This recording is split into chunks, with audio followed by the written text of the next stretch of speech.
Fed up with shoveling snow? Can't shake that cold of yours? Want to get away from it all? We offer you escape.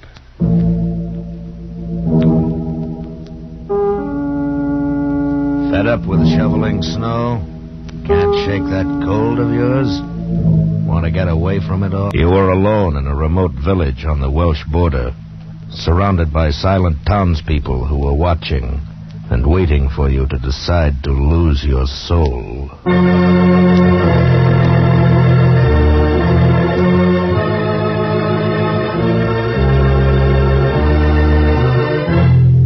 Escape. Produced by William N. Robeson and carefully contrived to free you from the four walls of today for a half hour of high adventure.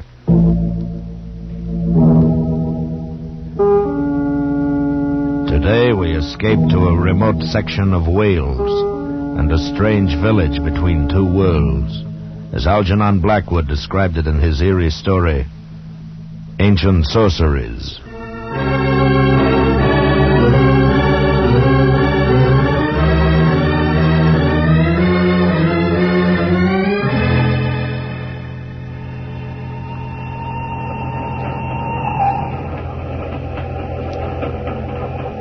I had spent a week's vacation in Wales and was returning to London by train when it all began. It was late afternoon. We'd left the Welsh mountains and crossed the border into western England, passing through a countryside which appeared singularly empty, deserted of life. Over the soft hills and the valleys between hung a faintly perceptible haze, giving to the whole landscape a feeling of enchantment and unreality. The train slowed at length to stop at a tiny wayside station. As it did so, a sudden thought occurred to me. Why not leave the crowded train with its irritating noises and spend the night in this peaceful spot, then take a slower and emptier train in the morning? On the impulse, I rose from my seat, and the man sitting opposite me said, Why, say, sir, we only stopped here for a minute or two. If you were thinking of walking about a bit. No, matter of fact, I'm getting off here. I thought you were going to London. I'll go on in the morning. I'm going to stay here for the night. I strongly advise you not to. I beg your pardon? This is the village of Malton. Malton? I've never heard of it. Few people have, outside. But if you place any value on your soul, you'll not spend the night here. What are you talking about? Why not? Because of the sleep. And because of the cats. That's all I can tell you. You're insane. I'll take my bag now, if you don't mind. You're making a terrible mistake. You may not even get the chance to regret it. Don't leave this train. I know what I'm talking about. Oh, what utter nonsense. Don't, I tell you. Goodbye.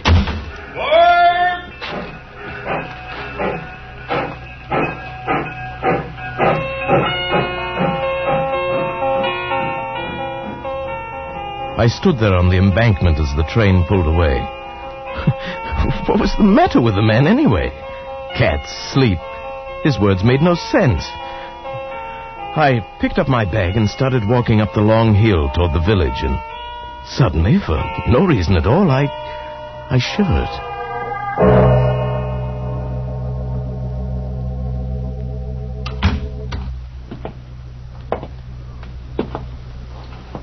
Hello? Hello, is anyone here? Yes? Oh, I didn't see you at first. Is there something I can do for you, sir? Why, yes, I saw your sign outside the Inn of the Golden Bough. I should like to get a room. You're planning to stay here? Why, yes. Very well. You may sign the register. Here. Thank you. I'm going to catch another train and go on in the morning. Yes, of course. There we are. Arthur Llewellyn. Llewellyn? Yes, from London. Arthur Llewellyn. You've been a long time coming back. What? But now that you're here, you'll find there are some things that never change. Madam, I'm afraid I don't know what you're talking about. You rang, madam? Dundreary. The gentleman would like a room for the night. His name is Arthur Llewellyn. Aye, so it is. Welcome back to Malton, sir.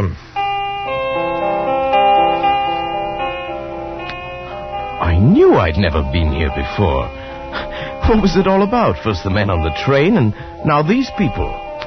Were they crazy, or was I? Oh, well, I left the inn and walked along narrow cobbled streets, beneath quaint gables leaning out from the silent shuttered houses, through dappled pools of light and shadow. As I walked, it gradually dawned upon me that the village of Malton was centuries old, older than any town in England ought to be. And the people I passed now and then were dressed in the fashion of another day.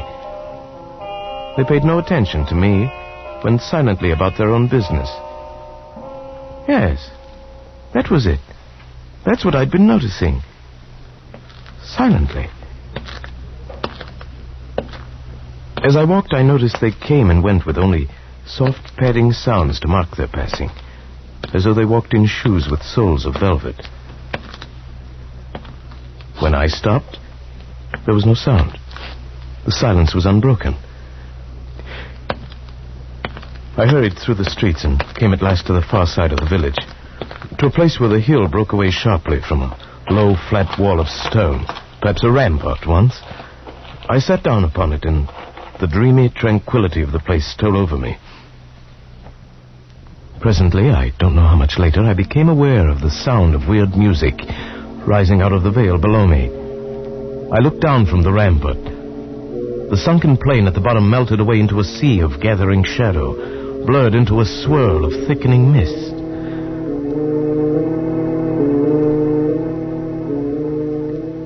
I thought of dead trees swept by the night wind, of animals with half-human voices singing to a white moon, of the wailing of cats on the roof tiles at night, of unearthly creatures far off in the sky calling to one another in chorus. I felt my heart beat faster and faster, felt the vague stirrings of some urge inside of me trying to answer the awful call of that music. I fought against the feeling, fought against myself. And even as I did, I found I was staring down into that valley, peering desperately into the dark mist, trying to see I don't know what. And then suddenly,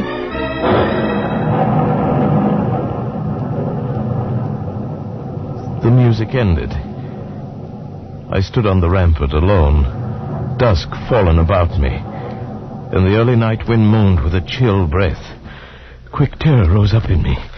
I turned and ran on through the darkened streets, ran with heart pounding, dodging at shadows, through one dim alley after another, and arrived at last panting and almost breathless at the door of the Golden Bough.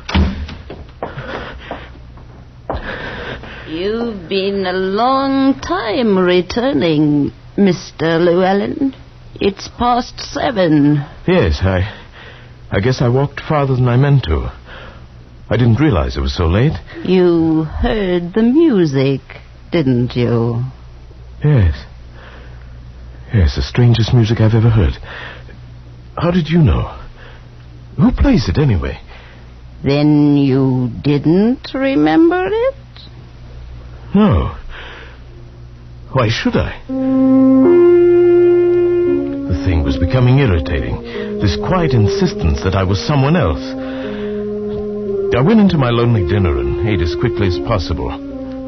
Then, taking the candle Dundreary gave me, I crossed the lobby, climbed the stairs behind the desk, and walked past silent doors down the long, empty hall that led to my room at the end.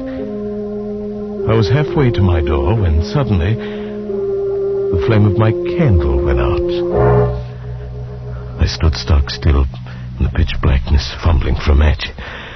And at that moment I knew that someone or something was there with me in the darkness. I held my breath and listened. There was no sound, no movement. I reached out and found the wall and moved along and feeling my way in the inky blackness.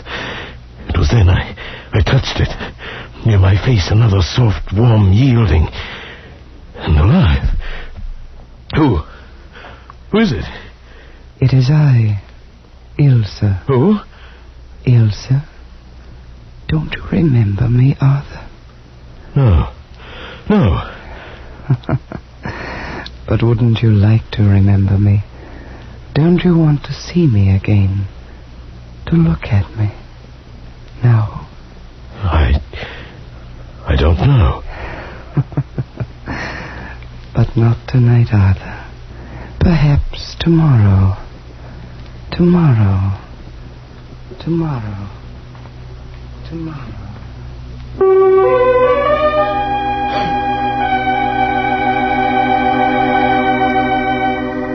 I stumbled blindly through the door of my room and shut it behind me. I lit the candle and flung myself across the bed. The room was small, with one shuttered window, and the light of the flame flickered on the walls and ceiling. I stared at the hand that had touched her out there in the dark hall. I lifted it to my face and smelled the barbaric scent that still clung to my fingers. It was evil and maddening. The candle sputtered and burned, and the melted minutes dripped away. Who was I? Who were these people? Who was Ilsa? I fell asleep finally, and dreamed of soft moving creatures and the silence of life in a dim, muffled world devoid of all feeling but ecstasy. And I dreamed, too, of cats.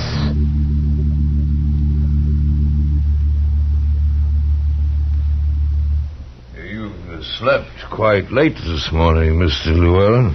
Morning, Dundreary. I felt as though I'd been drugged. The night air here in Malton is very conducive to sleep. I'd meant to catch the morning train to London. Now it's too late. What a terrible shame.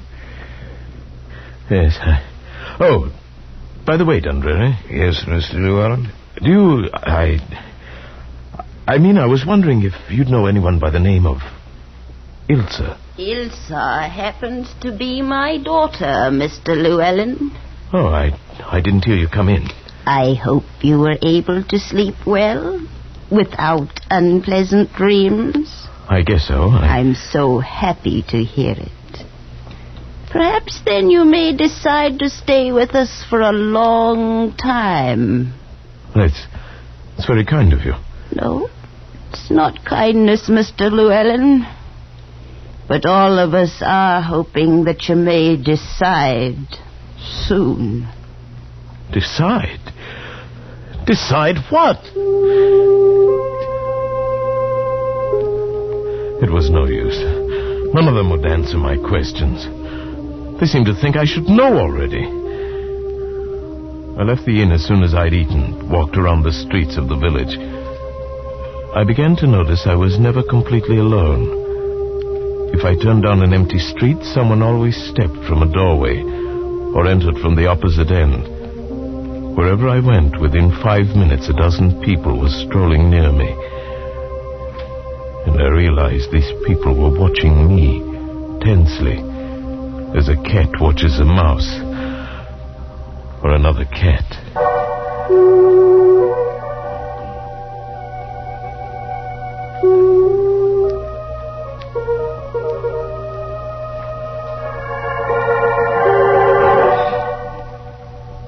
Quite fortunate you came back early, Mr. Llewellyn. Your dinner this evening is a rather special one. Special? What do you mean by that? You ought to have a guest. Oh, who? An old friend. She's coming now. The girl who came toward us across the room was lithe and slim. She moved with the sinuous grace of a young panther. She was lovely, exotic, and terrifyingly beautiful. May I present Mr. Arthur Llewellyn, Miss Ilsa? He's been with us for 2 days. Yes, I know. My mother told me. May I sit down, Mr. Llewellyn? Oh, yes, please do. Here, permit me. Thank you. You may serve us, Dundreary.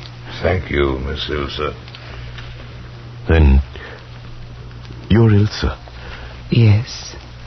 Don't you remember me, Arthur? From last night. It was you last night, wasn't it? Yes, and other nights. Can't you remember all the other nights? No. Then we shall have to try that much harder. It's been such a very long time. Please, Ilsa. What is it all of you talk about? I don't understand any of it. You will, Arthur. Unless you leave, of course. Weren't you planning to take a train to London in the morning? Yes. No. No, I've changed my mind. I'm glad you did. We'll try to make you happy here, my mother and I. And then perhaps you'll stay a long, long time. No. I must leave for sure in a day or two. Suppose we wait and see. And meanwhile, if there's anything you want, all you have to do is ask me. All right. Why don't you tell me about... Yes, Arthur? About what? No. No, I don't want to know. I don't want you to tell me.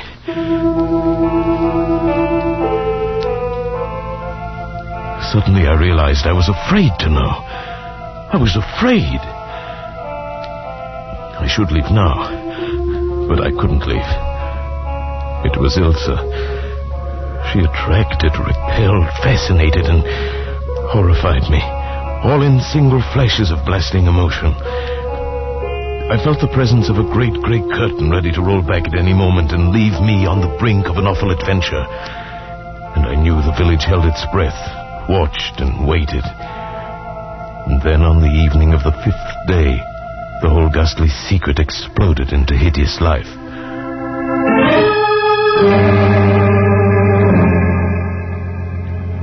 After dinner, Ilsa had asked me to walk with her. It was the first time I'd been outside the inn after dark. We walked through the village in the moonlight, saying very little, and came finally to the stone rampart above the sunken plain. We were quite alone. Look, Arthur. It's a full moon tonight. Do you know what that means? Yes. It means I can see more clearly how beautiful you are.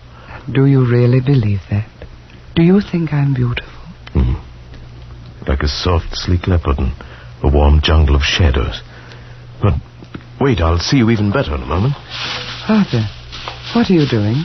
These dry leaves by the wall. They'll make an excellent bonfire. There. There, you see? No. No. What's wrong? The fire. No, Arthur, put it out. All right, Ilsa. Don't worry, it's all right. There. Didn't even get a chance to get started. There, you see, it's out. Yes, I see. Why did it bother you so much? Don't you remember the fire? No. What fire? No. Don't talk of it. Look at me instead. Look at me, Arthur. Yes, Ilsa? Arthur, do you love me? Yes. Yes, Ilsa, I love you. I'm glad. That means you'll come back to us then. I don't know what you mean, Ilsa. You can know everything tonight, if you want to. Yes, I do. I do, Ilsa. You must know a part of it already, down inside. You must remember some of it, don't you? Yes. It's like something buried for centuries, deep inside of me. Now it's beginning to come alive. Let it come alive. Don't fight against it. You belonged to us once, long ago, and you still belong. Yes. I seem to know that. That's why you came back. You heard me calling. You heard them calling. And you came seeking the old life again. Yes, but... Ilsa, I'm afraid. Are you afraid of me? Look at me. Ilsa... Will you live the old life again? With me tonight? Yes. Yes. Oh, I've known that you would, because I own you, Arthur. You belong to me, and I want you to come with me. I shall never let you escape from me again. Yes, yes. Go back to the inn, then. Wait for me, Arthur. I shall come for you. Tonight.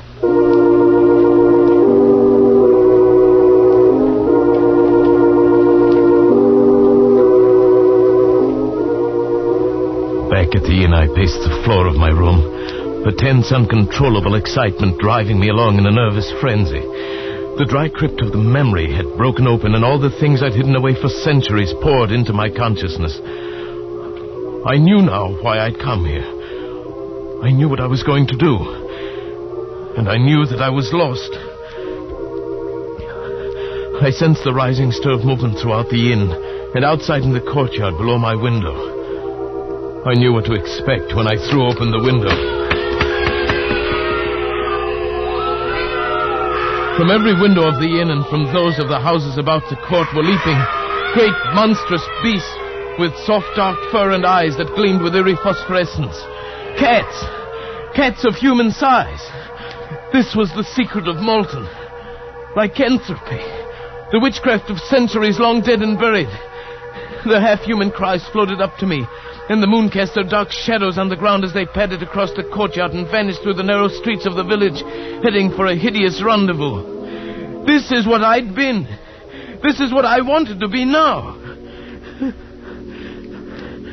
I scarcely heard the door of the room open behind me. Are you ready, my love? Shall we join them? Ilsa. Here, Arthur. The sacred bomb, made of vervain and mistletoe and blind things out of the sea. Remember? Yes. Yes, I remember. Take it. Use it. We'll change now. Transform. Leap from the window and join them. Lead us again, Arthur. Yes. But not here, Ilsa. Not yet. Wait until we get there. Then we'll change. If you wish. Come then, Arthur, to the stone wall above the grove. That's where we'll change, on the stone rampart.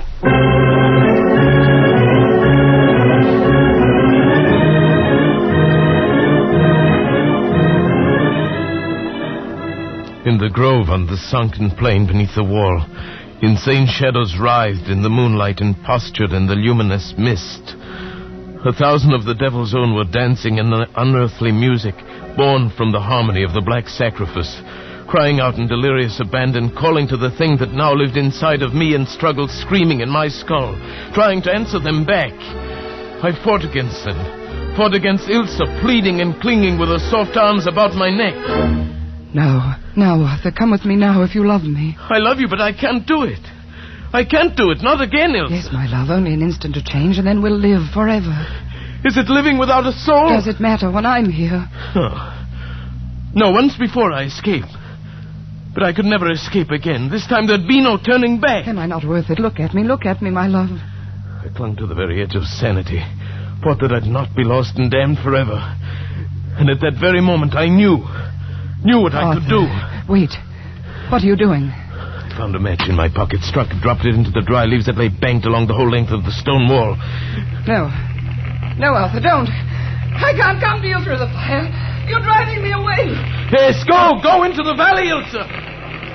Goodbye, Ilsa. Goodbye. You fool! You fool!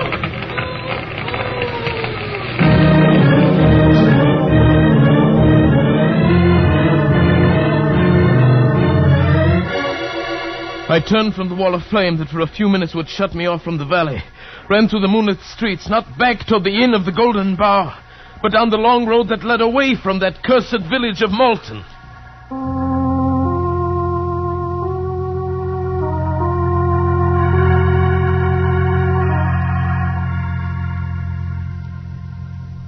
Well, Mr. Llewellyn, I find this one of the most interesting cases of hallucination I've encountered since I began the practice of psychiatry. I tell you, it really happened, Doctor. And having investigated your story a bit during the past week, I'm in a position now to answer most of the questions that have been worrying you since you came back to London. What do you mean, investigated? I went up to Hereford and looked over some of the old records there. And then I motored over to Malton for a couple of hours. Well, then you know it's all true. You saw it. You know I was there. Oh, there's no question but what you were there, Mr. Llewellyn. The lady who runs the inn showed me your name in the register. Said you'd left quite suddenly without taking your luggage or paying your bill. She was really quite put out.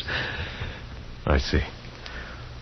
Well, what about the records, Doctor? The ones you spoke of? I think they really explain the whole thing, Mr. Llewellyn. It seems that during the 14th century, the village of Malton became a kind of headquarters in that part of the country for the practice of witchcraft. Yes.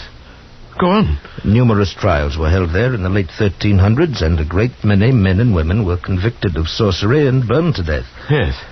In the records of a trial in 1372, I found the name of an Arthur Llewellyn and of Ilsa and her mother. That proves it, then. It proves a clear case of hallucination. You knew that story before you went there, not consciously, but somewhere down in your latent memory. I knew nothing of it before. That man was an ancestor of yours. The story must have been known in your family. When you arrived in Malton accidentally, the association of the name just pulled the trigger, and your imagination did the rest. But, Doctor, my parents died when I was 4. I've never been around any of my family. No matter. You see, a childhood memory is amazingly persistent at times. Yes. Yes, I suppose it is.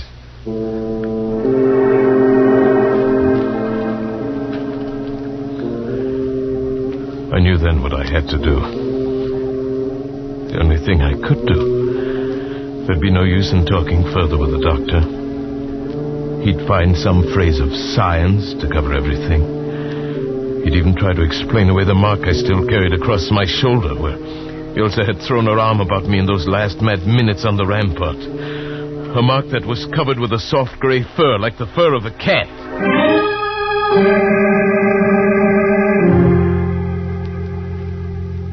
Yes, I knew now what had to be done, and must be done while I still retain my sanity. One last act, final and irrevocable. An act that begins by walking into the railway station at Charing Cross.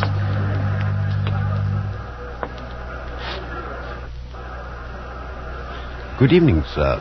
May I help you? Yes. I'd like a ticket to Malton. Malton? I don't believe I have. It's a village on the Swansea line near the border of Wales. Oh, yes. Yes, here it is. I don't believe I've ever sold a ticket to Malton before. I don't doubt it. Let's see now. 4 and 6. Single fare. First class. Did you wish a return or one way? What did you say? Oh, I'm sorry. Make it one way.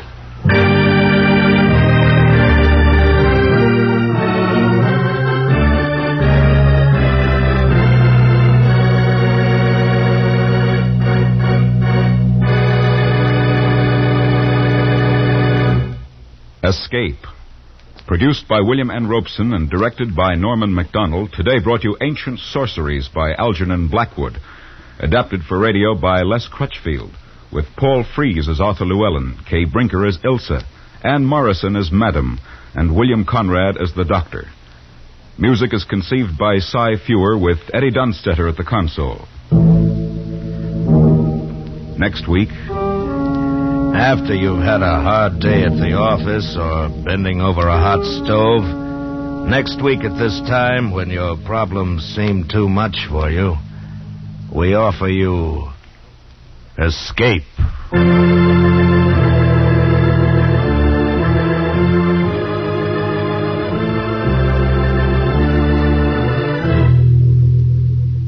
Next week, we bring you another exciting story of high adventure.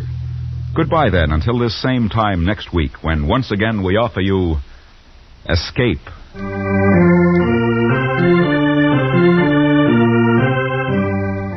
This is CBS, where 99 million people gather every week. The Columbia Broadcasting System.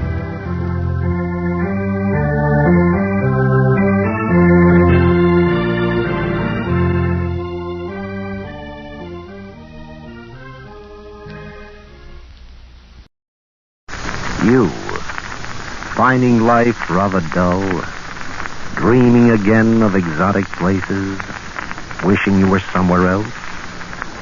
We offer you Escape.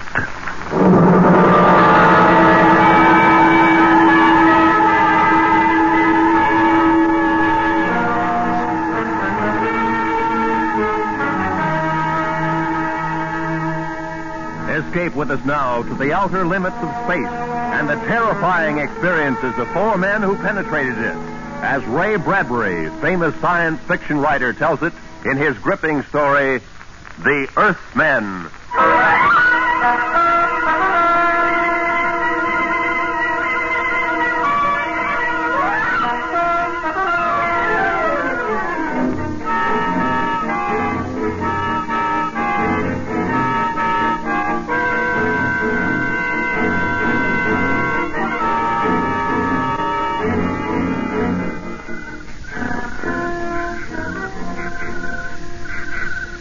You ready, Clitheroe? Yes, sir. Communication number 1. Mission accomplished. Yes, sir. You better make sure you pause after that. Give them a few seconds to get over their excitement down there. They'll go crazy. Be bigger than New Year's Eve. New Year's Eve be bigger than the armistice. Only one celebration will top it in our lifetime. What's that, sir? The one they throw when we get back. All right, now where was I? Mission accomplished. Yeah. First rocket expedition to Mars landed upon Mars 12:03 Earth time. Estimated position of landing, approximately longitude 345 degrees, latitude -7 degrees. Yes, sir. Landed without incident at edge of forest. Atmosphere, what's a good word to say it's all right for breathing? Optimal? Yeah. Found atmosphere optimal. Descended from rocket. Captain Williams. Yeah? Prescott, sir. I see Prescott. He's running this way. Running? Something after him? No, he's just loping along. I think he's smiling. Keep your binoculars on him. Sound off. It looks like he's in trouble. Descended from rocket. Sent Lieutenant Prescott on reconnaissance mission. Dugan, Prescott all right? Yes, sir. Want me to yell to him? No, just stay up there and watch him. Morale high. Commend efficiency and discipline of entire crew. Lieutenant Prescott and Dugan, Sergeant Clitheroe. Thanks, Captain. There's enough glory for all, Sergeant. Any chance of sending that in now? Not for 2 hours. Channels won't be clear for voice communication until 3 o'clock Earth time. They don't even know yet that we made it. I'd like to be down there when they get that message. Gee, what excitement. Sirens, bands playing, artillery salute. Here's Prescott, sir. Good. Come on down, Dugan. Prescott, you all right? People. Here, sit down. Catch your breath. People. Mars has people. All right, now take your time. You want a drink? Mars is inhabited. People, just like home. Any women? Let him talk. What sort of people? Ordinary-looking people, men, women, kids. Hostile? I don't think so. I came down a road, a country road, followed it at right angle into a paved highway. Yeah. Before I could decide whether to go right or left, I heard a buzzing sort of sound. I ducked behind a bush. Vehicle rolled past. One wheel must have a gyroscopic balancer of some sort. Yeah. Inside was a man and a woman. What'd they look like? Just like us. Hair, eyes, nose, mouth, body, clothes, everything. Mars inhabited. Wait till they hear that down there. Well, after it passed, I followed it. I came to a hill. When I got to the top, there it was, a little town. Buildings, streets, just like home. And then I hurried back here. People. And just like home, huh? Yeah. You suppose they're really friendly? Well, I don't see why not. You heard what he said? Civilization up here resembles the one down there. What would they do on Earth if Martians came down and established contact? You'd make a pretty big thing out of it. The people up here will probably treat us the same way. Even so, we're not going to take any chances. We'll be armed. We're going into town? Right. As soon as we camouflage the rocket. All right, start cutting some of those branches and gathering leaves. Cover it up good. I don't want anybody monkeying around while we're gone. Right. We can't be gone long, Captain. Channel's open at 3. We'll be back by then, if everything goes well. Oh, can you imagine their reaction when they see us? Come on, man, make it fast.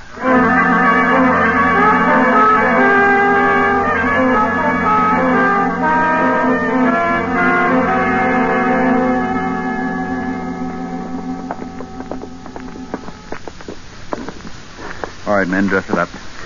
I'm going to knock on the door now, and keep smiling to show we're friendly, and let me do all the talking. Understand? Yes. All right, sir.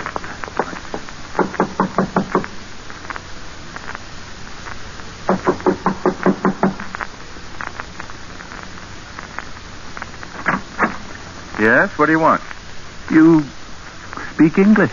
I speak what I speak. What do you want? Martian speaks English. We're from Earth. I'm Captain Williams, commander of the first expedition to Mars. And you are the first Martian we've met. Martian? What I mean to say is you live on the 4th planet from the sun, correct? Well, everybody knows that. Well, we're from Earth. Where? It's never been done before. What has it? How is it you speak such good English? I'm not speaking, I'm thinking. Telepathy. Now, what is it you want? We're from Earth. From Earth. Some other time, Mac. I got my own problems. How do you like that? You didn't look very bright. I know, but... Well, try it again. Knock on the door. I'm in command here, Dugan. I'll do all the thinking. Yes, sir. I'll knock on the door and try it again.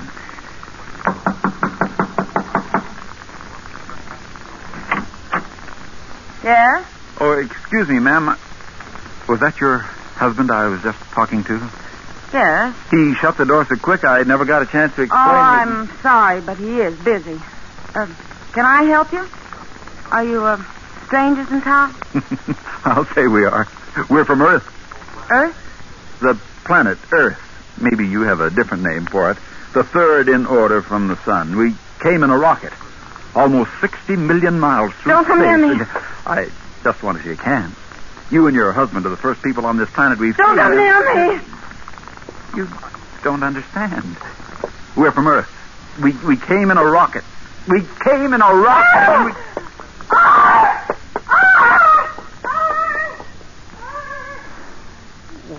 What'd I do? Captain, don't you think we'd better get away from here, maybe? Well, all I did was... How far is it to town, Prescott? Quarter of a mile. I just wanted to shake hands. What was it that scared us?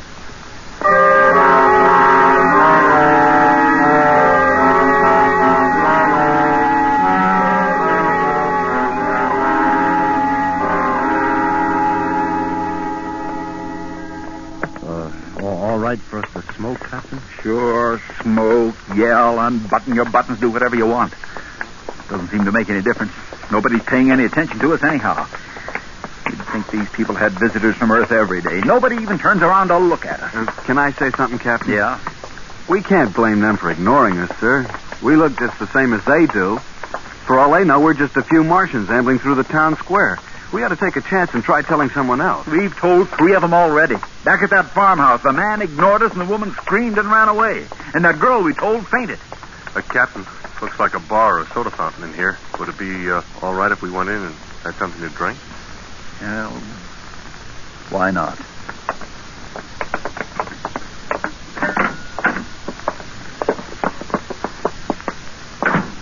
Good afternoon. Good afternoon. Could we get something to drink here? Got some nice fruit, Crystal. It's all right. The same for everyone. Sergeant. I don't think I've ever seen you fellows around. You strangers? We're from Earth. Where? Earth. Third planet from the sun. Oh, clumsy of me. Earth, huh? Well, what do you know? You mean you understand what I'm trying to tell you? Sure. That we're the first men from Earth ever to reach Mars, that it's never been done before? That we came 60 million miles in a rocket? Sure. 60 million, huh? Rocket, you say? Well, I'm proud to make your acquaintance. I'm Captain Williams. This is Lieutenant Prescott, Sergeant Clitheroe, and Lieutenant Dugan. I'm honored. I'm honored. Do you mind if I bring my son in to meet you? This is an occasion. Sure. Bring him in. Son, come in here. Rocket, eh? All the way by rocket. Say now. You understand what we went through, the chances we took. Sure. Why, you're real heroes. Let me shake hands again. You call me Pop? Son, these men are from Earth. From Earth. Understand?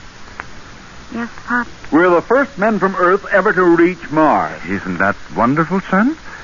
Think of it. It's wonderful. Go tell everyone.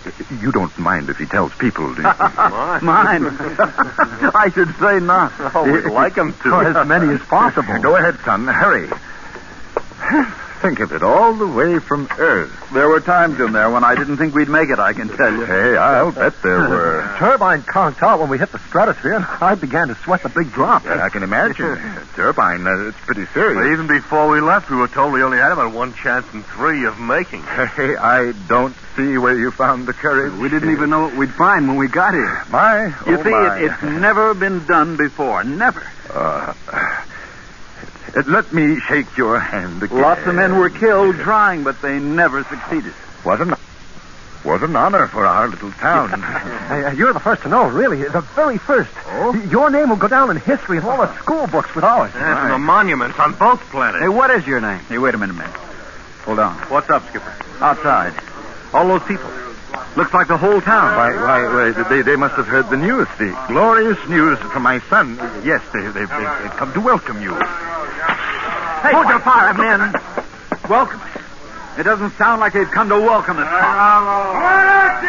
Why, that's the man we first spoke to, the one whose wife got scared. Gentlemen, please don't shoot. There must be some mistake. I'll just ask them why they're behaving in such a...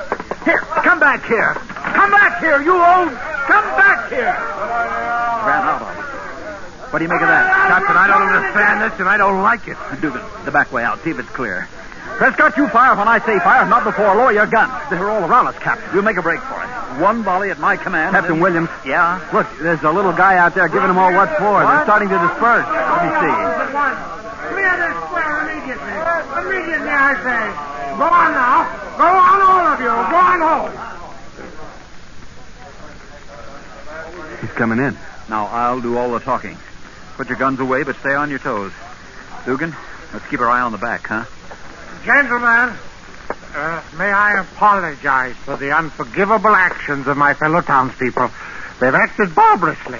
Barbarously. We didn't do a thing. We were as friendly as we could be. Well, they're ignorant, just ignorant. No reverence for science, none whatever. We're from Earth. Did they tell you? Oh, yes. A great honor, sir. This is without a doubt the most memorable moment of my life. As a man of science, I greet you. What have we done to make them so hostile? Oh, no, please, put it out of your thoughts. They're dolts, idiots. Simply because 2 women were stupid enough to be frightened. My apologies, my sincere apologies. Believe me, sir, I would never have forgiven them if they had harmed so much as a hair of your head.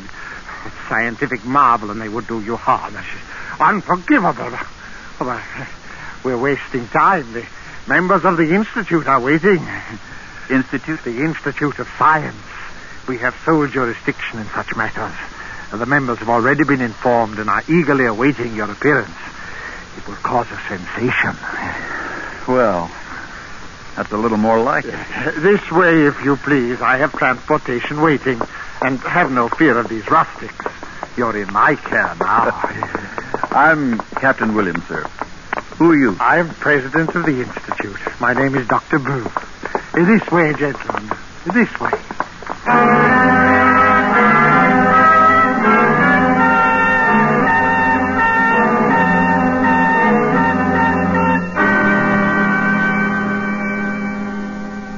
Escape under the direction of Norman MacDonald returns in just a moment. How the gambling machine works, the far-reaching effect of legal and illegal gambling, domination of entire areas by racketeers. That's this week's topic on The Nation's Nightmare, tomorrow night on CBS. And now, back to Escape.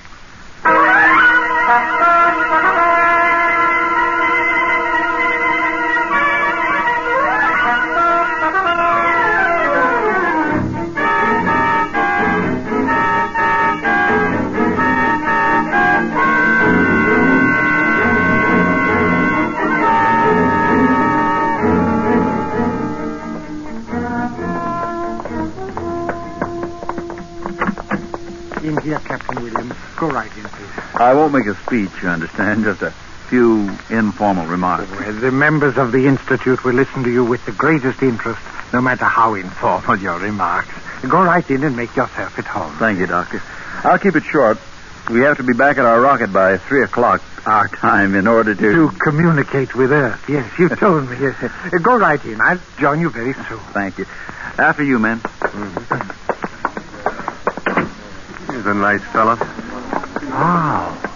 What an auditorium. Yeah. Must be hundreds of people here. I wonder how they managed to get them together at such short notice. Straighten up, men. They're looking at us.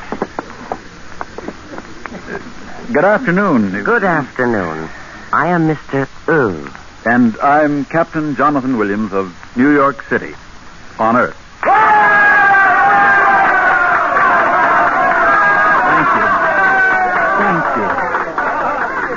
Thank you, one and all, on behalf of myself and my crew. Thank you. Well, it's good to see another man from Earth. I am from Earth also. How was that again? There are many of us here from Earth. You from Earth? Yes. But is that possible? Did you come by rocket? Has space travel been going on for centuries? What country are you from? Tuiriol. I came by the spirit of my body years ago. Tuiriol? I never heard of it. What was that about the spirit of your body? Well, what do you mean there are many of us here from Earth? Not only from Earth. He's from Jupiter. He's from Saturn. Jupiter? Saturn? Wait a minute, this is confusing. Where on Earth is this Tuiriol? Tuiriol? Is it near America? America? What is America? You never heard of America? No.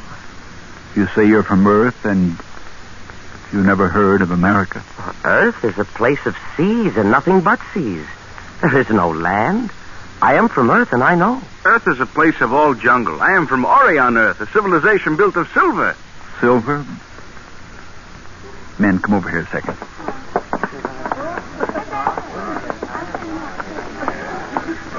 Do you realize what this is? What, sir? This is no celebration. These aren't members of the Institute. This isn't a banquet or a surprise party. Huh? Look at their eyes. Listen to them. Now I understand why the woman screamed, why the girl fainted, why the old boy in the soda fountain ran out on us, why the crowd was hostile, why they've brought us here. Oh, where are we, sir? In an insane asylum. They think we're crazy.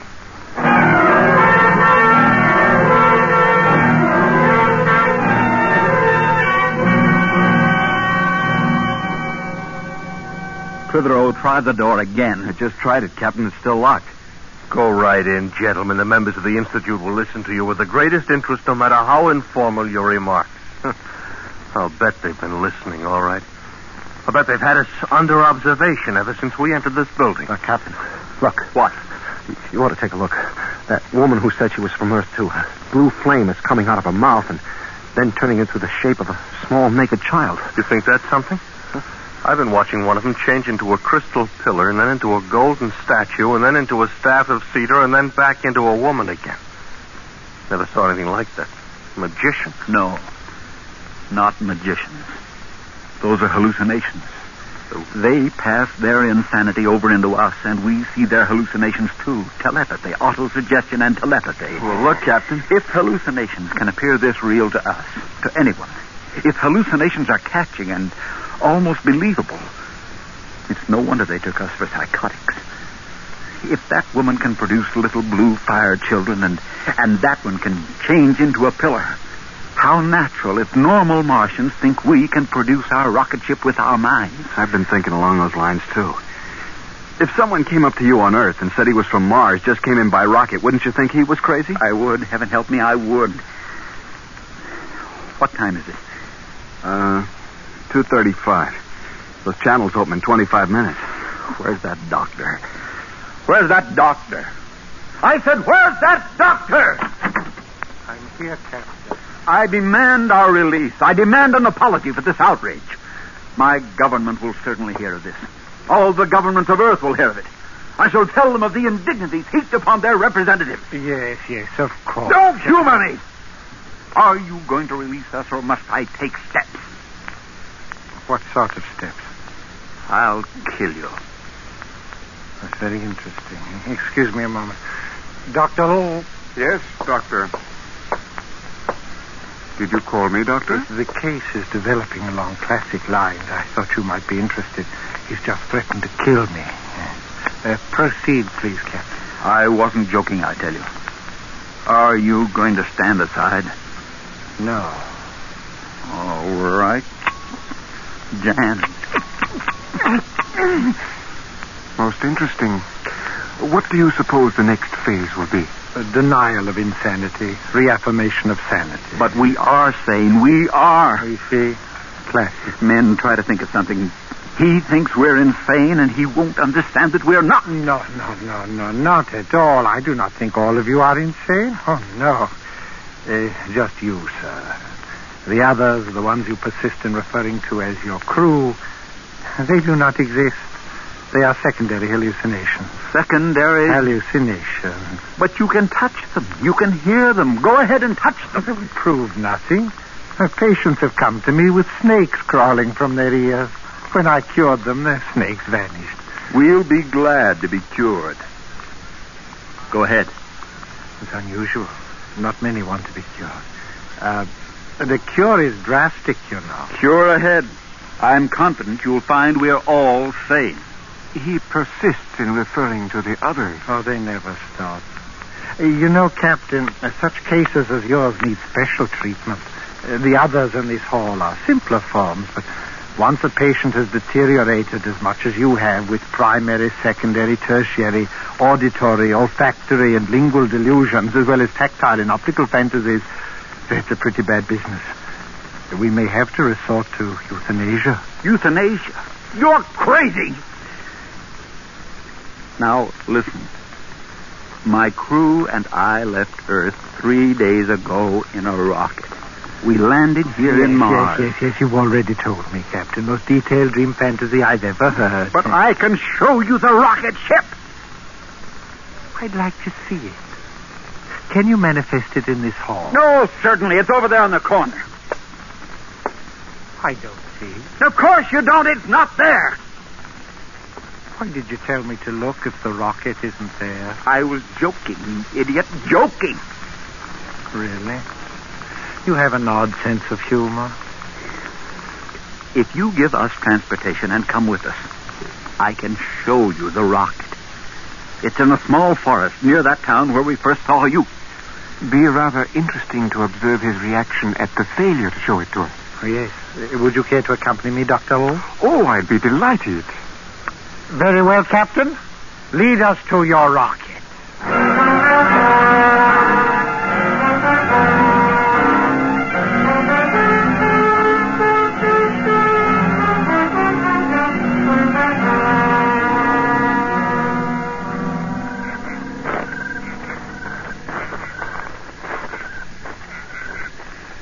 Here it is. Here's the rocket. Now are you satisfied? Now are you convinced? I see nothing resembling a rocket. Dugan, Prescott, Clitheroe, clear away the camouflage. Hurry. You'll see, Doctor. You'll see. All right, there. There. Okay, men, that's enough. There you are, Doctor. That's the main hatch. Now, are you convinced? Wonderful manifestation. Wonderful. But like the manifestation of your gun when you threatened to kill me, completely unreal and non-functional. I've been thinking about why your gun jammed, Captain. I think it's a change in atmosphere. I suppose he allows his hallucinatory companion to offer the rational because the reality is too painful for him to offer it himself. Yes, precisely, Doctor. It's a rocket. It's a real rocket. See? I can touch it. May we look inside? I insist that you look inside. Come along, Dr. Lowe. This is one of the most... Captain, it's 3 minutes to 3. If we can keep them here until they open the channels, they'll be able to hear the reaction to our report on Earth, and then we'll be able to... I know. What a suspicious bunch of louts. 2 cents, I'd tell the people back home not to bother with Mars. Interesting. Fascinating. I've never seen anything like it. All right, now do you believe? Well, this is the most incredible example of sensual hallucination and hypnotic suggestion I've ever encountered. We went through your rocket, as you call it. I tapped it and I heard it. Auditory fantasy. I smelled it. Olfactory hallucination induced by sensual telepathy. I could even taste it. Lingual fantasy. Allow me to shake your hand, sir, and congratulate you. You are a psychotic genius. You have done the most complete job by the task of projecting your psychotic image life into the mind of another via telepathy, and keeping the hallucinations from becoming sensually weaker is almost impossible. Those people in the house usually concentrate on visuals, or at the most visual and auditory fantasies combined. But you, Captain, have balanced the whole conglomeration. Your insanity is beautifully complete. My insanity? Yes. What a lovely insanity. Metal, rubber, foods, clothing, fuel, nuts, bolts, 10,000 separate items we've checked on your vessel, sir. Never have we seen such a complexity. Why, there were even shadows under the bunks and under everything. Such a concentration of will. Let me embrace you, sir. I'll write this into my greatest monograph. I'll speak of it at the Martian Institute next month. Doctor, he's incurable, of course. Of course. You poor, wonderful man. You'll be much happier dead. What? Have you any last word? Wait, no, don't shoot. Oh, you poor, sad creature. I'm afraid you are far beyond any psychiatric therapy. You're an incurable case. No. I shall put you out of this misery which has driven you to imagine this rocket and these three men. I did not. It will be most engrossing to watch your three friends and your rocket vanish once I've killed you. Doctor. And then I will write a paper on the dissolution of neurotic images from what I observed here today. I'm from Earth. My name is Jonathan Williams, and these men are... Yes, I know. From Earth. Honest.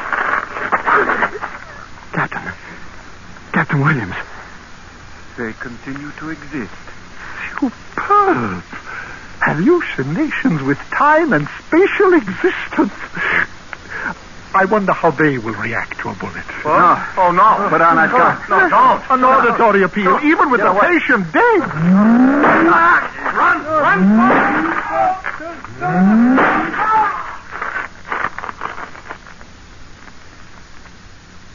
They still exist. And so does the rocket. Phenomenal. Such persistence of the psychosis. First time I've ever observed it post-mortem. But it will fade. It will all fade. Interesting, wasn't it? Well, shall we be returning to the Institute? I should like you to explain certain aspects of the case to the members of my department. Oh, gladly, my boy, gladly. You see, this patient...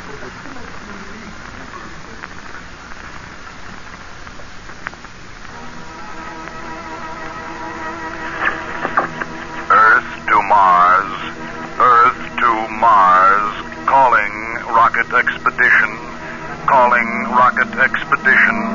Do you read me? Do you read me? Come in, Captain Williams. Come in, Captain Williams. Earth to Mars. Earth to Mars.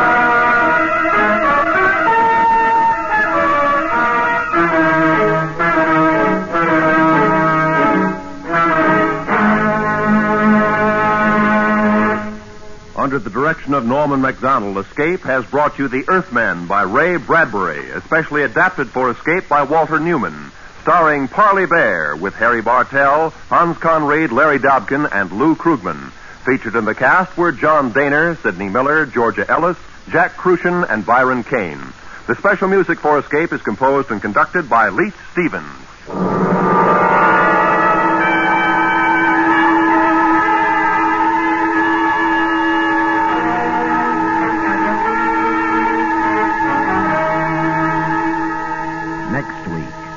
Escape with us to an island off the northwest coast of Africa, and the story of a man whose quest for happiness was blocked by a giant, a madman, and a beautiful girl, as Millard Kaufman tells it in his exciting story, The Gladiator.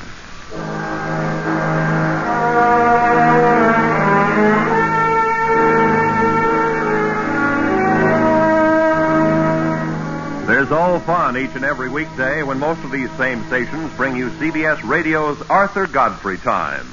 This is Roy Rowan speaking.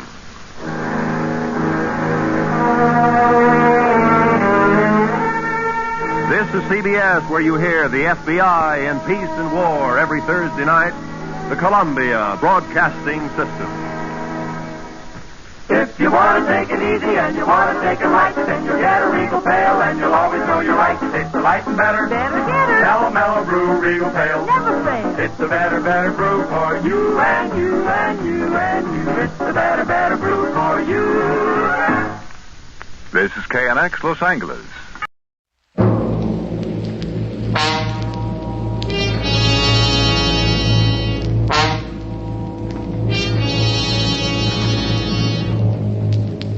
You are groping down a dark alleyway in the French Quarter of New Orleans, driven by terror, hounded by the curse of the Papaloy, a curse from which there is no escape.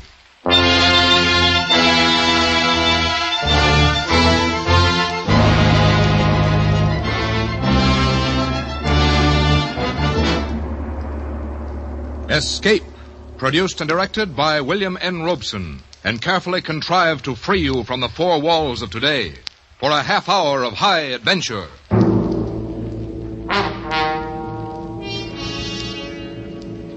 Tonight we escape into two worlds, one of modern jazz, the other of primitive voodoo, and to a doomed man who brought them together, as William Irish imagined it in his eerie story, Papa Benjamin.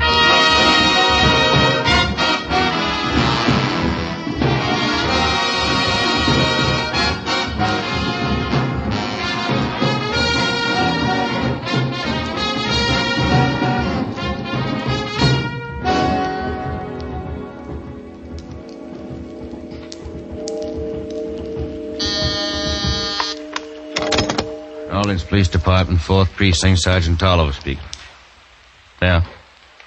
Yeah? Well, pick him up on a drunk 723. Right. Yes, sir. What can I do for you? Are you in charge here? Yeah. Hey, aren't you Eddie Block, the band leader? That's right. Hey, Joe, look who's here, Eddie Block. Well, never thought we'd get a visit from a big celebrity like you, Mr. Block. And at 4 o'clock in the morning. I suppose, though, this is just the shank of the evening for a big-shot orchestra leader. Well, what can we do for you, Mr. Block? I just killed a man. You're kidding.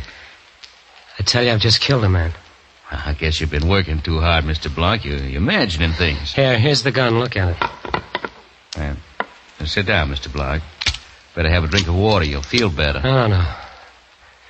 I'm all right. Sarge? Yeah? This gun's been used all right. Smell. Was it an accident, Mr. Block? No. Well, who'd you use it on? Who was it? I don't know his name. They call him Papa Benjamin. Sounds like White man? No, he was a Negro. Oh, well, now, in New Orleans... Oh, no.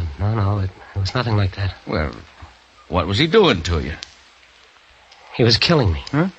Killing you? But how? Look at me. I used to weigh 200 pounds. I'm down to 102. Well, how? How was he killing you? Would you believe in anything you can't see, can't hear, can't touch? Well... I've been to the biggest doctors in the world. They don't believe me. How can I expect you to? I'll simply say I'm cracked and let it go at that. I don't want to spend the rest of my life in an asylum. Now, look, Mr. Block. You say he was a Negro named Papa Benjamin. Yeah, he was an old man. 80, maybe 90. Skin and bones, he could hardly walk. And I shot him. You sure? You sure you killed him? Yeah, of course. Well, where? I don't know exactly. In a little back alley in the Vieux Carré. Near Congo Square. Supposing you take us there. Can you do that? Then maybe we'll find out this is just a bad dream.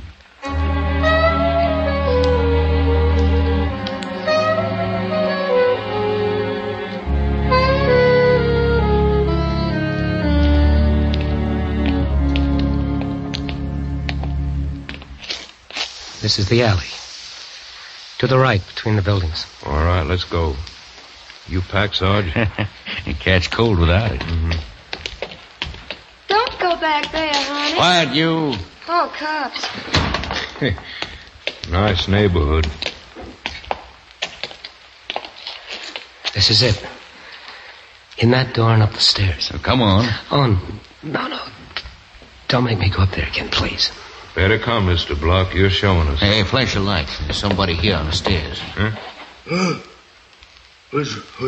He won't bother us. Dead drunk. Step over him and let's go. This ain't the most pleasant neighborhood to come crawling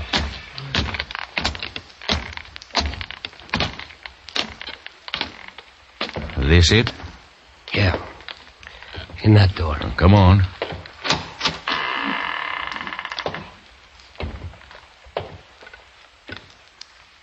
Better call the commissioner. Mr. Block wasn't kidding. This man's dead.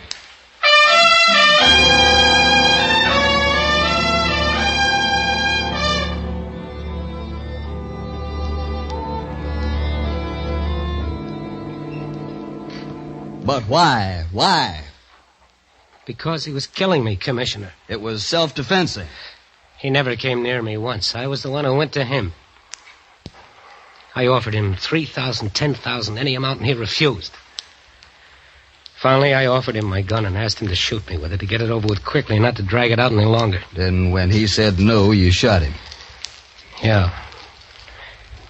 So you can lock me up now. Mr. Block, do you think we want to hang a murder rap on you, one of the most popular celebrities in the United States? Use your head. Now, I'm trying to find an out for you. He was killing me. Look, an 80-year-old colored man who's so feeble he can't even go upstairs by himself, who has to have his food pulled up to him in a basket, is killing who? A stumble bum his own age? No. Mr. Eddie Block, the top band leader of America, who can name his own price anywhere, who has about everything a man can want. Tell me just one thing, Mr. Block. How was he killing you? By thinking thought waves of death that reached me through the air. Now, Mr. Block... You want to hush the whole thing up, don't you? No. No, Mr. Block. But I'm going to get the whole story. So you might as well start telling me. From the beginning. All right. It began one night about 2 years ago. We were playing at Maxim's on Charles Street.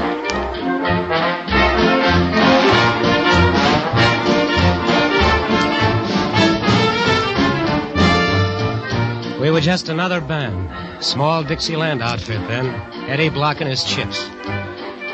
Judy Jarvis, my wife, did the vocals. But we weren't setting the world on fire. Business was so bad I knew what to expect when I got a call from the manager one night after closing time. Come in. Oh, hi, Eddie. I thought we'd better have a little talk. It's that bad, huh? We took in $4,500 this week. Yeah, I see. And you can cancel my contract anytime it falls under $5,000. I get it. Eddie, they can get the same liquor and sandwiches anywhere, but they'll go where the band has something.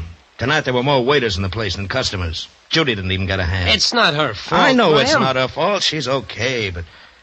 Well, I'm asking you, what's wrong? Oh, I don't know. I'm getting the latest arrangement sent to me from New York. We sweat our heads bald rehearsing. Well, this is New Orleans, practically the cradle of jazz. You gotta give them something new. Yeah, I know. When do I leave? Well, finish the week out. See if you can do something about it by Monday. If not, I'll have to St. Louis to get Kruger's band. I'm sorry, Eddie. Oh, that's okay. You're not running a charity bazaar.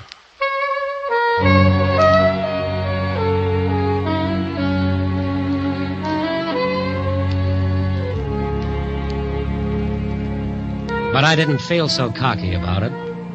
It looked like we were on the skids. The band just didn't seem to have it.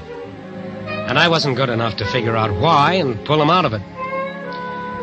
I was feeling pretty low when I went back to the deserted bandstand to pick up some music. The place was dark and empty, except for a couple of scrub women cleaning up. A dark nightclub can be an eerie place sometimes. I got that feeling just before I saw it. Saw it lying on the floor between the stands. It was a severed chicken claw with a red ribbon tied around it. I almost laughed. How did that thing get there? Then I picked it up and tossed it out of the floor where the scrub women were cleaning up. I certainly wasn't expecting the reaction I got. They took one look, turned, and ran out.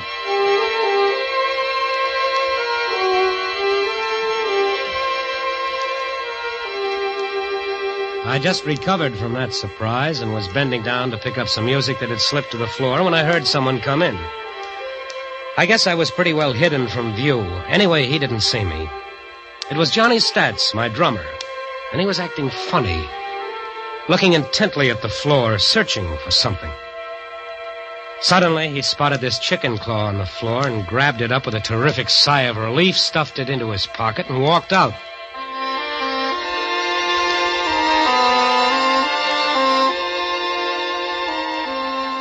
What I did then, I did on a strange impulse, and it changed the whole course of my life. I followed Johnny Stats. I suppose I just meant to catch up with him and have a cup of coffee with him somewhere and ask about the chicken claw. But as I followed him farther and farther down into the View Carré, down to Congo Square, it was a growing curiosity that kept me on his trail. When he turned into that dark alleyway, I stopped and debated. I felt like an eavesdropper, and yet something drew me on. And I walked up that dark alley. I passed that one lighted window. Don't go no further, honey. But I went on. Through a sort of tunnel into another alleyway, and then I stopped. Ahead of me, Johnny Stats stood before a dark, dismal-looking old wreck of a building. Suddenly, he whistled, quietly. A gigantic man appeared out of the shadows. Johnny handed him the chicken claw and was motioned into the building. And then I heard sounds coming from the upstairs of that building.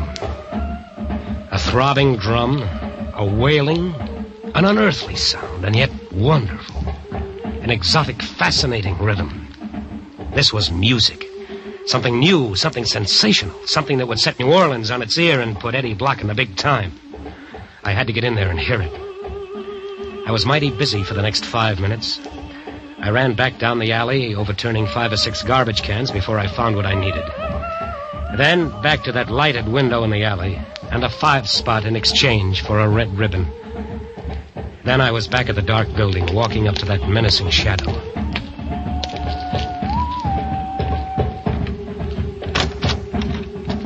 Lila, let me see your face. Okay. Easy with that knife. My ribs are tender. Your face never been here before. My friend Johnny Stats up there. He'll tell you. Mr. Johnny, your friend? He asked you to come? This chicken claw told me to come. Papa Benjamin sent you there? Certainly. You'll make me late. Papa Benjamin won't like that. All right, go along in. First thing you know, all New Orleans going to be caught around. I groped up the stairs, half expecting to feel his knife in my back. But I got to the top safely. Cautiously, I opened the door and slipped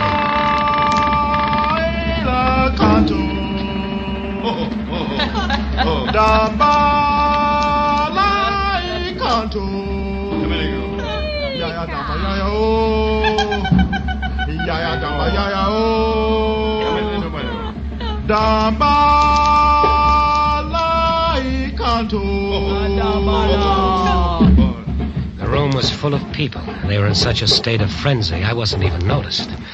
I slipped into a corner and slid down by the wall, sitting on the floor. That was a sight I'll never forget. Wild, fantastic, hideous, revolting, fascinating. In the center of the room was an incredibly old man, naked to the waist, wearing a hideous mask, and holding a live chicken. There were wild gestures, weird incantations, frantic dancing, shouting, rolling of eyes. There was blood. And always there was the chant. Nobody noticed me. After a moment, I took a piece of copy paper out of my pocket and began putting down the notes. It was wonderful, fantastic and wonderful. In 10 minutes, I had it, and I'd seen enough for a lifetime of nightmares. I began to feel sick. I wanted to get out. I started to stand up. Suddenly, the room went dead. A stranger is here.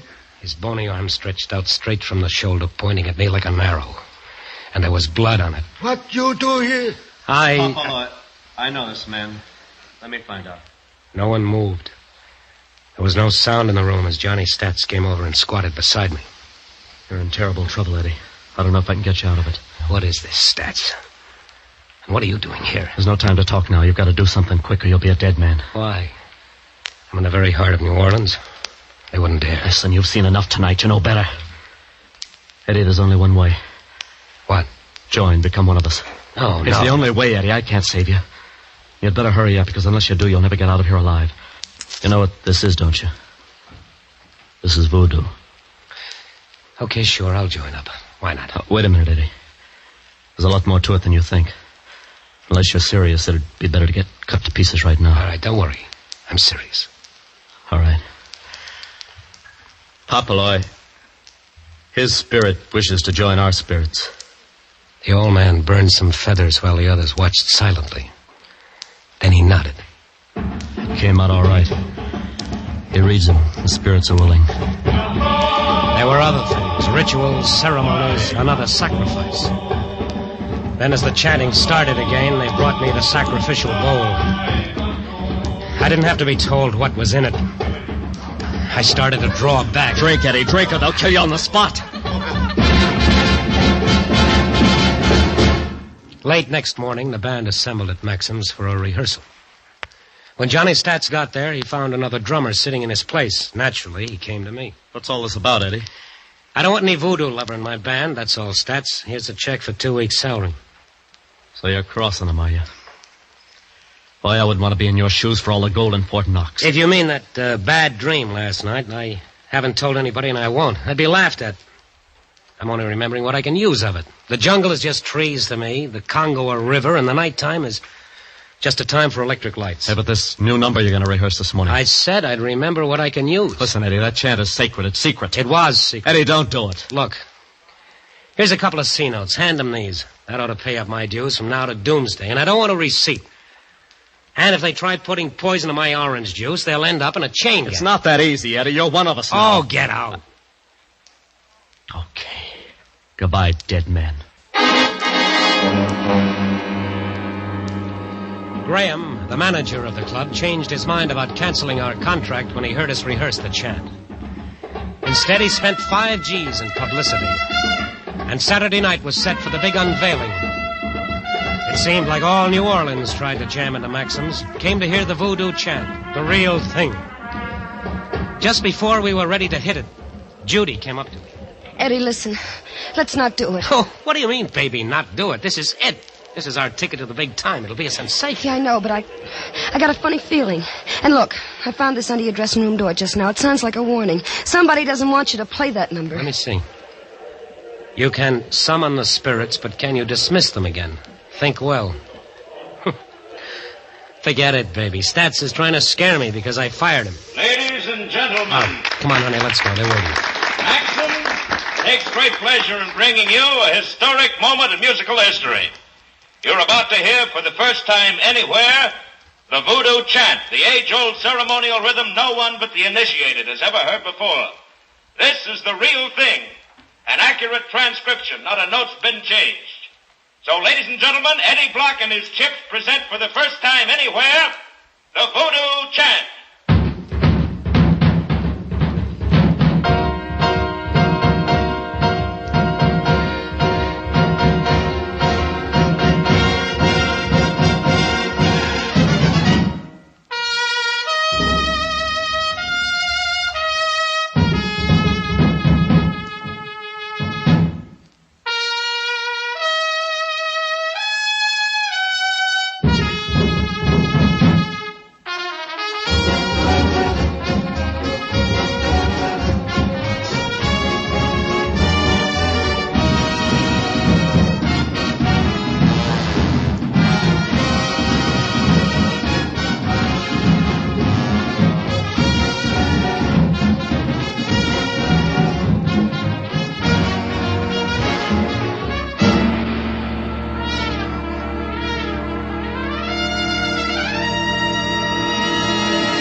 tradesmen for. They screamed for more, but we were playing it cagey. Once a night, that'd pack 'em in.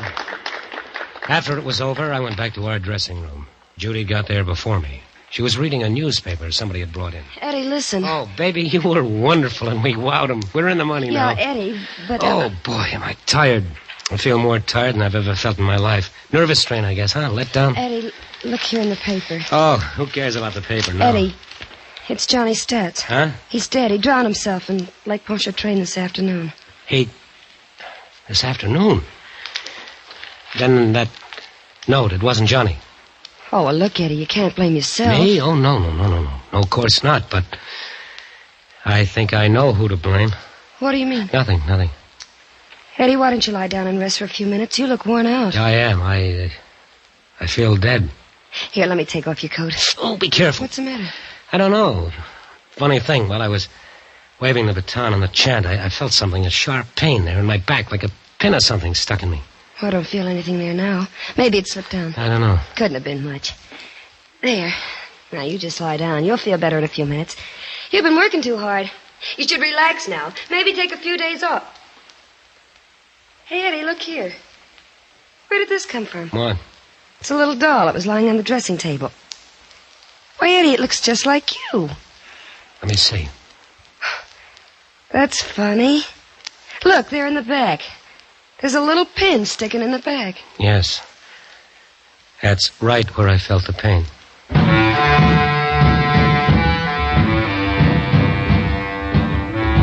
That started it. The next day, I had a backache. Later, there was a numbness that spread to my shoulders, arms, legs. I felt tired all the time, listless, dead. I began to lose weight. I couldn't get Johnny's Stats out of my mind. He'd introduced me to them, vouched for me, and he'd committed suicide. He knew. He hadn't waited. I decided to get out of New Orleans. I went to New York, playing the chant, of course. I had to. It was my biggest asset now. But nothing changed. I was losing weight. From a husky 200 down to 160. I couldn't sleep. Maybe if I put an ocean between. I took an offer in London, toured the continent, away a year. I was an international hit now, the biggest attraction in music. But I was down to 110, dying on my feet. The doctors couldn't figure it out. Reynolds in London told me. You're as normal, Mr. Block, as anyone I ever examined. You're so well balanced that you haven't even got that extra little touch of imagination most actors and musicians have. I guess that's true, Doctor. I'm just mediocre. And yet, you might say, my success is killing me.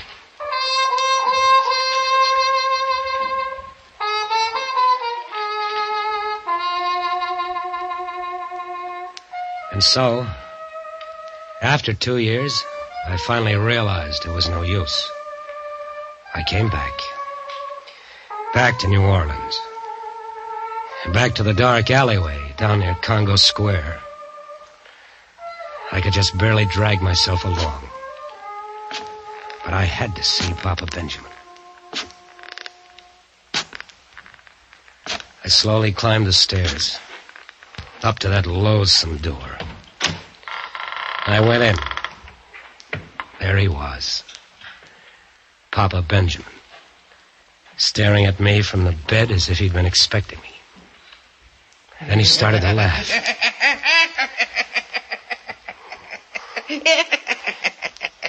Take that curse off me. Give me my life. I'll do anything you say. What been done cannot be undone. You think spirits of earth, air, fire, water know what forgiveness means? Intercede for me, then. You brought it about. Here's money. I'll give you twice as much. All I earn. All I ever hope to earn. You have fouled the Obaya. Death has been on you from that night. All over the world, in the air above, you have mocked spirit with the chant that summons him.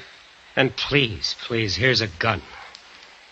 Kill me now and be done with it. I can't stand anymore. All you have to do is shoot.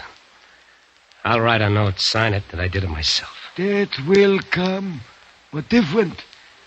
Slow. Oh, slow. Oh, no. I can't stand it. I won't. Maybe if I kill you. Maybe then the spell will be broken. No. Yeah, that's No, it. I'll kill you. No.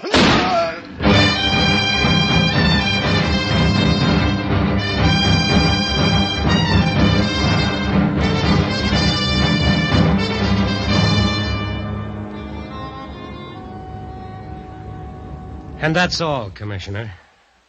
Then I came here. To the police station. You know the rest. Well? All right, Mr. Block. Don't believe me, do you? Yes, I believe you. Not about the curse, of course. That was your own mind. They planted the suggestion in your mind, you did the rest. But it's plain that you killed in self-defense. Crazy kind of self-defense, but I think we can manage it. We'll try.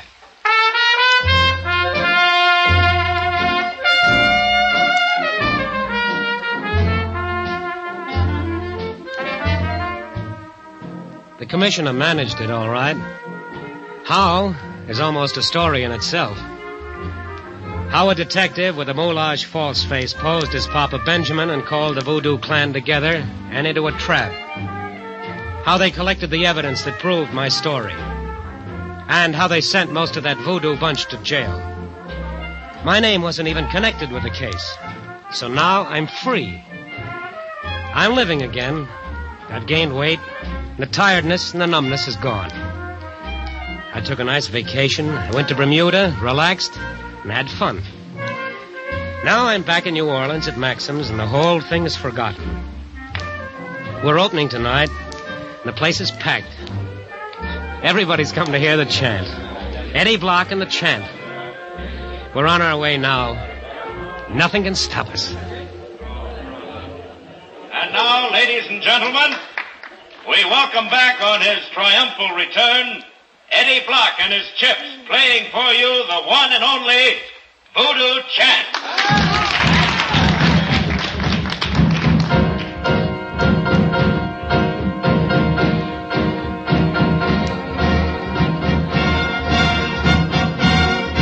Look at them, Judy. They're eating it up, aren't they? Yeah. What's the matter? I was hoping I'd never hear this thing again. What do you mean? It's your trademark, yours and Eddie's. I tried to persuade him not to do it, and he wouldn't listen. Why? You aren't imagining all that voodoo stuff. I don't know. It was all in his mind, and it nearly killed him. I don't think you can put it out of your mind and forget so easy. When Eddie plays it again... Oh, nonsense. Hey, wait a minute. Look at Eddie. There's something wrong. What? Why, he's staggering. Eddie!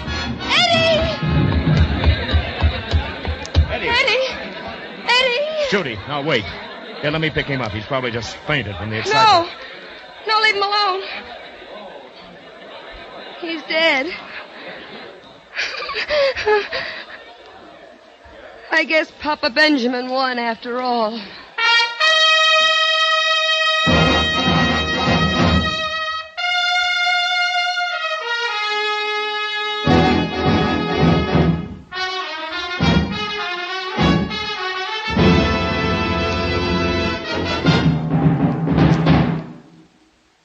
Escape is produced and directed by William N. Robeson, and tonight brought you Papa Benjamin by William Irish, adapted for radio by John Dunkel, with Frank Lovejoy as Eddie Block, Louis Van Ruten as Papa Benjamin, Harry Bartell as the police commissioner, and Joan Banks as Judy. Music was conceived and conducted by Cy Fure. Next week... You are speeding through the night on the Istanbul Express. You're alone and unarmed. And suddenly you realize that your life is in danger. That somewhere on the train are deadly killers from whom you must escape.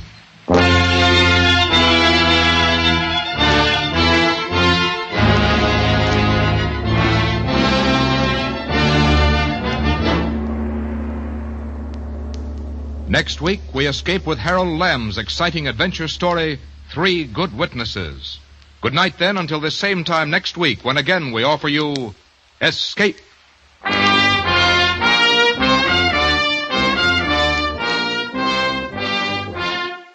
is CBS, the Columbia Broadcasting System.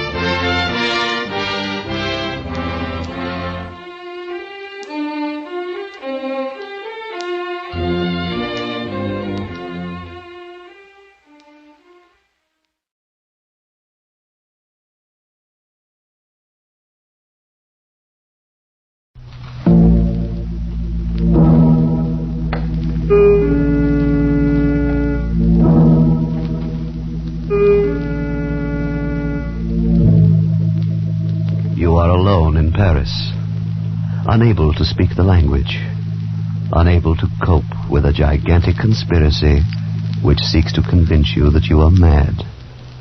And you know you are the victim of a plot from which there is no escape.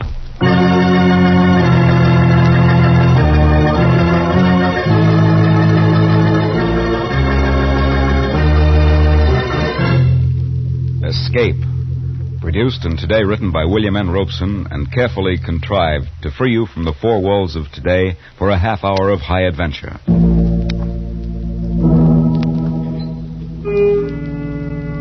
Today we escape to Paris at the time of the Great Paris Exposition and one of the recurring legends of the 20th century in Alexander Woollcott's version of the story of the Vanishing Lady.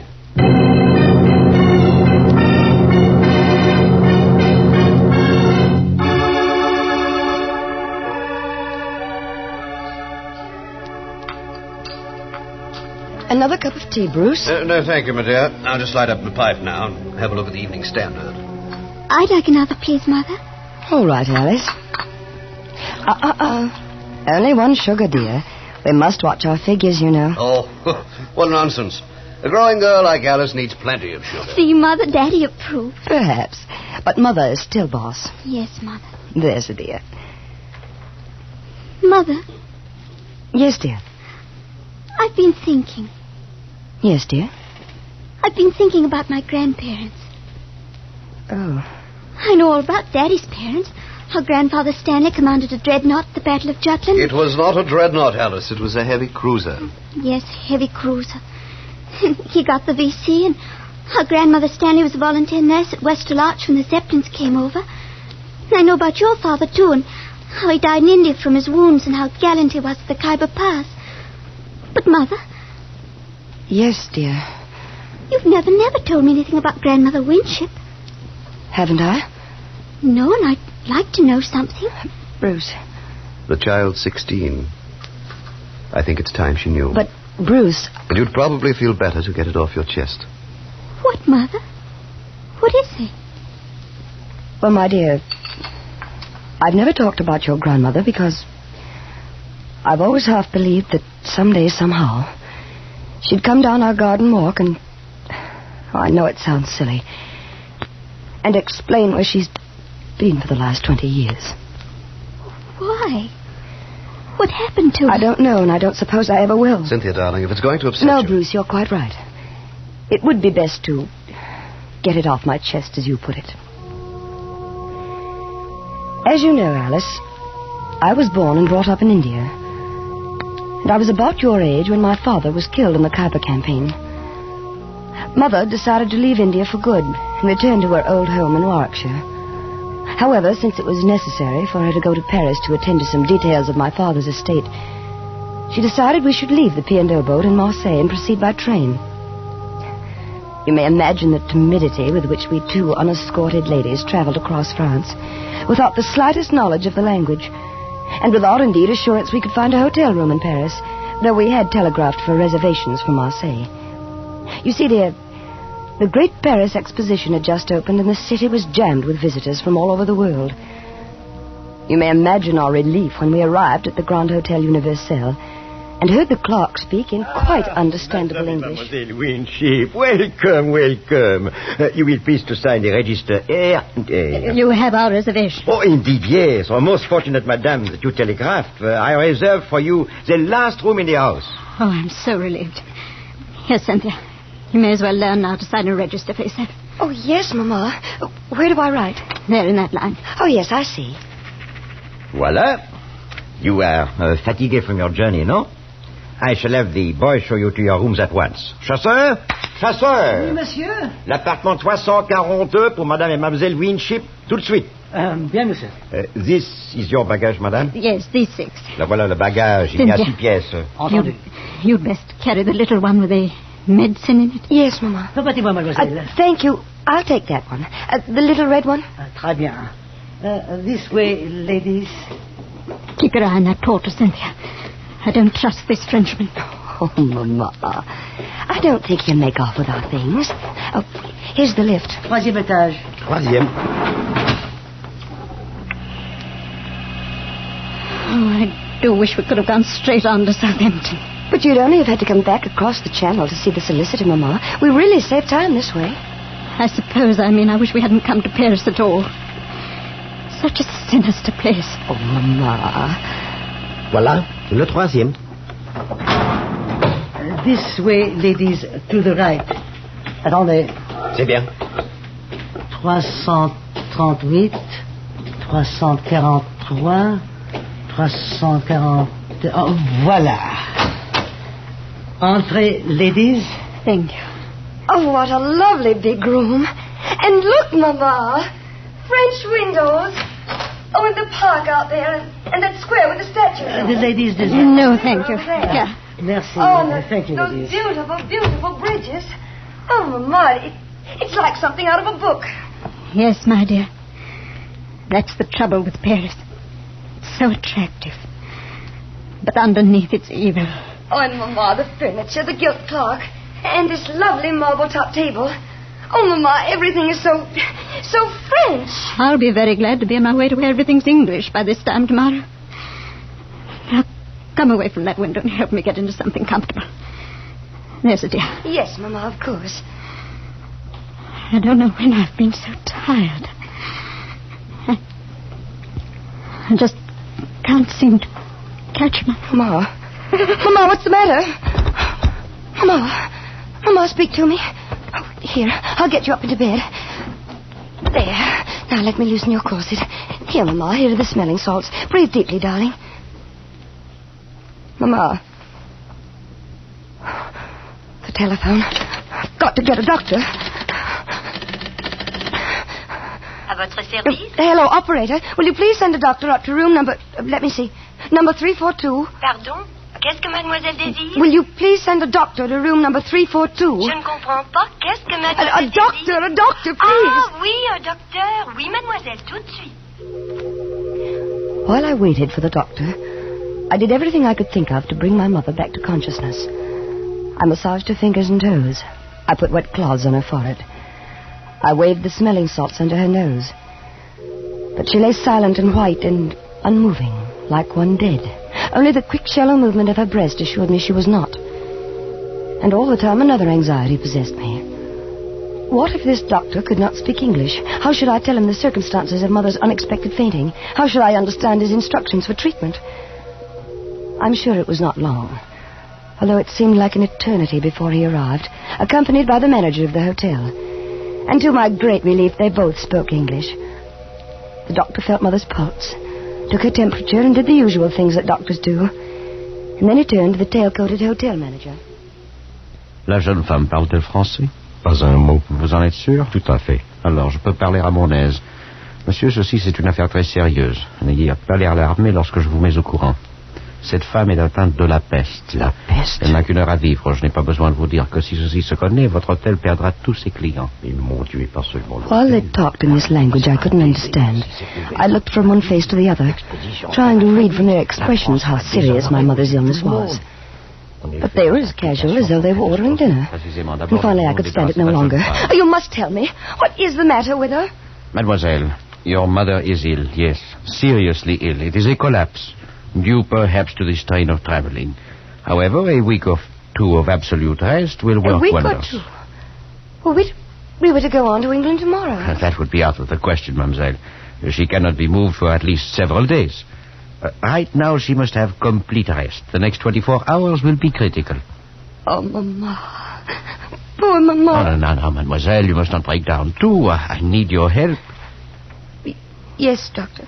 Immediately, I need some medicine. Will you fetch it for me? Why, I must not yes. leave your mother for a moment during these critical hours. Here, I will write down this address and a little message to my wife. Your wife? Yes. I have the medicine already prepared at home. It will be faster to go there for it than to a pharmacy. There are very few chemists who have the ingredient. But couldn't you telephone? Hélas, I have no telephone. Well, a messenger, perhaps. Mademoiselle does not know Paris en fête. With the exposition opening, nowhere can you find a reliable messenger. They are all selling souvenirs. But, Oh, no, mademoiselle. You will accomplish the errand more rapidly yourself. Here is the address. 24 bis Rue Val-de-Grâce. And here is the message to give to my wife. But I don't know Paris at all. I'm a total stranger here. I am sure the manager here will give the necessary instructions to the cabby. Indeed, I will. Now, if mademoiselle is ready... Before I quite knew what was happening, I was seated in a rickety taxicab outside the hotel with the doctor's message clutched in my hand, while the hotel manager gave valuable directions to the cabby. En plus, vous toucherez un pourboire assez grand pour remplacer cette vieille bagnole avec une belle voiture. Allez au petit pas. Prenez la piste la plus circuiteuse et surtout, ne soyez pas de retour en moins de 2 heures. Entendu? Entendu. Bon. It is arranged, mademoiselle. Jacques is one of our most trusted cabbies. He will get you to the doctor's house and back in safety. Oh, thank you so much, sir. And you will look after Mother, won't you? Indeed, I will. Of that, you may be sure.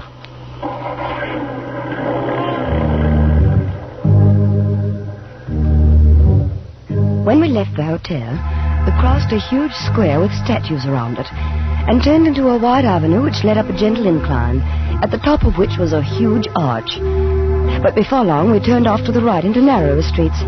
It must have been 20 minutes later when we turned into another wide boulevard and I saw another huge arch up ahead. Or was it the same arch? Driver! Mademoiselle! Haven't we passed that arch before? Regardez, mademoiselle. Voici l'Arc de Triomphe. Là-bas, la Tour Eiffel. Driver, I don't want a sightseeing tour. I want to go to this address directly. Don't you understand? Now, please, take me there at once. Eh ben, on fait de son mieux. De la patience, mademoiselle. Paris, c'est une grande ville, voyons. At last, we turned into a narrow street and pulled up before a grim grey house. The blue enamel sign on the wall read number 24 bis. I jumped out of the cab almost before it stopped, rushed up the 3 stone steps and pulled at the brass bell knob. Oh, hurry. Hurry, hurry, please.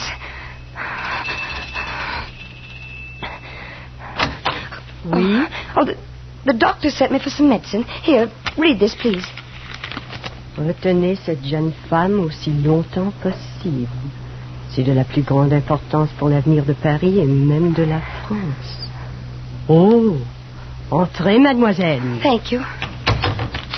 Quand vous ne pouvez plus la faire attendre, donnez-lui une bouteille de pastilles. The doctor's wife stood there reading and rereading the note as though she didn't understand it.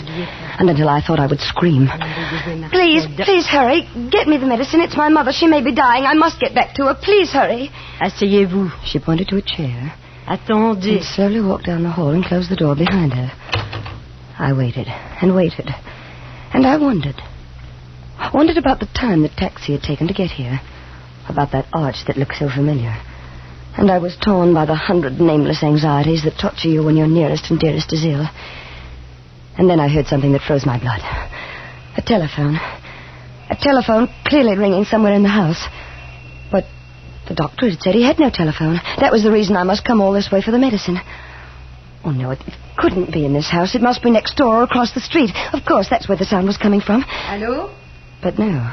Qui parle? Oui. It was the voice of the doctor's wife answering the phone. Oh, no. No, what monstrous plot was this? I felt my scalp crawl with terror. My brain pounded and my head felt as though it would burst. I wanted to scream, to run out of this awful house, to run all the way across Paris to the bedside of my mother. Voilà, mademoiselle. Oh, thank you. Thank you. Au revoir, mademoiselle. Now, driver, please, please, in the name of your own mother, hurry back to the hotel as fast as possible, please. Ah oui, on fait de son mieux, mademoiselle. Roulons.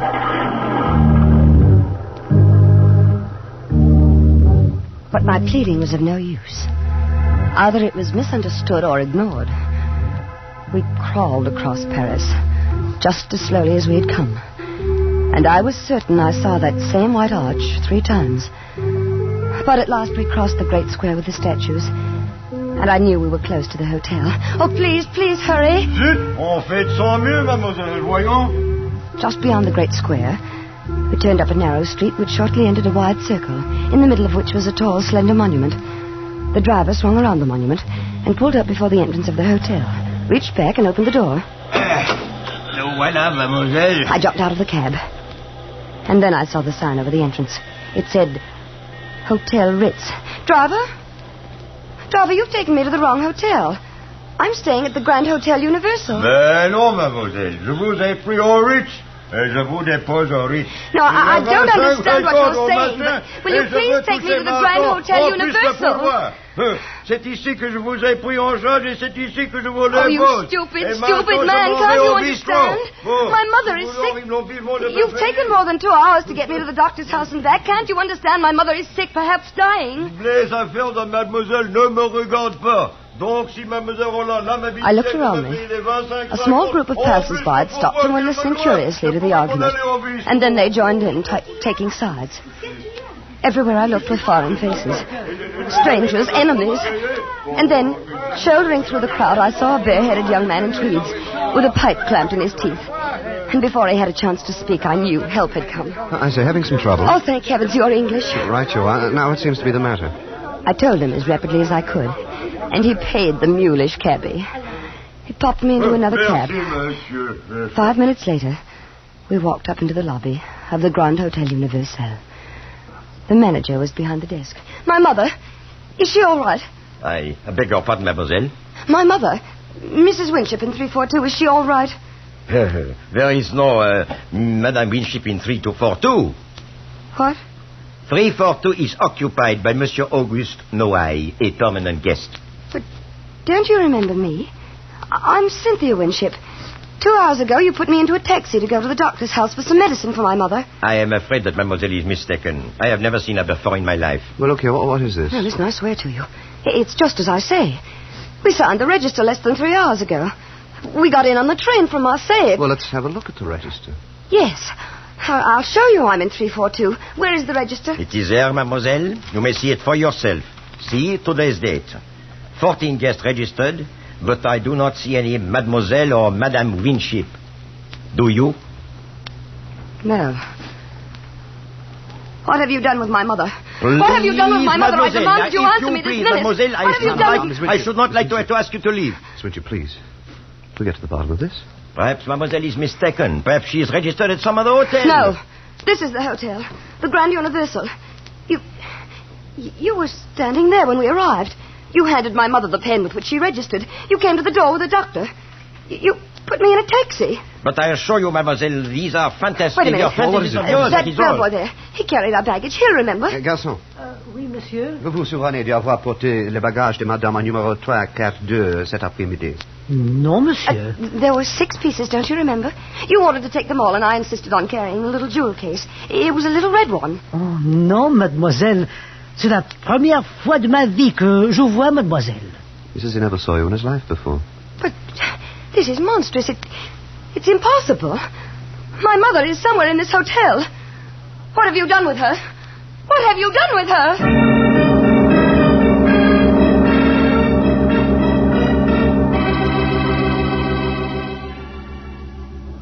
Feeling better now, Miss Winship?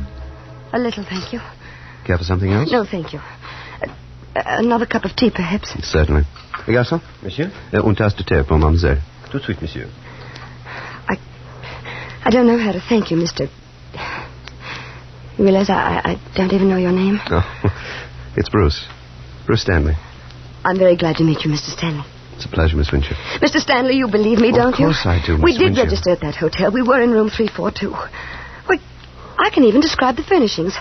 There was a big window that went from the ceiling to the floor. Well, every hotel room in Paris has windows like that, Miss Winship. Oh, they do? Yes. Well, in this room, the draperies were plum-colored, and there was a marble-top table, black marble it was, and a gilt clock. It had run down. The hands had stopped, I remember, at 20 minutes past 3.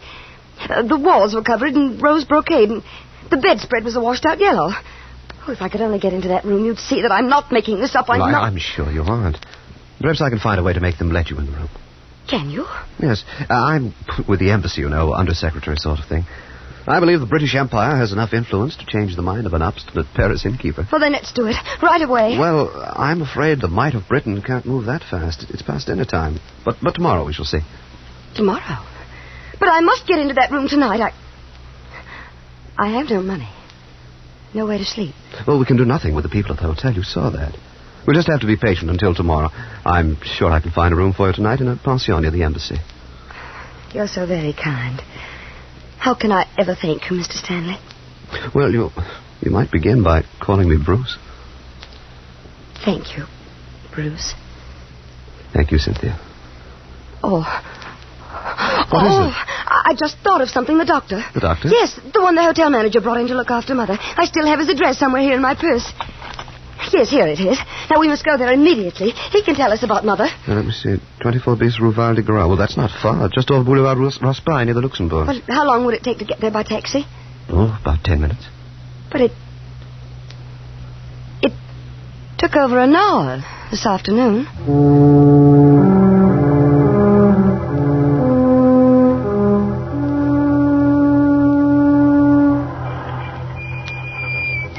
Voilà, monsieur. 24 bis, Rue Val de Grace. So here we are. Yes, this is the place. Attendez, mon vieux. Très bien, monsieur. The house is dark. Well, it's quite late. Well, I don't care. We've got to find out tonight.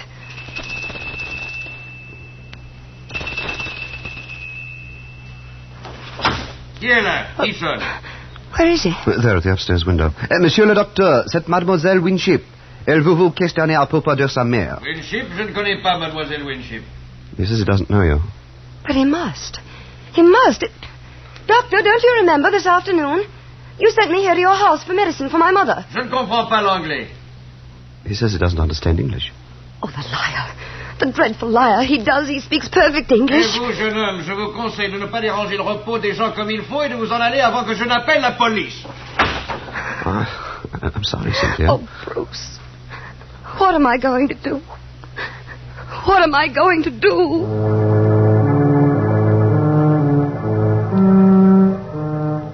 If it hadn't been for Bruce, I'm certain I should have gone out of my mind.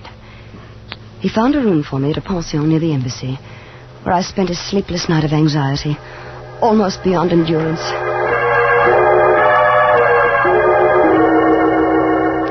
Bruce called for me at 10:30 the next morning and took me back to the hotel. To my surprise, the attitude of the manager had changed completely. But of course, mademoiselle may inspect room 342. We are only too glad to convince mademoiselle that her mother is not and never was in the Grand Hotel Universel. Why, I personally will escort you to the room. This way, please, to the ascenseur. Oh, Bruce, that terrible man. That horrible, horrible... Cynthia, don't let him upset you. Monsieur, au troisième. Troisième, monsieur. Now, remember what I told you last night, Bruce. You'll see. Plum-colored draperies, black marble-top table, rose walls, and a gilt clock with hands stopped at 3 You'll see. Yes, Cynthia. Voilà, le troisième. This way, please. It was room 342 that you wished to see, mademoiselle? Yes, that's right. Third door to the right. Parfait. You see, Bruce? I know where it is. Yes, my dear. Here we are. Voilà. Enter, please. Now, Bruce, you'll see. The yellow bedspread... Oh. Not quite the room you just described in the elevator, mademoiselle. The drapes are royal blue. No. A little dusty, I fear. I must have this room renovated. You see, there is no marble-top table. No. The clock, as you notice, is running. And right on time, it seems. And the walls are not rose brocade, but yellow-flowered wallpaper. Now, my dear mademoiselle, you see how thoroughly mistaken you are. No, no, no!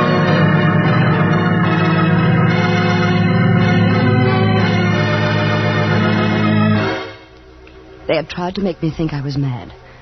They succeeded. I remembered nothing until I awoke in my aunt's house in England 2 weeks later.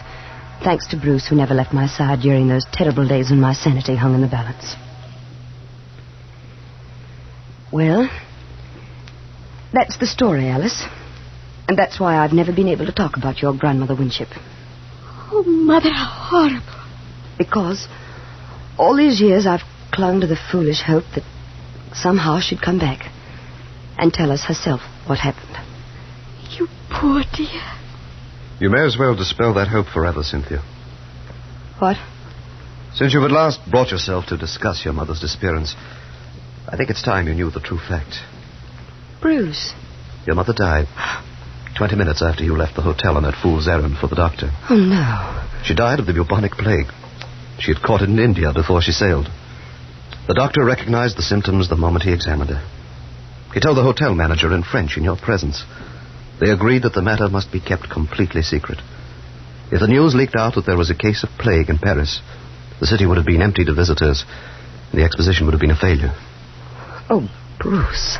The conspiracy of silence began in the hotel. The bellboy was paid to claim he never saw you. The taxi driver was paid well to take you to the doctor's house by the most roundabout route. The note to the doctor's wife advised her to detain you as long as she could. The taxi driver added his own imaginative touch by returning you to the Ritz instead of the Universal. I shudder to think what might have happened if I hadn't come through the Place Vendôme just then. But you didn't know? Not then. When did you find out? Next morning. By then the conspiracy had grown to international proportions. The embassy had been advised. If the exposition was a failure, the franc would fall and the pound sterling would be affected, that sort of thing, you know. I knew when we went back to the hotel you would not find your plum drapes and rose-colored walls and black marble-top table. And you let me go through with that? What could I do? I was acting under orders. I knew that the hotel had completely fumigated and redecorated the room overnight, and everything was in readiness to repudiate your story. I had to let the last act of the dreadful farce play to its dreadful end. What did they do with my mother? Her body was removed from the room less than 30 minutes after you left it. It immediately burned. Why? Why didn't you tell me all this years ago? Why did you let me go on all this time? This is the first time you've ever mentioned your mother since then, my dear. Alice? Yes, Mother? There's a new issue of the Tetler in the library. Wouldn't you like to look at it? But, Mother, I won't... Now, dear, there's a good girl. I want to have a talk with your father.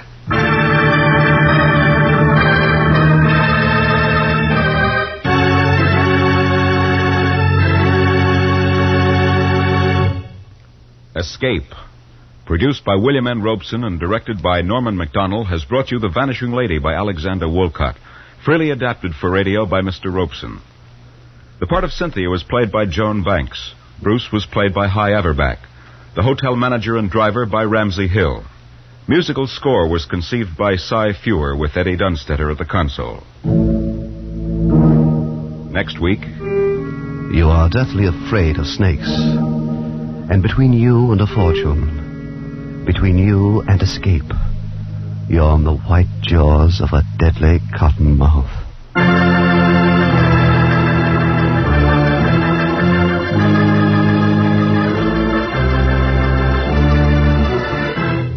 Next week, we escape with Irvin S. Cobb's famous story, Snake Doctor. Goodbye, then, until this same time next week, when we again offer you Escape. This is CBS, the Columbia Broadcasting System.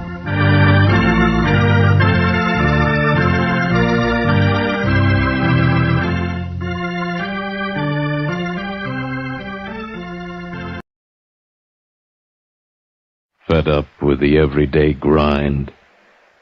Tired out by the dull routine? Want to get away from it all? We offer you Escape. Escape, designed to free you from the four walls of today for a half hour of high adventure. You're speeding through the English countryside, the fast express train rocking beneath your feet.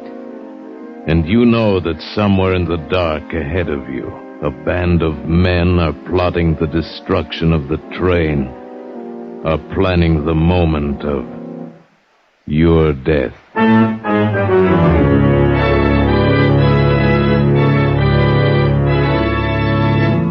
Today we escape to England at the turn of the century and the story of a complete train that vanished from the face of the earth. As Sir Arthur Conan Doyle told it in his fascinating tale, The Lost Special.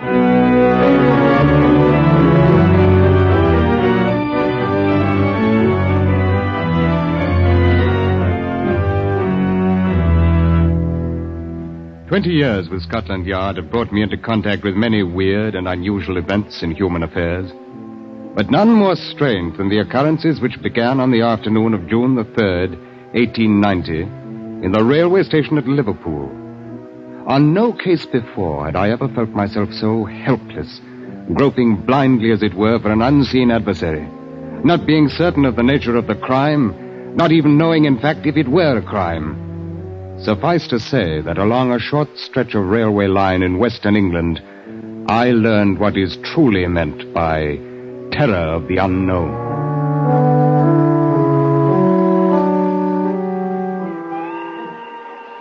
At 4 o'clock of the afternoon in question, having completed a rather minor investigation which had brought me to Liverpool, I was sitting in the waiting room of the railway station reading and waiting for the 6 o'clock train for London, entirely unaware at that moment of a rather ordinary conversation that was taking place in the office of Mr. James Bland, the station master, a few yards away. I'm very happy to know you, Mr. Carroll, and you, Mr. Gomez. And now, if I might learn the nature of your wishes? Simply this, Mr. Bland. My companion and I have arrived on the steamer from Central America, which docked less than an hour ago. It is of the utmost importance that we reach London as quickly as possible in order to arrange passage across the Channel to France. I see. Well, it's unfortunate you missed the 3 o'clock train, Mr. Carroll. However, there'll be a limited leaving at 6 that will put you in London. That is not soon enough, Mr. Bland. I cannot stress too highly the importance of my reaching Paris at the earliest possible moment. I can understand that, but there simply isn't any other train until Quite 6. so. Quite so. I am informed, however, that it is possible to charter a special train upon occasion. A special? Yes, it's possible. Rather expensive, though. The cost is not important, Mr. Bland. How soon can the arrangements be made? Well, Mr. Hood, do we have an engine available? Yes, sir. Number 247 is on the north siding under emergency steam. Good. Very well, Mr. Carroll. It's 4:08 now. We can roll a special out of here at 4:30. The charge is £55. Gomez, you will pay Mr. Bland £55. Who is on the standby crew, Mr. Hood? Let's see. John Slater is engineer, McPherson guard, Smith fireman. Call them at once. Have them carry 2 standard coaches behind the engine, and telegraph the station master at St. Helens to hold the local on siding there until the special goes through. Make sure the line is clear as far as Manchester. Yes, sir. I'll send for a porter to take care of your briefcase, Mr. Carroll. Seems to be rather heavy. Thank you, no. I prefer to keep it with me, if you don't mind. Certainly, whatever you wish. Now, if you leave here at 4:30, you should be in Manchester at 6:15. The station master there will clear you on to London. And I trust you'll have a very pleasant journey.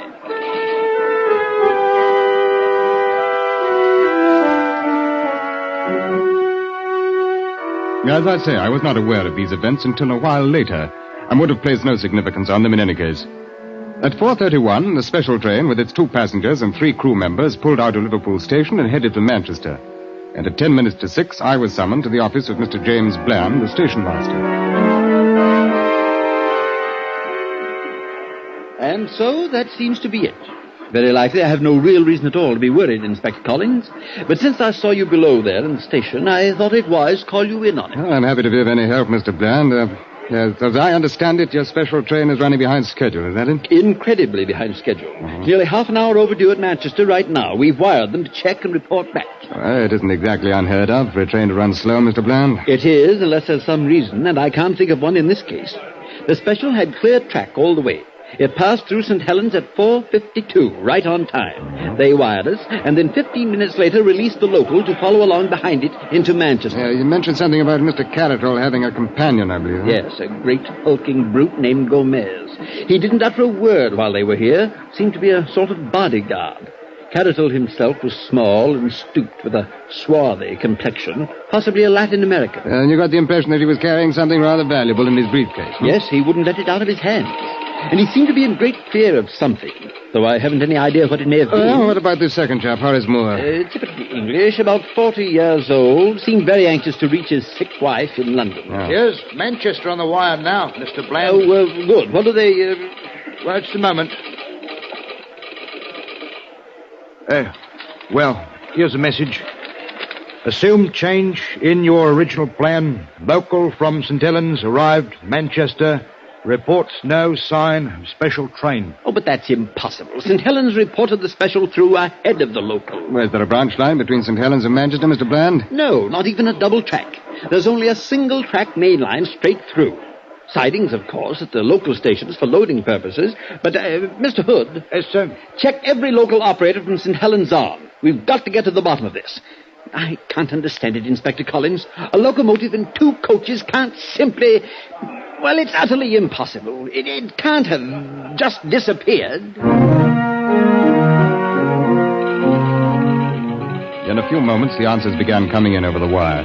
The first was from St. Helens. Repeating our previous message, a special train passed here at 4:52. Local departed 15 minutes later. Then from Collins Green. Special passed here at 5 o'clock, followed by local train 17 minutes later. And then Earlstown. Special passed here 5:06, followed by local 18 minutes later. Newton. Special passed here 5:12, local train 17 minutes later. At Kenyon Junction. Special through here at 5:20, local passed 19 minutes later. And then Barton Moss.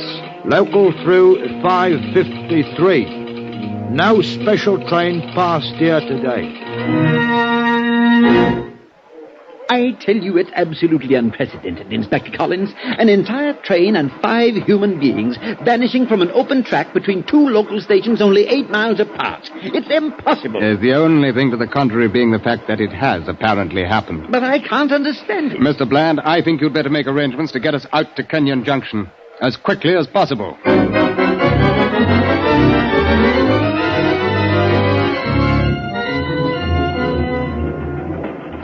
Within 10 minutes, we were in a coach behind a goods engine moving at full throttle on the main line east out of Liverpool. Since the missing special had been reported safely through Kenyon Junction, there was no need for concern with the country this side of that station. While the coach rattled and banged along the miles, we spent the time poring over a large-scale map of that 8-mile stretch between the junction and Barton Moss. As you can see for yourself on the map, Inspector Collins, it's rather open country through there. Yeah. Low rolling hills, mostly, with quite a lot of coal mining and 1 steel mill. No towns or villages near the railway line. Yeah, so I see, Mr. Bland. What about these spur tracks that join the main line? There must be a dozen or more of them. 14, to be exact. Isn't it possible the special could have been switched onto one of those spurs? Well, yes and no. 8 of them can be eliminated immediately. Besides being narrow-gauge tracks, they're also much too flimsy to bear the weight of a standard locomotive. Furthermore, they end at loading bins adjacent to the main line. They're not actually connected to it. I see. Well, that still leaves 6. Are they all standard gauge? Yes, but 3 of those 6 can be eliminated, too, since they've been abandoned for years. The mines they were built for are no longer operated. The Red Gauntlet, Despond, and Heartsease collieries. Yes, but abandoned or not, if the tracks are still there, couldn't they be used? No, they could not. When service to the 3 mines was discontinued years ago, the switches, along with several hundred yards of track adjacent to the main line, were removed to prevent accidents. And that settles that. But we still have 3 lines left. Yes, and all in operation. They serve the Big Ben and Perseverance collieries and the Carnstock Ironworks. Good. Then there's the probable area of our investigation. Probable? Inspector, I fail to see anything probable about a train scheduled from Manchester turning up in a dead-end siding. Well, for many years now, Mr. Bland, I've been approaching problems of this sort with a certain theory of logic. Once both the obvious and the impossible are eliminated, and we seem to agree on those, then the solution must lie in the realm of the improbable, no matter how fantastic it may at first seem. I can't believe it. Why wouldn't the train crew report in? What about Mr. Carroll's anxiety to get to London? Why wouldn't Wait. We're slowing down, aren't we? That's right, sir. We're pulling into Kenyon Junction. This is the last station to report seeing the lost special. Very well, gentlemen. This is where we start to work.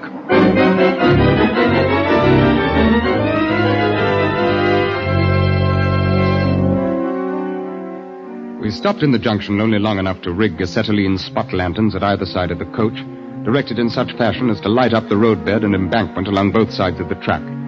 And then we puffed slowly out onto the main line and headed towards Barton Moss, 8 miles away.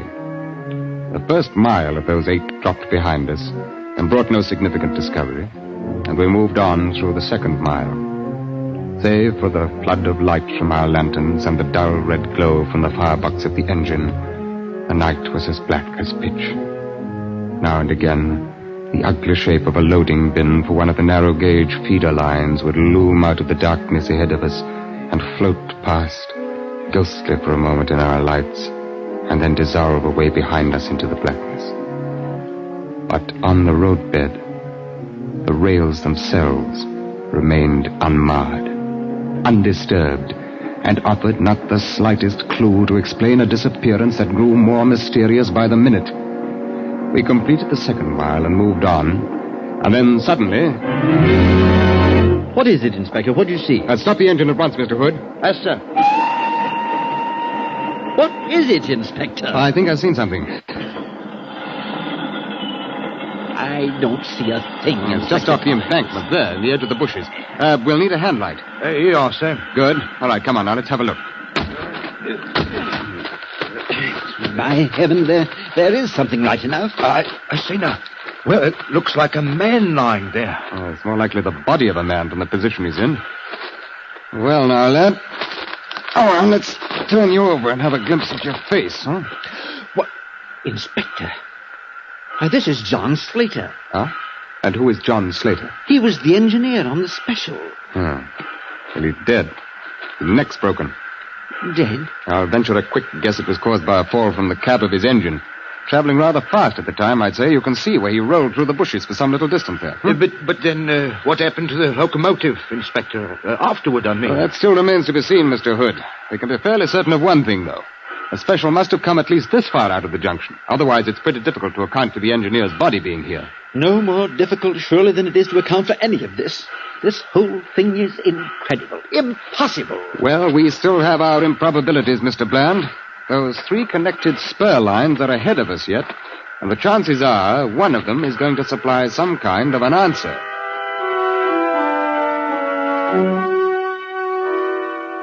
By midnight, I'd completed a thorough check of the 3 lines. The first one, to the Big Ben colliery, ran 1.5 miles back into the hills and ended against the face of a huge pile of coal. Not large enough, however, to cover a locomotive and 2 coaches. I made certain of that. The line to the Perseverance colliery was hardly more than 1/2 mile long.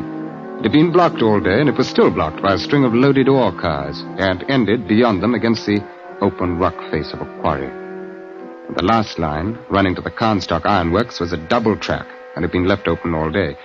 However, a sleepy superintendent informed me that over 200 repairmen had been busy on the roadbed until well after dusk, and it was impossible to imagine a non-scheduled train passing through such a horde of witnesses unnoticed. Oh, shortly after midnight, dog-tired, we walked into Barton Moss Station, still without the slightest explanation of the mystery. I want to send a wire through to Scotland Yard. Scotland Yard? Yes, sir. Yeah. I'm prepared to postpone further investigation. Investigation? Until daylight. Yes, sir.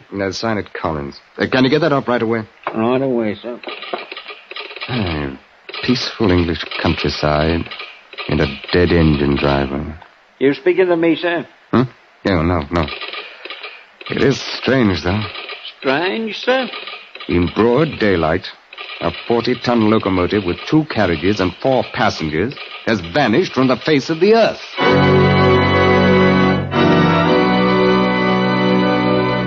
In just a moment, we will return to Escape. But first, 10 great shows come to you every Sunday night on CBS, and right and bright in the middle is America's #1 comedy, The Jack Benny Show.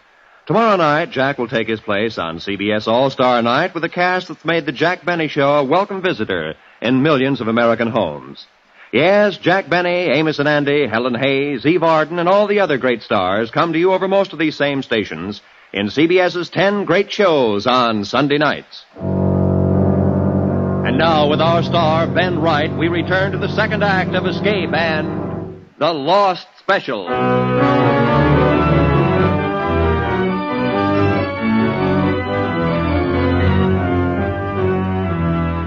By the next morning, of course, the story was out and the daily papers went to work on it. But fortunately for Scotland Yard, the main attention of the press was directed at the moment toward the international scandal, which had been brewing for a week or two among high financial circles in France. As it was, however, letters to the editor in the Morning Post gave us quite a rough go of it. Oh, with all manner of crackpot It seems suggestions. difficult to believe that the worthy operators of Scotland Yard have overlooked the one obvious explanation as to the whereabouts of the missing train. May I advise them that some 2 miles from Barton Moss, the railroad line crosses the West Branch Canal. Unquestionably, the special leapt from the bridge and lies now in the muddy water. This whole affair is obviously the work of some subversive organization. And until the culprits are brought in to face their just deserts, no man, woman, or child in England can be considered safe. Now, my advice we are in the witnessing matter the fulfillment of ancient prophecies. The forces of evil grow bolder and begin now to invade the earth openly. There is no doubt but what that strange man Caratol was really the devil in disguise. And it is Our high first time... action this morning is to gaze quickly across the city toward Westminster Abbey. Considering the recently demonstrated inefficiency of Scotland Yard and the Manchester-Liverpool railway affair, it's quite possible the Abbey may be spirited away some night soon. A week passed, and then 2 weeks. We scoured the whole western countryside, following up every lead, tracking down each rumor, and we got nowhere. 3 weeks, 4, and then the press began to ignore the matter. 2 months went by. Nothing new. 3 months, and the activity of Scotland Yard in the matter had come to a standstill. The reason was simple enough. We had no idea what else to do. So the records were finally taken from the active file and marked, case still open and unsolved.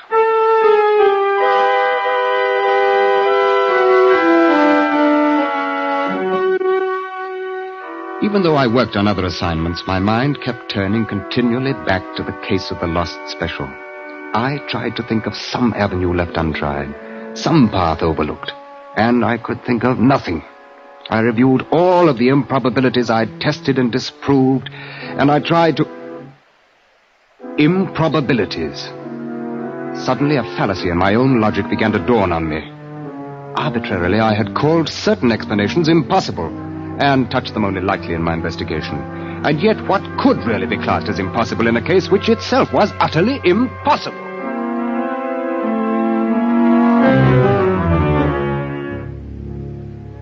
Down to Barton Moss again, and then 10 days of painstaking work. At the end of those 10 days, I was certain that I'd found at least the essentials of the answer, and I was equally certain that I could never prove it. I could see only one bare chance, a desperate chance against long odds. I laid my plan before the chief inspector, and then Scotland Yard went into action. London Times, 21st November, 1890.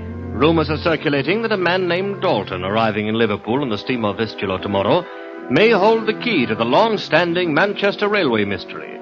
According to reliable sources, Mr. Dalton possesses recently discovered copies of the documents which were carried in the briefcase of the ill-fated Mr. Caratol. It is further stated that Scotland Yard is arranging to meet Mr. Dalton at the Liverpool pier and rush him forthwith to London. The next afternoon, accompanied by Mr. Dalton, I walked into the office of Mr. James Bland, station master at Liverpool, and chartered a special train for London.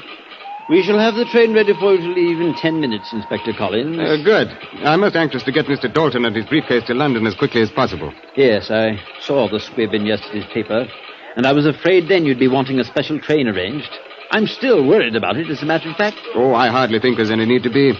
You've run a good many specials up to Manchester since that affair 6 months ago, and you've never lost another one, now have you? No, but I'll confess I've shaken in my boots every time I've watched one of them pull out of here. I say now, you're going to have me jumping at my own shadow. Oh, don't worry, Mr. Dalton. I'll have you in London before you know it, and none the worse for the trip. Nevertheless, Inspector, you'll have to admit the situation today is very much like the one 6 months ago. Oh, yes, in some ways. The mysterious stranger arriving by steamer from South America, and in urgent haste to reach London. The carefully watched briefcase, which, according to rumor, contains the very same sort of material Mr. Caratol was carrying. But there is one difference. Mr. Dalton is being accompanied by an agent from Scotland Yard. Yes, but Mr. Caratol also had a guard, that chap Gomez. and both of them disappeared. Oh, come now. Surely you don't think that anything so fantastic could possibly... Oh, no, he's right, Mr. Dalton. It did happen once, and a number of the elements are similar. Well, Mr. Bland, I'll wire you as soon as we reach Manchester. Hardly necessary, Inspector. I think I shall go along with you. What good? But if you're looking forward to excitement, I can't promise it. No, it will probably be a very ordinary trip. But if I stayed here, I'd be a nervous wreck by the time you reached Manchester. Well, then come along by all means. Mr. Dalton and I will enjoy your company. Your train is just pulled up the platform, gentlemen. Good. Well, gentlemen, we can't keep the fates waiting, huh? Let's get aboard.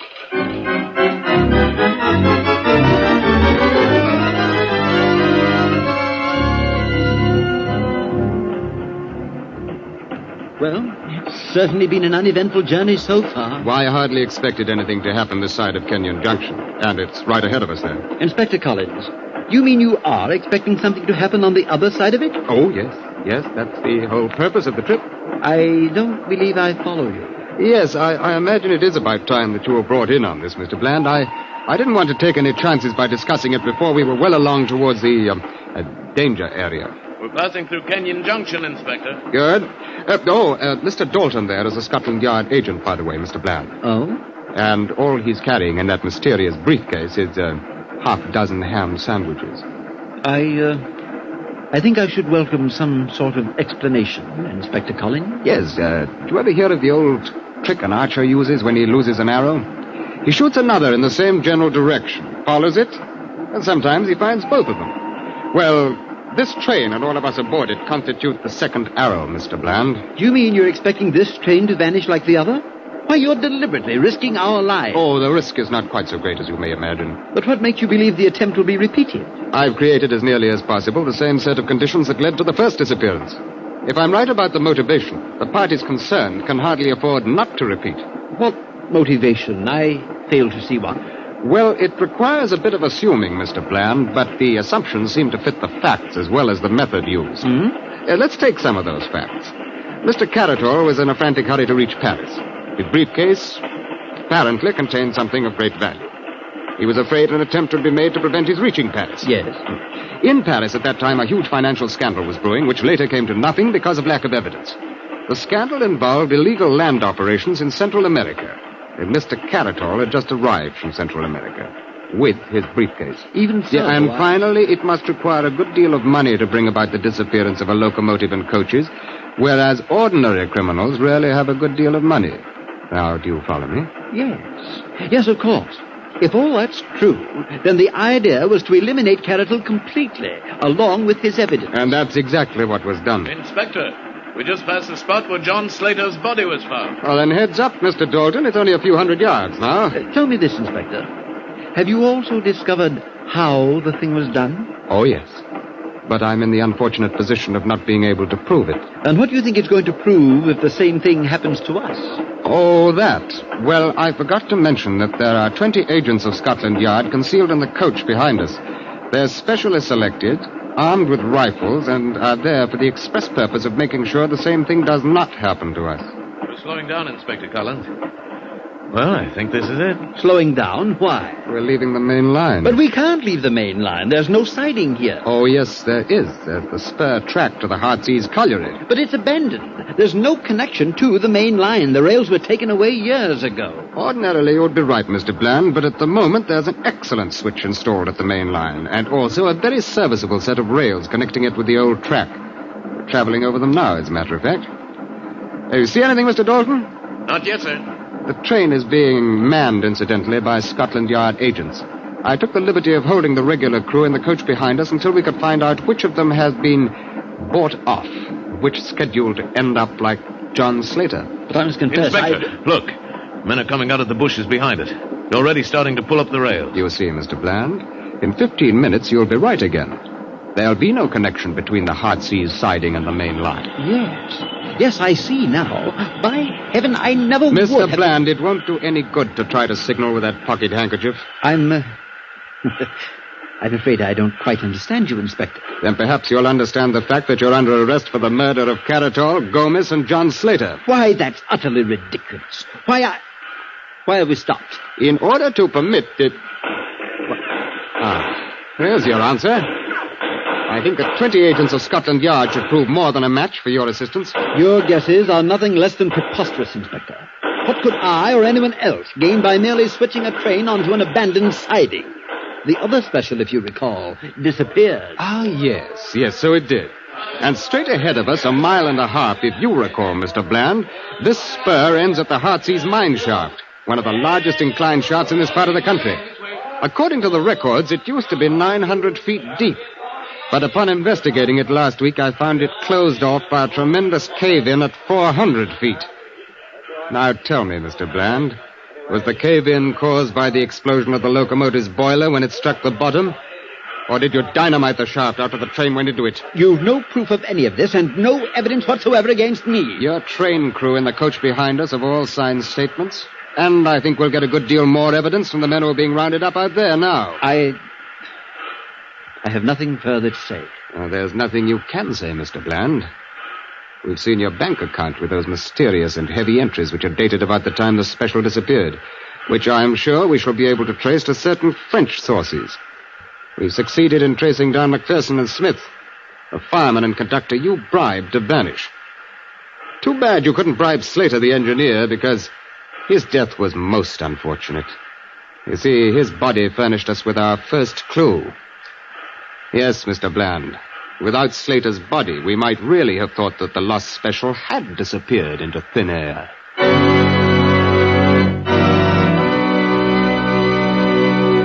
Escape is produced and directed by Norman MacDonald. Today we have presented The Lost Special by Conan Doyle, adapted for radio by Les Crutchfield, with editorial supervision by John Dunkel. Starred as Inspector Collins was Ben Wright.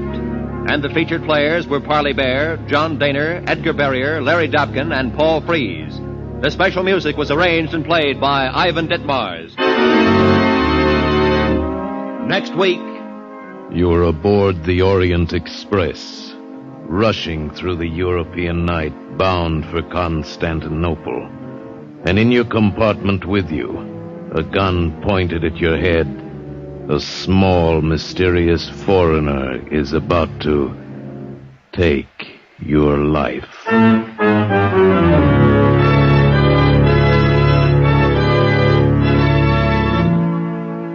Next week, we escape with Graham Greene's exciting novel of intrigue, Orient Express.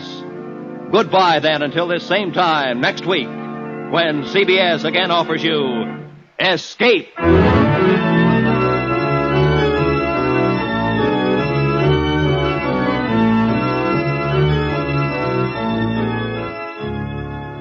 For more adventures, seek it out with two top CBS shows tonight.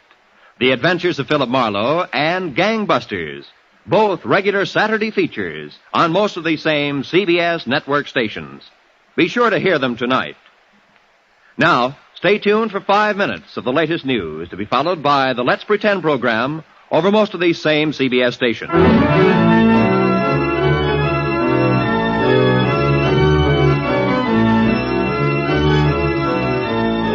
This is Roy Rowan speaking for CBS, the Columbia Broadcasting System.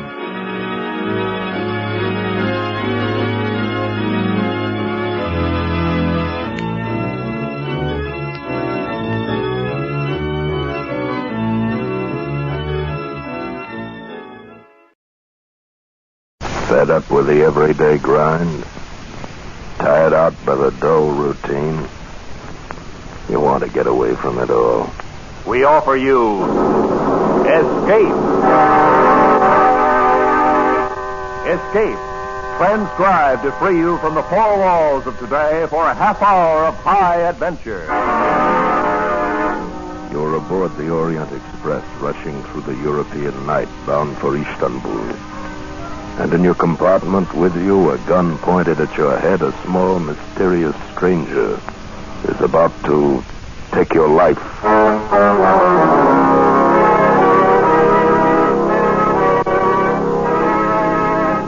Today we escape from reality to the 10th world of Balkan intrigue as Graham Greene pictured it in his famous novel, Orient Express.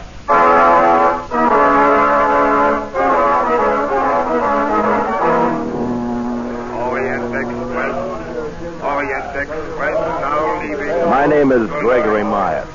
In 1932, I had to go to Istanbul on business, and I decided to take the Orient Express. After an uneventful trip across the Channel, I found myself at the station in Ostend, Belgium, where the Orient Express began. The porter took my bags and overcoat from my first-class compartment while I lingered on the platform. And, inevitably, somebody bumped into me. Oh, I'm sorry. Oh, that's quite all right. I wonder which way are the second-class coaches, please? That way, I think. Your suitcase looks heavy. May I? Oh, no, thanks. I can manage all right. I always have. Yeah, she had a very nice figure, trim and erect. I wondered whether she was going as far as Istanbul. Orient Express, en voiture. I made my way down the platform to my coach. But there was a stranger in my compartment going through my overcoat. Young man, you have the wrong compartment. And you have the wrong overcoat. This coat is mine. Also this compartment, number 7. It happens to be number 8. 8? I have made a mistake. 1,000 apologies, sir. Oh, that's all right. Thank you. You are going to Belgrade, perhaps? No, I'm for Istanbul. So, allow me. My name is Richard John. How do you do? My name's Myatt, Gregory Myatt. I am grateful you are a fellow countryman. These little mistakes can be so difficult to explain. Fellow countryman? But I'm American. I also. I am a naturalized American all these many years, but the accent remains. Yes, I suppose it does. Well, we are underway. I will go to my compartment. A most pleasant journey, sir, and again 1,000 apologies.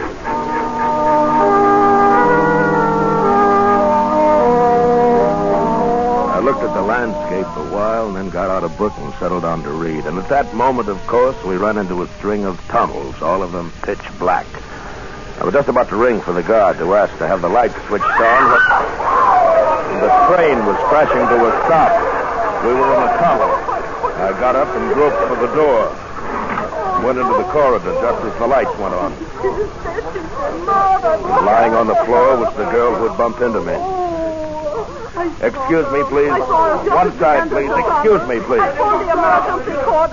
Madame Conductor, it is my duty to inform you it is not allowed for a passenger to stop the Orient Express. Mr. Myatt, if you will allow me, please. Oh, Mr. John. Hadn't we better get a doctor? I am a doctor, Mr. Myatt. Allow me. Oh, there is nothing wrong with this young lady. She has only fainted. Oh, good. Give me a hand, Mr. John. Let's get her into my compartment.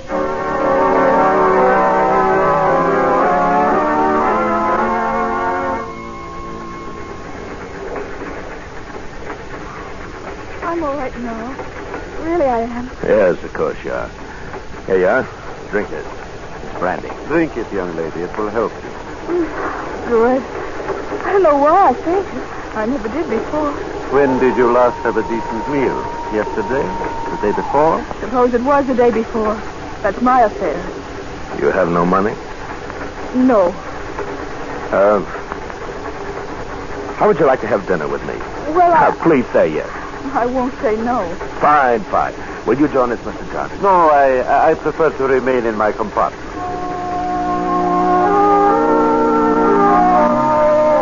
As we dined, I learned her name was Carol Musker. She was a chorus girl, and she had a job waiting for her in Istanbul. I felt a bit sorry for her, but, well, more than that, I remembered how she felt in my arms when I carried her into my compartment. And I wanted to hold her again. I ate a lot, Mr. Myatt. I hope you can afford the check. I think I can. Oh, good. Now, how about breakfast tomorrow? And all the rest of your meals till we reach Istanbul. Mr. Myatt, I hope you don't have any ideas about me. Well, of course I have. You're very attractive. Well, I don't know anything about you. For all I know, you're married and have 6 children. I am not, and I haven't. How about you? I have no one. Well, then there's no reason why we shouldn't have ideas about each other, is there? And by the way, my first name's Gregory. More coffee or dessert? No, thanks. Well, then as soon as I've paid the... Mr. Myatt. Oh, Mr. John. Excuse me. Is this yours? That's my pocketbook. I found it in the corridor outside my compartment. You must have dropped it when you lifted this young lady. He gave me my pocketbook and left the dining car. All my money was there, but one thing I knew. I had not dropped my pocketbook.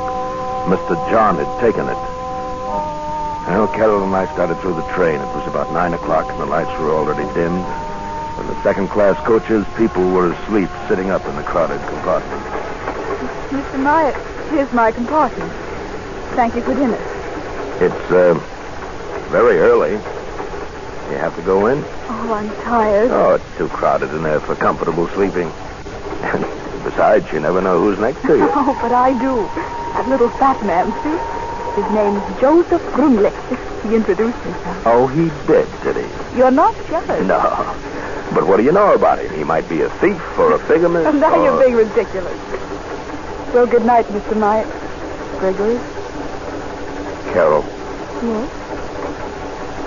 you might kiss me good night. No one will notice. All right. What? Young lovers, eh? Oh, Mr. Brumley. If you are going somewhere, sir, why don't you go ahead? Do not be angry, please, sir. I was not spying, Mr. Meyer. How do you know my name? We all heard of the gentleman gallant enough to take Miss Muscat to dinner at the good doctor's suggestion. Doctor? What doctor? Mr. John. He's a doctor, is he not? Now, if you'll please excuse me, I must get some water. I'm quite thirsty. I don't think I like that guy. Carol, how about taking my compartment? Your compartment? Or I'll get you another one. We'll speak to the conductor right now, huh?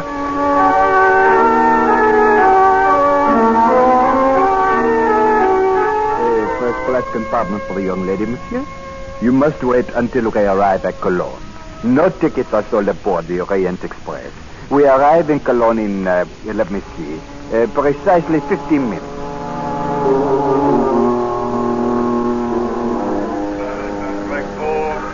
On track 2, Orient Express, leaving in 10 minutes. As we walked up to the first-class ticket window, a woman elbowed us out of the way. Please excuse me. You don't mind if I go first, do you? My train for Paris leaves any minute. Well, in that case, go right ahead. Thank you. Oh, Hans Ticket.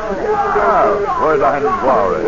One to Paris, Hans. My editor has got me a... He was a reporter, apparently. While waiting for her change, her eyes went past me to the Orient Express, and suddenly they widened. I followed her glance. Mr. John was just stepping back into his compartment. One moment, Hans.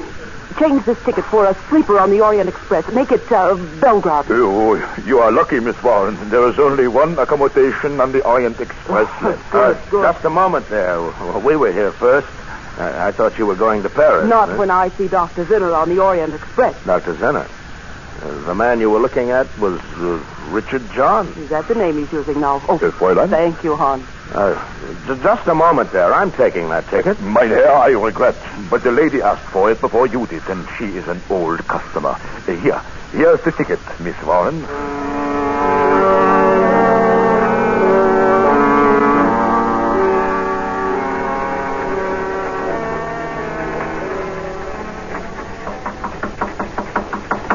Who is it? Gregory Myatt, Mr. John. I'd like to talk to you for a moment. May we come in? Why, yes, of course. You are feeling better, Miss Muska? You are getting enough rest? Yes, thanks. That's why we're here. Miss Muska's taking my compartment, and I'm staying in here with you. I wish I could oblige, but I prefer my privacy. Why is that, Dr. Zinner? My name is Richard John. Where did you hear otherwise? From a newspaper reporter who saw you in the station at Cologne. Oh. I don't know what it's all about, and I don't much care, but Miss Musker is going to have my compartment, and I'm going to move into this one with you. Any objections? No. In fact, both of you shall stay here with me. What the devil? Gently, Mr. Meyer. He has forgotten. I am an excellent shot, believe me. Oh, Greg. We shall all stay, I insist. Lock the door, Mr. Meyer. That's fine. Now, just who are you, Mr. Meyer? Who am I? A police spy here to keep me from getting to Belgrade? Oh, that's ridiculous. You surely don't expect me to believe your story about some... John. Mr. John. That sounds like the reporter from Cologne. Tell her she has made a mistake. Tell her, Meyer. Go away. You've got the wrong compartment. My name is Myatt. I'm a reporter. Mabel Warren, London Clarion. Myatt, put your arm around Miss Muska. Open the door part way, just enough for her to see both of you. I shall be behind the door. And remember, I have a gun.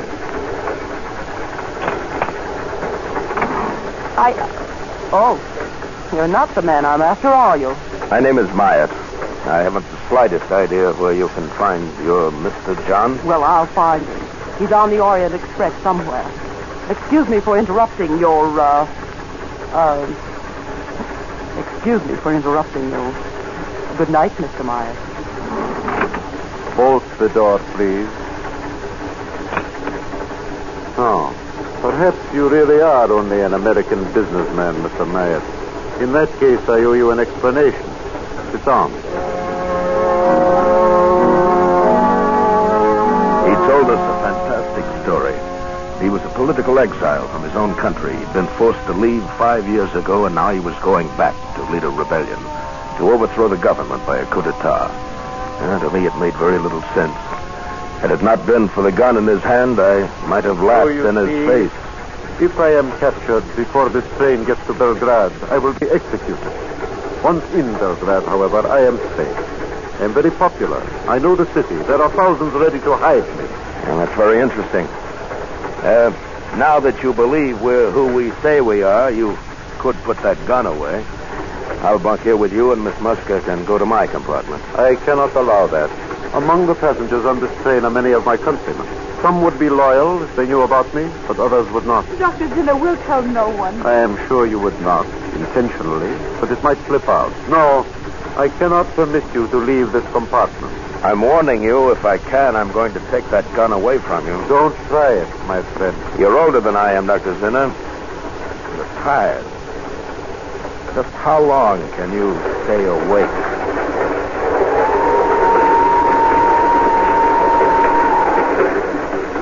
I sat with Carol on one seat. He was across from us, the revolver in his hand. And it got later and later and later. I'm tired, Greg. Now, just close your eyes then, Carol. Are you sleepy, Dr. Zinner? Not yet. But Carol was asleep on my shoulder.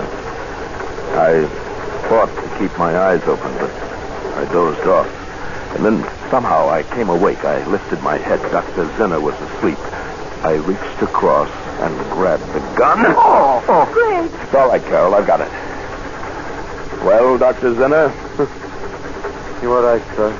I tried to stay awake, but... Stay here, Carol. I'm going to locate the conductor. I'm going to tell him what's been going on. Oh, no, you must not. I shall never get to Belgrade. Greg, they'll kill him. No, we're still outside his country. He won't be hurt. But if you report me to the conductor, I shall be put off the train. Well, in short, no harm done. I'll be back soon, Carol. I left the compartment and started down the corridor. I heard a noise behind me, and as I turned, I caught a glimpse of a shadowy figure, one arm raised high above my head. And then the arm swung down, and something hard and heavy crashed against my skull. And I fell into a pool of blackness, and I knew nothing more.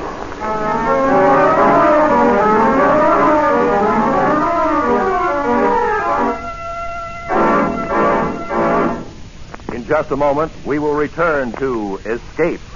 But first, the blazing billboard for CBS's 10 great Sunday night shows has an especially big blaze of lights near the top of the list. That's where the names of Spike Jones, Jack Benny, and Amos and Andy are found in succession. Spike Jones, Jack Benny, Amos and Andy, the most unusual sequence of top-rating comedy in radio. Don't miss a single second of their 90 non-stop minutes of mirth tomorrow night on CBS's great Sunday Night 10. Amos and Andy and Spike Jones come to you over most of these same CBS stations, and Jack Benny is heard over them all. And now, with our star, Bill Conrad, we return to the second act of Escape and the Orient Express.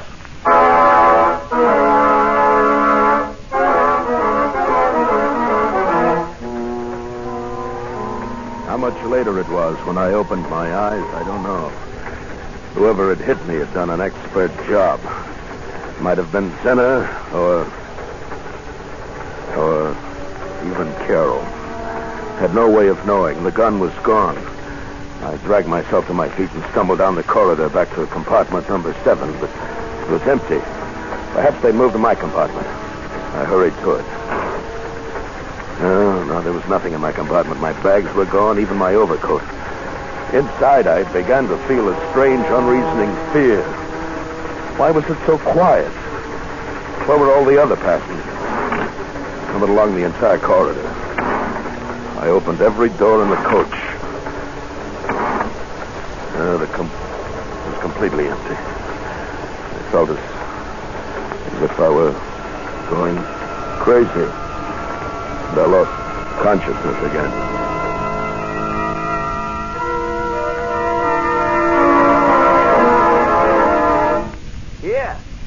Here, you! What? Mister!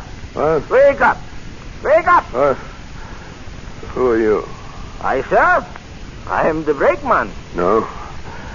Tell me, what happened to everyone? This coach was full. I got on at Austin. Dozens of people got on at Austin. Oh, no, sir. This coach is empty. And it comes only from Regensburg. Regensburg? Huh? No, it's from Austin, I tell you. Look.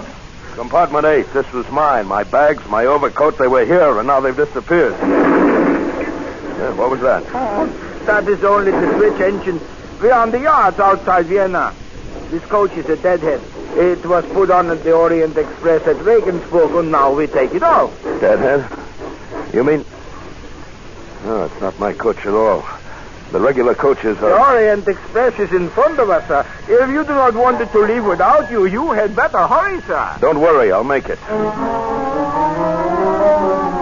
The Orient Express was just getting underway when I dropped off the front of the deadhead. I had plenty of time to run up alongside and swing aboard. I made my way through the train to my coach and knocked on the door of Sinner's compartment. Open up in there. Who is this? Gregory Myatt, open the door. Come in, please.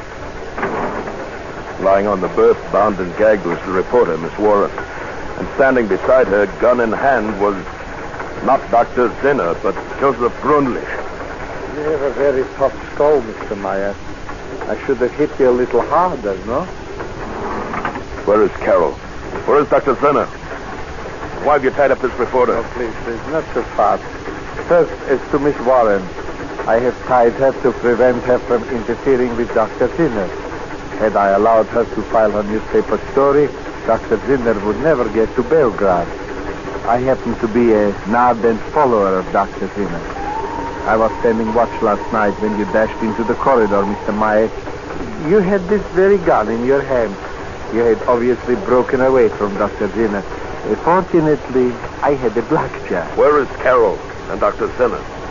Do you promise to do nothing to interfere with Dr. Zinner's plan? I promise nothing. Now, be reasonable. The Orient Express will soon cross the border into my own country.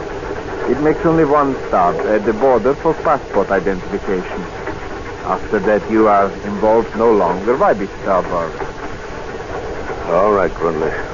I won't interfere. Mr. Myatt, I thank you. You may go now. Dr. Zinner and Miss Musker are next door in your compartment. Dr. Zinner was seated on one berth dozing, and Carol lay on the opposite berth fast asleep, traces of tears on her cheeks. She shivered. I covered her with my overcoat, and she woke up. Gregory, I didn't know where you were. Go back to sleep. Oh, I searched everywhere. I didn't know what to do. When I came back here, oh, I was so tired. Dr. Zinner made me go to sleep. Everything's all right. In a few hours, everything will be fine. Now, close your eyes and go back to sleep.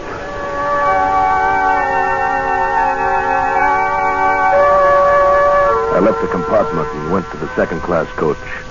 With both Carol and Grundlich gone, there was space for me. I slept until I was awakened by a Hungarian passport inspector. The train had stopped in a town named Subotica, just inside the border. I showed him my passport. Then I went to the dining car.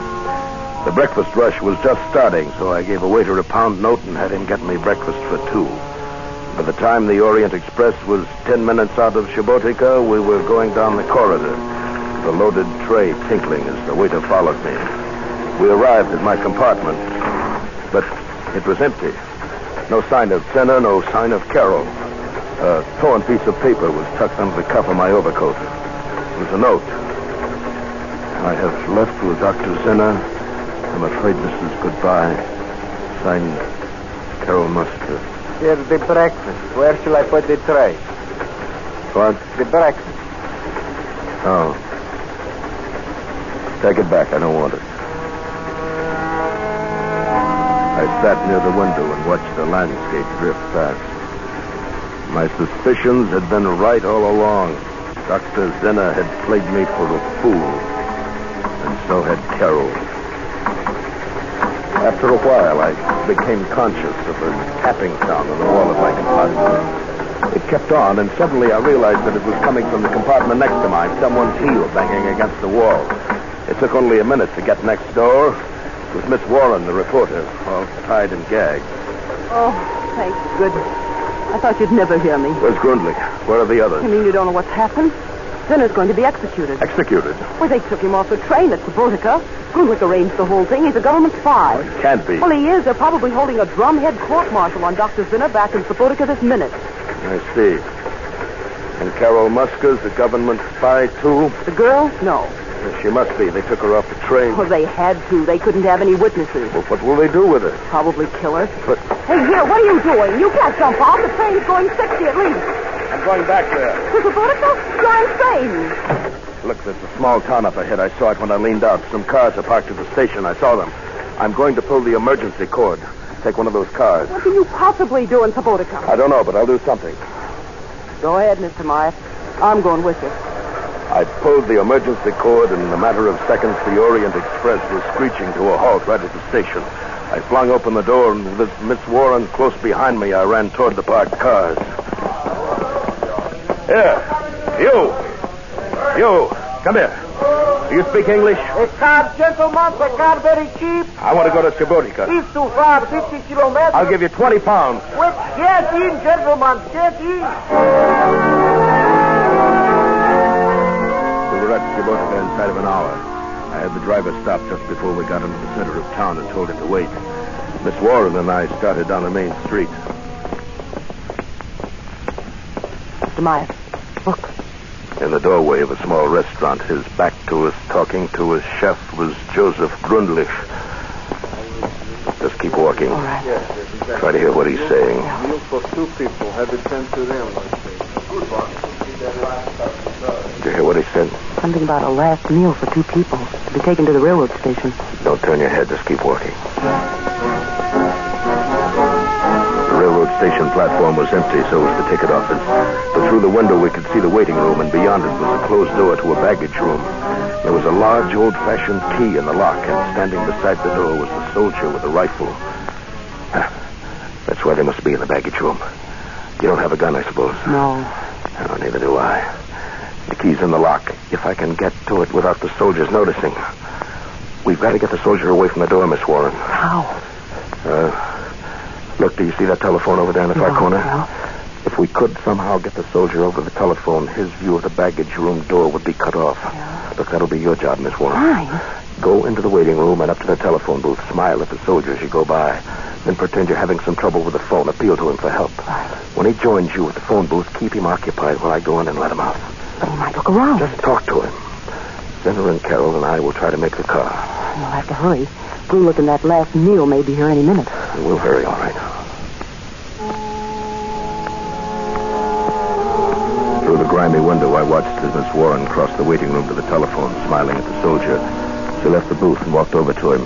Couldn't hear what they were saying. She smiled at him again, putting her hand on his arm, and went over to the booth. Took a deep breath and entered the waiting room. I could hear them talking as I started toward the baggage room. About telephones is so nice up here. Oh, lovely. I'm glad to see. What's the number you use? Oh, yes. Carol. That's the number. Oh, yeah, I have it right in my... Carol. Gregory. No noise. Dr. Zinner, Carol, go to the station platform. Now, no noise. Come on. All right, follow me. Oh, no, but I heard about you. I didn't know. We started back toward the open door that led to the station platform. We went out slowly, not making a sound. Miss Warren was still talking to the soldier, and then suddenly their voices stopped. I glanced back. The soldier's gun had fallen to the floor. He was kissing Miss Warren.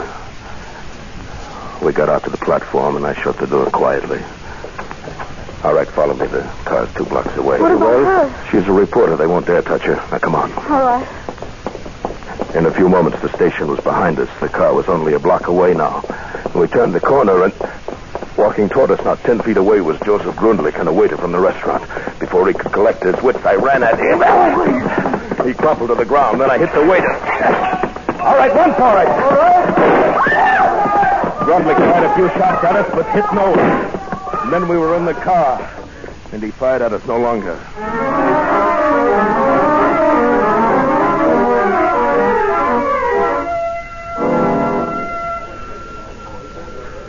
Voiture, Orient Express, all aboard.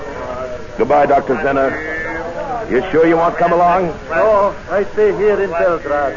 I shall be all right now, thanks to you. Goodbye, Mr. Myers. Goodbye.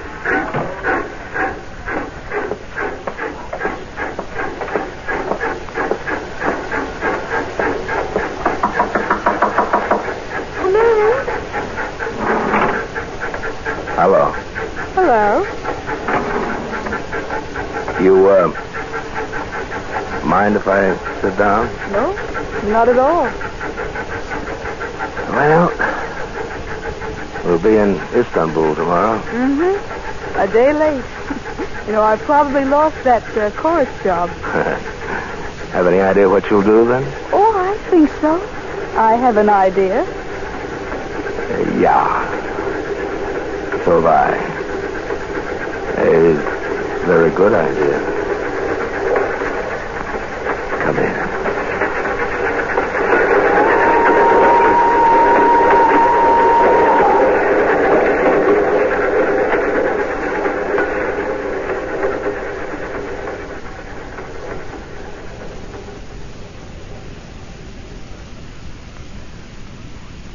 Escape is produced and directed by Norman MacDonald.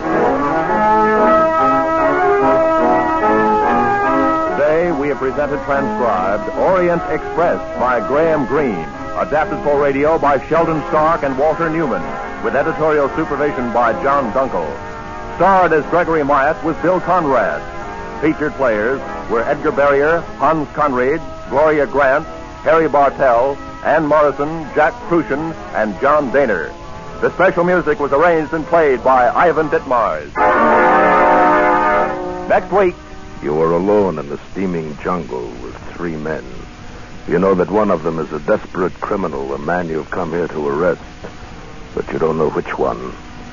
You'll have to find him before he can save himself by killing you.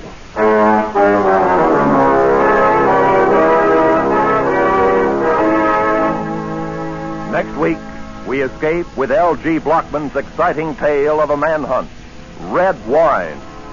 Goodbye, then, until this same time next week, when once again CBS offers you Escape.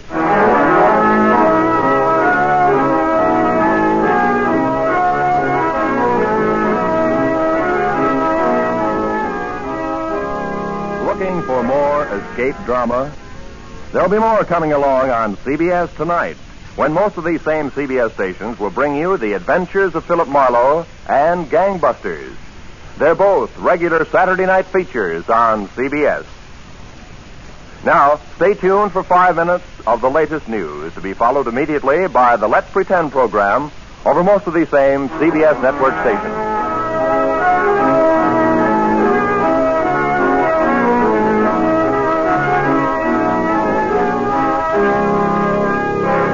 This is Roy Rowan speaking for CBS, the Columbia Broadcasting System.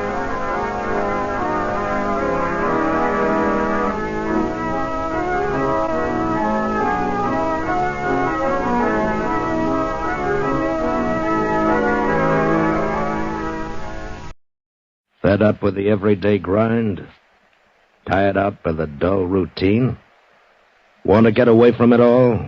We offer you Escape. Escape. Transcribed to free you from the 4 walls of today for a half hour of high adventure. You were flying over the lonely wastes of the Pacific, lost, torn by the fury of a typhoon, your gas running out. And ahead of you is an adventure so strange, so terrifying, that your mind cannot accept it.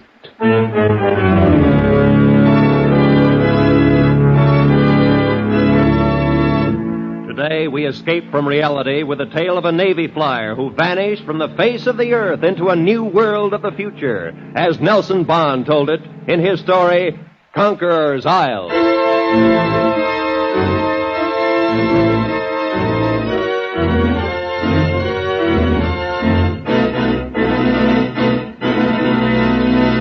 You've got to believe this. It sounds utterly impossible, I know. It sounds crazy. That's why I'm here, sir. But it's the truth, and you've got to believe it. You've got to, sir. You've got to. That's the way he started, almost as soon as I'd walked into his hospital room. He wasn't violent, you understand. There was no need for restraint. But his every action, every gesture was evidence of a psychotic condition. To be extremely charitable, battle fatigue. Well, anyway, it was an odd case. I was already acquainted, of course, with the history. Young man, graduate of Annapolis, lieutenant in the Fleet Air Arm, excellent record, citations for bravery and so forth. And toward the end of the war, he and his bomber crew disappeared over the South China Sea. Search failed to turn them up. They were, of course, presumed to be lost. And then a month ago, almost 4 years later, Lieutenant Brady was found by a Brazilian freighter drifting helplessly and nearly dead in a tiny life raft from the airplane. Curiously enough, his position was not far from that last reported by his radio operator 4 years ago. But when he was asked where he'd been, he gave a story so fantastic, so utterly unbelievable. You've got to believe it. You've got to, sir. At ease, Lieutenant. I'm sorry, sir. I'm here to consult with you as a physician, not to order your cure as a superior officer. Now, suppose we ignore the braid while you tell me about it. Oh, thank you, Doctor. Where should I begin? Well, it's your story. You know what it is you want me to believe. The trouble began, I understand, on your last bombing mission. Yes, that's right. That's when my troubles began. The thing's been going on for much longer than that. Years, certainly. Decades, perhaps. Somebody has got to do something, Doctor. Time is racing by, and with every passing day, they grow stronger. I've got to make people understand. Lieutenant. Now, suppose you start at the beginning. With that unfortunate last flight. Yes, sir. I'm sorry I got a little... Well, then it was this way. We'd finished our mission, and we were starting for home. We were over the South China Sea, between the Philippines and Indochina, roughly off Palawan. Everything was peaches and cream. The Arden Alice was purring along like a dream, and I was sitting there chewing up a pack of lifesavers, thinking how good that can of cold beer was going to taste, when the intercom crackled in my ear. Lieutenant, Jap freighter, 10 o'clock. Huh? Yeah, you're right. Looks like a single tramp beating up the coast. You still got a Bertha? Yes, sir. Okay, maybe we can have some fun. Red 4 to Mac. Red 4 to Mac. Go ahead, Red 4. Jap freighter, 10 o'clock. Check. We've still got a Bertha. How about it? Why not? It's your party. Go ahead and good luck. Roger and out.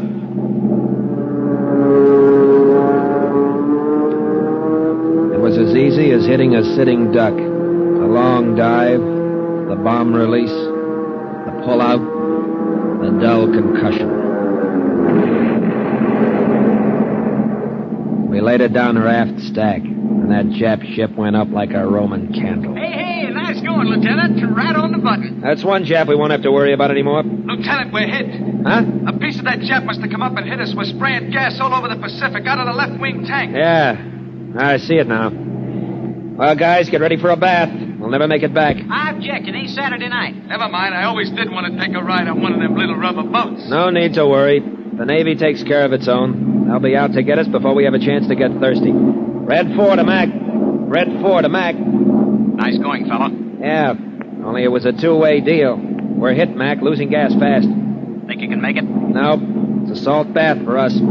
Sorry, fellas. Keep your radio on. Give your last position to base before you ditch it. They'll have a rescue party out in an hour. Wilco. See you tonight. Good luck. Over. Roger, out. You see, there was nothing to it. Happened every day. With ships all over the Pacific, they'd have a destroyer sitting there when we came down. A half hour later, when our gas was down to a few cupfuls and the rest of the squadron was long out of sight, an an amazing thing happened. 1 minute the sky was clear and cloudless. The next minute we were surrounded by thunderheads, and a typhoon burst on us. Holy cow, Lieutenant, where'd this come from? I don't know, but it's a Lulu. Fasten your safety belts. There's no telling what this'll do to us.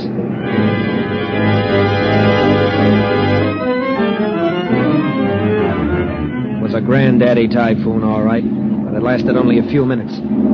Then we got out of it as miraculously as we'd come into it. And wonder of wonders, we were directly over a small island. Well, what do you know? Take a look at that sight for sore eyes. Man, oh man, it looks mighty fine to me. What island is it, Lieutenant? I don't know. I don't recognize it. After the way we got tossed around back there, I haven't any idea of our position. We could be anywhere from the coast of China to the Philippines. Who knows? Who cares? It's dry land. Yeah, just in time. We're out of gas. Hey, Jack. Yeah? See if you can get a fix and radio our position. We're going down.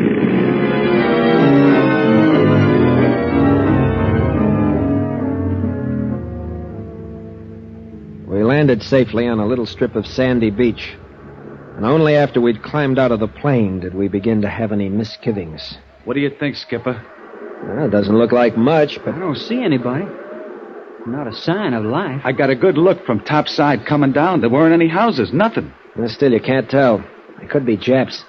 Or worse. Headhunters, maybe. We better stick together, stay close to the plane. Shouldn't be more than a few hours. Oh, yeah, except... Hey, what the... Hold it. Hello there. A white man. Hey, what is brother. this? Keep your eyes open. It might be a trap. But he's a white man. He speaks English and he's not armed. No, I don't see any guns. Just the same, watch it. Welcome, gentlemen, welcome. I saw you land, so I hurried out to see if I could be of any assistance. May I introduce myself? I'm Dr. Grove. I'm Lieutenant Brady, and these are my men. Radio man Kavanaugh, my gunner, Sergeant Geller. Hi, it's pleasure, gentlemen, pleasure. Are any of you in need of medical assistance? No, thanks. We're all okay. Just a little surprised to find anyone here. Well, yes, of course. That can be explained to you later. But right now, you'll be wanting food and rest. Hey, now, a little chow wouldn't be bad. But first, we have to get in touch with our base. Give them our position. Oh, of course, but such things take some time in these primitive areas. Oh, we have a radio on the plane. Did have, Skipper. What? I was just starting to tell you. It went out just before we sighted the island. Must have got wanged up in that storm. Well, can you fix it? Well, I suppose so, if it's nothing serious. I'll tell you better after I have a chance to look at it. Of course, but in the meantime, I hope you'll accept our humble hospitality. We don't have the pleasure of entertaining new guests here often. It'll be good to chat with you all. If you'll follow me, please. How about it, Skipper? Sure. Why not? After the last half hour, we could all use a little relaxation. Very good. Right this way, please. I should have smelled it right then. There was something strange about the whole thing. There were a lot of questions in my mind, but somehow I didn't ask them. Instead, we walked down the jungle path behind Dr. Grove, like lambs to the slaughter. Tom Geller must have had the same misgivings because he whispered in my ear. I don't get it, Skipper. Don't get what, Tom? Where do these guys come from? Where do they hang out? When we were coming in, I made sure to take a good look at this island. There were no houses, no nothing. I don't know. I guess we'll find out soon enough. Yeah. Hey, stop. Oh, holy cow, will you look at that? Dr. Grove stopped in front of what looked like a big rock. And then we saw it was expertly camouflaged cement with a sliding door. There. Here we are, gentlemen. If you'll be good enough to enter. Enter what?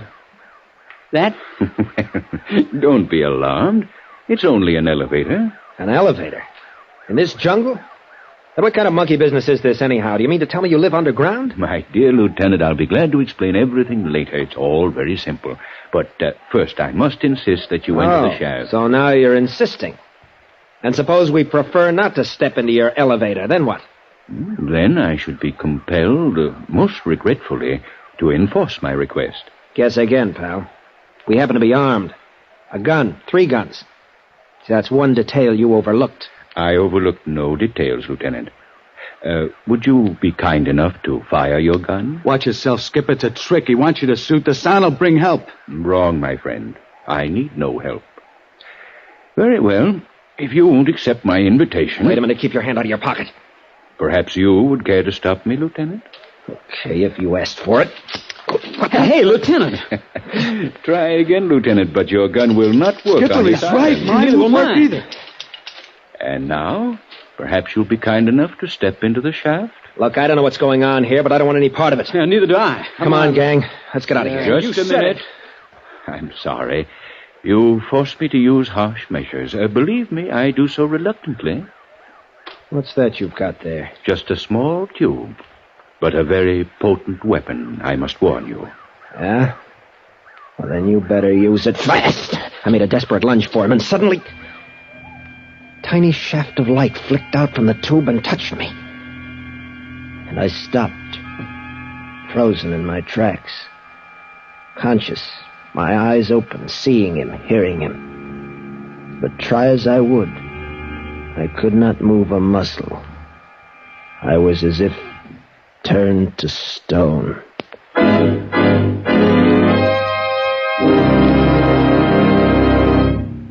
In just a moment, we will return to Escape. But first, both Gangbusters and The Adventures of Philip Marlowe are regular Saturday night features on most of these same CBS network stations. So be listening tonight when they bring you an exceptional, fast-moving, gripping hour of mystery. And now, with our stars, David Ellis, Ted Von Eltz, and Bill Johnstone, we return to the second act of Escape and Conqueror's Isle.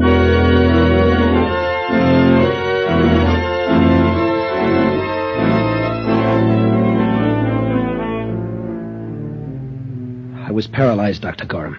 Completely paralyzed.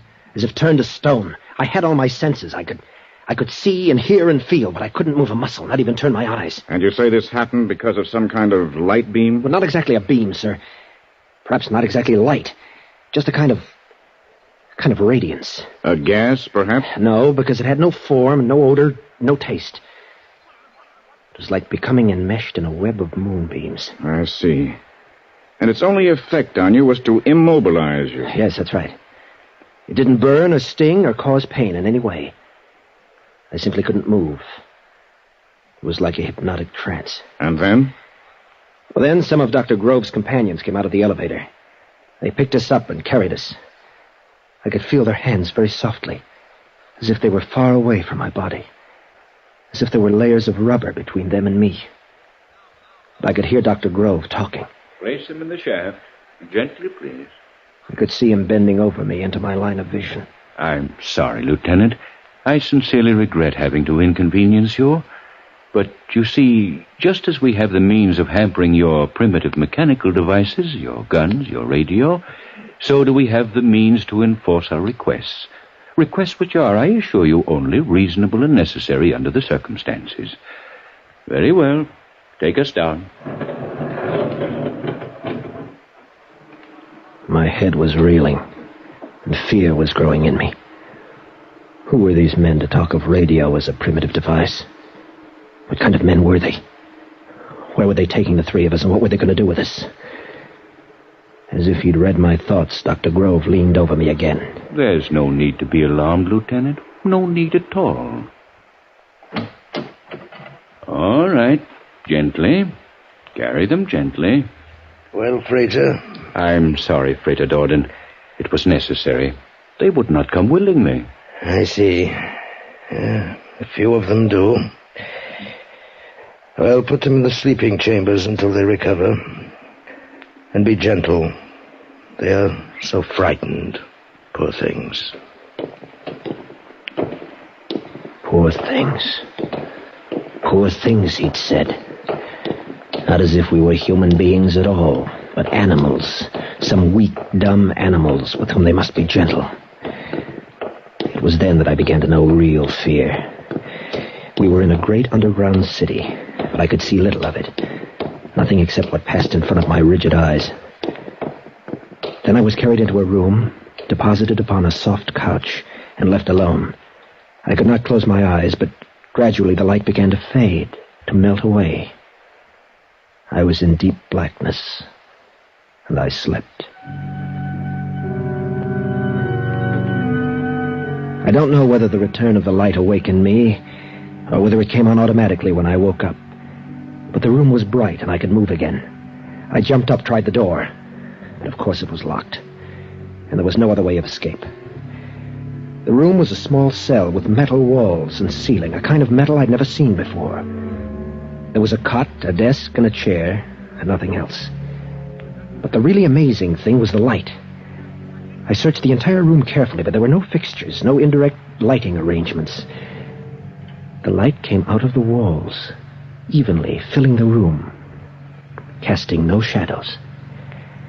Suddenly I wanted to see Kavanaugh and Geller.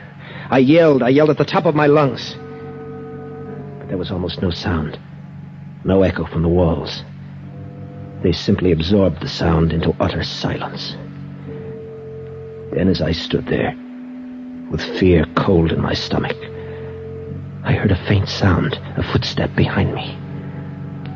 I whirled around just in time to see Dr. Grove stepping through the wall. You said through the wall, Lieutenant. Of course you mean through the door. Through the wall. Through the wall, sir. The door was in front of me, but Dr. Grove stepped into my cell through the solid metal wall. You realize that what you're saying is impossible. To us it is. To them, nothing is impossible. Nothing. That's why we must act, and act now before it's too late. You must believe me, sir. This is man's last chance. I'll do my best. Perhaps you'd better continue. Now, this Dr. Grove stepped through the wall. Yes. As I'll tell the rest as quickly as I can, I can see that you don't believe me. But someone must, somewhere, sometime, someone must. Lieutenant. Well, as I said, Dr. Grove stepped into my cell through the wall. Suddenly, my panic ended. I looked at him now with awe. And we talked, not as man to man, but as man to a lesser creature. Me. You must not be frightened, Lieutenant. You do not understand how I passed through a wall which to you seemed solid. And not understanding, you feared. But Yet there is nothing supernatural or fearful about what I did. Any of us can do it at will. You see, there is no such thing as a solid in this world of relativity. We know that there is plenty of room for the molecules of our bodies to pass between the molecules of those walls. We simply make a necessary mental adjustment and walk where we will. It is an ability as basic to us as breathing to a person like you. What kind of men are you? You have been educated, studied Darwin. You know the facts of evolution.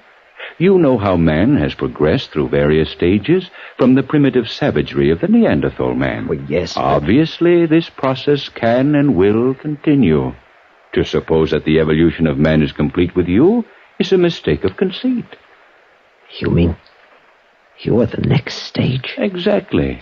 You have heard of the process of mutation, perhaps. How suddenly a white rose is produced of a family of red roses, and from then on produces only white descendants? Yes. So have we been evolved, as mutants, infinitely superior to our parents and our fellow men, knowing by instinct right from birth what you must study years to learn, your most difficult physics and mathematics, our ABCs, our studies far beyond your understanding. Are there many of you? Yes. You see, the process has been going on for many years. Hundreds, thousands more come to us every year from all over the world, drawn here by telepathic message, where we have isolation to study, learn, build, prepare ourselves. Prepare? Prepare for what? For the task ahead. Obviously, when we are ready, when we are numerous enough to fill all the necessary positions, our superior intelligence must shape a new world. Take over the world? Obviously. You will destroy man? How little you understand us. Do you destroy the animals of the field because they are not your intellectual peers?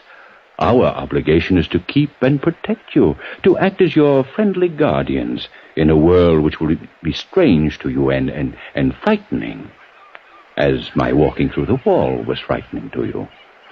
I see. Yes, I see. Then what is your plan? Rather say, nature's plan. And the answer to that lies in history. What became of the anthropoids, the cavemen? They died out. Civilization passed them by. They fell before the onrush of higher forms of life. Even so. Even so. But I give you our pledge that we will be kind. We will be kind. And then he took me out into that great underground city, through its corridors and great halls and laboratories and shops. Took me among the thousands of his fellow men. There I saw marvels of which I could talk for hours. There were... But they would be beyond your comprehension as they were beyond mine. You wouldn't believe me, and so I won't bother to tell you. Then I met others like us, some 200 captive cattle, people who had stumbled onto this island as I had. There were famous names among them. A famous author whose ship disappeared in the Pacific years ago. A big game hunter. A famous aviatrix for whom a dozen fleets had sought in vain. All of us, prisoners. We were treated with great kindness, made comfortable, relatively happy. We were their pets, you see. Their dumb animal pets.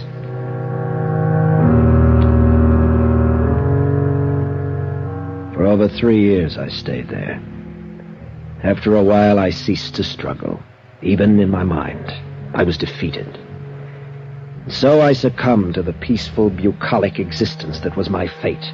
At least that's what I thought. Then came that last day. Dr. Grove had made me his special pet. I was allowed to follow him about at work, to talk to him at length. And on this day, he confided in me even more than usual. Well, Lieutenant, it has been a pleasant day. Yes, Doctor. Am I to go now? Not for a moment. Ah, yes, I shall miss having you with me when I'm gone. Gone?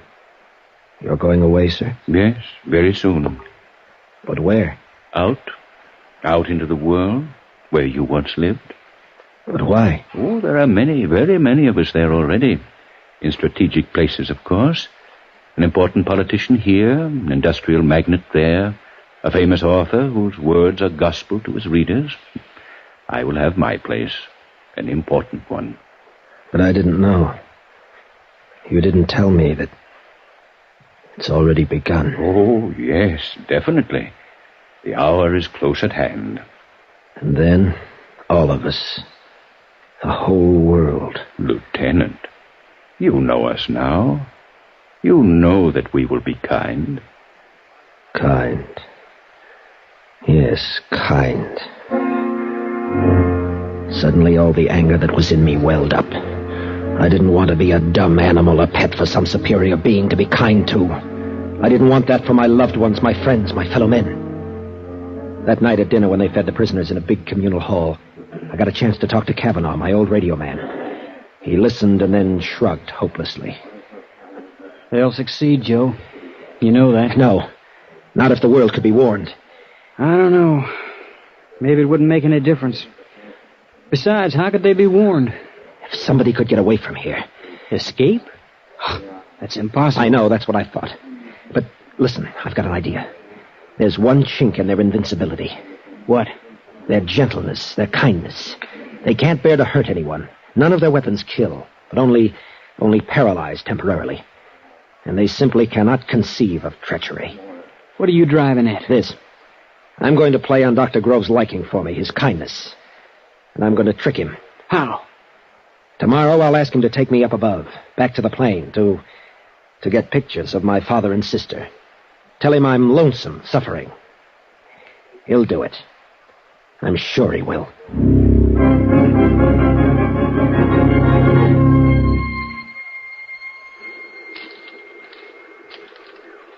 It's very kind of you, Dr. Grove, to do this for me. Oh, not at all, Lieutenant. I understand your feeling. With you leaving, I'd have no one close. The pictures will make me feel a lot better. Well, I only hope they're still here. Plane is partially demolished by the weather, as you can see. Oh, they'll be there. They were in the map compartment. They'd be out of the weather. Well, here we are. Dr. Grove, look, over there. Where? Sorry, Doctor, but I had to do it. I hope I didn't kill him. He had been kind, but I hit him hard. Then I broke out a life raft from the rotting plane. I was almost afraid to look at it, but it was okay, even complete with supplies, 4 years old. I ripped the valve and threw it into the water. In 5 minutes, I was out beyond the breakers. I don't know how many days or weeks it was before they picked me up, but it was a long time. And I was more dead than alive. Yes, Lieutenant, you were in bad shape. It was a horrible experience. But you see, it doesn't matter about me. It's the others that...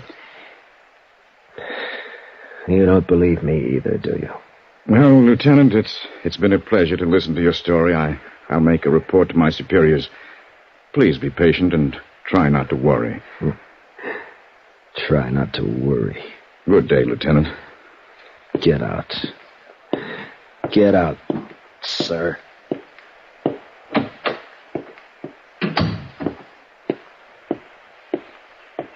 Oh, there, Commander Gorham. You've talked to him? What's the verdict? A clear case of persecution mania. An amazing form. I've never heard a tale more complete and logical, but Yes, I know what you mean. Well, do what you can for him. I'm afraid he's going to be here for a long time. Perhaps for as long as he lives. Turned loose, he might be dangerous. That's too bad. Nice boy, too. But floating for 4 weeks on a life raft, and heaven knows what before that, it sure does things to a man. Well, Doctor, how about lunch? No, thanks. I've got to run along. I have to turn in my report and recommendation on this case. Oh, of course. Well, I'll see you later. I watched the man disappear down the hall. I stood there for a moment lost in thought, seeing the face of that boy in there. It was hard to know how best to be kind to a boy like that, but I roused myself. I had much to do. So much. And if I went down through the lobby of the hospital, some fool would surely delay me, get me into a long-winded discussion, and I didn't feel a bit like talking. I wanted to get out of this place and forward my report that this Brady case was closed, that there'd be no more trouble from this source. My car was just outside on the street. There was no one in sight in the corridor, so I turned and quietly walked through the wall.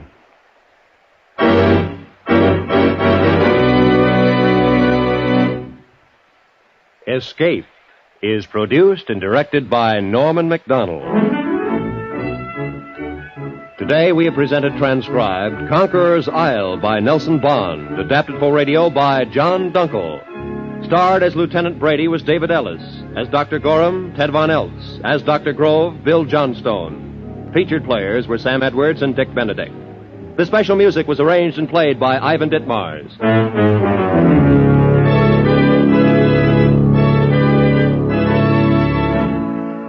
Be sure and be with us again next week at the same time, when we will bring you another great story of mystery and intrigue by one of the world's outstanding authors of high adventure, as CBS again presents Escape.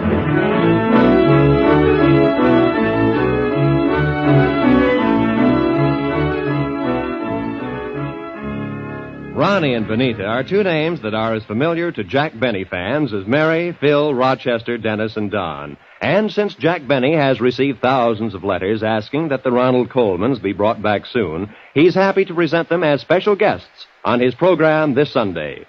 Hear the Jack Benny program on these same CBS stations tomorrow night.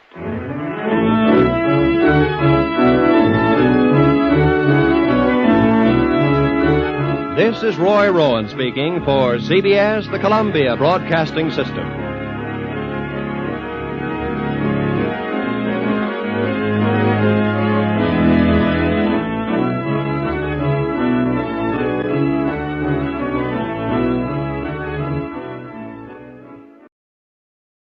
Tired of the everyday routine?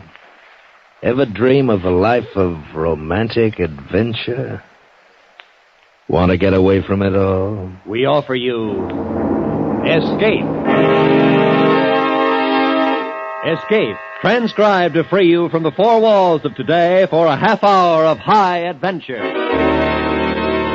You are searching frantically through the dark, empty rooms of an apartment, panic gripping your heart, terror at your heels. For the girl you love, who was with you a moment before, has disappeared, vanished, as if into thin air.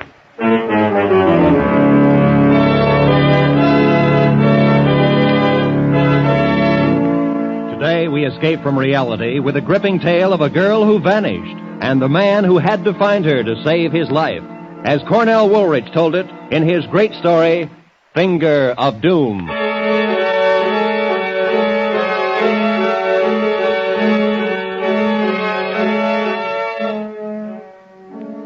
Nothing unusual ever happens to you, huh? In your comfortable American city, nothing ever could it? Let me tell you something. Right on the common, everyday streets of a big city, I had the strangest, most fantastic adventure anyone could dream of. And I've had my fill of adventure for the rest of my life.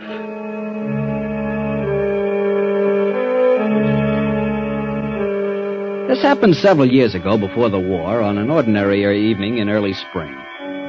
Well, not so ordinary, because I had a couple of free tickets to a good show and I was picking Steffi up at her office for dinner.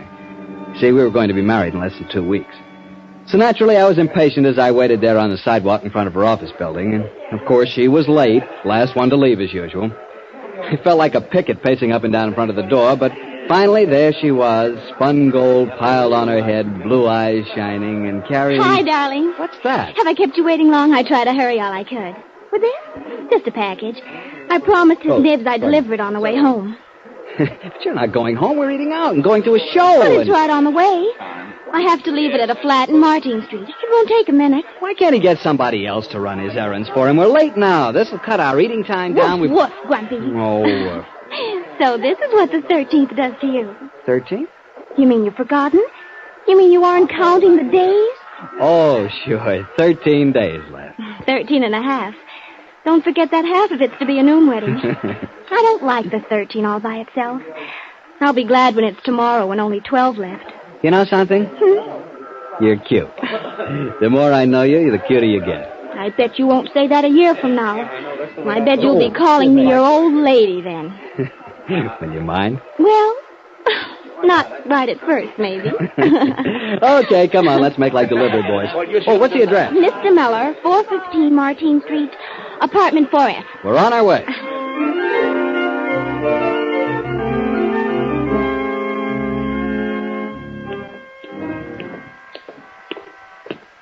Sure is a frowsy neighborhood. Everybody can't be rich, you know. 411, 413. Oh, there it is. Yeah. Some clients your boss must have. I'll be glad when you aren't working for him anymore. Oh, did you give him your notice? Yesterday. He gave me the funniest look. Good thing he doesn't know you. He'd eat you alive. Hey, wait. Huh? Here it is. Oh, I was sailing right by. See how you affect me? Mm-hmm. Okay, give it to the hallman or the janitor or somebody, and let's get going. Oh, no, I've got to take it up personally and get a receipt. Besides, there doesn't seem to be anybody here. Oh, it's one of those push-button doors. What did I say the name was again? Muller or something, wasn't it? What would I do without you? 4A, 4B, 4C. Oh, here it is, 4F. Oh, no wonder I couldn't find it. The name card's fallen out. Oh, this must be the button. You wait down here for me. I won't be a minute. A minute's too long. Well, this'll hold you until I get back. Oh, the door. Only a minute now. Bye. Bye.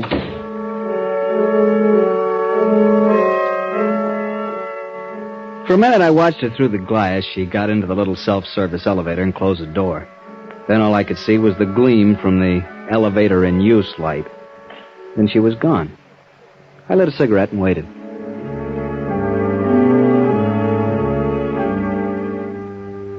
How long does it take to smoke a cigarette? 5 minutes? 10? Anyway, I finished it. Nothing happened. I stood around fidgeting, shifting from one foot to the other, from one shoulder leaning against the wall to the other. A woman came by with a squalling kid, gave me a haughty look, and went on in. I tried to figure out what could be taking so long. Maybe they didn't have a pencil to sign the receipt. Maybe they had to find one. I lit another cigarette, took a couple of puffs, but now my patience was gone. What is this? I rattled the door first, and then I pushed the button for apartment 4F. I still didn't plan to go up. I just wanted to let her know that I was still alive. But I got no answering buzz. I kept ringing it, holding my thumb down till it was white. Still no answer. Suddenly I wasn't angry anymore. Suddenly I was scared.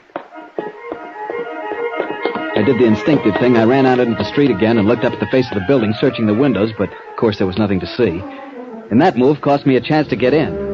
While I was out on the sidewalk, a seedy-looking character came out of the door, letting it click shut before I could get back in. I tried the buzzer again. Couldn't be out of order. They'd answered it when Steffi pushed it. But now, nothing. Dead to the world up there. By now, it was 20 minutes. 20 minutes since she left me. Now I was frightened. I knew I had to get up there. I pushed another button, anyone at random. The door was released and I was in.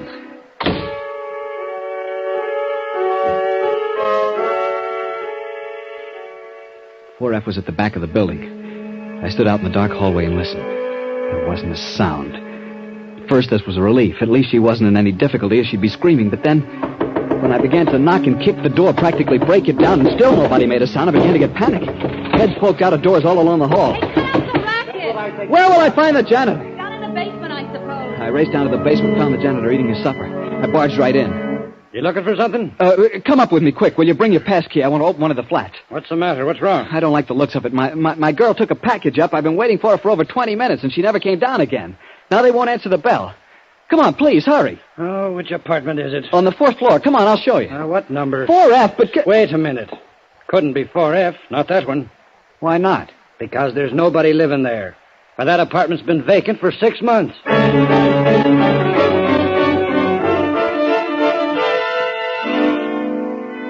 He took me up and showed me he was right. It was an empty flat. I went through its rooms calling Steffi's name, but she wasn't there. There was nobody there.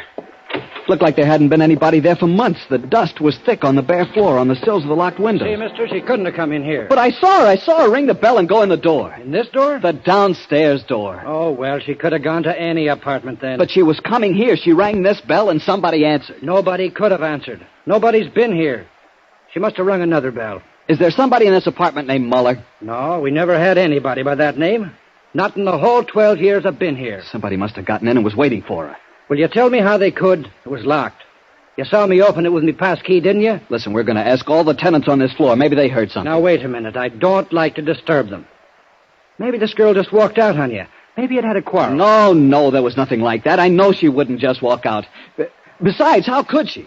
Is there a back way? Yes, but only through the basement. She would have had to pass right by me. And you didn't see her, and I was waiting downstairs at the front door, and she didn't come out that way. Then obviously she's still in here. Well, maybe. Or maybe... What? Are you sure she ever come in? Of course. You mean, am I sure there ever was a girl? Well, now, don't get excited, mister. All right, we'll look, we'll ask. Take it easy, take it easy. Okay.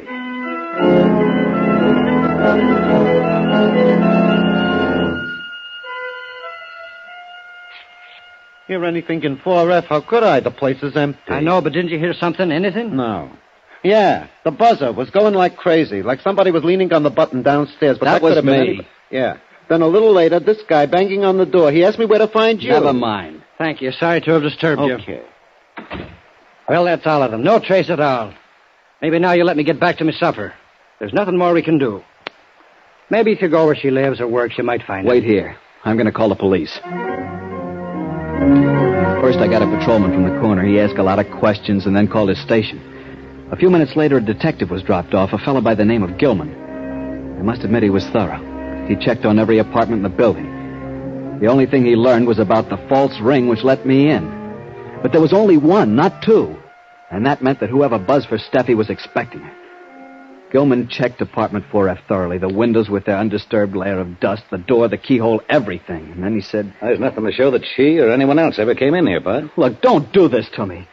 You make it sound like she didn't come here with me at all. That's what it does sound like. But don't you see... Look, I was going to take her to a show. Here are the tickets. Don't mean a thing. We're going to build this from the ground up and see what we've got. You say her name is Stephanie Riska. Address? 120 Farragut. What's she look like? She's blonde, and she came up to about here on me. Okay, don't let it get you. I'm not scared because she's gone. It's because she's gone in such a fairy tale way. She just disappeared into thin air. All right, let's get about finding her then. You met her at 6:15 outside the Bailey Goodwin building with a package to be delivered here. Who'd she work for? A press clipping service called the Green Star. It's a one-man organization operated by a man named Hessen. One dinky little room on the ground floor of the building. What do they do? I don't know much about it. They have a list of clients, and they go through the paper and clip out any story which mentions one of the clients. They get about a nickel a clipping. How is there any money in that? I don't know. Okay, we're going up there. We'll find out.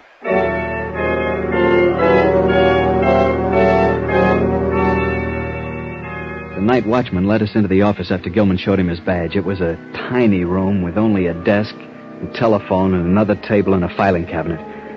Except for a lone can of Canadian Ace brew, all of them were bare as bones. This is no office. This is a telephone booth. Not a big business, I guess.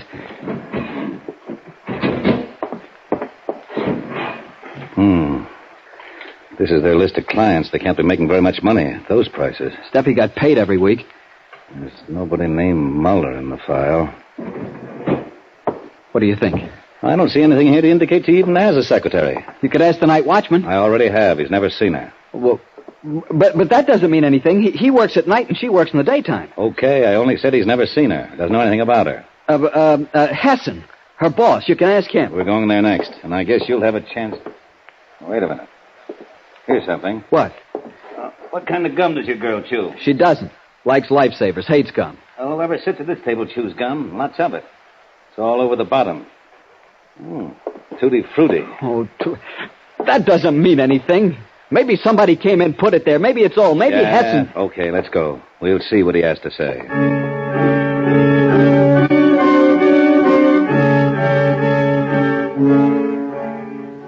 Hessen lived in a swanky bungalow-type home in the suburbs. As Gilman and I left the police car and walked up the drive to the house, I got the strangest feeling of unreality. Like this was all a horrible nightmare. Couldn't be happening. My knees were sagging, but then Gilman was knocking on the door, and it was answered by an ugly, foreign-looking character who went away and returned to usher us into Hessen's presence. I'd seen him a time or two, but he didn't know me, so he gave no sign of recognition. Good evening, gentlemen. Mr. Hessen, I'm Sergeant Gilman, police force. Oh, yes, I'm pleased to know you. I won't take up much of your time, but I need a little help. Gladly, if it is within my power. Did you ever see this young fellow before? No. What has he done? I'm not sure yet. You know anyone named Muller at 415 Martine Street? Muller? No, I don't know anyone by that name. I think we have a Miller, a Mrs. Elsie Miller on our list, who all the time divorces and remarries. Will that do? She owes us $29. Then you didn't send a package over to Muller, apartment 4F, 415 Martine Street at 6:15 this evening? No. Why, you... Hold it. You keep quiet. I'm sure I didn't, Sergeant. But wait, it's easy enough to confirm it. Oh, Miss Riska.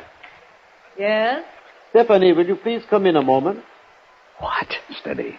My assistant happens to be right here at the house tonight. I had some dictation to give her, and she's transcribing it. We usually mail out clippings. Only when there's some urgent request do I send them by personal messenger. Yes, sir? Suddenly the room was spinning in front of my eyes. I was looking at it, trying to see it, but lights kept streaking across the room like comets.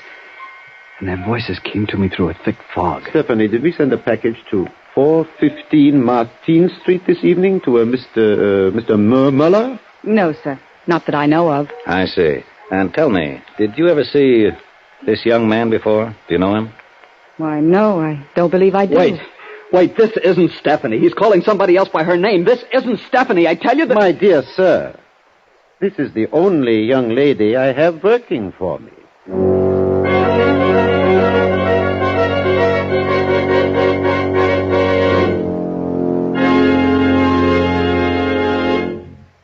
In just a moment, we will return to Escape. But first, Mr. and Mrs. X thought they were pretty smart, smarter than the Narcotics Bureau and the Bureau of Customs combined, but they overlooked a casual passenger aboard the luxury liner. For a fascinating true-life tale of crime and smuggling on the high seas, hear Gangbusters tonight. And along with it, CBS's other great Saturday night thrill-a-minute show, The Adventures of Philip Marlowe. Both of these programs are regular Saturday night features on most of these same CBS network stations. Gangbusters recreates famous crimes and their solutions by national, state, and local agencies. The Adventures of Philip Marlowe are based on the character of the famous private eye, created by Raymond Chandler, the noted mystery story writer.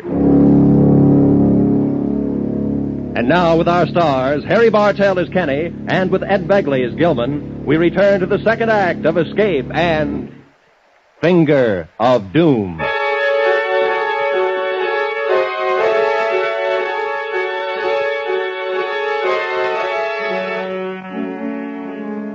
and stood there and blandly sat.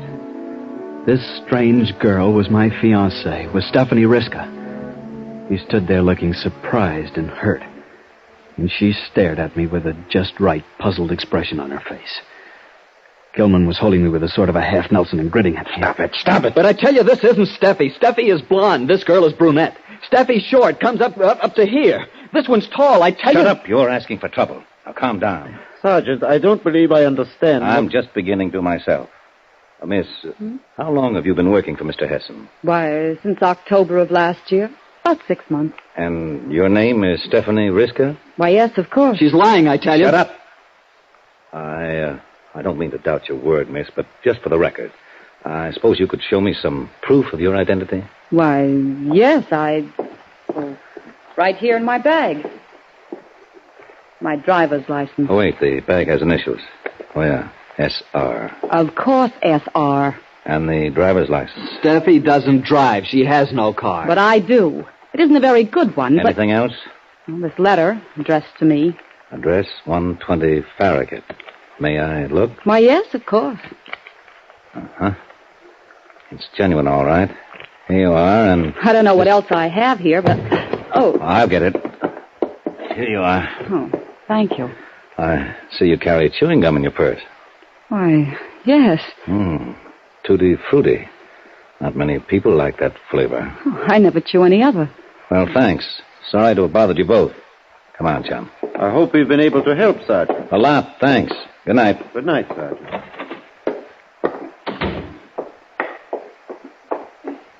Okay, what's your racket, kid?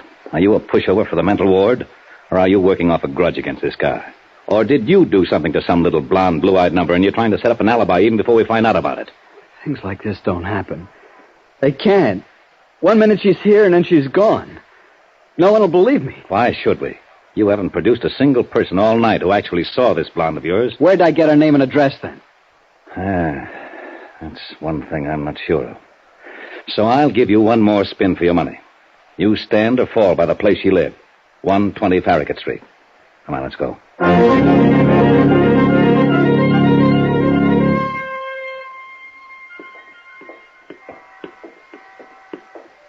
Okay, this is it. Come on. What is it, a rooming house? Yeah. She lived alone, just a room. She only came here from Harrisburg 6 months ago. But the landlady... Now, what's the matter? I just remembered. Hessen recommended this place to her. Now, look.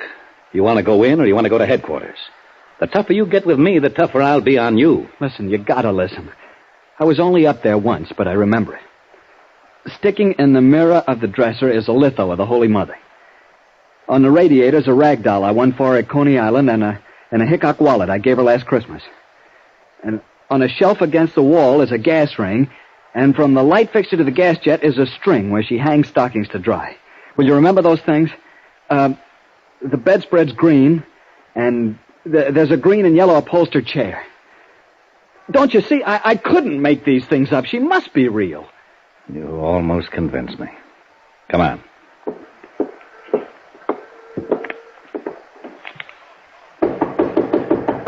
Now, when we get inside, you keep your mouth shut. One peep and I'll split your lip.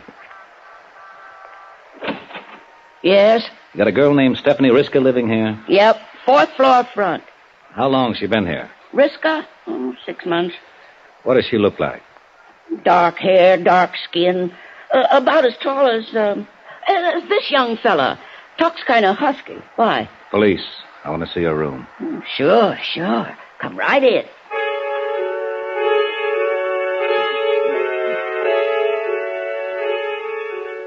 Gilman practically had to support me all the way up. My knees just weren't functioning.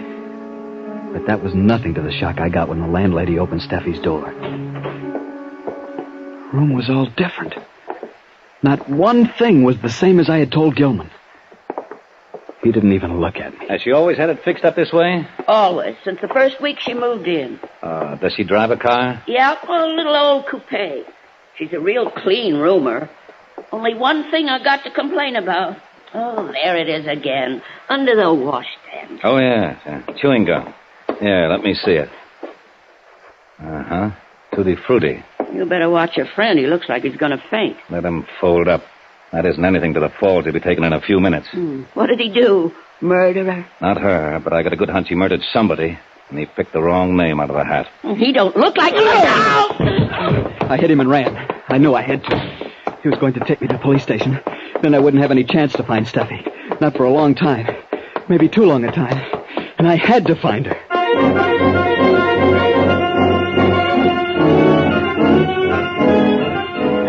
I went back to the Martine Street flat. It was the only place to go. Back to where she disappeared. Start from there. I knew Gilman would catch up with me sooner or later, but I might be able to turn up something first. I told the janitor the cops had sent me back to take another look at the apartment and got him to give me the passkey. He fell for it. I went up to the apartment alone. But once there, I couldn't find a thing. I wandered through the empty rooms, calling her name helplessly. I tapped the walls, scraped the plaster, tested the windows. I'd been there about 10 minutes when I heard a little sound out in the hall, like somebody coming up the stairs very quietly. I slipped out the door and stood at the top of the stairs. It was the janitor, with Gilman and 2 cops. They were coming up the stairs. There was only one way for me to go, up. So up I went. And then they saw me. Hey, you, come down here. One flight up, I came to the top of the stairs. A sort of skylight window opened onto the roof. It was standing loose, partly open. I ran out across the roof, tried to hurdle the low wall to the next roof. I missed, fell. All right, don't move. I got you, you bloody-livered louse. And when I get you down to... All right. I'll go quietly. It's no use now. Well, I'll be... What's the matter? Calhoun, throw your light over here. What? It's a package. Yeah, package lying here on the roof. Addressed to Muller, apartment 4F. That's it. Don't you see? That's what she brought. Holy smoke. Okay, kid. Somebody did bring a package here tonight. I'll give you that. And when I give you that, I guess I give you all of it. She's a blonde, never chews gum, doesn't drive, all of it. Somebody must have jumped her, brought her up this way across the roofs and down through some other house. They dropped the package on the way. Maybe didn't have time to come back and pick it up. What'll we do? Calhoun. Yeah. Call in. Have a radio car keep Hessen's house on Myrtle Drive spotted until we get there. I want to stop off at that office again first. Right, Sarge. Do you think... No, kid, not yet. They would have done it right here in the empty flat and let you take the rap. Come on. Buck up. We got work to do.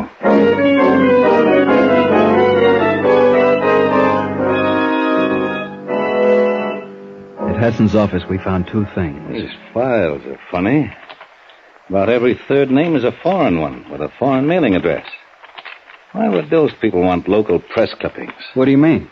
I mean, this looks like a job for the FBI. Spy stuff. Maybe your girl had found something out. And that's why they figured she was too dangerous.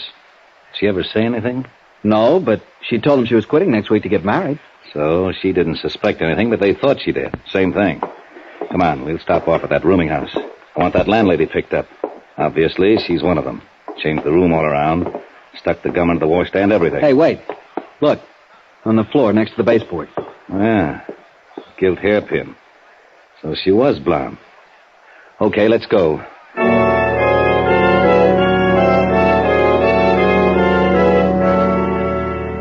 At the rooming house, with the landlady turned over to a cop downstairs, Gilman went over the room once more. Fished into the wash basin drain and came out with a couple of blonde hairs. Now, why didn't I think of that the first time? Girl shampoos her hair once in a while. Then we were on our way to Hessen's house on Myrtle Drive. All the way I was praying. When we arrived, it was dark, deserted. Even the police car Gilman had ordered wasn't there. We went in, shooting the lock off the door. We searched the ground floor, then upstairs. In an attic room, we found a shortwave radio. But not Steffi. Just as we got back downstairs, Calhoun came in with a report from the radio car. They trailed him to Pier 07, North River. 3 of them got on a tramp steamer that sailed immediately. And they're gone. It's too late. They won't get out of the harbor. We'll have them picked off at quarantine. 3 of them, you say, Calhoun? A blonde girl? No, they said 2 men and a dark girl. Then where's Steffi? Still here, probably. But where? We'll soon... Wait. You smell something? Smoke? Yeah. And gasoline. The basement. Come on, hurry. Smoke. The basement's filled with smoke. Here, over this way. Steffi! Hurry, this place will be a mass of flames in a minute. I can't see. Steffi! Here, give me a hand. Here she is. Hurry. Oh, Steffi. Is she... No, she's breathing. Hurry, let's get her out of here fast.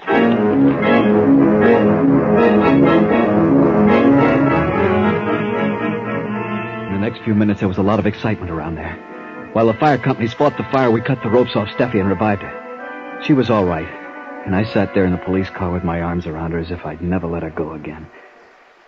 And that's just how I felt, too. Then a radio report came in. Well, they got him off the ship at quarantine. They'll be turned over to the FBI eventually, but first... Well, they better hadn't let me get my hands on him. You know, kid, she is pretty. Gee, thanks for everything. It's okay. Well, I gotta go and... Oh, say, I've got something I want to return to you. Yeah, what? This. I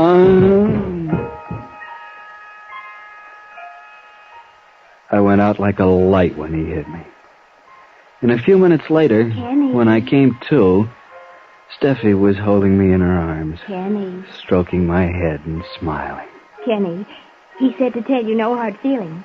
But when anyone socks Dick Gilman over the head, he gets socked back, even if they're the best of friends. Steffi, you know something? What, darling? You're cute with stars in your hair.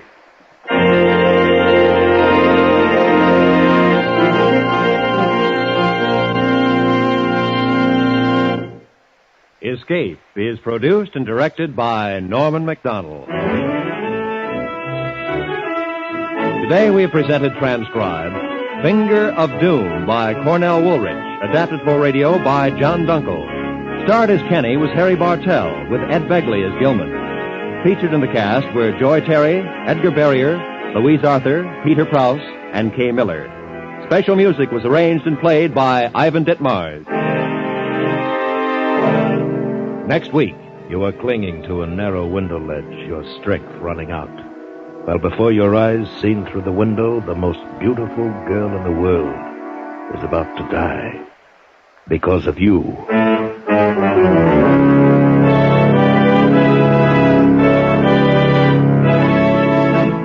Next week, we escape with an unusual story, The Adaptive Ultimate by John Jessel. Be sure to tune in again at this same time next week, when once again we offer you Escape.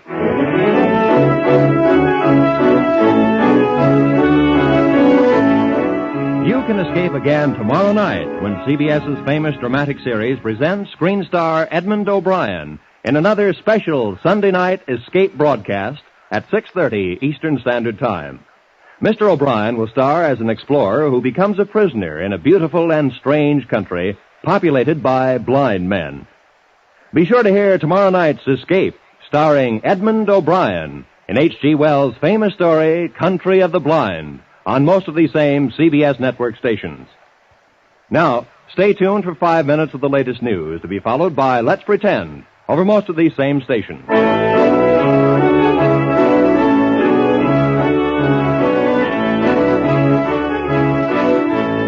This is Roy Rowan speaking for CBS, the Columbia Broadcasting System.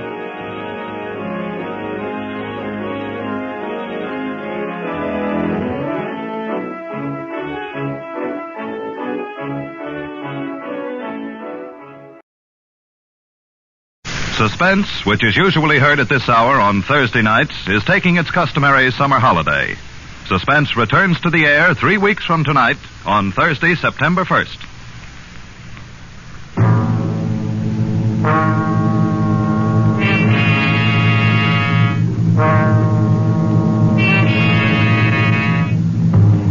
You are with 3 men on a jungle plantation on the rubber coast of Borneo. You know that one of the men is a desperate criminal whom you've come to arrest, but you don't know which one.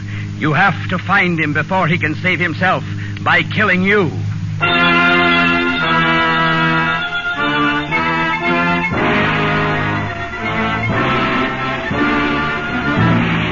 We offer you Escape, designed to free you from the four walls of today for a half hour of high adventure. Tonight, we escape to a Borneo jungle in a tantalizing search for a murderer, as L.G. Blockman told it in his famous story, Red Wine.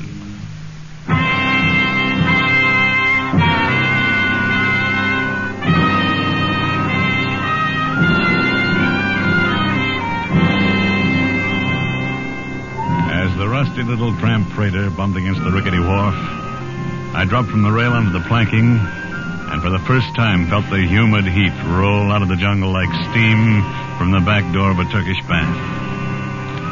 I'd come a long way.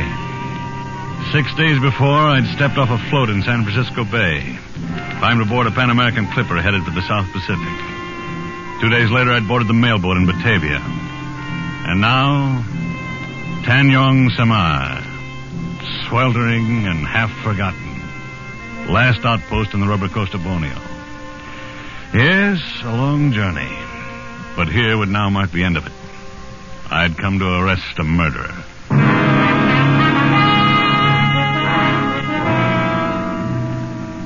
I crossed the beach and walked up the path of crushed shells leading to a low bungalow at the edge of the jungle.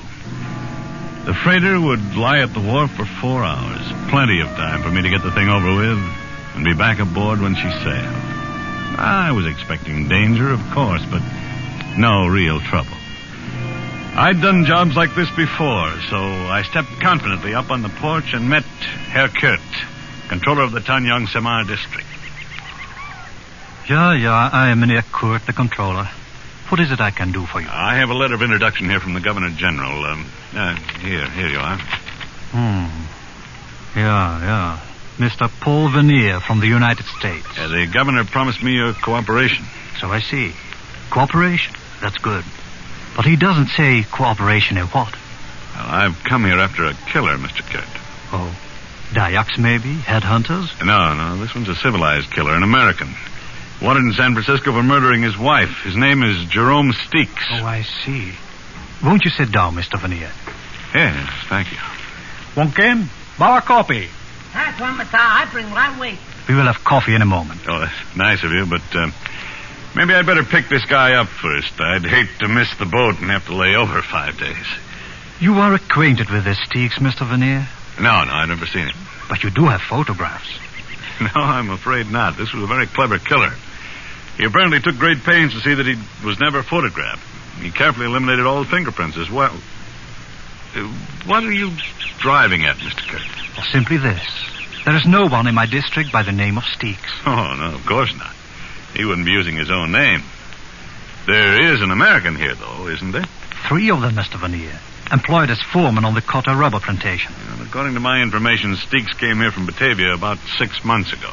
We all arrived 6 months ago on the same boat. The Cotta company is just going back into operation. I see. Well, according to the people who've seen him, Jerome Steeks is a man about 35 years old, of medium height and slight build, pale complexion with black hair and mustache. Amazing.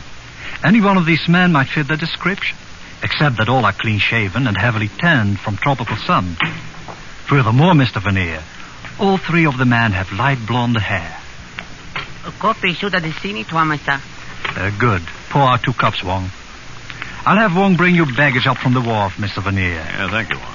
It appears your business may take a little longer than 4 hours. I'm certain of the information I got in Batavia. I know the man's here.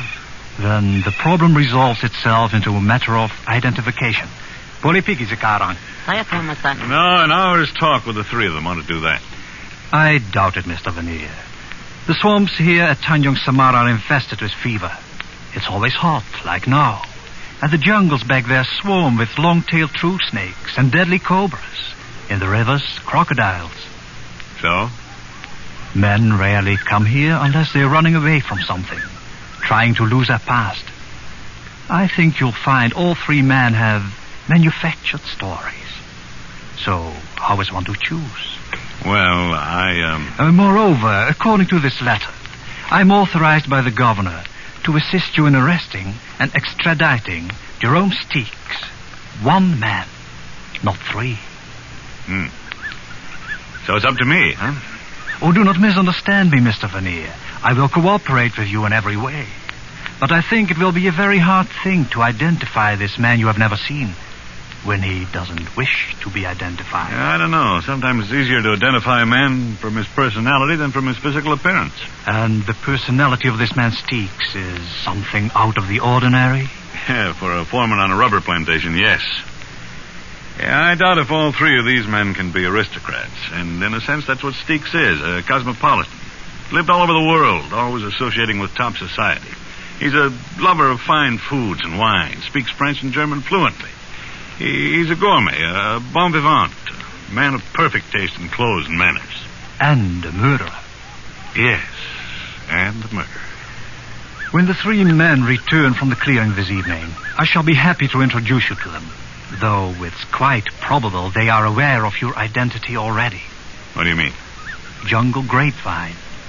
Before you stepped off the wharf, my houseboat told me that you were a detective. Undoubtedly the same information has reached the clearings by now. I see. So in other words, the murderer probably knows who I am and what I'm here for. But I haven't the slightest idea who he is, huh? Exactly. It's quite an interesting thought, isn't it? More coffee, Mr. Vernier?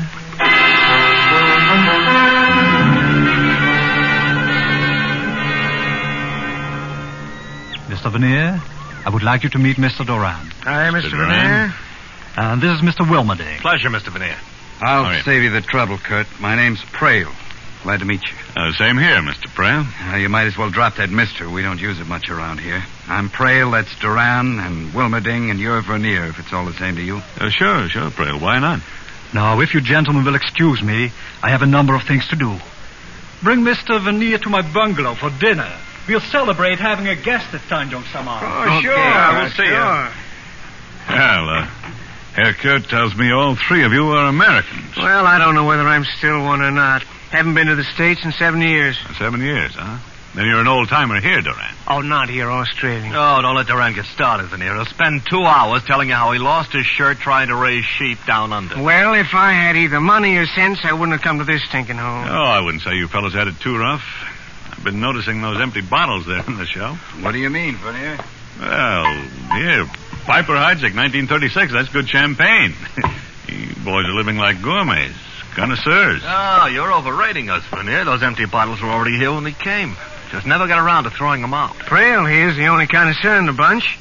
He can tell you anything you want to know about wine. Yeah, or about anything. Oh, dry up. Just because a guy happens to know a little more than somebody else is no reason to keep riding him all the time. I wish you knew some way to make ice. I'm getting plenty fed up with warm beer day in, day out. Yes, that would get pretty tiresome. I think I'd switch to Chambertin or Chablis or something. Come again?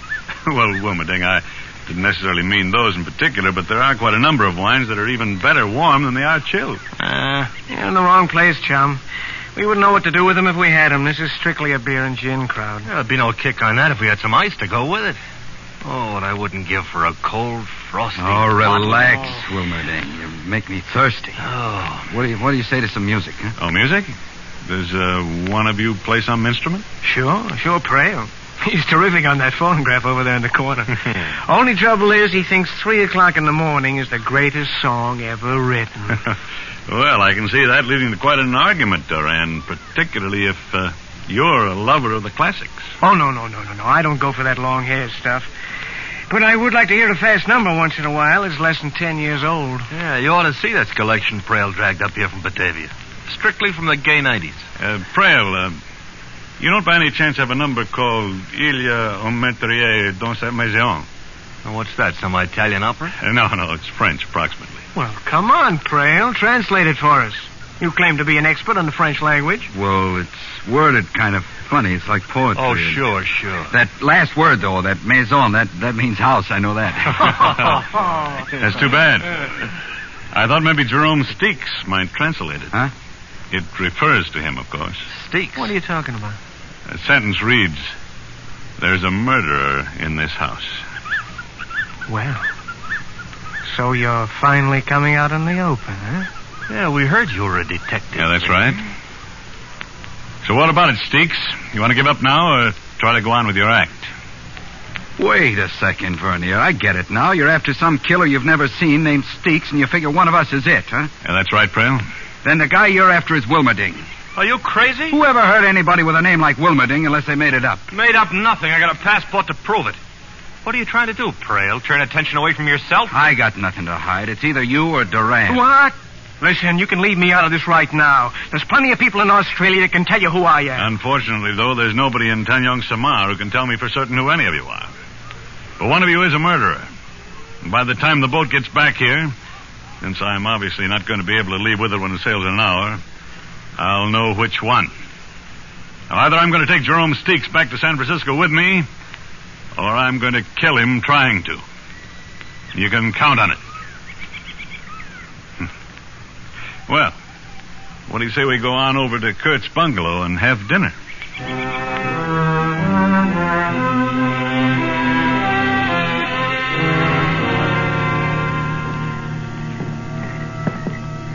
That's Wilmerding's room there.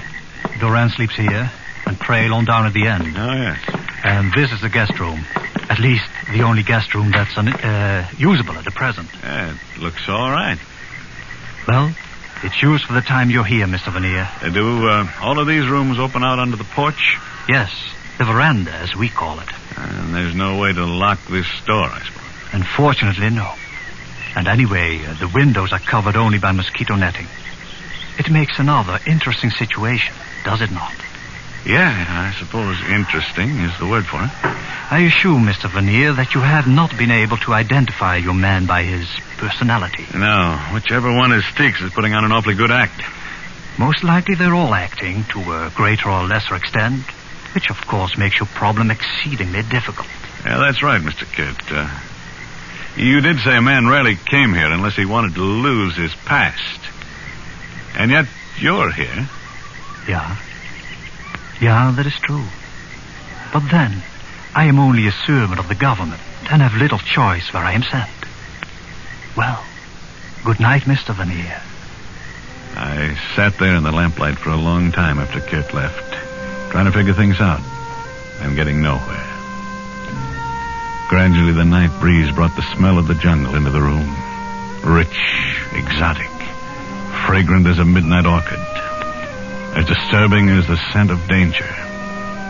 Or maybe it was danger itself I was smelling. The heavy knife missed my throat by 2 inches.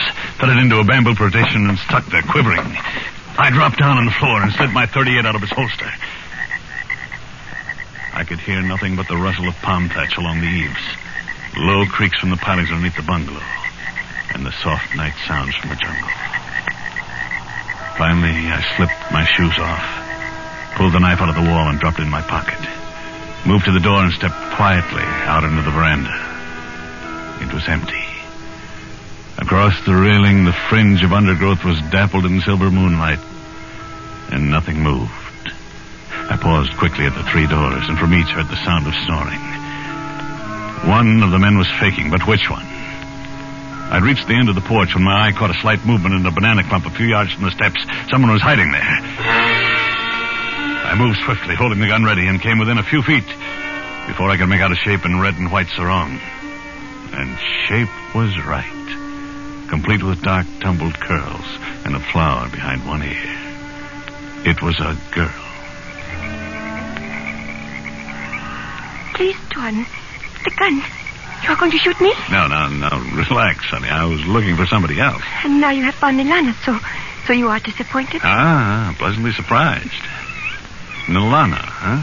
In your language, it means flower of love. It's a perfect fit.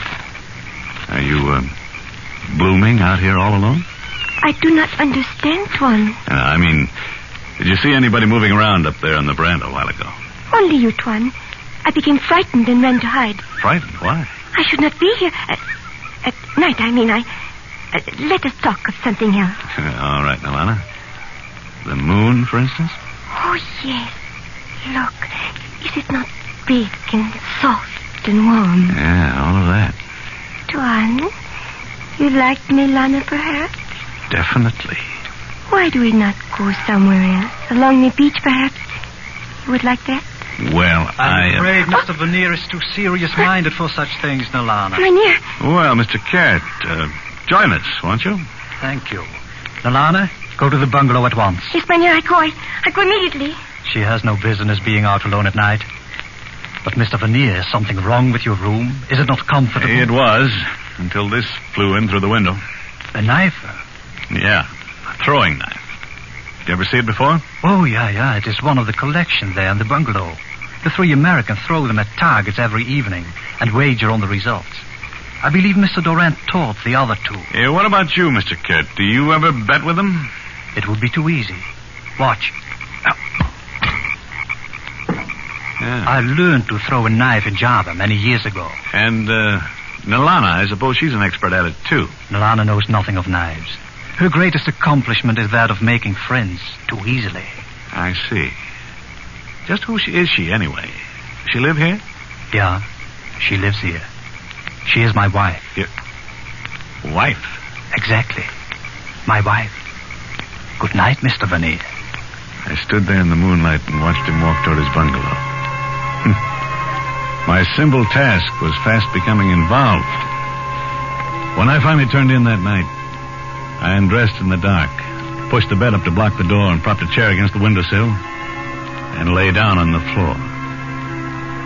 I kept trying to fit some theory together to account for the things that had happened. When I drifted off to sleep, I was no nearer any answer than before.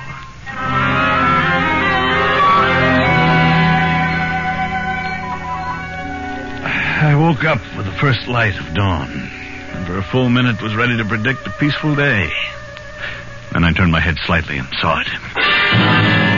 On the floor, against the wall, 18 inches from my left hand, its eyes opening and unmoving, lay a long-tail, one of the deadliest snakes in Borneo.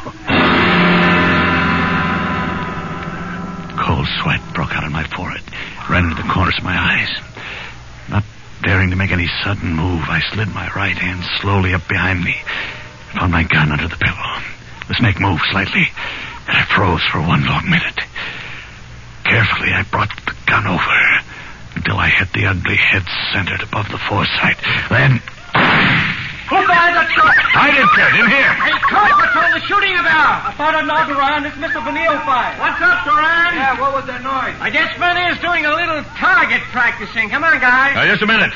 Just a minute. I'll let you in. Yeah, there. Mr. Vanille, you all right? Sure, Kurt. Come in. I had an early morning visitor. There on the floor. A long-tail. Did he bite you? No, he didn't. What the devil's all the racket about? Oh, a snake, eh? That's funny. What's funny, Duran? A long-tail, Wilmerding. I just killed one here in my room. Well, there's plenty of them around, but I never heard of one crawling into a room before. I'm not sure it did crawl in. Got an idea it may have been dropped in through the mosquito netting there at the window. Yeah? By who? By a guy named Jerome Steeks. You ever hear of him, Duran? Oh, that again. Why don't you pick up Wilmerding? He's your man. Oh, sure. I always carry a couple of snakes around in my pocket, just for luck. Hey, what I want to know is who carries this around in their pocket for luck. Hey, that's one of our knives from the living room. We throw them at a target. Yeah, I know.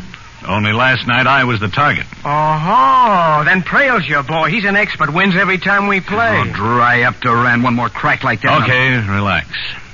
So nobody knows anything about these accidents. They just happen, huh? Well, here's a warning to whichever one of you is Steeks.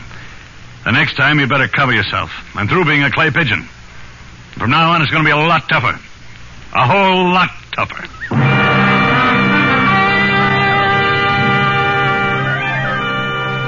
That day passed, and the next, and I got exactly nowhere. On the third day, I managed to search the men's quarters and found nothing.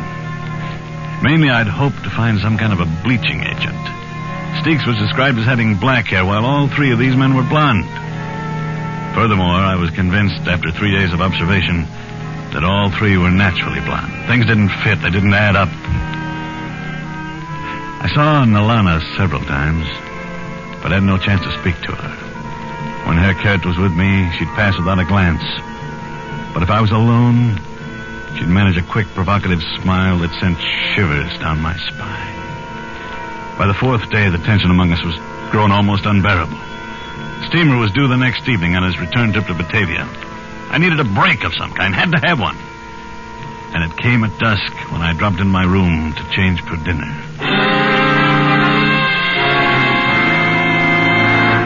Close the door. Quick, Tuan. Speak softly. It is I, Nalana. Nalana, what in the devil are you doing here? To see you, Tuan.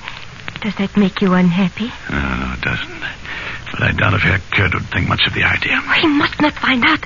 But I wish to ask you something. All right, honey, shoot. It is true that you look for a man who has killed a woman in your United States? Yes, that's right. A man who now names himself by another name? Yes. Nalana, do you know? It is perhaps the same one who one night threw a knife at you? Yes, I think so. Do you know who it is? I saw the knife thrown when I was outside by the edge of the... Quiet. It is someone? Yeah, that's Herr Kurt. He's going in the living room. I'm very frightened, so I must go. No, wait. I've got to know what you're going to do. There's no time now. Tonight, when everyone sleeps, wait by the towel palm at the edge of the clearing. I will come. All right, I'll be there. Nalana has done foolish things to him. But tonight, she will fix it all good. You come.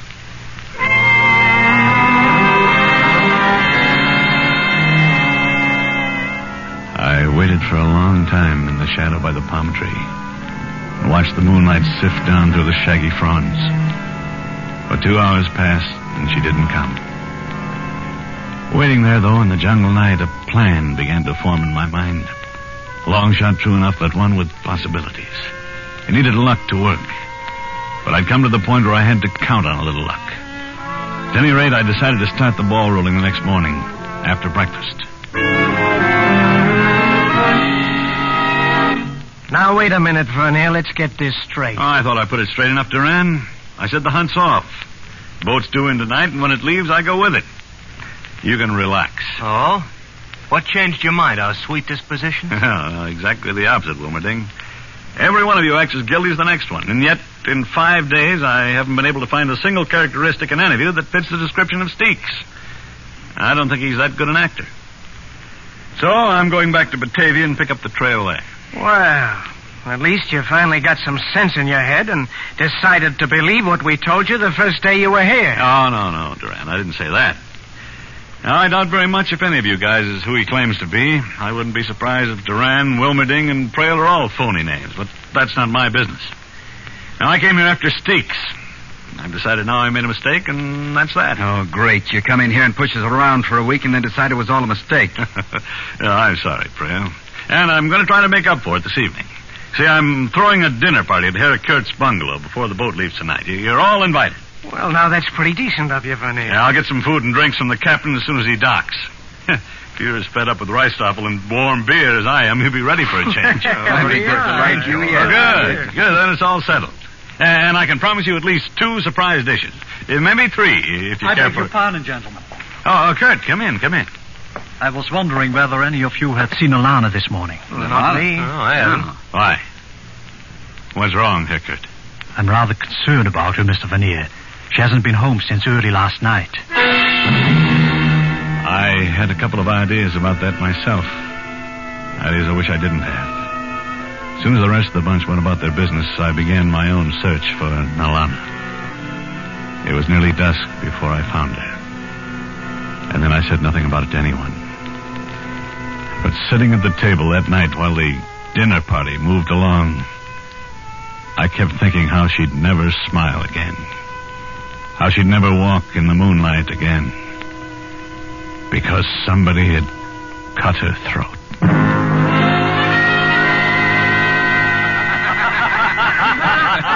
I know a story along the same lines, but I never heard that one before. Oh, what a dinner. Boy, after 6 months on Reistoffel, I could go crazy over food like this. Yeah, when you throw one, Vernier, you really throw it. Save the credit, boys. This is only the beginning. Beginning? Where can you go from here? Right now, for instance, roast boar. Yeah. All right, Wong, bring it over. Commissar, right away. I bring. Look. You like me put it for you to carve, Thomas? No, I wonder if you'd mind carving, Herr Kurt. Not at all, Mr. Vernier. I shall be happy to. Place it here, Wong. Boy, oh boy, I haven't had roast boar since Australia. You know, we used to go pig sticking all the time. Even the smell's enough to drive you crazy. Man, you said it, Prail. You haven't seen anything yet. See, the boar's the main dish, so the 2 surprises go right along with it. All right, Wong. Now, bring it out. Thomas, already I bring. Careful now. Don't drop it. Yeah, thanks. Well, there you are. What is it? Some kind of wine? Not some kind. It's Chambertin, vintage 1911. Unquestionably one of the finest red wines that exists in the world today. Holy smoke, where'd you get it? I found out on the trip in. The captain of the steamer had a few bottles. Took a lot of talking to get one out of him, but here, I'll open it up one. Have you the glasses? Sir, Thomas, it's already here on sideboard. Good. Well, boys, you may go back to warm beer tomorrow, but you've got the best tonight. All right, Wong. Now, show him the second surprise. Here's one big bucket. Ice. Real honest-to-gosh cracked ice. Boy, I haven't seen a chunk of ice for 6 months. I thought you'd go for that one. All right, Wong. Serve the wine. Say it, Mama, sir. It was pretty amazing to find 1911 Sambertown in a little tramp freighter down here in the South Pacific. Stuff's so rare, it's hard to get at any price now. Maybe so, but that ice is what gets me. Yeah, that's it, Wong. Dump plenty in mine. I want to freeze my tongue. Hey, Wong, stop that. What the devil are you doing? Bummerting, what's the matter with you? Why, I mean... You mean you're well aware of the fact that ice kills the bouquet of Chambertin? Isn't that it, Steeks? Steeks? You mean Wilmerding is... Once a gourmet, always a gourmet.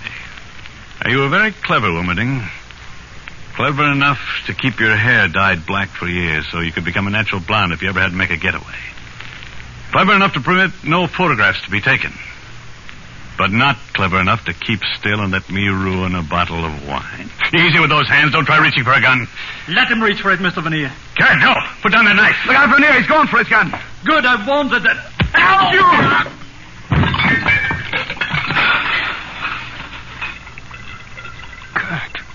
Good Lord, Kurt, you've killed him. I'm sorry you do not have a prisoner to take back with you, Mr. Veneer.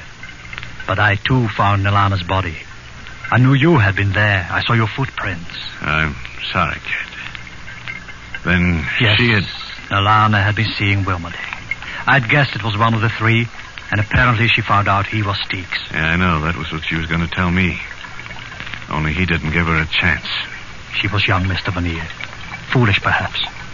But I loved her very much. Look, he knocked over that bottle of wine when he fell. It's pouring out all over the place. Yeah, brother, what a mess. Yeah, Duran. It's quite a mess. Only one thing, though.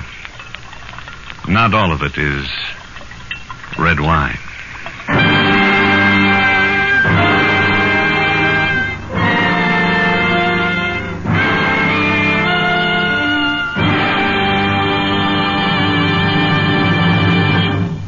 Escape was directed this week by Richard Sanville, and tonight brought you Red Wine by L.G. Blockman, adapted for radio by Mort Lewis and Les Crutchfield, with Willard Waterman as Paul Vernier. Featured players were Robert Boone, Marion Richmond, Larry Dobkin, Vic Perrin, Wilms Herbert, and Clark Gordon. Music is conducted by Wilbur Hatch. Next week, you are standing at the doorway of a cabin on Cashier Creek. Up on the ridge, the bloodhounds have caught your scent. And between you and a fortune, between you and escape, yawn the white jaws of a deadly snake, a cottonmouth moccasin.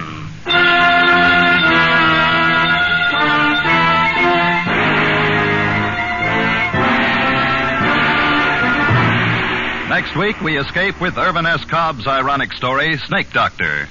Be with us next week at this same time when once again we offer you Escape. Tip Corning speaking. This is CBS, the Columbia Broadcasting System.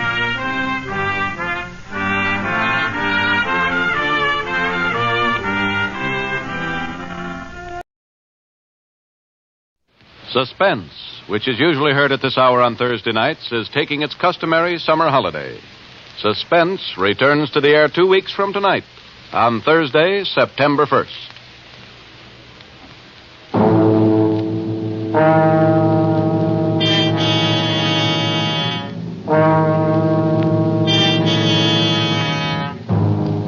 You are standing at the doorway of a cabin on Cashier Creek. Up on the ridge, the bloodhounds have caught your scent. And between you and a fortune, between you and escape, yawn the white jaws of a deadly cottonmouth.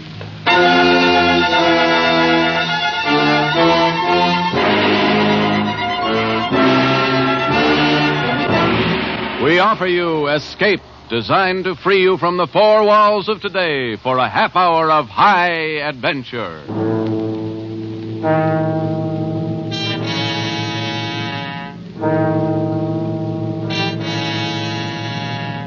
Tonight, we escape to the worn-out acres of a poor farm somewhere in the southern mountains with Irvin S. Cobb's great tale of vengeance, Snake Doctor.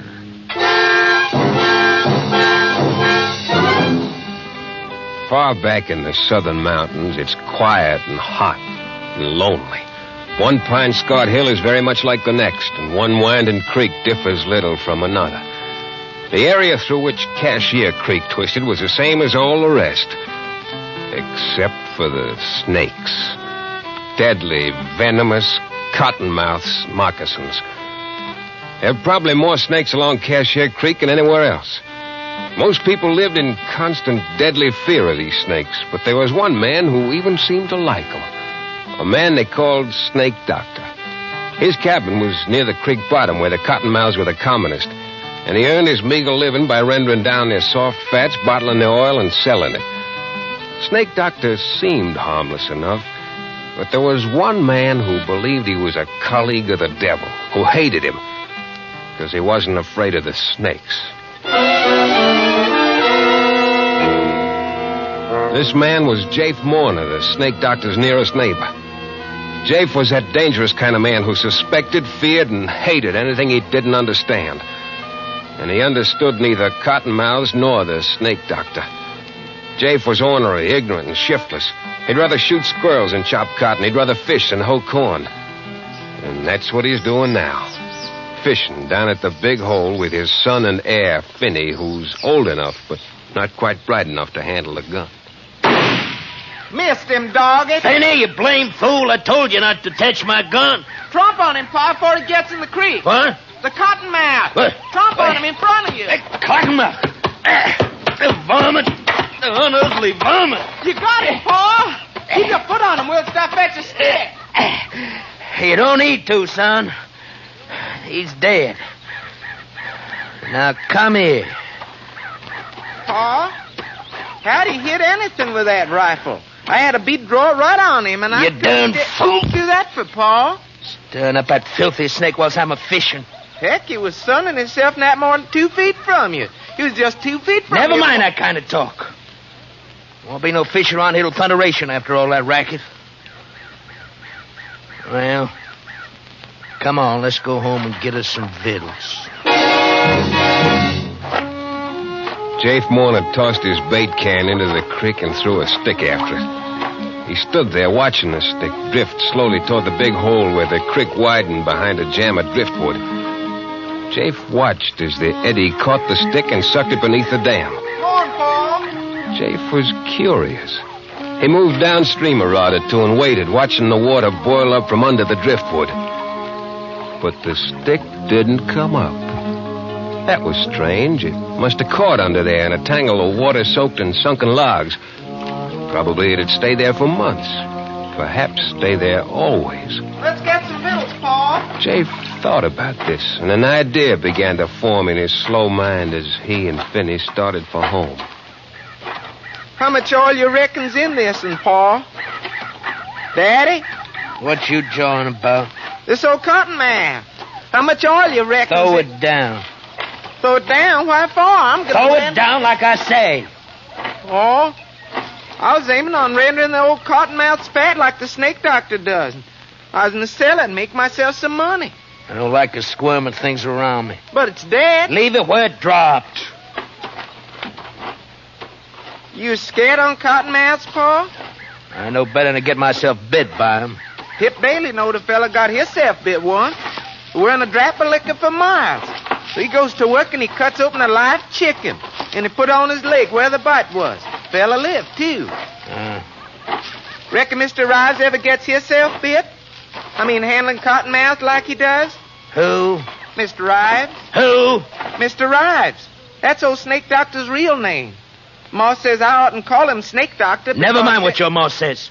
Nobody in my family's calling no snake-loving scum Mr. Rives. Heck, that's what I say. All right. Could have made myself some money rendering that cottonmouth fat down in the oil. How much you reckon old Snake Doctor makes out in the oil he sells? I don't know. Pip Bailey says old Snake Doctor's got more than $1,000 hid away somewheres in his cabin. More than that, most likely. Cussed old miser don't spend nothing. Ain't got nothing save that rack of bones mare of his. Pip Bailey says whenever old Snake Doctor sets foot out in his place, he's got the granddaddy of all cottonmouths that he leaves out in the cabin to stand guard over his money. Yeah. Tip Bailey says he'd seen old Snake Doctor put him in his pocket. Live ones, too. Snake Doctor ain't fitting to be live himself. Ma says he ain't so bad. Says he don't mean nobody harm. Your ma better be careful who she's associating with. She says he just don't have good sense. Had the fever too much. Daddy, you ever been in Snake Doctor's place? I don't have nothing more than I have to do with that snake-loving hoodoo. Tip Bailey says he'd bet it wouldn't be no task at all for some no good to poke around the Snake Doctor's shack and maybe find all the money and make off with it. Blame son's darn near rendering me down. Look at my head. Full of sweat. Look, Daddy. Huh? See? Full of sweat. Darn near God full of sweat come off. Why turning down that way, Pa? It's coming on noon. Dinner be most ready. I'm going to tell the snake-loving hoodoo that there's some of them cottonmouths on the creek side of our deadening. Heck, he knows that. I'm going to tell him he's got my leave to catch him. You don't need to come along. Well, if you're going over to his place, I'd kind of like to see it for my own self.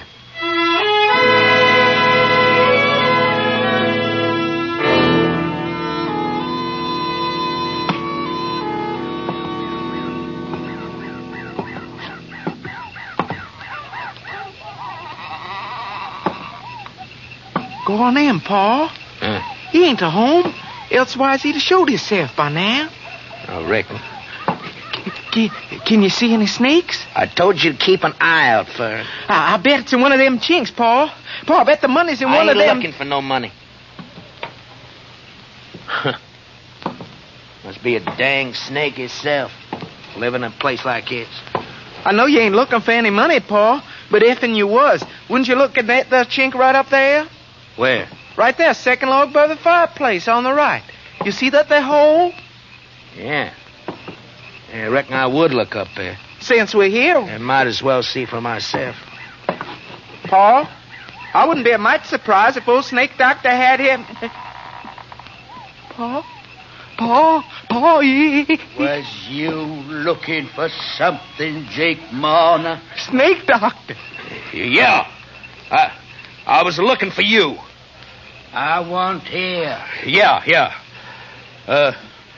Look here, you old hoodoo. What's the idea of sneaking up on folks who's took the trouble to come all the way down here to do you a favor, huh?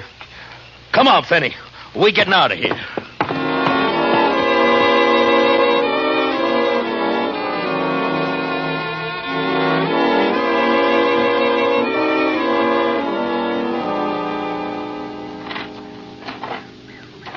Yes, sir. Like as not, he had a dang old moccasin squirching around in his pocket whilst he was talking to you. Daddy, do you mind how his eyes was when he come in? Do you mind how he kept looking up at the wall where I said I bet he had the money between the chinks? Fenny. What? Don't you say nothing to your ma about us being at the Snake Doctor's place, you understand? Why should Well, I? just don't. And don't you go nigh it again. Cuss old varmint. You'd have thought we was prowlers way active. Yeah, prowlers. Ma, dinner about ready. You Paul with you, son? Yeah, I got time enough for dinner to go down the spring and get me some cold water. If you stir your stumps, you can. Catch anything, Jeff? How you think I can catch fish with Fetty fine off my gun at cottonmouths all the time? Ain't this heat more than a body can bear? Any colder but the creek? That poor old Miss Rives come by here a spell ago, mighty nigh shook to pieces with a chill. Oh. He come by, did he? Well, did he come in? Just for a minute. Just for a minute, huh? What'd he want? He wanted could have given him something for his ailment. Just about could drag one sour foot afore the other. Barely could make it up here from his place. I give him a dose out in our butler's acre drops. Would have given him a little smidgen of liquor, only I could... you would, huh? Please don't, Jeff. Don't whop me. Don't, Jeff. Don't whop me. Just poor old Mr. Ives. Mr. Ives. Mr. Ives. How many times I gotta tell you that old hoodoo's name is Snake doctor. You don't mean nobody no harm. Him at the skin of Lostwood's hiding, Tyler, and you calling him Mr. Rives. Huh. You be calling him honey and sugar next. Without I run you. Please, Jeff, please. Pet names, huh? Well, I aim to...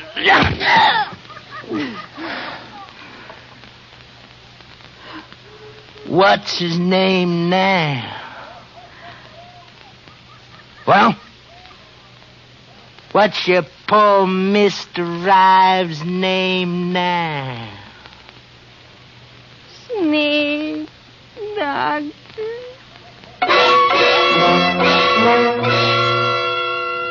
Kizzy Morna rubbed the ugly red welt on her scrawny arm and gave the frying pan full of sizzling side meat a hopeless nudge. She prayed that time and food might take the edge off Jafe's temper. Finney slouched in from the spring, saw the mark on her arm. Pa been whomping you again, Ma? What'd you do this time? She silently dished up the hogback and cornbread for her 2 men. While they sat at table, she ate on her feet, serving them between bites, as was the custom in the Morna household. After dinner, Finney stretched out under the chinaberry tree, and Kizzy sat on the porch, fanning herself and dipping snuff with a peach twig, scouring it back and forth on her gums. Jafe took his ease on the floor of the back room, but he didn't sleep. The meanness was stirring in him, and his hatred of the man he couldn't understand, the man who'd got rich off a cottonmouth. His mind was working on something he'd seen that day and another thing he'd heard. He was adding them together. That stick had disappeared under the log jam, and the snake doctor's money. It was 4 o'clock before any of them moved, and then Jafe spoke to his wife for the first time since noon. Busy? Where's that there vial of drinking liquor? By the window. You took it out in your pocket before you laid down. I ought to carry a vial of liquor with me. I might get bit by a moccasin as soon as Pa would. You better not let me catch you. You find it, Jafe? Yeah, I just remembered. I won't be needing to tote no spits along with me while I'm going. I wouldn't take no chance, Dave. Just one cottonmouth bite. Cottonmouths all down the slashes, else along a creek. Well, I'll be all this evening's up along Bailey's Ridge in the high ground. You fixing to go shooting? Aim to gun me a chance of young squirrels twixt now and dusk time. Heard them barking all around me this morning. Reckon I'll come along, Pa. You stay in here, son. Oh, dang it. You'll be steaming in the place when the rain comes down. Pa, you might be needing me just... You stay here. Oh, dang it. Kizzy, you set me up a snack of cold supper on the chef. Likely I won't get back till it's plumb dark.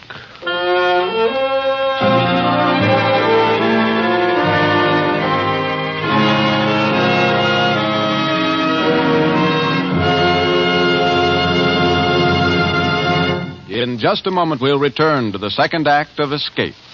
But first, that wonderful variety show with a purpose, CBS's 1-hour-long program, This is Broadway, will be round again tomorrow night on most of these same stations.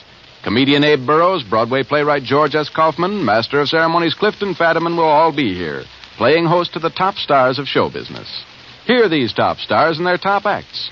Then listen closely as the expert showmen on This is Broadway help them with show business problems. And now, we return to the second act of Escape, and tonight's story, Snake Doctor.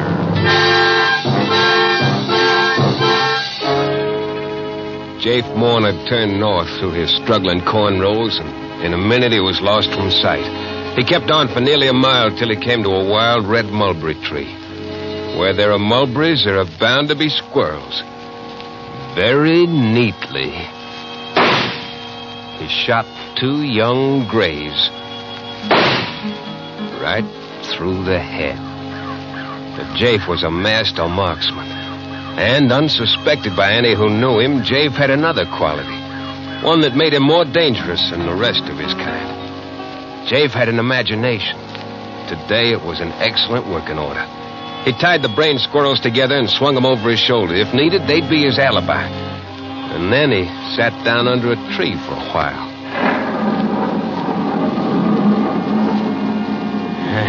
Got plenty of time. Don't need to get down to Snake Doctor's place till about dusk. When he comes out to feed that swayback mare of his'n.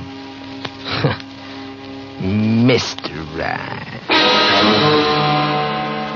He sat out 2 brisk thunder showers and the intervals between them. And then he set off in a wide arc down Bailey's Branch along the skirts of Little Cypress Slash, down to the sunken flats edge in Cashier Creek. It took more than an hour of careful traveling before he came to his destination. A screen of haw bushes, less than 50 yards behind the Snake Doctor's cabin. No matter how ailing he is, you'll get up and come out to feed that rack-a-bones mare.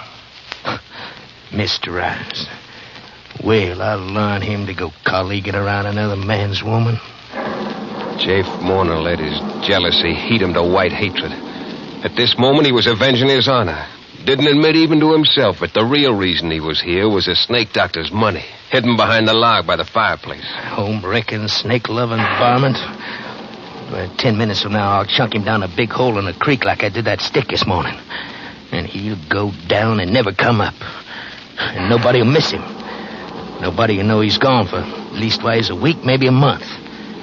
And maybe if I get around to it, I might come back this way someday. Poke around that cabin of his'n. Just to see if it's true. His having all that money hid away. Jafe Warner's speculations were cut short. The cabin door opened and a figure stepped out into the growing dusk and walked toward the stable. He saw the Snake Doctor's loppy old straw hat. At this distance, he couldn't miss. And he didn't. The figure jerked backward and then went face forward. Jafe started for him, then he stopped. His eyes bugged. His mouth formed a scream that he couldn't utter. His rifle dropped to the ground. He had just killed a Snake Doctor. Killed him dead with a .32 caliber slug through the head. And there on his door still stood Snake Doctor, whole and sound, staring at him. Jafe Warner, what have you done? The scream came at last, for Jafe Warner had seen the devil. The Snake Doctor who arose alive from his bullet-riddled body. Jafe whirled and ran into the deep, darkening woods, whimpering like a whipped puppy as he tore through the brush. Escape. He must escape this thing. He must get under the shelter of a sound roof. He must have the protection of 4 walls around him. He ran and ran for hours. It was close to midnight when he came out on a dirt road a short distance southeast of his own land. Beyond the next bend, he'd be in sight of home. And then he stopped. Around the bend, coming toward him, was a joggling light, a lantern hanging on a buggy. Jake flattened himself in a clump of brush to hide until the traveler passed. And then, just as the rig was opposite him, he heard a call coming from the other direction. Hello there! Who's jogging? Oh, there. Oh, steady, boy. Me, Davis Ware. That you, Tip Bailey? Yes. Hooking it out from the junction. Tolerable tired. What brings you out this time of night, Davis? Somebody sick? Sick nothing. There's been a parcel of trouble popping in these bottoms tonight.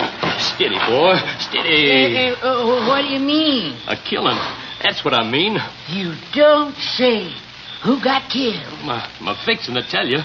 It happened just around dusk time down at old Snake Doctor's place. Yeah? Was it him was killed? Give me time, Tip. It seems like Snake Doctor's been a-chillin' lately. Mm-hmm. He was pretty bad off today, so Miss Kizzy Warner, she footed it down from her place to his'n, fetching some physic with her and a plate of hot victuals. Mighty thoughty, Miss Warner, mighty thoughty. You want to hear this? Yeah. Go on. Oh, boy.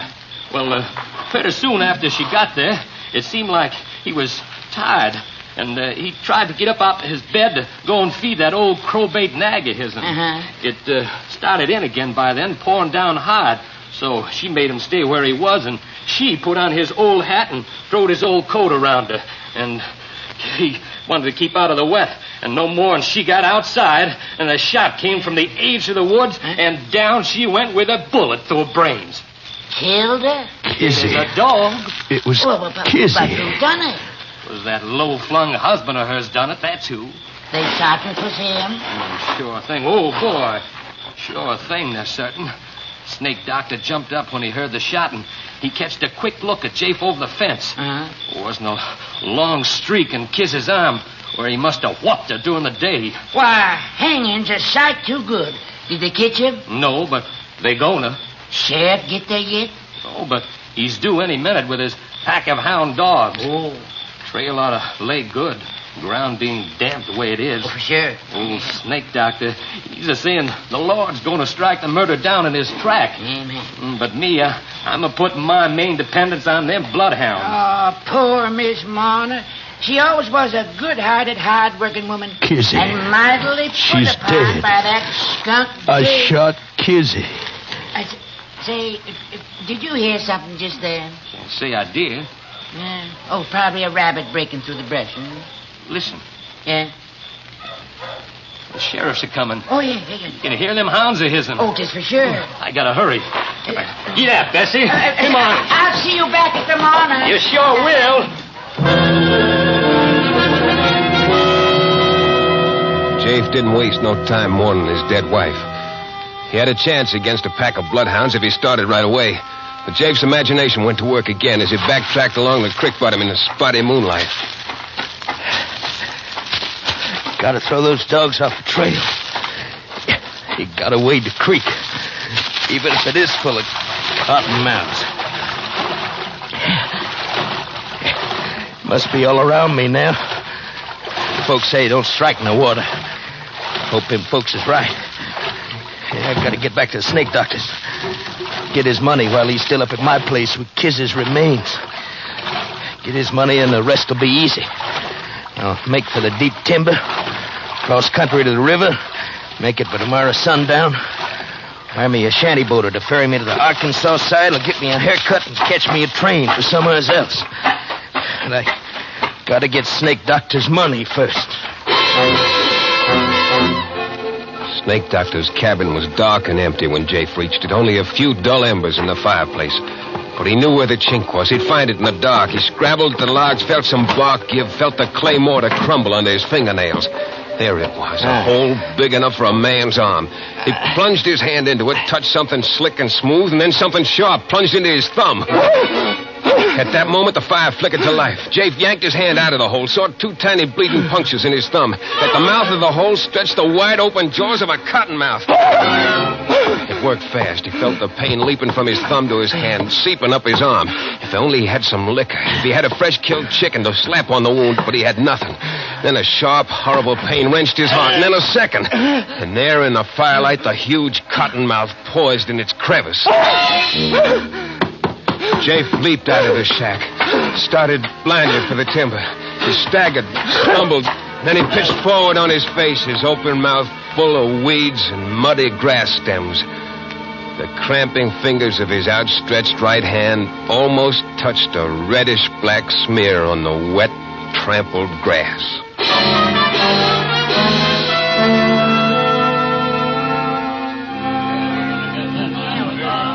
Good riddance, by gravy. I'd call it that, wouldn't you, Doc? I reckon there's a sort of rough justice in the way he died. Look, his hand reaching out, just about touching the blood where his woman fell. But in all my life, I've never known but 2 or 3 people actually was bitten by water moccasins. And until tonight, I've never had personal knowledge of anybody dying from the bite of any kind of snake. Is that a fact? You know that, quit that crazy. I'm going to take that rifle off of you, Finny Marner. I'm going to kill the dang reptile that killed my paw. That Mourner's boy kicking up the fuss? Yep, and no good like his paw. Let go of me. I'm my own boss now. What's the trouble, Tip? Oh, Finny here's went out in his hay. I'm going to kill the snake that bit in my paw. Then I'm going to give that snake doctor a whumping for keeping a reptile in this place. Your pa got what was his due, Finney. Snake doctor ain't to blame. He's a hoodoo devil. Looky here, boy. Mr. Rives give me all his savings, nearly $100, to pay for burying your mother decent. That's how much he thought of her. Now go on home. Behave yourself. I'm going to get Go on, Finny. There ain't no reason for you hanging around here. Somebody ought to kill that reptile that bit in my paw. Doc, just a minute ago you started to say something about snakebite not killing. But how about them 2 marks on his thumb? Them snake's gashes like some I've seen. No, that don't explain how it... Huh? Oh, it's Finny Marner. corner. He's in the cabin. The fool kid. Come on, Doc. He's probably shot. Well, we're too far off. I shot him! But I didn't hit it! It's gonna get me like he got my paw! Said he shot at something in the cabin. Come on, Doc. Let's go see. All right, we'll find out. I don't see anything. Finney's had enough happen to him yesterday and today to upset even a bright boy. So we can't... Oh. There it is. What? That cottonmouth up there in that hole in the log. Oh, that. Snake doctor told me about that varmint. Look at him closer, David. No, sir. Not me. Go ahead. It's just a stuffed snake. Stuffed? Mm-hmm. Snake doctor believes in precautions because that hole's where he hides his money. That snake would scare away anybody who didn't know it was stuffed. But just to be sure, old snake doctor lined the hole with coils of barbed wire. Oh, I see. You mean them marks on Jafe's thumb got off the barbed wire? That's right, sir. Lots stronger hearts than Jafe mourners would stop beating at a scare like that. Well, I'll be switched. Old snake doctor's a cute one, ain't he?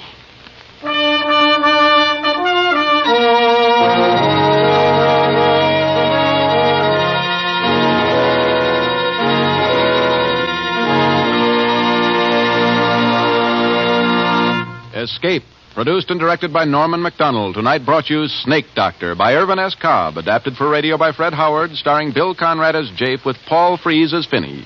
Featured in the cast were Ira Grossell as the narrator, Bill Lally, Ruth Parrott, Wilms Herbert, and Edgar Barrier. Music is conducted by Wilbur Hatch. Next week... You are groping through the midnight dimness of a gigantic department store, and suddenly you realize that 100 eyes are staring at you from the shadows, and 100 hands are reaching for your throat, and your most urgent desire is to escape.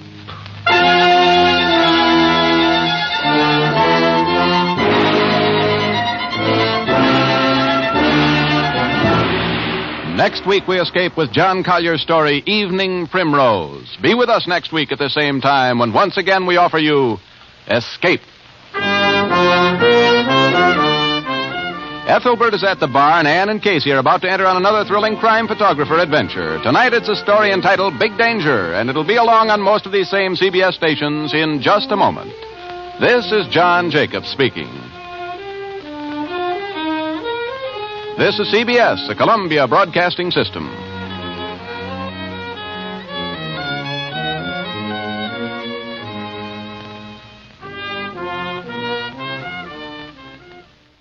Tired of the everyday routine?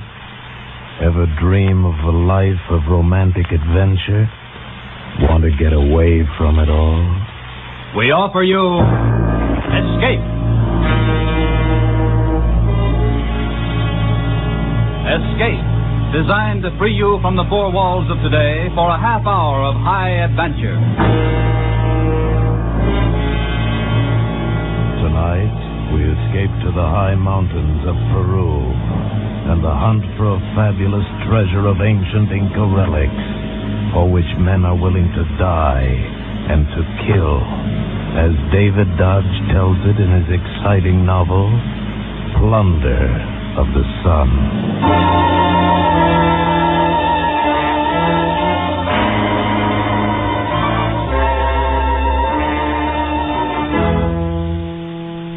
Living the way I do by my wits, you get into all kinds of risky deals, but I had no idea when I took Senor Berrien's little job that it would lead me to terrible danger, to a beautiful woman, and to a fabulous buried treasure of the Incas. I didn't have to take the job, but you see, there was Ana Luz. She was Senor Berrien's nurse. Pushed him around in his wheelchair, gave him his heart medicine, and so on. I first saw her that day when we all met in the park at Valparaiso. Here, let me brush that bench off for you first, Senorita. It's pretty dirty, I'm afraid. Gracias, senor. Not at all. You are simpático, senor. Senor Colby. Right, Senor Berrien. Now, what can I do for you? I am told that you are a capable man. One who can be persuaded sometimes to take on a delicate assignment. Is it legal? Senor Colby, I am a reputable businessman. There are, however, complications. For instance? For instance, I am going by boat back to my home in Peru. I wish to take along a small package. But this package contains an ancient Peruvian relic of great historical value. Peruvian law prohibits the export of such things. But this was smuggled out of Peru. I have come to Chile and recovered it, and I wish to return it to its rightful place in Peru. Unfortunately, however, Chilean law also prohibits its removal, and so... So you want me to smuggle it for you? Smuggle? Well, not exactly, but you see, I cannot carry it. I am too well known as a collector of such things. I will be thoroughly searched. However, you will be American tourists. You see, you will be performing a service to my country. Hey, put it nicely, senor, but it's still smuggling if I'm caught. I shall pay you 1,000 American dollars. Oh? You will pay, not the government. I am a collector and an archaeologist. My name will be forever connected with the recovery of this relic. That is what matters to me. Well, I could see a lot of Peru on $1,000. Especially if I had someone to show me around. Will the senorita be coming along? See, of course. And most grateful to you. All right. I'll do it. The worst part of the boat trip was that I wasn't supposed to be seen with Berean or Ana Luz.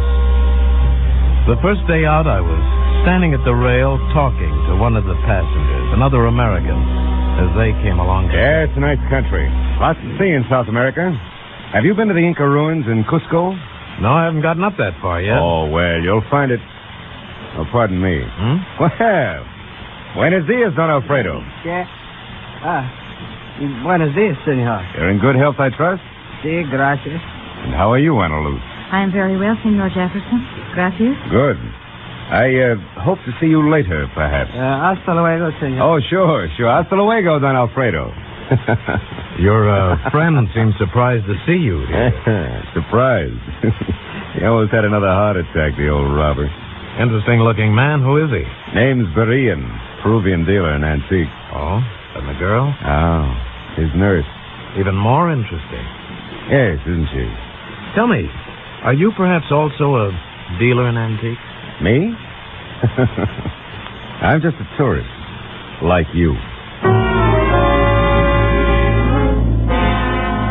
That was the first hint of trouble. When Berean saw this tourist, Jefferson, his face had gone white with fear. I knew I better keep a close eye on the man. On our last night out, trouble came. I'd been playing poker with Jefferson and some of the passengers in the smoking room. When Jefferson left, I got out of the game as soon as I could and went to my cabin. Just as I turned into the corridor, I saw a dark figure hurrying away from my door. I went into my cabin and looked around. Everything seemed all right until I noticed the catch on my suitcase had been opened. Then I knew that hurrying figure couldn't have been Jefferson. He was too tall, and only one person knew I had the package. I went out into the corridor. There was a light on in her cabin, and I entered without knocking. Oh, Senor Colby, what do you want? Ready for bed, senorita? Bathrobe, slippers? What do you have on under that? Senor Colby. Let me see. Stop it. Just as I thought, senorita. Why are you fully dressed under your robe? That is none of your business. I think it is. It was a waste of time, senorita. I carry the package on me. Oh, senor. Now suppose we go next door to Berean's cabin and tell him you're not as trustworthy as he thought. Oh, you don't... That you're trying to get the package, too.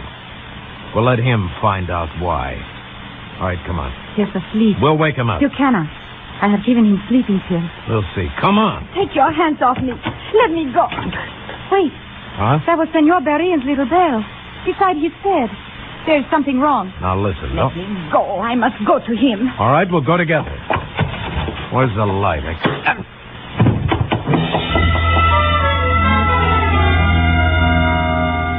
Something hit me in the jaw, and I went down hard. Somebody rushed past me and out into the corridor. Senor Colby.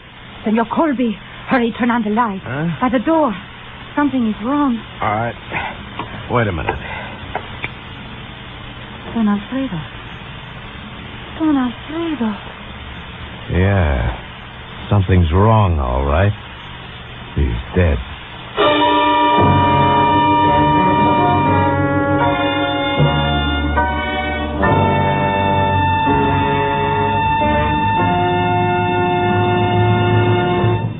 shall return to Escape in a moment. But first, ladies, you can get a haircut every afternoon without going to the barber. There's music, there's fun, there's a surprise a minute with this haircut whose name is Gary Moore. Yes, Gary has his own daytime show now on CBS exclusively. A full hour every weekday, Monday through Friday, on most of these same CBS stations. So, ladies, men too, choose your chair and get that haircut right away. And now we return to Escape.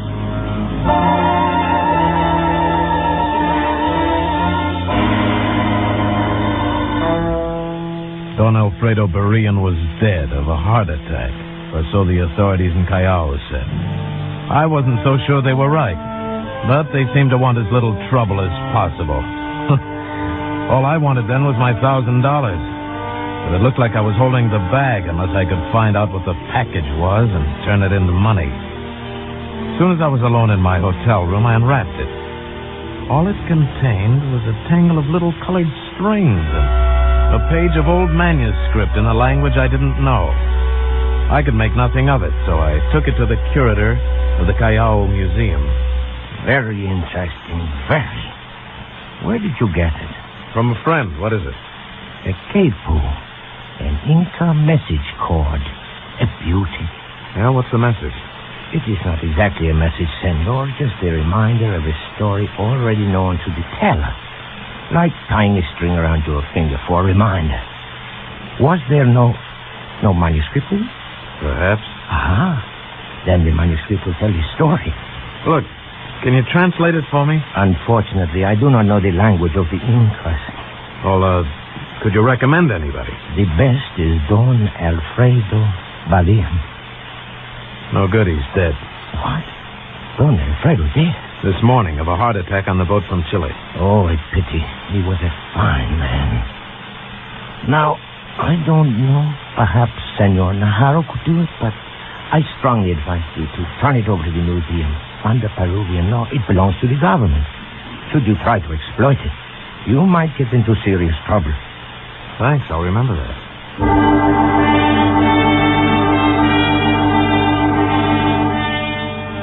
When I got back to the hotel, Anna Luce was waiting for me in the lobby. Oh, Senor Colby. Oh, Anna Luce. You come to show me the town? I have come for the package. You may give it to me now. Why, you was there? I was the closest to him. No, it's not good enough, senorita.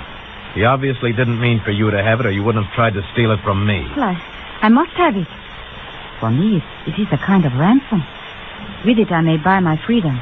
Your freedom? From what? From slavery, senor. Here in Peru, we have a kind of slavery.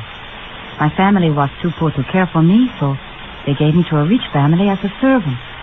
I am therefore the possessor of my patron, who raised me.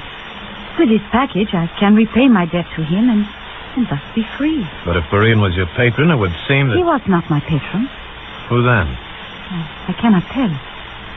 Oh, please, senor. Please, you said that you would like to be my friend. Perhaps somehow that could be. Look, Anna Luce, I want to help you if I can. Well, then but I can't give you the package. I have to play the game my way. I'm sorry, Anna Luce. Very sorry.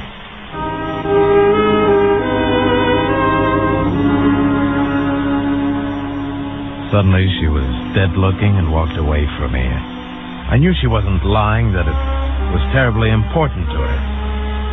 Well, I suppose I'd lost her now, and I went up to my room feeling pretty miserable about it. The minute I opened the door, I knew something was wrong, but too late. Everything went black.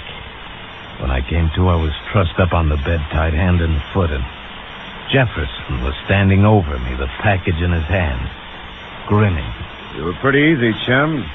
Didn't even muss my hair. Oh. Hello, tourist. So you got it, huh? It was you in Berean's cabin, of course. Of course. Now I owe you 2 good socks.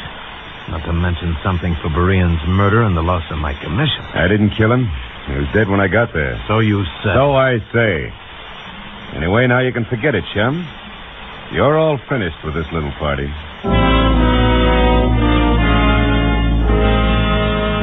That's what he thought then.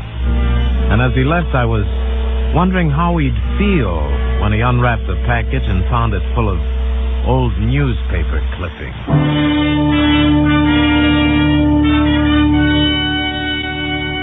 After I got untied, I went down and got the manuscript out of the hotel safe.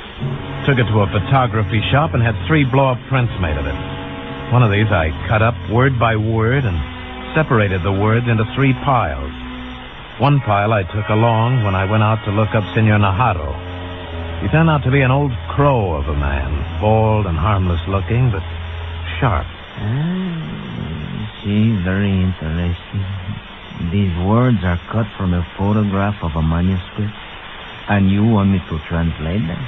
Oh, that is hard, senor. They are out of context. It would be much easier if I could use the original or another photograph. Now we'll do it this way. Oh, senor. You do not trust me. I don't trust anybody until I see what it is. Do you want the job? Oh, it's not a job, senor. It's a pleasure. You see, I am interested. This kind of thing is my life. How soon will you have these? You come back this evening, eh? This evening, senor.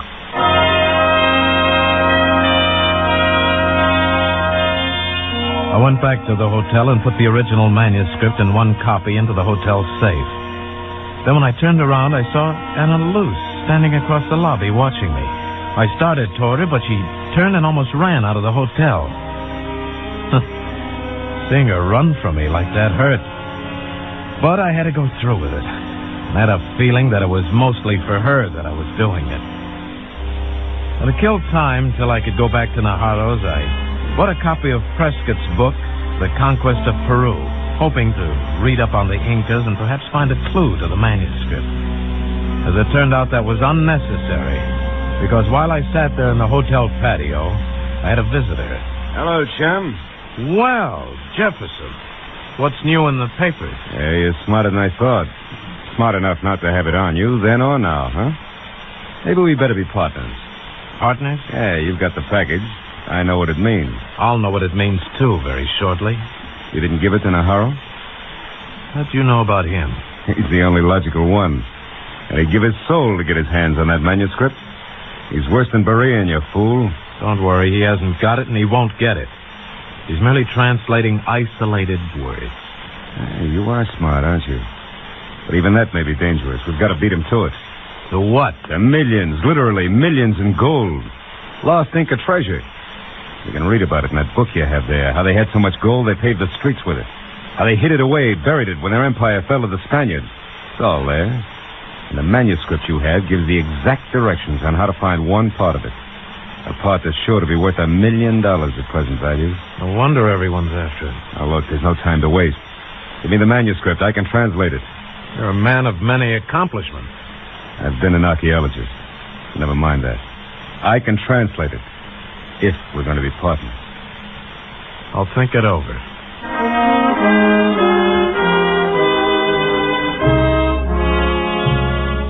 So, I had in my hands and the key to the lost treasure of the sun, a fabulous cache of small, solid gold statues from the palaces of the great Incas.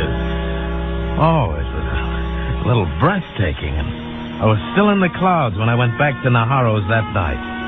It was very pleasant. He gave me the translations, took the second batch of words. I paid him with a traveler's check because he wanted American dollars. Then he entertained me a while, showing me some of his Inca relics. Well, an hour passed before I could break away and get back to the hotel. I went to the desk to get the manuscript so I could start working on the translation. But when I asked for it... Why, Senor Colby, did you not get your package? What do you mean? We gave it to your messenger, the young lady, not an hour ago. My messenger? See? Just as you instructed in this note. That is your signature, is it not? Yes. Yes, it is. Now, at last, I had it figured. A girl. Anna Luce, of course. She'd seen me put the manuscript in the safe. But the signature... It was my signature. Or rather, a reasonable facsimile, a clever tracing. Who could have done it? What had I signed recently? And then I remembered. The traveler's check at Najaro's. He'd asked for it, American dollars. And suddenly I knew the truth. Anna Luce in Najaro. He was her patron. It was for him all the time that she'd been trying to get it. And they'd beaten me.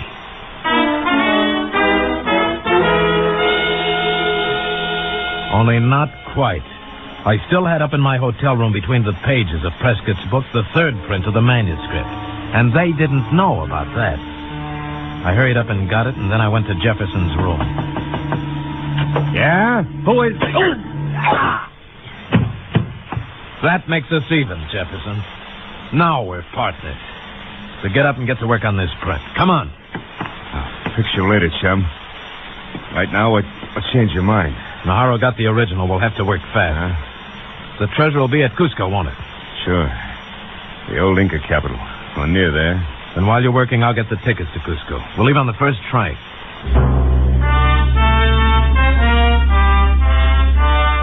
We rode all night on the mountain train to Cusco, and Jefferson sat there in the swaying coach translating. By morning, we had it.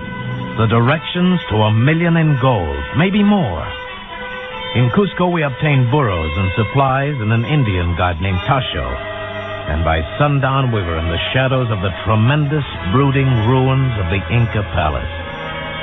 Even in ruins, it was something you'd never forget. And I got the eerie feeling that the dead Incas were watching us with hate in their eyes. Then Tasho started pacing out the directions from the manuscript, striking down the hill, out across the valley. We followed with equipment. We were looking for a certain stone. At first, we couldn't find it. An egg-shaped boulder by the side of the stream, it said. There's no stream here. Yeah. Wait a minute. That was centuries ago. Maybe since then it was made into one of these irrigation ditches. Let's look at that one over there. Maybe you're right. Come on. We finally found the boulder half buried in the hillside. Then it took us most of the night to dig around it, loosen it, and finally topple it over. It was just dawn when we got down to the last perfectly fitted stone. Hurry up. The minute it gets light, this place will be swarming with Indians coming out to work the fields. Okay, this is the last.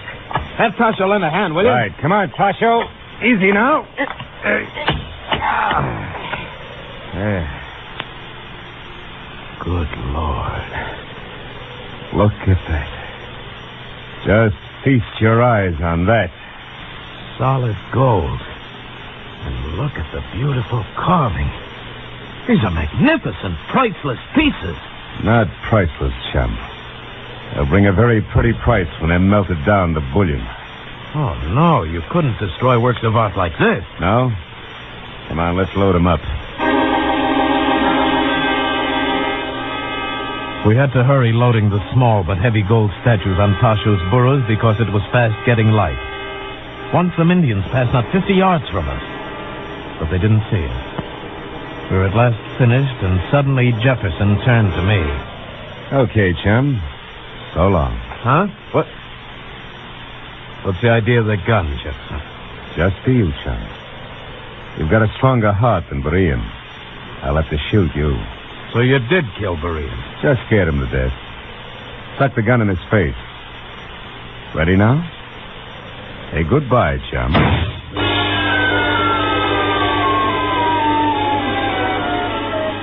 It seemed like I was in a dream. I lay dreaming for an endless time. Faces came and went. I thought I saw Anna Luz, and she gave me a drink of water. And then later, much later, I woke up and saw her again. Senor Colby, can you hear me? Then I knew it was no longer a dream. She was real. And behind her stood Najaro. Senor Colby. Hello, Anna Luz. How'd you get here? Wherever it is. You are in Senor Najaro's suite at the hotel. We brought you here yesterday after the Indians found you. Thanks. How am I? You are going to be all right. Jefferson shot you, but only in the shoulder. Some Indians were nearby, and he had to run for it. So he just threw you in a pit and left you to bleed to death. You saved my life. Well, it was not I, but the Indians who found you. Thanks, anyway. And, Jefferson got away with the gold? see? Senor Colby, can you tell us anything to help us recover it? The government offers you a big reward if you can. The government? You told them? See. I always intended to give it to them anyway. It is only that, like Berean, I am an archaeologist. I had hoped that it might be my name that was remembered as the discoverer of the treasure of the sun. But now, can you help us, Senor? Yes, I think I can. But for a price. I have told you there will be a reward. No, more than that. I want you to give Ana Luz her freedom. But, Senor, she is free. She is no longer my servant. She is like my daughter. Well, evidently, she still feels an oppressive debt to you. Isn't that right, Ana Luz? It is. But You see, Senor? Will you release her? But of course, Senor, she owes me nothing. Senor, until the treasure is recovered and Senor Najaro's name is placed on it as the discoverer, they can never feel free, even so. All right, then we'll get the treasure. Help me out of this bed. Oh, Senor, you Do you cannot... think I can stay here knowing how much this means to you, Ana Luz? Come with me, sir. See, but where? Coming up on the train, Jefferson talked about taking the treasure out of Peru by way of Puno and Lake Titicaca, across the lake to Bolivia. See, of course. Then we must charter a plane and fly to Puno at once.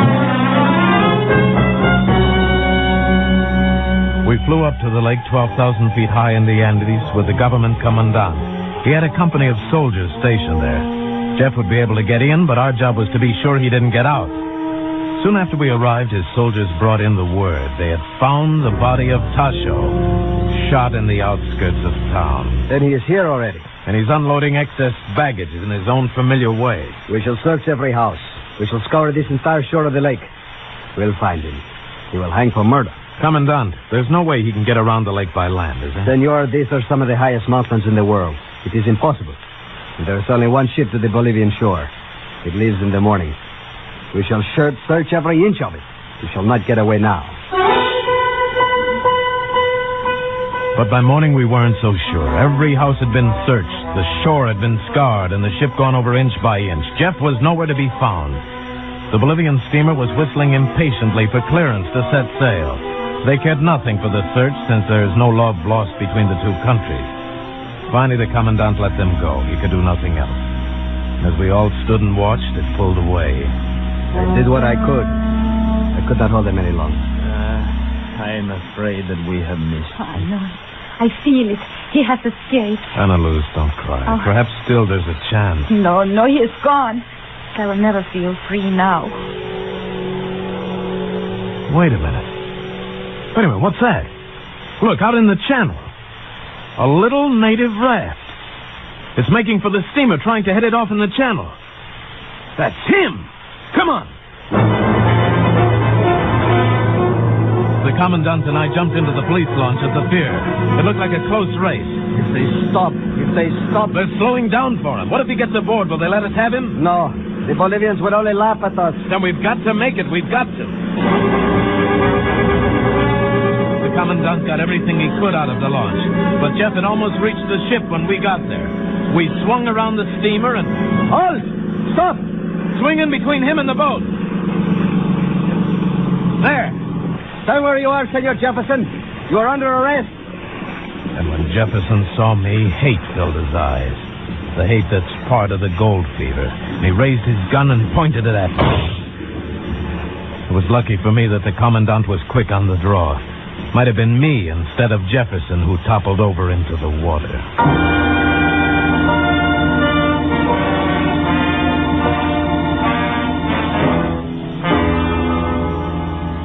Oh, Senor Colby, how can I ever repay you? Ana Luz, you don't owe me or anybody anything now. This is no way to start. I mean, to start your new life. Thank you, Senor Colby. You have made me very happy. I hope that we shall meet again. But, you mean you're leaving? Why? I must get back to Callao and tell Carlos. Carlos? Yes, the man I love. The man I may now marry. Adios, senor. Senor Colby, you are a hero. You shall have a big reward. And the people of Peru will honor you. Perhaps. But they'll fall in love with guys by the name of Carlos.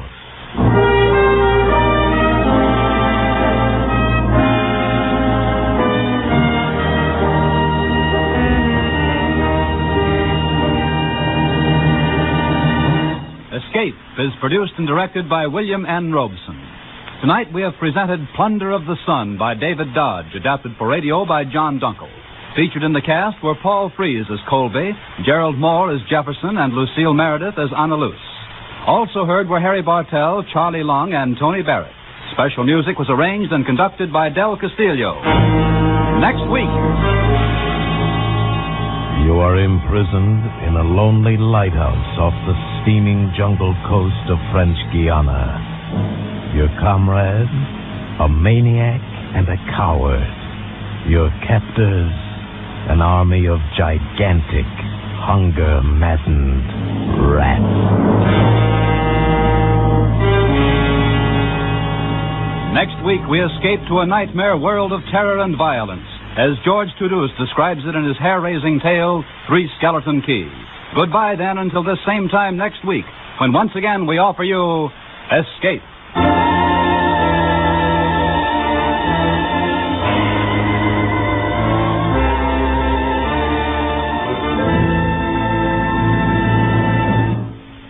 Stay tuned now for Life with Luigi, which follows over most of these CBS stations. This is CBS, the Columbia Broadcasting System. Tired of the everyday routine? Ever dream of a life of romantic adventure? Want to get away from it all? We offer you Escape.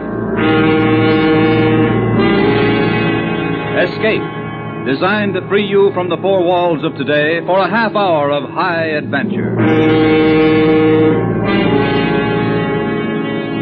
Tonight we escape to a small ship off the coast of Borneo, and an exciting tale of murderous greed, as Floyd A. Nelson tells it in his strange story, Seeds of Greed.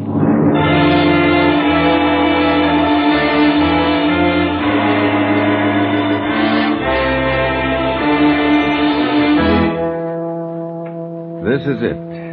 The romantic South Pacific. The languid lure of the tropics.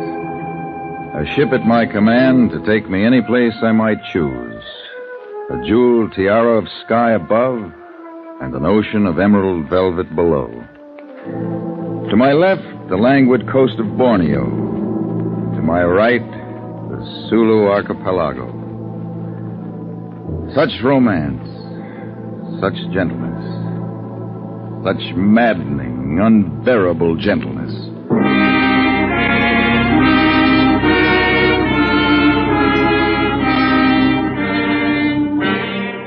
Not long ago, I was a carefree little monument to failure, reaping the rewards of my college education in the atmosphere a hitch in the Navy had taught me to love and live. The waterfront.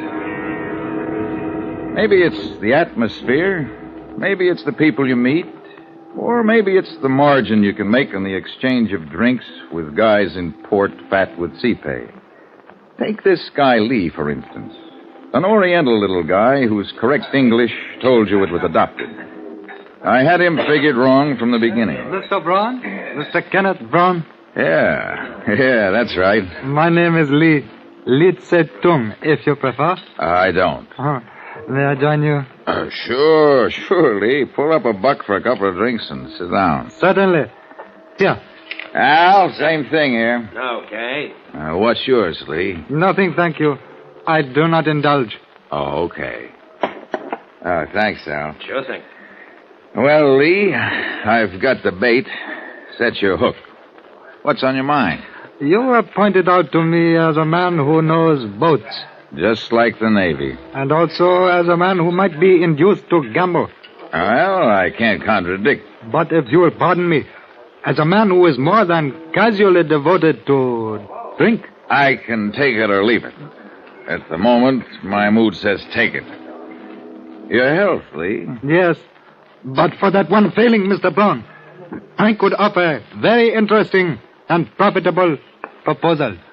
Mr. Lee, it is considered very poor taste in the Occident to proffer drinks with strings attached. A good day, sir. Oh, no, one moment, please. Forgive me. I was going to add a failing which we could overlook if it were to be controlled for a short time. I said I could take it or leave it. I am in the pearl business. Do you know anything about pearls, Brown? Yeah. An oyster gets a hold of a bad grain of sand, and he or she or it gets an ulcer. Bingo, a pearl. Perhaps we should take this up at another time. I am stopping at the Case Hotel. Good night, Brown, and come see me if you should reconsider. Okay, Lee, but don't wait up.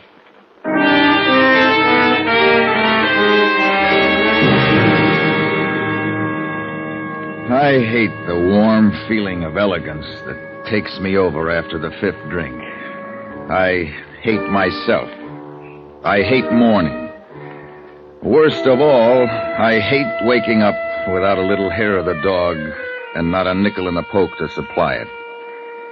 Out of the fog of remorse came a stolid little oriental face. Yeah, there's a generous soul. Pearls, he said. Well, that should be a nice, substantial little proposition. Yeah. Maybe I am ready to talk business. Brown, I did not expect to see you. Come in. Oh, this is a pleasant surprise. Yeah. You mentioned something about a business proposal. Yes, I did. Hotel rooms depress me, Lee. Could we go down to the bar and talk it over? Oh, certainly, Brown, if you prefer. I prefer.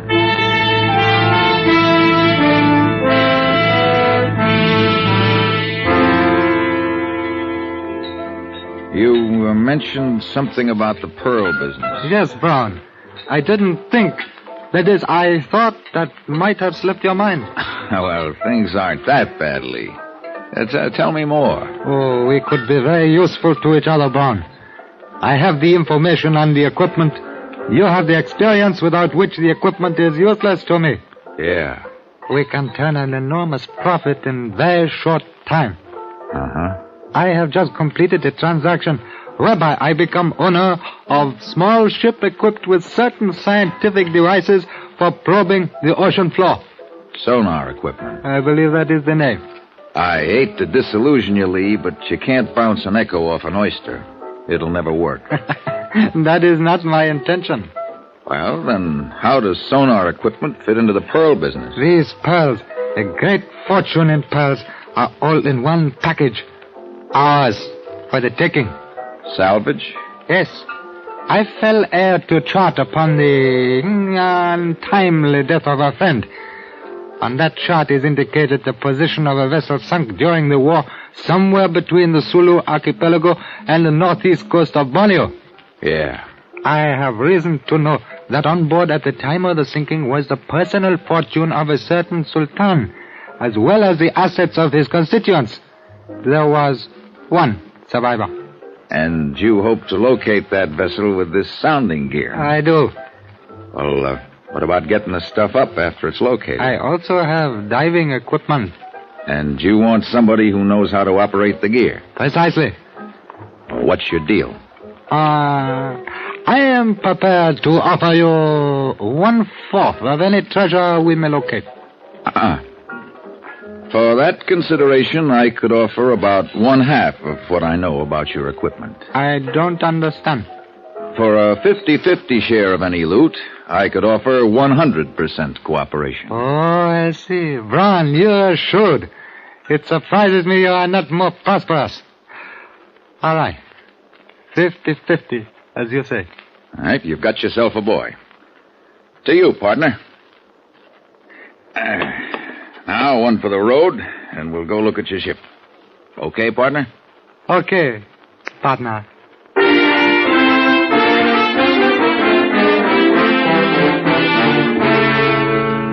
Lee stubby forefinger pointed a great circle course across the harbor to a little tub laying with her forward quarter scraping paint against the can of her mooring. She was from the orphan fleet of sub-chasers pressed into service out of desperation during the war. About 100 feet, built to roll on a 20-foot beam. Some dreamer had her rigged for fishing. She still mounted an A-frame, outriggers, and a cargo boom aft. Lee didn't speak of her with the pride of an owner. There it is. The one with the blunt end toward us. Well, when can we go aboard? I have the papers. We can take possession immediately. What kind of shape is the power plant in? I am really not qualified to say. I know nothing of ships.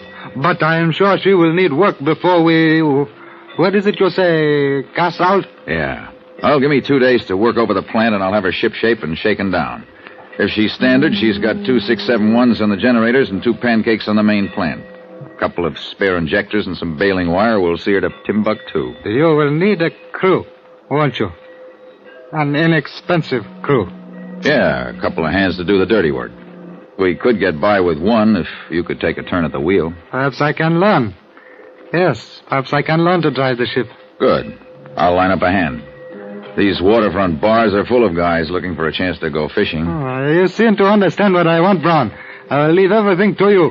You may reach me at my hotel. Okay. The next time you see her, she'll be overhauled, provisioned, and manned. So long, Lee. See you in 48 hours.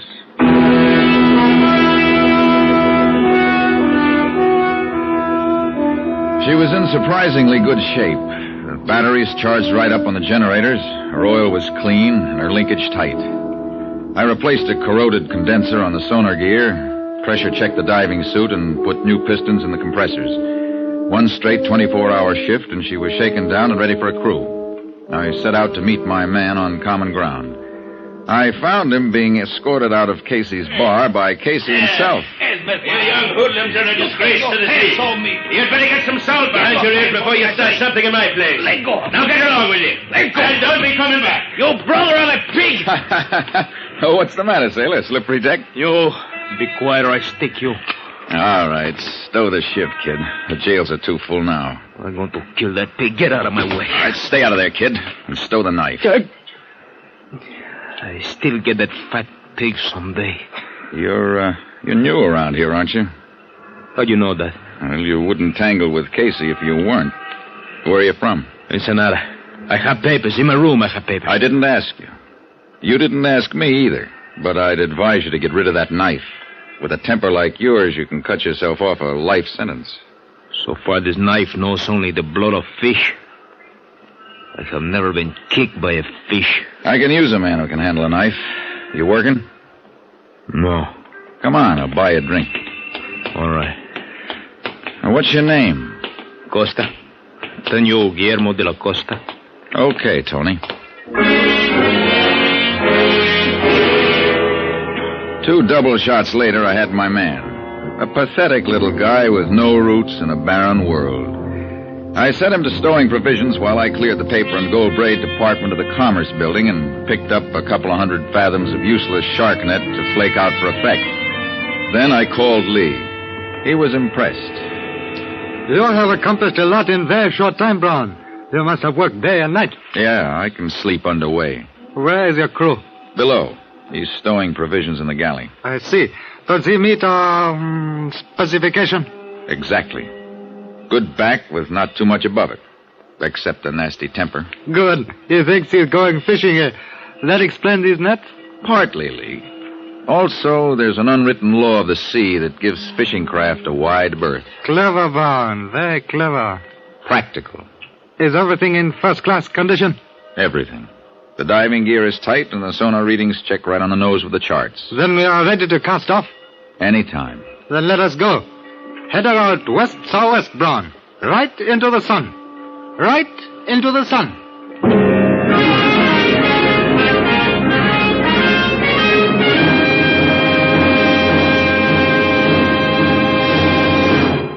In just a moment, we will continue with Escape.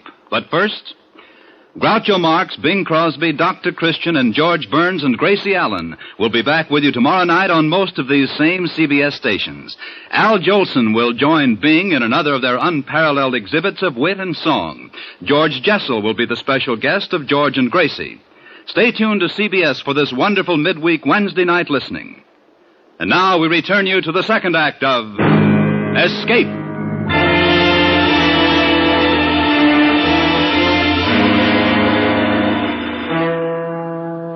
3 weeks at sea taught me a lot about my friend Lee. His switch from landlubber to competent mariner was too fast to be convincing. Something about the whole setup spoiled the taste of my whiskey. The only way it figured was that he really did need me to operate the gear. Beyond that, the picture changed. From the first day out, he showed too much interest in the sonar equipment. Brown, I think it might be prudent if you were to teach me the operation of this instrument. Is it very difficult, just their operation? Oh, it's something anyone can pick up in 5 or 6 months of full-time instruction. Surely not to learn just the operation of it. Well, it's not only complicated, Lee, but delicate. I think we'd be wise to keep it secured until we need it. Perhaps. Yes, perhaps. It won't be very long, Brown. When are you going to break out the charts with the position of the stuff? In due time, Brown. Well, I'll need it when we start taking soundings. Then you shall have it. It wouldn't be prudent to surrender a chart that I have been forced to defend with my very life, would it, Brown? I get your point. I might add, Brown, that the chart alone is useless to anyone but me. The exact position is not indicated. I took the precaution of committing it to memory, lest the chart should be, misplaced. The only value of the chart is that it indicates sounding lines. That makes your position clear enough. What about Costa? Do you think he might be dangerous when he finds out what we're really after? For a man to be dangerous, he must first be intelligent. Costa is ignorant, he will stay ignorant. Sooner or later, he's going to get wise. Fortunately, Costa is not equipped to get wise, as you say. He is happy in ignorance. We will not expose him to the curse of greed. What's your plan? To turn the wheel of fortune to my own needs. We must be practical, Brown. A person such as Costa leaves little impression on the world. He will never be missed if he were to disappear. Fate will save him from the curse of greed.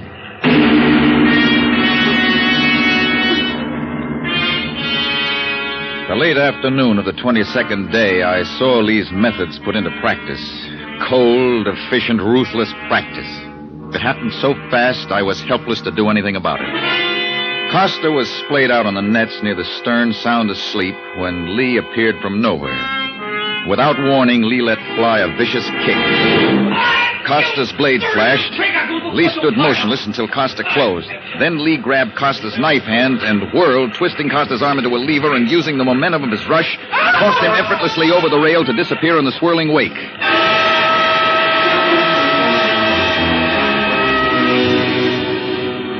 Without even glancing astern, Lee gave me the arm signal for straight ahead, a signal that pointed accusingly at me, screaming, "Accomplice."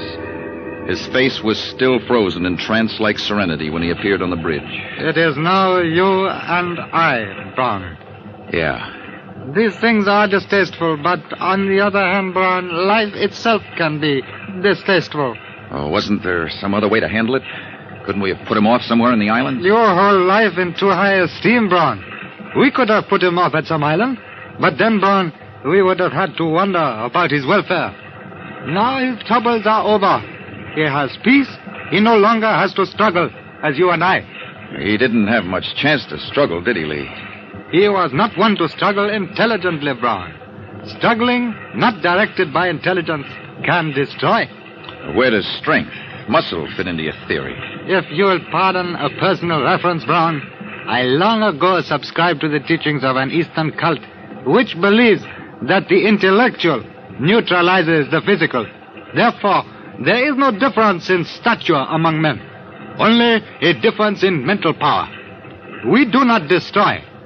We merely expedite the adversary's self-destruction by his own weakness.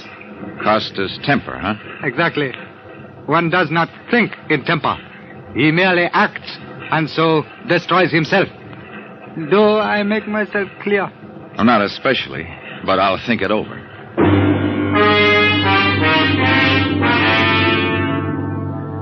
Lee's insidious philosophy began to prey on my mind.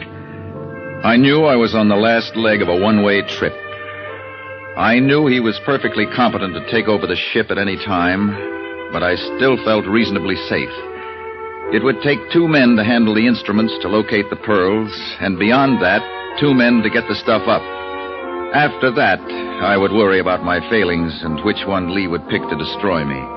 I eliminated the big one by tossing my last 2 bottles of whiskey overboard.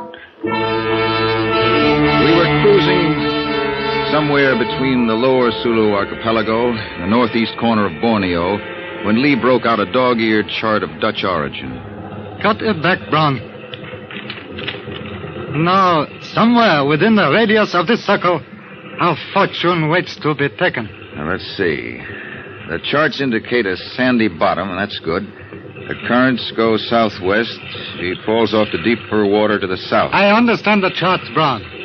Start the soundings, man. Okay, I'll start here, at the 60-fathom line and work toward shallower water. You stand at the bow with a smoke flare. If I pick up anything, heave a flare over to mark it, okay? I prefer to stay on the bridge with you, Brown. Yeah, that way we can watch the instruments and each other. Okay, partner.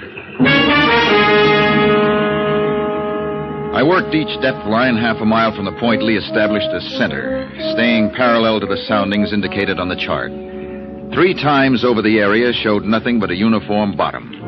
Then I took a new tack. I set the wheel in a tight circle and secured it with a lanyard. I figured the current and the torque of the shaft would take us far enough off-center on each spiral that we wouldn't miss anything big enough to register. I was beginning to think in circles when the scope showed a fast drop and then wavered erratically. Lee must have read it in my face. It showed something, didn't it? We have found something, haven't we, Brown? Maybe. What are you going to do? Back it down and check it. Oh, no. No. Drop the anchor. We won't move. We take no chances of losing it. Drop the anchor. I settled her bow into the current, dropped the hook and backed her down on the scope of the anchor chain until we were over the spot. Lee expertly rigged the line from the cargo boom to the cathead and hoisted the heavy diving gear out of the after hold. His expression left no question as to the division of labor. Of course, you will make the dive, Brown. Yeah.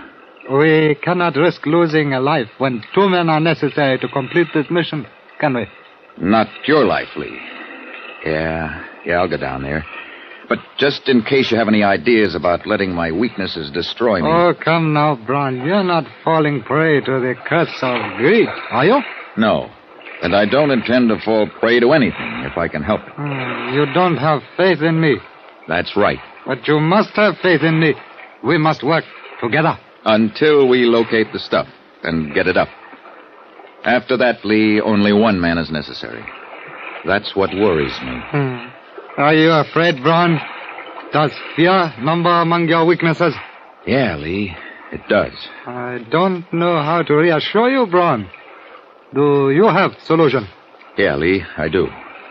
My life is in your hands while I'm down there.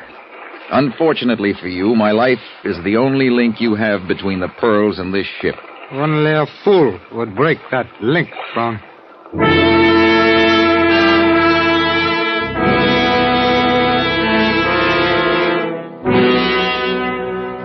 Lee's words echoed in my helmet as I felt myself being lowered from a sheave at the end of the cargo boom. Only a fool. I knew that I was pitted against a ruthless maniac. That finding the pearls meant that one of us would die. Yet some power greater than reason forced me on. A power I recognized as greed. My weighted feet settled on bottom. My headlight sent a glaring shaft through the murk, serving only to blind me. Then my eyes adapted. Strange shapes darted in and out of the beam, splashing big shadows. I pivoted slowly, straining my eyes to the burning point. Suddenly, the beam stopped short and reflected upward in a blinding glare. There she lay, a slimy hulk stern down in the sand, her stack and superstructure eroded away, and her plates hanging scab-like from her frames. A death ship washed clean by gentle currents. I headed for the quarterdeck and leaned on the crumbling vestiges of the hatch. It fell away. My light picked up a single object. There it lay, its corners worn round from shifting against the bulkheads. a teakwood chest. Brass bindings radiated from its single big hinge like the fingers of a giant hand. I felt a wave of desire grow into a surge of greed and resolve itself into an overpowering lust. I bent a line onto the chest and signaled Lee to haul me up. I felt as though I was threading my life away as I paid out the line that would link the treasure with the surface, knowing that only Lee's ignorance of what the other end held ensured my shedding the heavy diving suit safe on deck. That would put us on even footing. I lost the fear of Lee's methods and thought of my own. Methods based on greed that knows no compromise. Methods of killing to keep. Then my fears passed. He couldn't kill me until the chest was on deck. Lee was like a man waiting for sentence when I climbed out of the diving suit. Well, it's there. Describe it. Describe the chest. Solid wood bound in brass. Is that all? Brass hinges, like a hand. That is it, Brown. The hand of Muhammad. My reward at last. The hand of Muhammad. You mean our reward? Of course. Our reward. For a brief second, we were two animals standing at bay, eye to eye, appraising, each waiting for the other to move. Then, as one, we saw through the cloud of greed. We still needed each other until the chest was on deck. Lee swung the boom inboard while I reeved the line attached to the chest through the eye of the sheave. He took the running end of the cathead and made a turn, his narrowed eyes fixed on me, waiting for the signal to haul away. His hands turned white, bloodless, as he gripped the line. I gave him the signal to haul in the line. Start it easy, Lee, and take it slow all the way. We'll stop it at the surface to keep the weight off the line. The line threaded through the sheave endlessly as time while I strained to catch the first glimpse of any bulk in the water. Again, I felt the surge of greed I'd experienced below. Unconsciously, I drew my sleeve across my mouth. A dark and distorted mass showed beneath the surface. Slow it down, Lee. She's going. Slow it down, Lee. Slack off. You'll break your line. Slack off. Lee was out of control. The heavy chest lost the buoyancy of the water. The strand of the line snapped and shot a ragged end up to the block. But it was too late. The chest hit the block and the line snapped, crashing the waterlogged wood against the ragged metal of the topside. Brass fingers of the giant hand opened grotesquely, spewing a shower of tumbling beads over the surface of the water. Oh, you fool! You American fool! There they are, Lee. Look at them float down. Your little white seeds of greed. You will die, you idiot! You felt the pearls at the end of that line, Lee. They were in your greedy little hands and you couldn't let go. You couldn't slack off on the line. You couldn't let go, could you? So the hand of Mohammed sowed the ocean with little seeds of greed. You will pay, Brown. Pay with your life. All right, intelligent one. There are no odds. Pick a weakness and destroy me. Take your choice. Come on. You will die, dog. He came toward me slowly. Then he drew back, right foot poised. I was ready for it, but instead of the kick, his thumb shot out at my eyes, pushing jagged nerve ends right into my brain. Blind instinct told me to swing while I knew where he was. You'll die. Not yet, Lee. How do you like that, Lee? Ducked by a blind right fist. And this, how do you like this, Lee? How do you like my thumbs? How do you like a mashing into your master throat? You're getting weaker, Lee. Weaker. Oh, where's your mental power now, Lee? Gone, is it? Dead? Dead.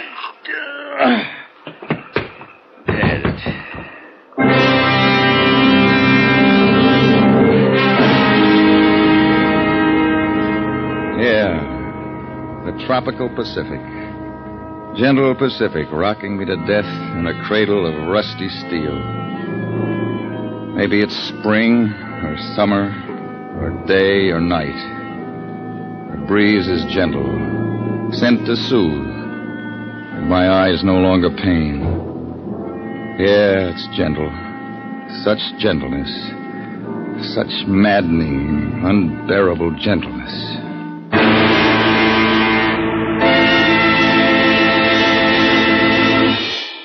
Escape is produced and directed by William N. Robeson. Tonight we have presented Seeds of Greed by Floyd A. Nelson. Featured in the cast were Gary Merrill as Brown, Ben Wright as Lee, Bill Conrad as Casey, and Tony Barrett as Costa.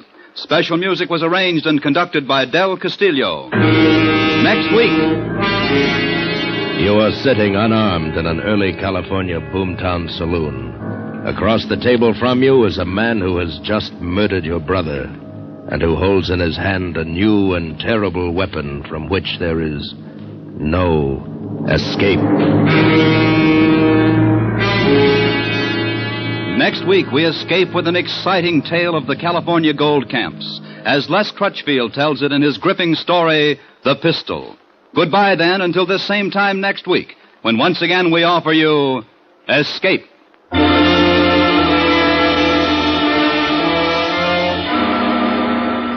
Groucho Marx, and who will quarrel when you label him a very funny fellow, will be back on most of these same CBS stations tomorrow night with his deliriously wonderful quiz show, You Bet Your Life. You'll find Groucho's unlike any other quiz you ever heard. So join us on CBS tomorrow night for You Bet Your Life, starring Groucho Marx. Now stay tuned for Hit the Jackpot, which follows immediately over most of these same CBS stations.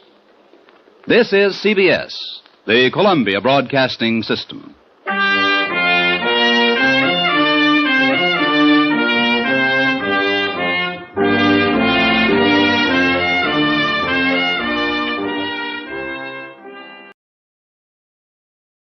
Tired of the everyday routine? Ever dream of a life of romantic adventure? Want to get away from it all? We offer you Escape. Escape, designed to free you from the four walls of today for a half hour of high adventure.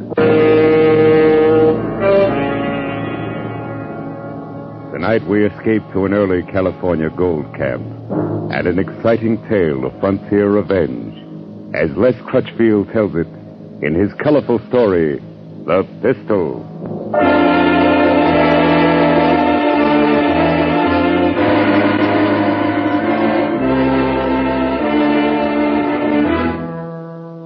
San Francisco Bay was a graveyard that summer, with over 300 deserted windjammers lying at anchor, and the city itself the next step to a ghost town. Every man who could walk, run, or stagger had headed inland to look for gold, and the women had followed. Mostly they traveled up the river as far as Sacramento, and fanned out into the hills. That was the jumping-off place, Sacramento.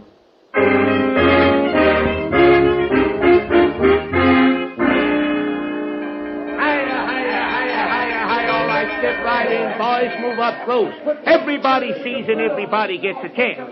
Anytime old honest Faraday runs an auction, you know it's on the level. All right now, friends. The pistol I'm holding in my hand here is the first one of its kind ever seen west of the Rockies. The first model of Dr. Samuel Colt's new 44 caliber 6-shooter. The gun that fires 6 times without reloading. Now, who'll open her up with a bid of $250? Did you hear me? $250. Come on, boys. There's plenty of gold on the Sacramento River, but only one Colt 6-shooter. Now, did I hear a bid of, say... $250. Thank you, sir. The man says $250. All right, here we go. I stood there in the hot sun on the Sacramento waterfront and watched the crowd bidding for the pistol.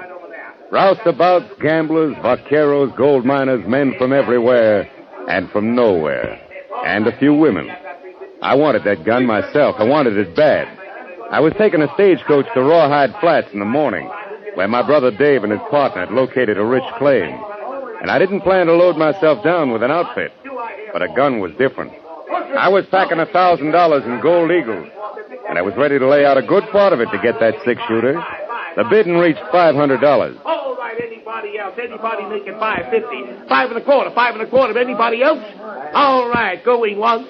Going twice. $600. $600. And the new bidder. I have $600. Gentleman here bid $600. Will anybody make it $625? $625. Only $700. And another new bidder. And the little lady knows a bargain when she sees one. All right, I'm bid $700. 777. Will anybody make it $8? How about you, mister? Follow the bid $6. Would you want to raise it again, sir? Sorry, mister. 6 was my limit. Let her have it. All right, anybody else? Going once? Going twice? Sold. Lady, you bought yourself a gun. Now, friends, if you'll step right over here and get to the platform, I've got... Can I get through? Pardon me, please. Well, congratulations. What? Oh, you should have kept on bidding. Why? You'd have gone to $1,000 if you had to. Yes, I suppose I would. I guess it just isn't your lucky day. Oh, I don't know. Haven't I just met the prettiest girl in California? Have you? Haven't I? Maybe that's not as lucky as you think.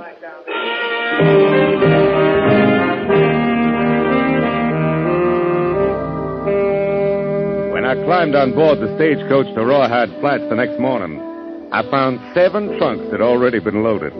5 tied on the back and top and 2 inside. And a few minutes later, their owner showed up. Oh, it was the red-headed gal who bought the gun the afternoon before.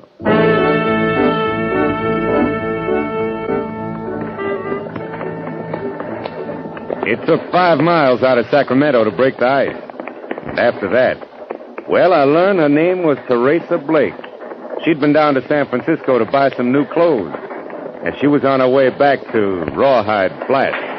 No, I don't live with my folks. I don't have any folks. I work. Oh? Doing what? I'm a singer.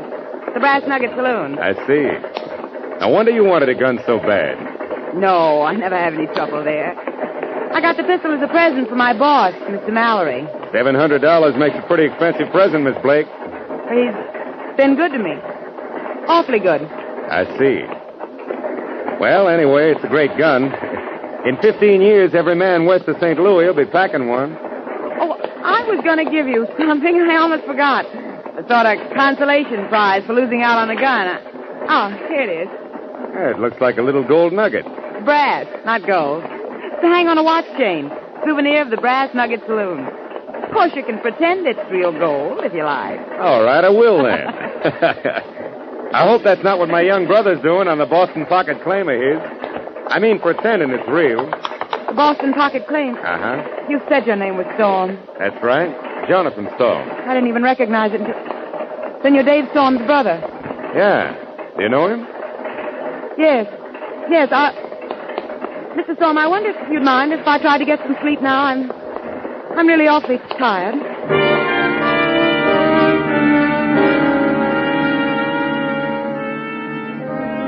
Around the middle of the afternoon, our stagecoach dropped out of the rough hills we've been traveling through, ran down into a comparatively level gulch, splashed across the ford in the creek below town, and swung into the wagon-rutted main street of Rawhide Flats. It was like every other boom town I'd seen. A mixture of mud, shacks, board-fronted stores, bars, rooming houses, stables, horses, burros, and men. Men everywhere, milling and shoving along the plank walks and out into the street. Noisy, brawling, bearded, and tough. Rawhide Flats.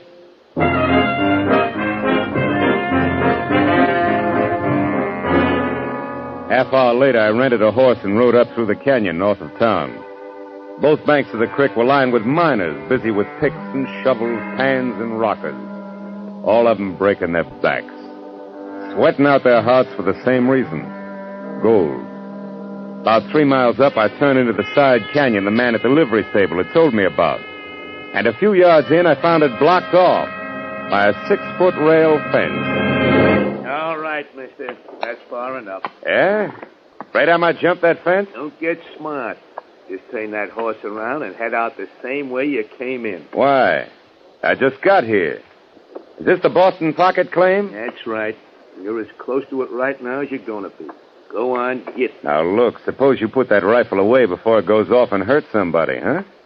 And go tell the owner his brother's here. Barton Mallory's got no brother. Now, get out. Mallory? The way I heard it, Dave Storm is the owner of this claim. Storm? Are you Storm's brother? That's right. Is he around here? Get out of here, Storm. Boot that horse and ride, do you hear me? This is the last one you're going to get. So start riding. All right, mister. I never argue with anybody who's packing a rifle. Unless I've got one, too. And maybe the next time I will have. Come on, boy, get up.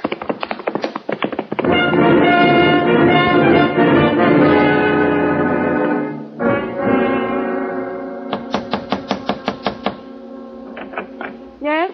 Oh, it's a Storm. What are you doing here? How did you find my room? I asked one of the bartenders over at the Brass Nugget. Mind if I come in, Miss Blake? Of course I mind. Why, Bart, if Mr. Mallory found you here, He'd what? You only work for him. He doesn't own you, does he? It's no concern of yours. You're presuming a good deal simply because we rode in the same stagecoach. Now get out. Miss Blake, I didn't come here with any presumption in mind. All I'm after is some information about my brother Dave. Where is he? I don't know anything about him. You brought his name up yourself during the trip this morning. I have nothing to say. Will you please leave? What's this about Bart Mallory owning Dave's Boston Pocket claim? I know nothing about it. Dave's partner's called Dan Rivers. Do you know him? Get out. All right, Miss Blake. I'll find him. And it's nice to have seen you again. Look, if you want some good advice, leave town right now and don't ask any more questions. Why not? Never mind why not, Mr. Storm. Just get out of town fast. Thanks for the advice, Miss Blake. I'll decide whether it's good or not after I talk to my brother and his partner.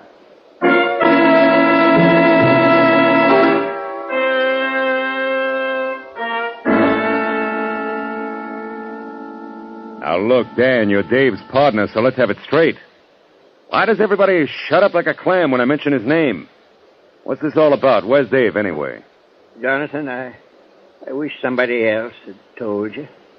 Told me what? That David is dead. Dead? That's right, Jonathan. He was... Go on, Dan. What happened? He was shot in the back. We found him lying in the street at the north edge of town one morning a couple of weeks ago. I see. Who did it? You want the official story? Yeah, first. You say Dave dropped into the Brass Nugget Saloon late that night and sold the Boston Pocket claim to Bart Mallory. Took $12,000 in gold certificates for it. And they say that's how come he was murdered and robbed after he left the Nugget. Has Mallory got a deed, a bill of sale? Yeah, he's got one all right with Dave's name on it. How come Dave could sell the claim out from under you even if he wanted to? I thought the two of you were partners. We were, but we recorded the whole claim in Dave's name. And that way only one of us had to make the trip to Sacramento. All right. That's the official story. Let's have the other one. Dave wouldn't have sold out to Mallory for any amount of money. Mallory had been after him for weeks, but Dave and me both knew we had the best claim in Rawhide Flats. So? Some of his gunslingers bushwhacked Dave. Mallory turned up with his phony deed the next day. And everybody in town knows it, but nobody dares to say so. I suppose it's like every other boom camp. No law here yet, huh? Only what law a man can make for himself. In that case, I guess I better make a little. To fit this Bart Mallory. Maybe you don't know exactly what you're tying into, son. Why, he's got half a dozen or more of the toughest boys in California on his payroll. We'll find out how tough they are. Don't count much on me. I'm an old man. All right, Dan. So they're not the best odds in the world. Can't be helped. You play with the cards you got. Dave used to tell me you were the coldest man he ever seen when it come to trouble. I think maybe he was right. Well, first thing I need's a gun. With odds the way they are, I guess I better have a six-shooter. Pretty out of luck, Jonathan. I've heard of them, but you won't find one here in Rawhide. Oh, there's one here, all right. Fella got it just today. Fella named Mallory. Mallory? Now, wait a minute, Now, look, son. Dan. I thought a lot of my brother. And I don't like the way he was killed. I need that gun of Mallory's. I'm going to get it. And then I'm going to use it to get Mallory. That's the way it's going to be, Dan. You can count on it.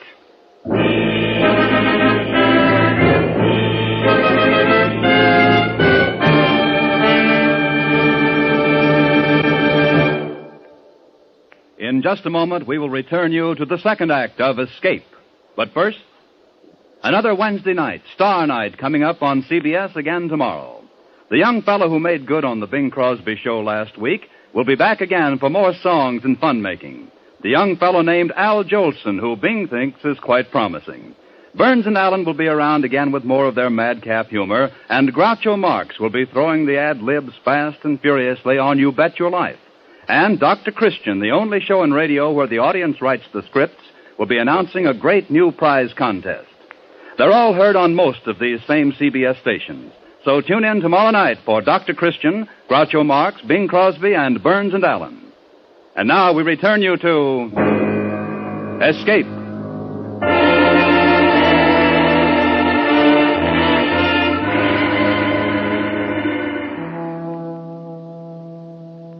I stepped inside the swinging doors of the Brass Nugget Saloon and looked things over. Finally, I had the bartender point out Mallory. He was sitting at a table in the back near the offices, playing poker with 3 other men. The 2 boys lounging against the wall behind him were obviously his bodyguards. I pushed my hat back on my head and walked toward the table.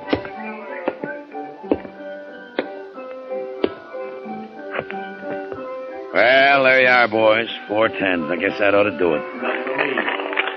Sorry to butt in, but is your name Barton Mallory? Yeah, that's right. Something I can do for you? My name is Storm. Jonathan Storm. This is the one I told you about, boss. You probably knew my brother. Oh, yes, David Storm. Sure. He used to come in here. So I heard. You got anything special in your mind? Yeah. I need a gun. I understand you got a new 6-shooter. I'm sorry, it's not for sale. I didn't say anything about buying it. I'll bet $1,000 against that gun on a cut for high card. What do you say? Sorry, Storm, the gun's out of it. Name something else. No, I want the gun. What's the matter, Mallory? The boys told me you'd bet on anything in the house if the odds were right. Yeah, that's right, I will. But the gun's a gift from a friend. Maybe you figure your luck's about to run out.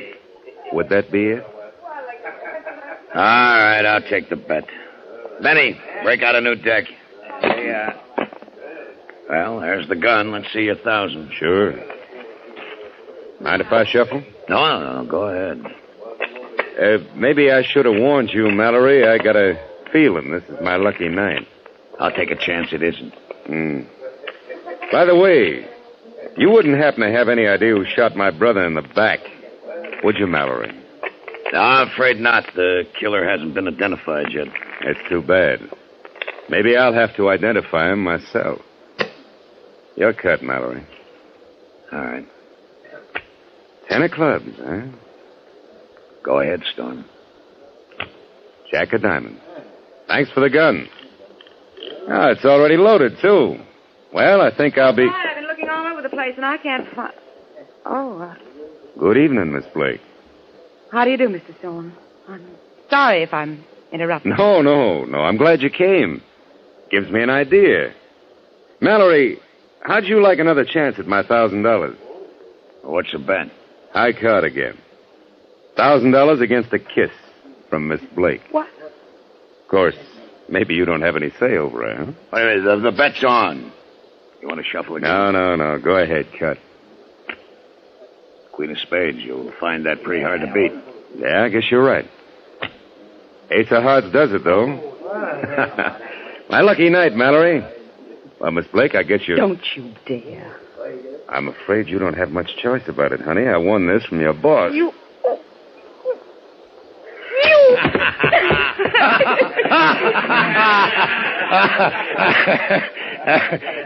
It's too bad, Storm. Looks as if the lady doesn't like your brand. No, I guess not. I didn't expect her to be the one to have to tell me, though, Mallory. I kind of thought that you might resent that, might want to do something about it. Why? That's what she's here for. It's her job. She gets paid to take care of the customers. Why should I worry about a cheap little... What's your talk? Hold it, boys. You're covered. All right, Mallory, you better get up off the floor and call up those dogs of yours. If either one moves, I'll kill him. All right, boys. You can drop it.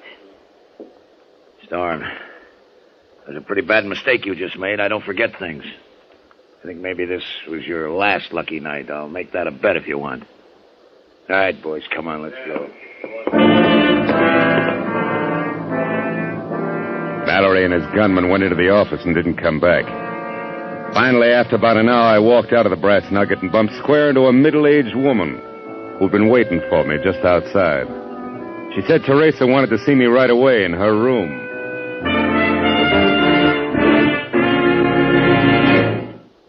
You can put that gun away, Mr. Storm. I'm here alone. This isn't a trap. And what is it? I want to know why you made that bet. I mean, about kissing me. Suppose we just say I wanted to. Let it go at that. You're afraid, aren't you? You're afraid not to be tough. Is that why you asked me to come here to tell me that? Well, don't you suppose a girl can have feeling left? But you can be sorry for things? Meet somebody, maybe. Go ahead, honey. You're doing fine. What do you mean? I mean, I'm halfway ready to believe that. A little more of it, and I would believe it. And if I had any sense, I'd know better. I see. And that's the way you feel about it. It's a start, isn't it? This is the first time I have... Oh, it's a use. Try it You wouldn't and believe find out. Get out. You don't understand anything.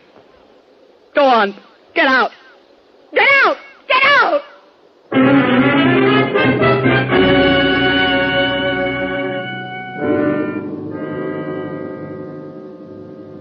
I'm telling you, son, it's the worst mistake you could have made. Knocking him down like you did last night, why, he won't think of nothing else. Not until he's killed you. People have tried that before, Dan. I'm still here. But you haven't got a chance. His gunmen will be watching like hawks for the first second you're not covered. The whole town isn't on Mallory's payroll. I've got an idea a lot of people around here might like to see him shown up, provided somebody else called the play. Maybe so, but still leaves half a dozen of his gunslingers to deal with. I don't think so, Dan. If their boss is knocked over, they'll drift. I've seen hired guns before. Odds against you, son. Well, I feel lucky. It's worth a chance to get Mallory. Not only for killing Dave, but because of what he's doing to Teresa Blake. Teresa Blake? Yeah, I kind of think she'd be a pretty decent kid. If it weren't for him. Yes, Jonathan. That's what your brother Dave thought. What? He was crazy about her, too. Hung around the Brass Nugget every night. She kept leading him on. I guess that fitted in with Mallory's plans. Yeah. I guess it did. I guess it still does. What do you mean, son? Nothing, Dan, when you come right down to it. I guess when a man turns soft, it always starts with his head. I'm sorry, Jonathan. I didn't know you felt that way about it. Oh, it's all right. I'm glad you told me. Glad I found out in time. And now that I have, I think I can use Miss Blake.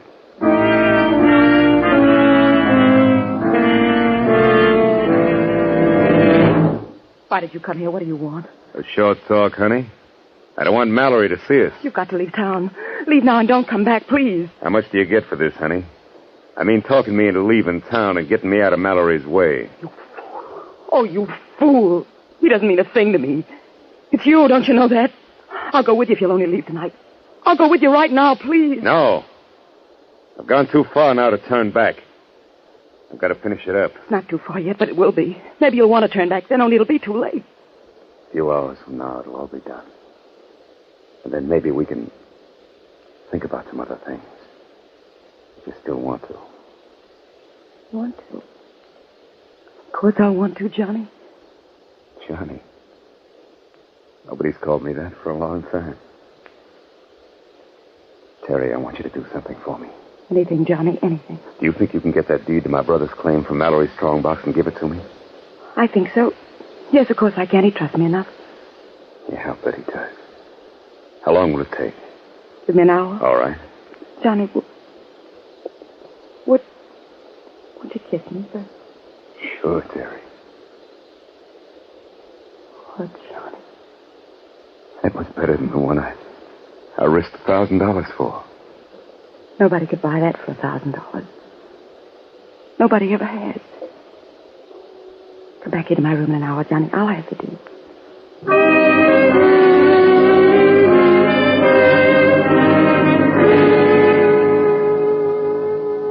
I followed her into town, staying behind her in the darkness. And from the opposite side of the street, I watched her walk into the swinging doors of the Brass Nugget. Then I slipped into the shadows between two tar paper shacks and waited.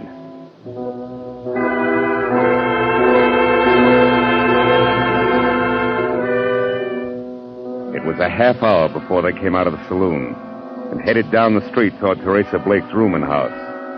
All 6 of Mallory's gunslingers. He wasn't taking any chances. Terry had double-crossed me after all. Just the same as she double-crossed my brother. And that was fine with me because I was ready for it.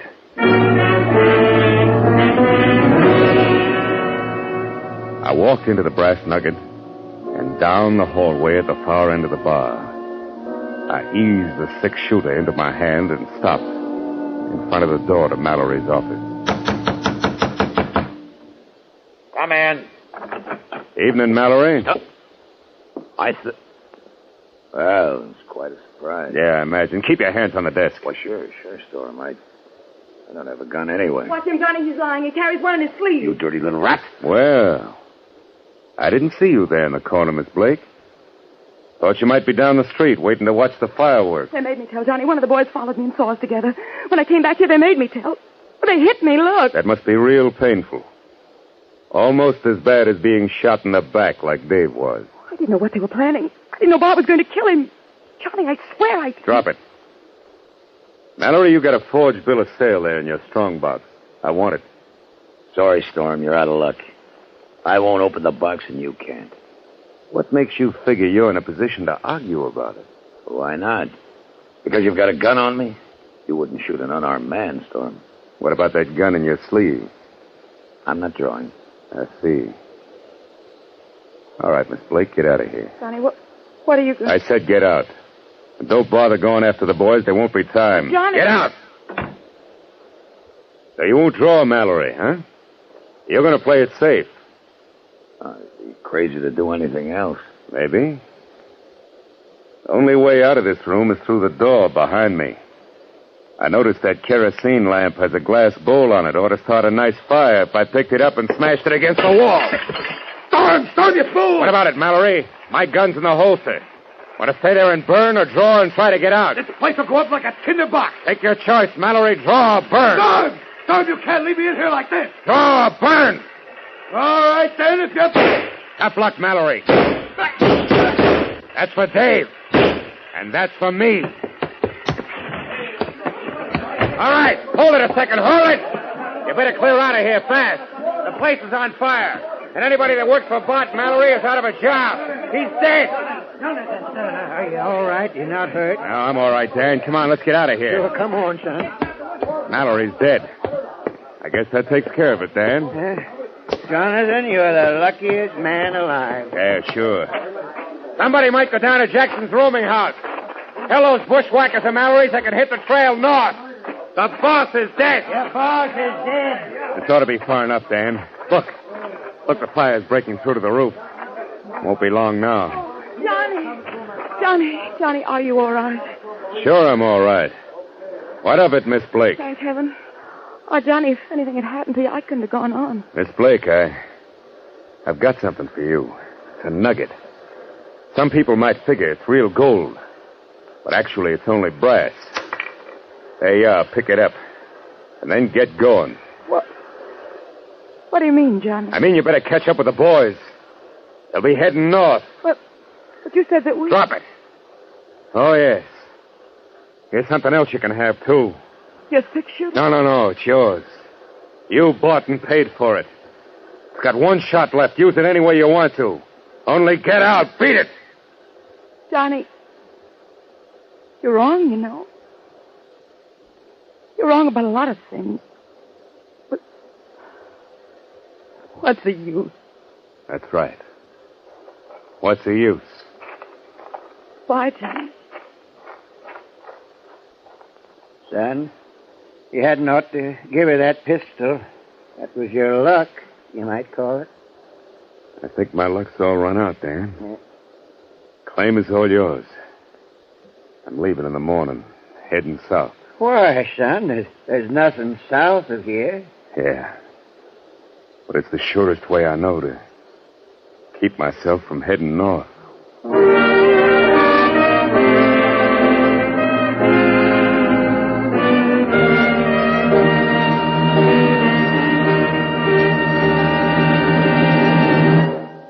Escape is produced and directed by William N. Robeson. Tonight we have presented The Pistol by Les Crutchfield. Featured in the cast were Gerald Moore as Jonathan Storm, Betty Lou Gerson as Terry Blake, Charlie McGraw as Bart Mallory, and Will Gear as Dan Rivers. Also heard was Eddie Marr. Special music was arranged and conducted by Del Castillo. next week. You are in command of an English destroyer sailing to join the North Sea Patrol in October 1914. It is midnight, and from the enemy coast comes a desperate signal for help, which you would like to ignore, but from which there is no escape.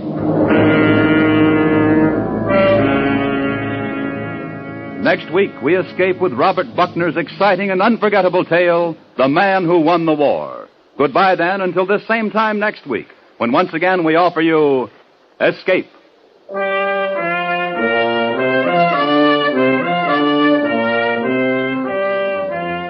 This is CBS, the Columbia Broadcasting System.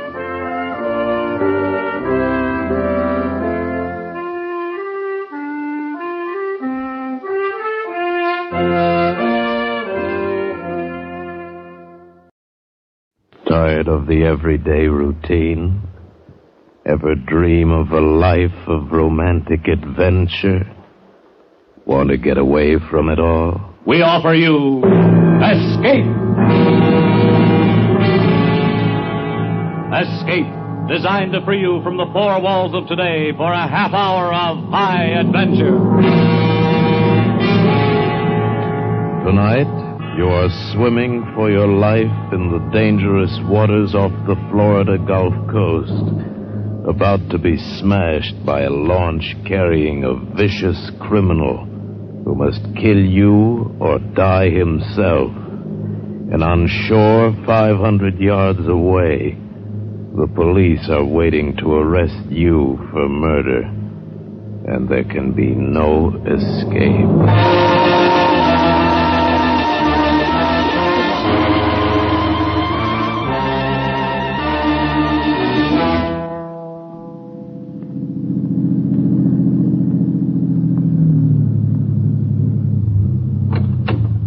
All right, buddy. This is the end of the line. Thanks for the ride. Don't mention it. Compliments of Miami Police. Now, you see that sign? Yeah, I see it. Read it. What's the matter? Don't they teach you cops to read? I said read it. Miami, city limits. Good. See that you stay on the other side of that sign. We don't take kindly to bums down here. I tell you, I'm not a bum. I came down here to take a job. Sure. You guys always have jobs. That's why you come down and sleep in our city parks as soon as it gets cold up north. Why not get going? And keep going. And don't come back.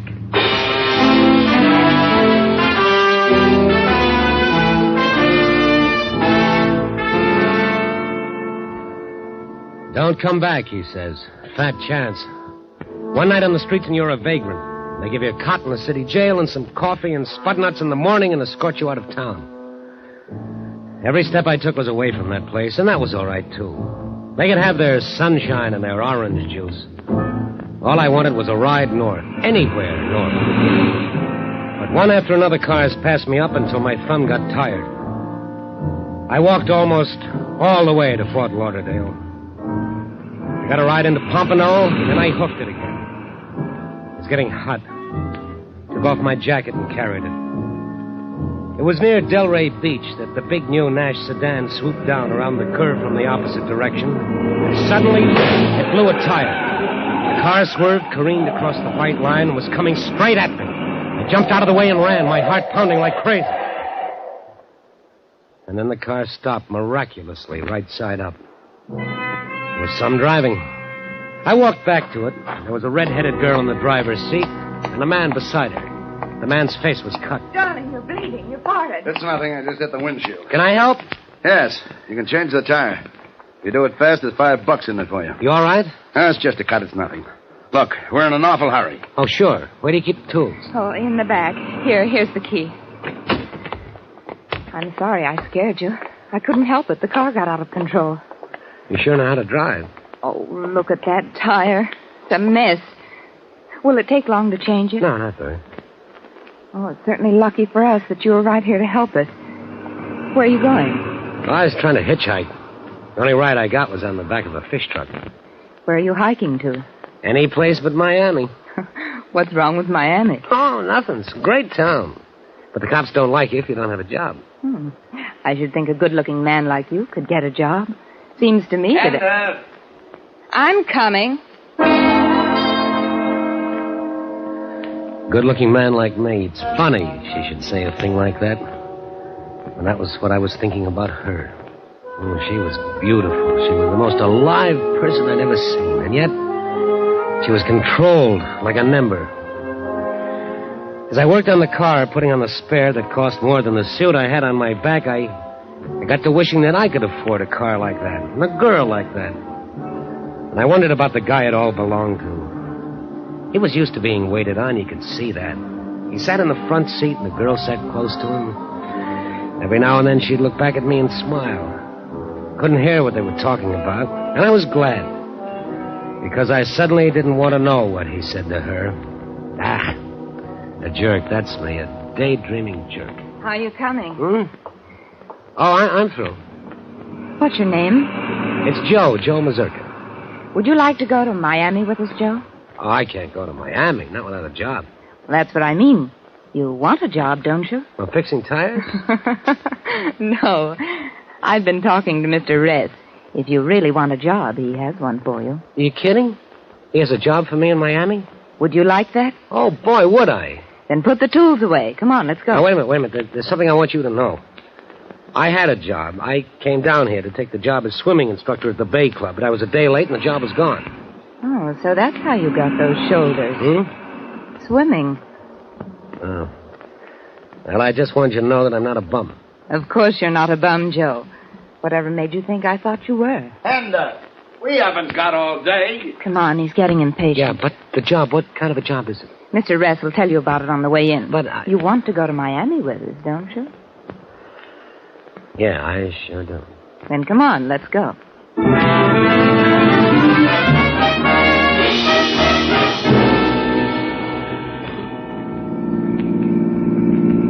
It's this way. I'm a writer. Oh, sure, Ress.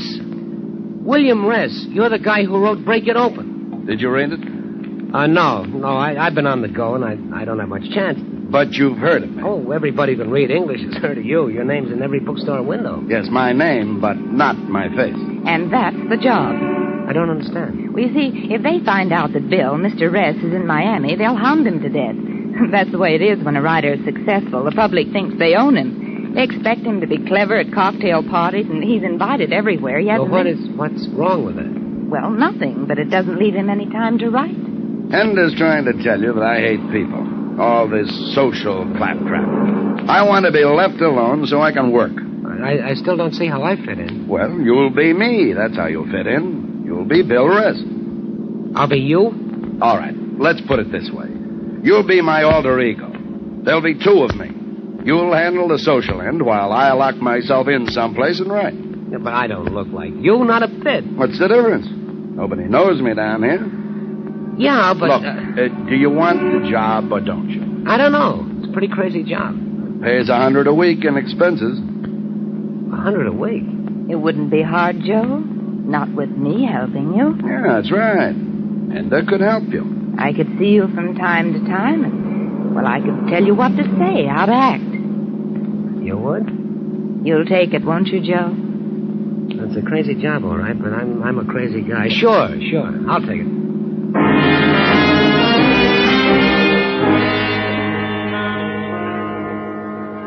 They coached me all the way into Miami. I memorized facts about him. Where he went to college, what he ate for breakfast, how he felt politically.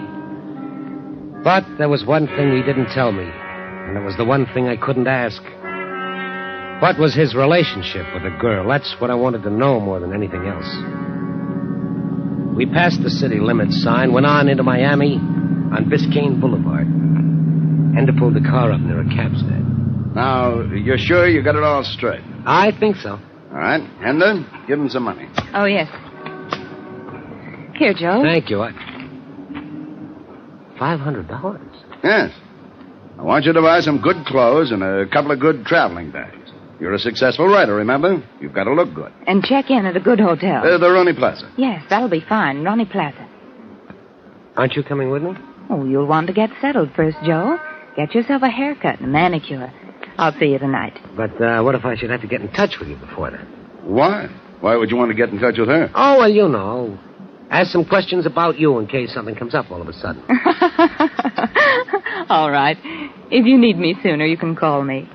99730. Give me your pen, Bill. But don't bother us unless you have to. No, I won't. And Joe. Yeah. You'd better pick up a copy of Mr. Ress's book. It might be rather embarrassing if you didn't know what it was all about.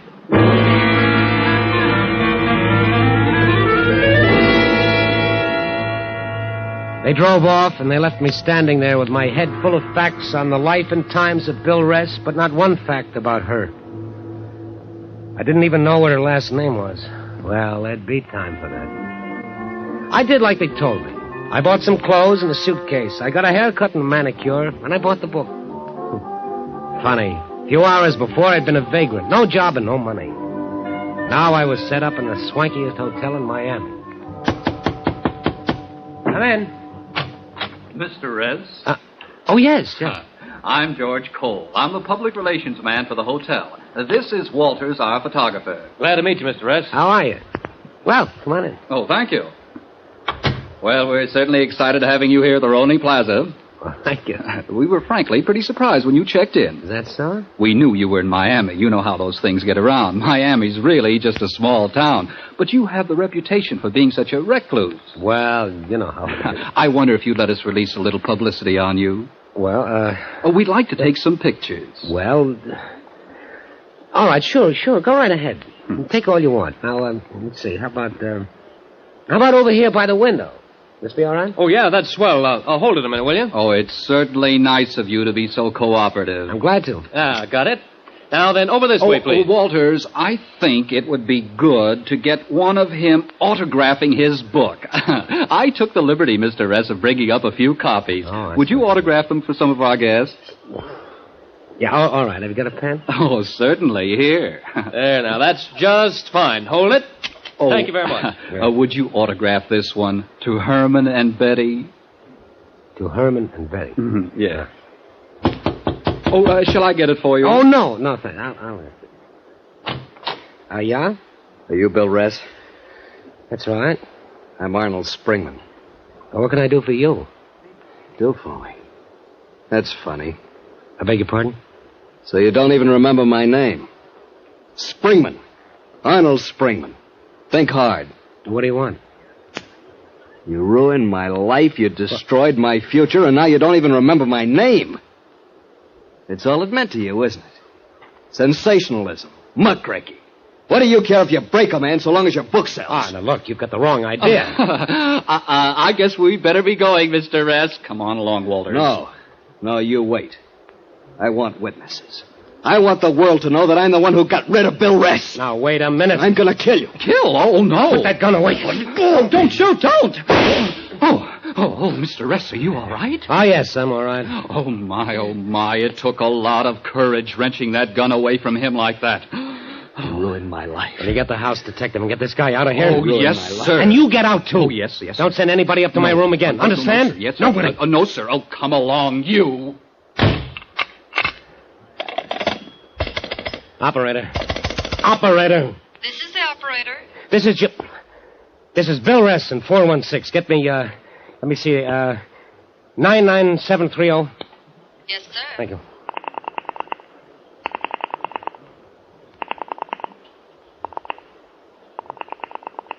I'm sorry, Mr. Ress. The line is busy. Call me back when you get it, please.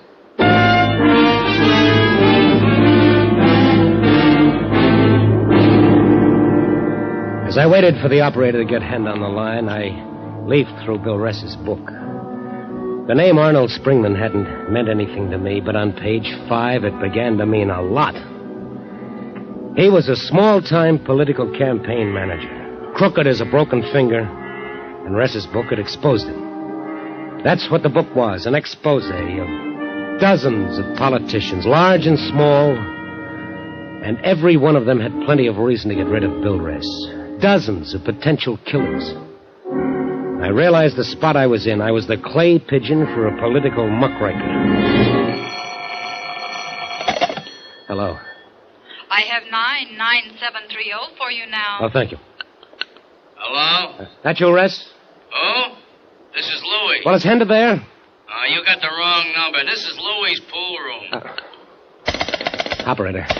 Operator. Yes, sir? That was the wrong number. Dial it again, please. 99730. Right away, sir. Good, I'll hold the phone.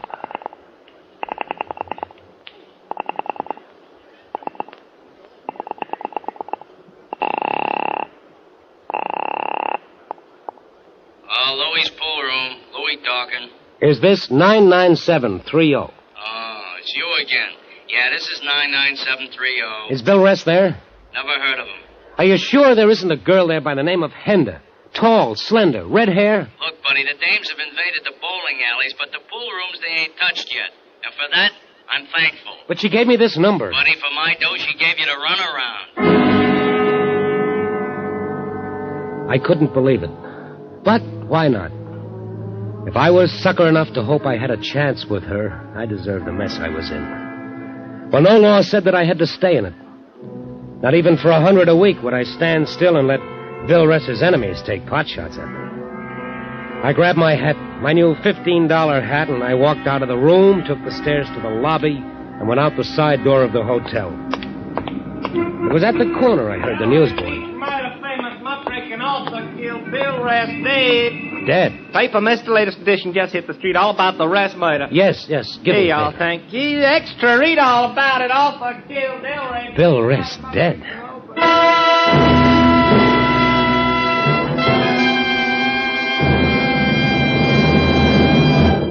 In just a moment, we will return you to the second act of Escape.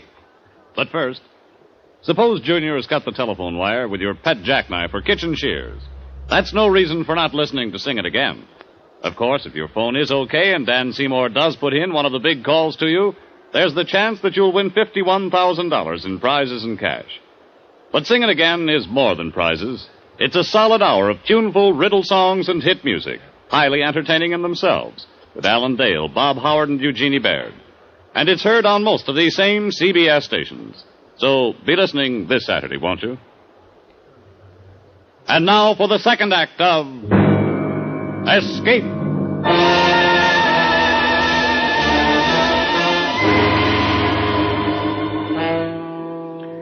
I stood there holding the newspaper that said the man I was impersonating had been murdered. I was on the spot and I knew I had to do something fast. But suddenly it was done for me. Joe! Huh? Over here, Joe! Henda.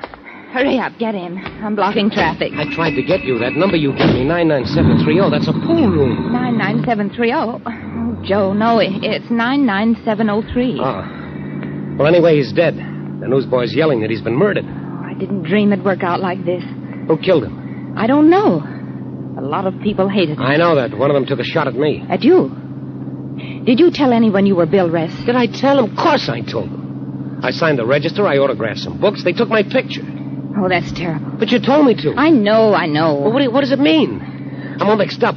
Well, they'll think you did it. You can't go back to the hotel. Where are we going? Matacumbe. They won't find you there. Matacumbe? What is that?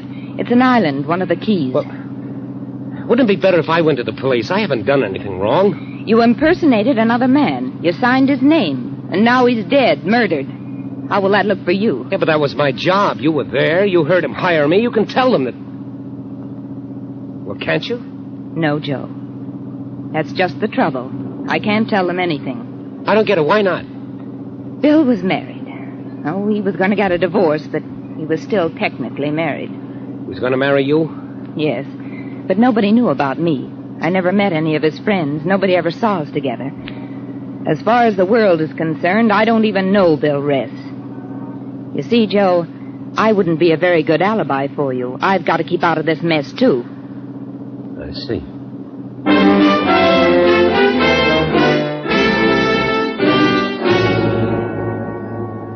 I was still mixed up as we drove south on the overseas highway across the twisted chain of islands that is the Florida Keys.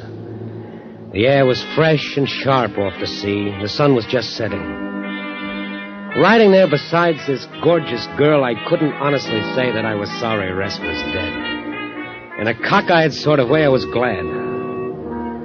It was at an isolated spot on one of the islands that she pulled off the highway into a deserted lane that ended in a dock. There was a corrugated sheet metal shack at the end of the lane. She pulled the car into a shed. This is Lower Matacumbe. Doesn't look like much. And there's the yacht out there. Yacht? Oh, didn't I tell you we're going out in the yacht? But you said we were going to stay at Metacumbi. This is still Florida, all the way down to Key West. You'll be safer on the yacht. It belongs to a friend of mine, Ernie Castillo. He'll take good care of us. Yeah, but where is it going? Oh, it isn't going anywhere. Ernie gets seasick, so he just keeps it at anchor all season. Oh. And, how are we going to get out to it? That's strange. The speedboat was supposed to be waiting here for me. Well, come on, let's go into the saloon. I'll phone them.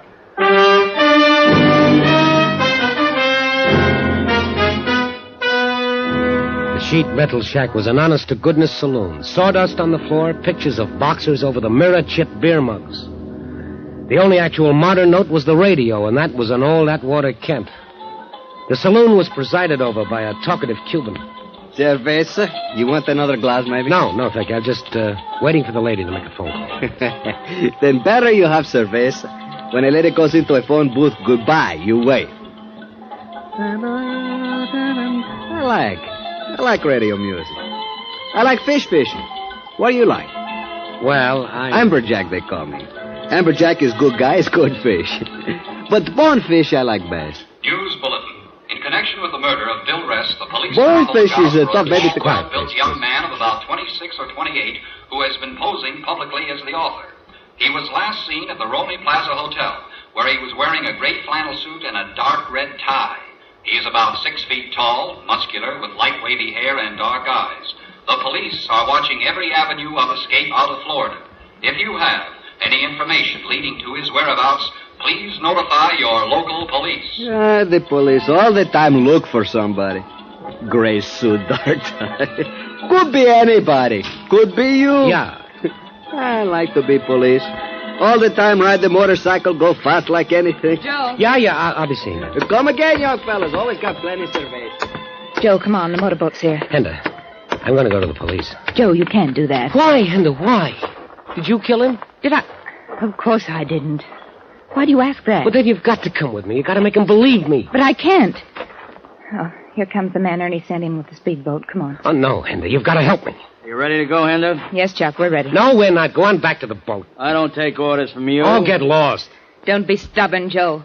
He came to get us, and we're going with him. Well, maybe you are, but I'm going back to Miami. Oh, no, you're not. What?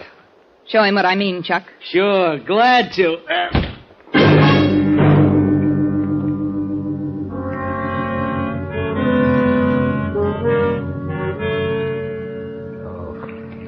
Feel better, Joe? Oh. Would you like me to get you a drink? No. Come on, relax. Oh. Don't get up so fast. It'll make you dizzy. You can quit being charming. You made your point. We're on the yacht. Now, isn't this better than going to the police? It's so quiet out here. So peaceful. So you killed him? No, I killed him. What? I said I killed him. Oh, I must be losing my mind. You're supposed to be dead, Rest. Not Rest. My name is Castillo. Ernie Castillo. Castillo? But you're the guy that hired me to double for Rest. That's right. Maybe I better straighten you out. I killed Bill Rest this morning at Delray Beach. Reason? He was writing a new book exposing the narcotics syndicate. Matter of fact, it was to be my biography. Delray Beach, of course. That's where the newsboy said he was killed. That's where you were coming from when you picked me up this morning. Right again. I killed Rest, and I disposed of his longhand notes on the new book. Why'd you drag me into it? Why'd you bring me here? Very simple. To give the police a definite suspect. Ress's impersonator, you. Hender was to pick you up later tonight, but they found Ress's body sooner than we counted on. She just made it in the nick of time, don't you think? So I was your red herring, huh? We got the idea while you were changing the tire. It worked fine. Oh, sure, it worked fine. Why'd you have to pick on me? Who is he anyway? A joker on the road, a guy without a job, a vag, huh? You're getting emotional, Joe. You think you can hold me? You're crazy. Are we? By now, some smart newspaper man has his byline on a story explaining why you did it. Oh? Suppose you tell me why I did it. Maybe you've been impersonating Ress for a long time. He caught up with you and you killed him. That won't stand up. What about that book of his? It's full of names of people who'd be happy to see him dead. That's true, but you've run away, Joe. That's the most damaging fact of all. You've run away and the police will keep looking for you. And they won't find you.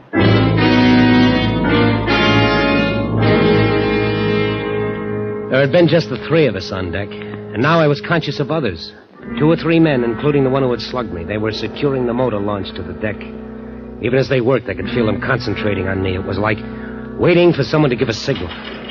What's that? What's that noise? The anchor. The anchor? We're sailing? Right out to sea. Your last voyage, Joe. Way, way out to sea.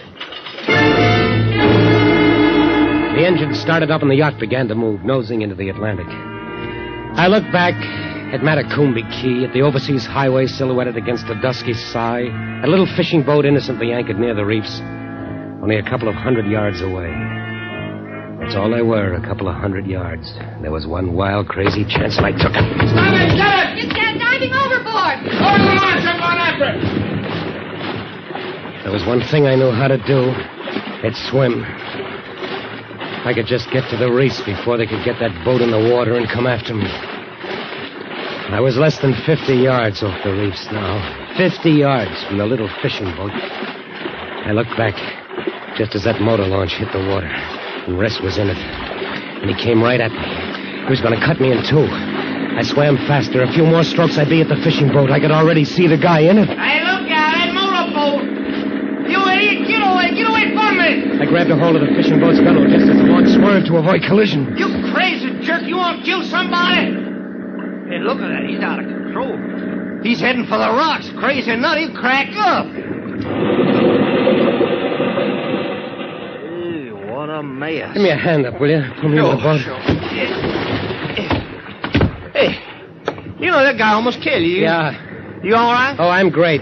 Just get me to the police.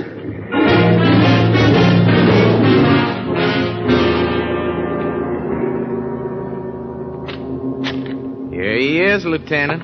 The mysterious Mr. X. Look, I tell you, I didn't do it. I didn't kill anybody. I was hired by Ress. I mean Cristillo. Cristillo and that girl. They picked me up on the highway. They were both in it. Relax. Take it easy. What? Cristillo is dead, and the Coast Guard picked up the girl. Oh, did she tell you? Sure. She talked. They always talk. Oh, I was afraid you wouldn't believe me. Well, when they booked you, we thought you could have done it. That crazy cock and bull story you told about working for him.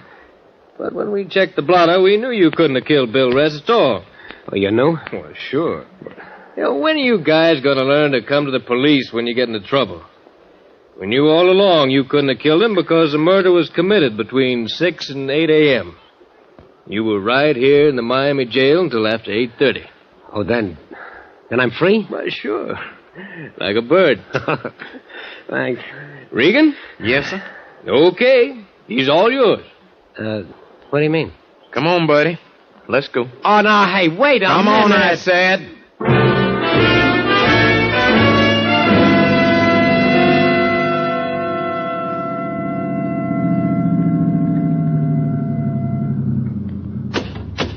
Okay, buddy. See that sign? Yes, I see the sign. It says Miami City Limits. That's right. Now, wait a minute. I know. You want me to stay on the other side of that sign. Is that it? Yeah, that's it.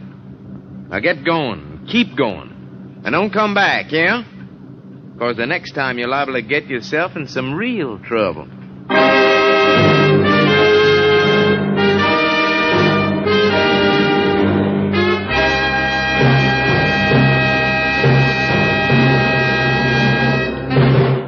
Escape is produced and directed by William N. Robeson. Tonight we have presented Danger at Matacumbi by John and Gwen Backney. Featured in the cast were Frank Lovejoy as Joe, Marie Windsor as Henda, and Ted DeCourcy as Ress. Also heard were Rick Vallon, Robert Clark, Harry Bartell, Dee Tatum, Jerry Hausner, and Larry Dobkin. Special music was composed and conducted by Del Castillo. Next week... You are the prisoner of Mr. 3 from the land of 1. You're being driven like an animal toward the giant spaceship from which you know there can be no escape. Next week, we escape to the forbidding valley of the Infernal River high in the Peruvian Andes. A valley from which no traveler has ever returned, as T.S. Stribling tells it in his science fiction classic, Green Splotches. Goodbye, then, until the same time next week, when once again we offer you Escape.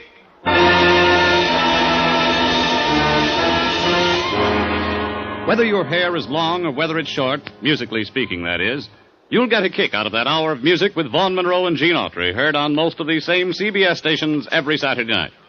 Vaughn is here with the 5 top tunes of the week as chosen by Variety magazine. And Gene Autry comes riding with the best in Western music and song. CBS cordially invites you to join Vaughn Monroe and Gene Autry every Saturday night. This is CBS, the Columbia Broadcasting System.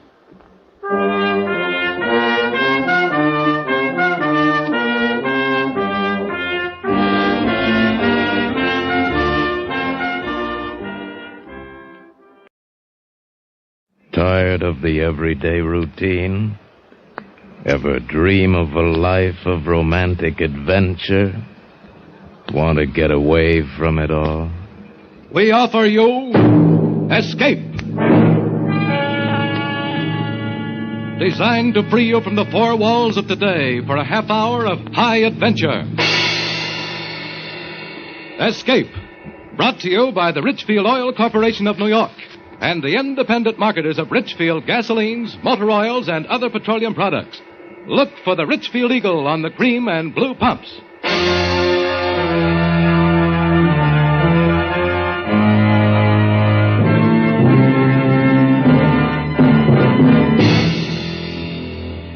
Tonight, we escape to the interior of China and a journey of terror down the Yangtze River from Chongqing to Shanghai, as John and Gwen Bagney tell it in their gripping story of a people in turmoil, the Shanghai Document.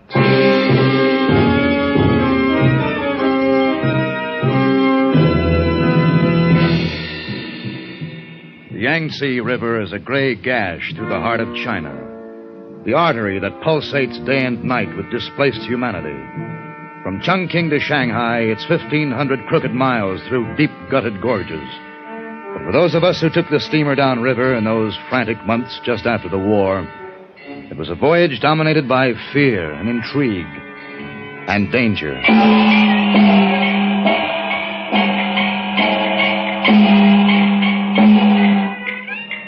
It started in the saloon of the 10 Golden Pieces over a glass of gin, in the company of the man whose face wore many racial strains, but no pride of ancestry and no hope for his descendants, and no name, as far as I could discover, other than the Eurasian.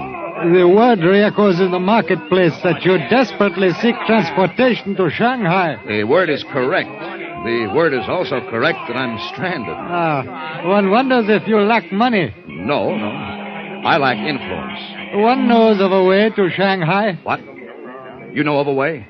Have you the courage to attempt the Yangtze in a junk?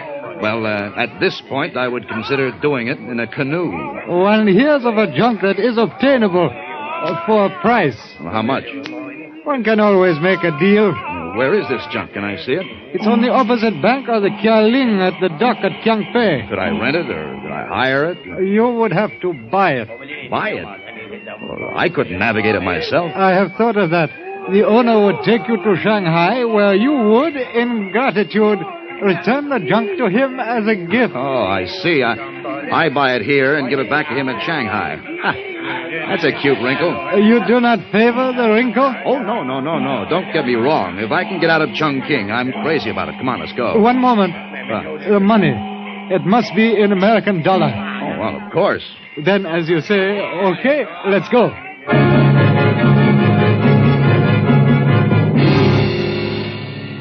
We slogged through the slime of the gutters. The night was misty. The chill wind carried with it the stench of the river. And it carried, too, the unforgettable stench of poverty and death.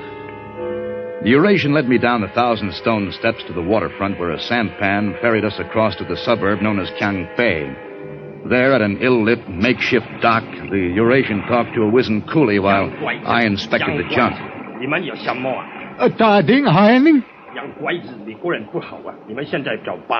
Well, what's the matter? What's he saying? He does not wish to take you. Oh, well, you can tell him it's okay with me. Junk's a good name for this boat. It's exactly what it is. I wouldn't risk my life in it back in the Arkansas River. Oh, wait. Where are you going? Back across the river, Chongqing. But you are anxious to get to Shanghai. Not that anxious. But what about my commission? Look, I didn't buy the boat, did I? I've gone to a good deal of trouble for you tonight. You have money? Look, I'm sorry. I can't help it. Oh, no. Huh? You don't leave me like this. Wait a minute.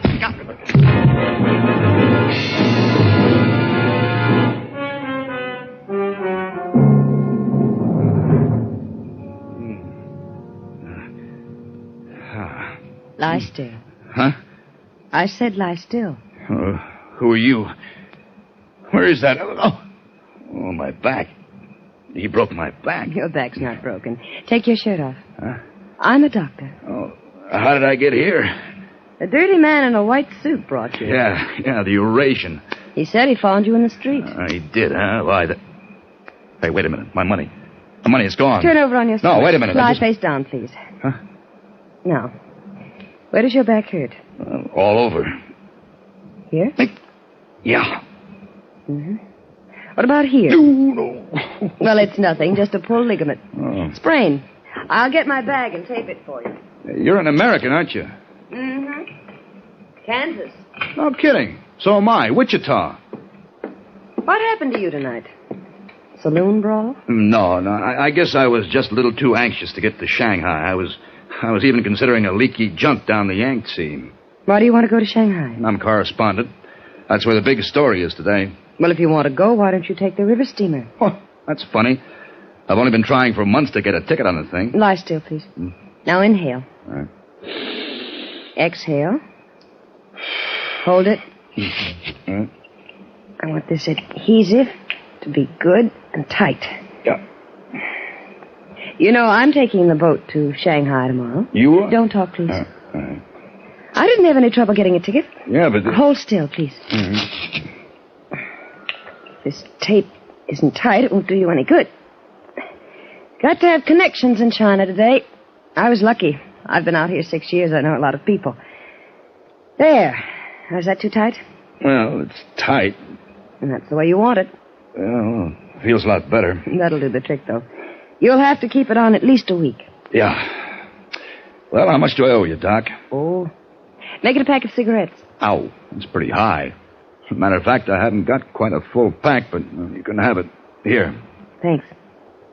What do they call you back in Kansas? Well, in Kansas, they call me Jane Roma. In China, I'm known as Girl Doctor. You know, I was just thinking, if you're really serious about wanting to go to Shanghai... Serious? I can get you a ticket on the downriver boat tomorrow. Well, it's almost impossible to get a ticket. How? Does it matter how I get it, as long as I get it?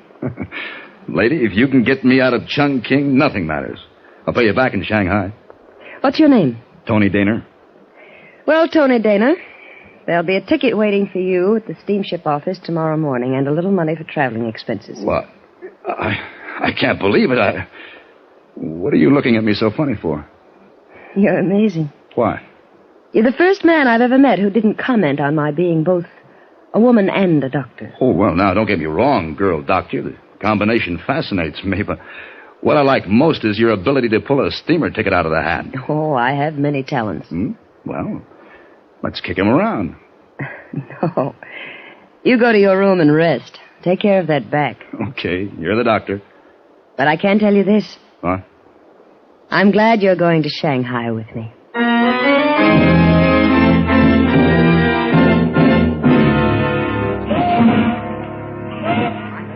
The boat was a squat, ugly, gray thing, as dirty as the river she sat in. Already her decks were crawling with discarded bits of humanity, some asleep, some curled around their meager possessions. But in one way, they were all alike. On their faces was the great patience that is so often worn by the have-nots of this world. At the head of the gangplank, a beefy-looking white man was herding us aboard. Get these people on. Now, where's your ticket? Ticky. Yeah, okay, move along. Okay, you next. Ticket? Yeah, just a minute. I got it here someplace. Hurry up. Get it out. I got a schedule to keep. Come on. Can't you see my hands are full? 2 suitcases. Nobody needs 2 suitcases. Leave one of them behind. But I need them both. I said leave one of them behind. My books are in there. Then leave the other one. I don't care. Look, there's nothing on the ticket that says how much you can carry. Who are you to be pushing me around? I'm skipper of this scow. Radigan, that's the name. Keep it in mind. It's just a suitcase. Listen, I'm on this river to make money. If I can pick up one paying fare in place of your precious suitcase, I'm for it, see? You got your choice, mister. Either put one suitcase off or I put you off. Gee, you got a crummy racket. So I'm a crummy guy. Well, which is it? I'm in a hurry. Okay. This one. That's better. Now let's see your ticket. And your passport. All right, here. Yeah. Anthony Dana, American. Okay, move along. If this river wasn't so lousy loaded up with foreigners who don't have any business being here, maybe we could move some Chinese. And that was my introduction to Captain Radigan, skipper of the Scow, as obnoxious a personality as I've run into. He considered every Occidental a foreigner except himself. Well, I picked my way across the littered deck, climbing over soldiers and whining children. I was one of the lucky passengers. Mine was a first-class ticket, entitling me to a stateroom, or should I say, to half a stateroom. And I was on my way to it when the Chinese officer stopped me. See your papers, please. Well, I just showed my papers to the captain. See your papers, your passport, everything. What is this? Everybody wants to look at my papers. Who are you, anyway? I am Lieutenant Chen. Will you show me your papers, or shall we create unfortunate incident for you? Oh, for Pete's sake. All right, here you are. That is better. It says here your name is Anthony Denner. You are American citizen. Your occupation is correspondent. Yeah, look, I know what it says. You don't have to read it to me. Papers are in order. Well, I could have told you that. The matter is closed. Paper in order. You may proceed to your stateroom. Thanks. Hello there. Hello. Well, I guess we're roommates. I'm Daner. Oh, I am? I mean you are? Oh, yeah, well, I'm Vickers. Come in. Welcome, my friend. Thanks. Yes. You know, I've just been wondering what sort of a chap I'd draw to bunk with. Oh, of course, I don't mind, you understand, when I'm out in the field, a missionary gets conditioned, if you know what I mean. I mean conditioned, what? Yeah, stable, a bit of straw, bare ground. But indoors, I remember, I'm an Englishman. I like comfort, you know, pleasant company. Well, I hope you like cockroaches, because they've got us outnumbered. Oh, yeah. Oh, yes, well, cockroaches and I are old friends. I say, look here. Why don't you stow your gear and come up on deck? You know, it's quite something to see when Ratigan starts his old steamer downriver. You would think it was the Queen Mary. You would really. All the ceremony he puts into it. I wouldn't watch Ratigan launch a rocket to the moon. Well, that's not likely, you know. I mean, what happened? The old sea dog get your back up or something? Well, he made me leave a suitcase behind. It was full of books I've been years collecting. Well, that sounds like him. Are you coming? No, you go ahead, Vickers. I'll see you later. Yeah, right-o. As I unpacked what I needed for the trip, I could feel the old boat gather all her strength together and move, groaning into the deep water channel, and I forgot about my lost books. I was on the Yangtze, on my way at last to Shanghai, on my way to the big story, and I felt a curious kind of thrill. I was part of China on the move. The cabin was close and stuffy. I went up on deck to get some air. I was kind of hoping to run into Girl Doctor. Then I saw her standing at the prow of the boat, talking animatedly with my roommate, the missionary. There you are, Dana. Glad you came up. Come on over and meet a charming fellow passenger. Dr. Roma, may I present Mr. Dana? How do you do?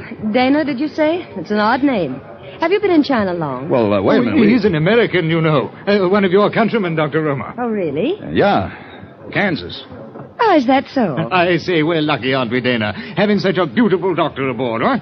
It might make it worth a man's while to be ill or something, eh? Well, I hope that won't happen. And now, if you'll excuse me, I have some unpacking to do. Awfully nice to have met you, Mr. Daner. Oh, yes. I'll see you later, Mr. Vickers. She smiled at me like you smile at a stranger you've just met. There was no sign at all of recognition. And from then on, she avoided me. Well, at first, it made me a little sore. My male ego was wounded, I guess. I thought she'd gotten me a ticket because she wanted to see me again. Now I wondered, why had she gotten it? There was something wrong with this whole business. We were scheduled to tie up at Yichang overnight, and I was looking forward to breaking up the trip by night ashore. I was on my way to my stateroom to get my bag. Girl Doctor. Dr. Roma. It's Tony Daner. What's wrong? Go away. No, I'm coming in. Please. What's the matter? What's happened? Nothing. Nothing happened. You always wear your hair mussed like that, your blouse ripped and your luggage. That's the way you like it, I suppose. Dumped, sprawled all over the room. It's none of your affair, Tony. Keep out of it. Look, you're going to tell me? What's going on Please, anyway? keep out of it. No, you're scared. You need help. Just get out and leave me alone. All right, maybe Captain Radigan knows the answer. No, wait a minute, Tony. What? All right. I came into my stateroom. It was dark, but I could tell there was somebody in here. Then he grabbed me. I tried to fight away from him. I screamed, but he got out. I turned on the light. Who was it? I don't know. A soldier, I think. A Chinese soldier. Well, what was he looking for? What are you carrying? The crown jewel? It isn't funny, Tony.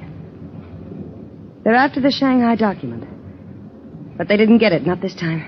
The Shanghai document? What's that? Just a piece of paper. But it might hold the destiny of China. Oh, in what way? A new leader has been found in the west of China, but only a few trusted people know his identity. A man who very possibly could unite his people, lead them out of war. I don't have to tell you what that means to China, Tony. The document contains his name, his plan of action, and his written acceptance of the great responsibility, and it must get into the right hands in Shanghai. And if it doesn't? A lot of heads will fall. And China will have lost a chance for peace. And you're the messenger, huh? Why? I'm a sympathizer. I was chosen because I'm an American. We thought they wouldn't suspect an American. Well, Radigan's an American. I'm an American. Why pick on... Oh, hey, wait a minute. And that's the reason you got my ticket for me. That's why you've been giving me the wide berth. You were using me as a decoy in case they got wise. I'm sorry, Tony. But you did want to get to Shanghai. Yeah, but with one stipulation. I'd like to get there alive.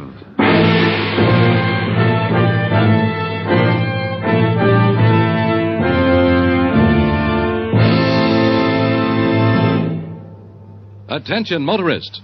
Petroleum chemists have discovered new super-octane gasoline components of great importance to you. And one of the highest octane components ever discovered is xylene. Now listen to this. Today, every gallon of Richfield gasoline contains xylene.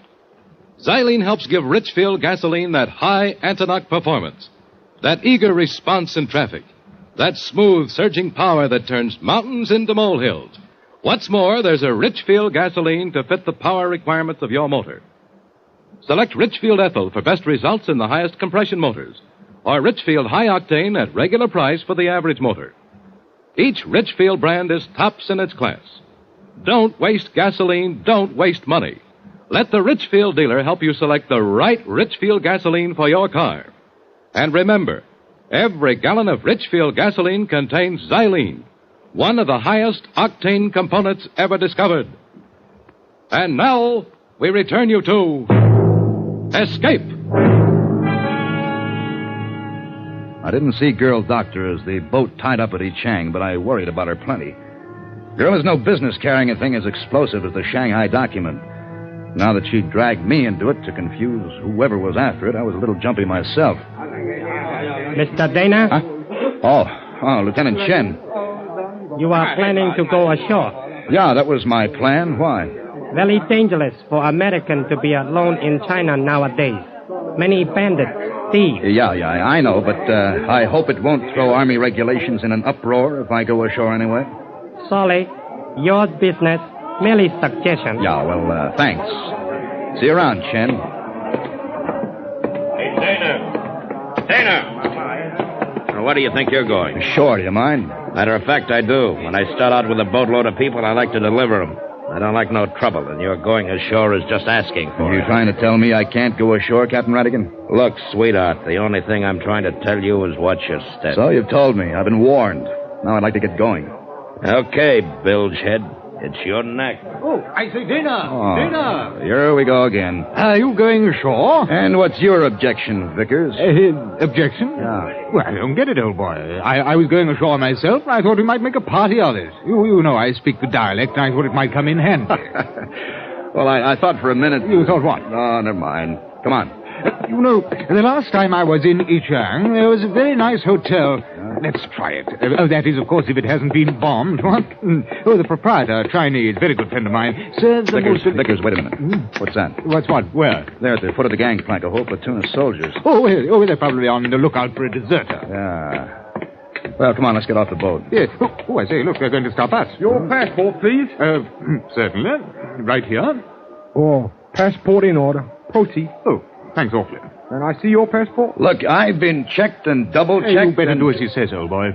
Yeah, okay, here. It's messy, this red tape. Necessary, I suppose, but sometimes I do think they overdo it. Oh, your passport not in order. Not in order? No, please, better you come with me. Oh, wait a minute, where to? What for? Impossible, proceed to Shanghai. Papers not clarified. What are you talking about? But I say, who can't take him off the boat like this? Oh, you know. Passport not in order. Complete.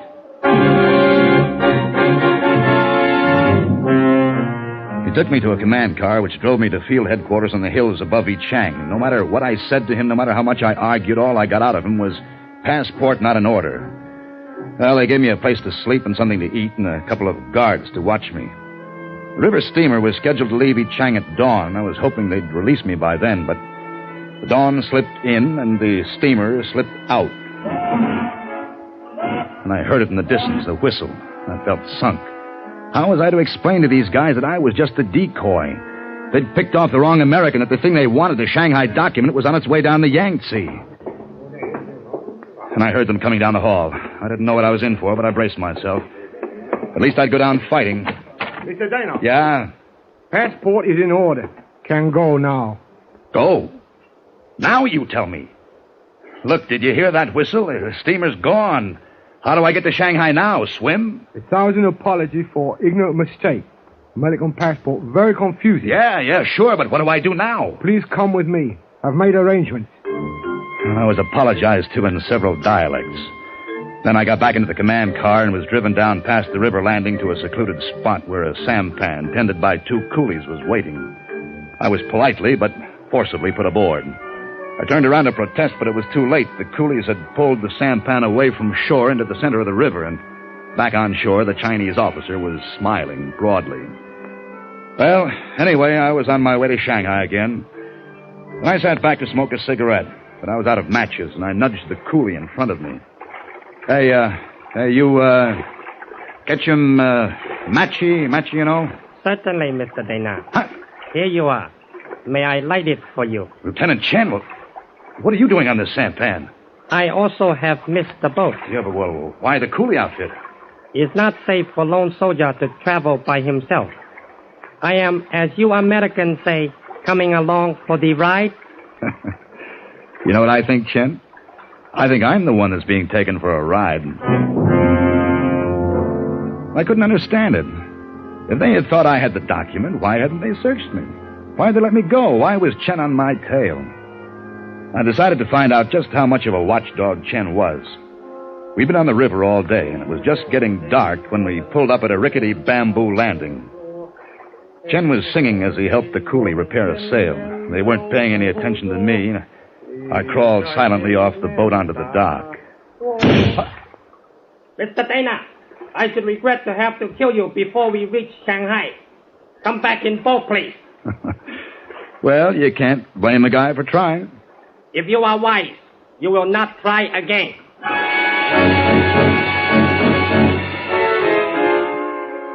We passed Nanking, turned off the Yangtze into the Yunho Canal. Chen never seemed to sleep. He watched me constantly. But as he and the other coolie maneuvered the sampan into Suchow Creek on the Shanghai waterfront, I realized that I had one final chance. It was dusk. The creek was filled with a floating city, thousands of sampans, each with their family washings flying aloft, their babies, their suppers cooking. They were on either side of us, within scraping distance. And suddenly I leaped across the one on the left. Mr. Dana, stop! He wouldn't dare shoot in such a crowded place. He couldn't hope to hit me, but he jumped across, and I was already on the next sampan, and jumping from sampan to sampan, I zigzagged my way to the bank and lunged into the crowded, filthy waterfront of Shanghai.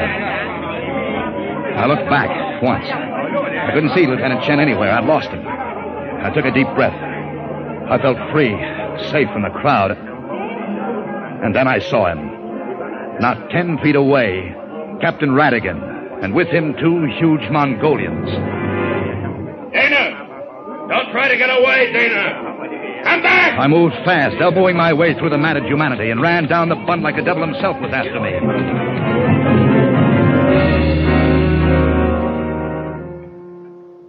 And I finally stopped, out of breath, in a cluttered back alley. It was dark. Radigan was no place to be seen. Neither were the Mongolians. I was quite alone. Well, I had one friend in Shanghai, Vickers, the missionary. He'd given me his address. I found a rickshaw driver who knew where it was, and he took me there. It was one of those old Chinese dwellings with a high wall around it. I knocked at the gate, and nobody answered. And I opened the gate, walked into the garden. Well, it's about time you showed up, Dana. Radigan. We've been waiting a long time for you. Radigan, what are you... It took me a minute to recognize the smell of the cloth on my face. Chloroform.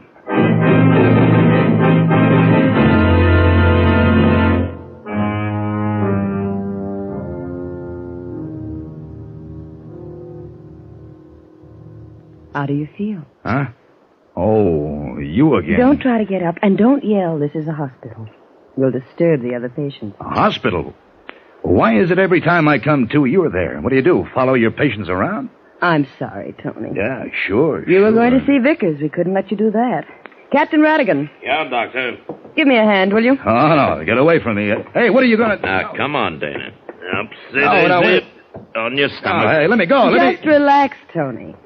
Time for your bandage to come off. No! Thanks a lot, Tony Dana. That adhesive tape, you want to pull the skin off my back? What do you think What did you say? I said thanks a lot. For carrying the Shanghai document through safely. The document? Mm-hmm. It was on your back under the adhesive tape. I put it there back in Chongqing. You did? Then Radigan? Radigan and Lieutenant Chen and the soldiers who took you off the boat were all working under orders. Protecting you. Yeah, well, I ran away from them. I thought that they were... You sure gave us a bum time. Well, what do you want me to do? Apologize? Oh, Tony, please. We treated you badly, I know, but we couldn't let you go to Vickers. Vickers, the missionary? Anyone can wear his collar backwards. Vickers was the one who was after the document. We had to get you off the boat and away from him before he discovered that I didn't have it. Oh, Vickers, huh? Mm-hmm. Tony, I hope you know you've done a great thing for China. Yeah. Well, now that I've done so much for China, suppose you do something for me. Well, anything. Okay. Get dressed up. Let's go out in the town and have dinner. Oh, Tony, we'd love it. We can meet you in an hour. We? My husband and I. Jerry. Your husband? You'll love him, Tony. He's a wonderful guy. He's from Kansas, too.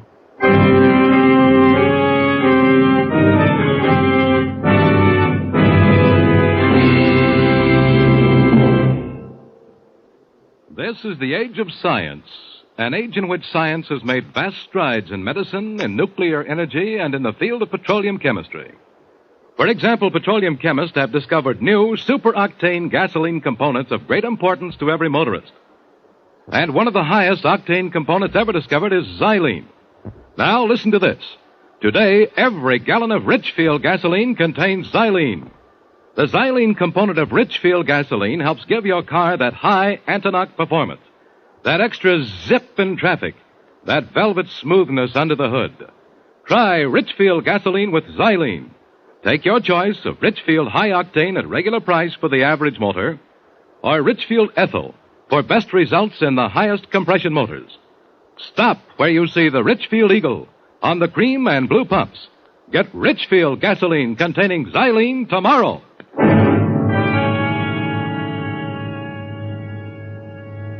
Escape is produced and directed by William N. Robeson and has tonight presented Shanghai Document by John and Gwen Bagney. Featured in the cast were John Dana as Tony, Joan Banks as Dr. Jane Roma, Ben Wright as Vickers and the Eurasian, Bill Conrad as Ratigan, Benson Fong as Lieutenant Chen, Charles Lung as the officer, and Paul Freese as the voice of Escape. Special music was arranged and played by Ivan Ditmars. Next week. You were on a small launch off the California coast, about to dive 20 feet below the surface to reach a man's body and to recover an object identifying his murderer, who's standing at your side and from whom there is no escape.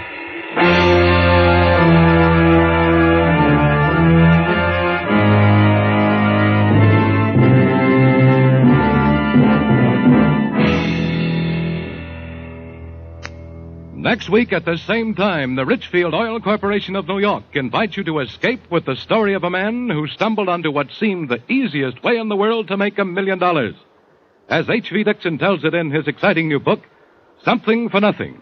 Be listening. Goodbye, then, until the same time next week when once again we offer you Escape. Tom Hanlon speaking. This is CBS, the Columbia Broadcasting System.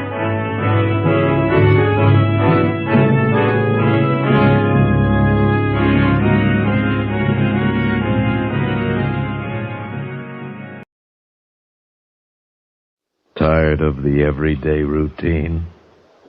Ever dream of a life of romantic adventure? Want to get away from it all? We offer you Escape. Designed to free you from the four walls of today for a half hour of high adventure. Escape. Brought to you by the Richfield Oil Corporation of New York and the independent marketers of Richfield gasolines, motor oils, and other petroleum products. Look for the Richfield Eagle on the cream and blue pumps.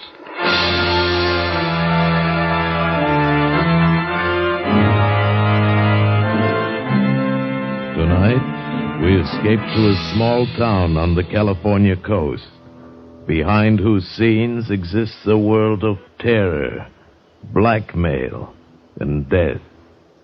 As H.B. Dixon tells it in his exciting new novel, Something for Nothing.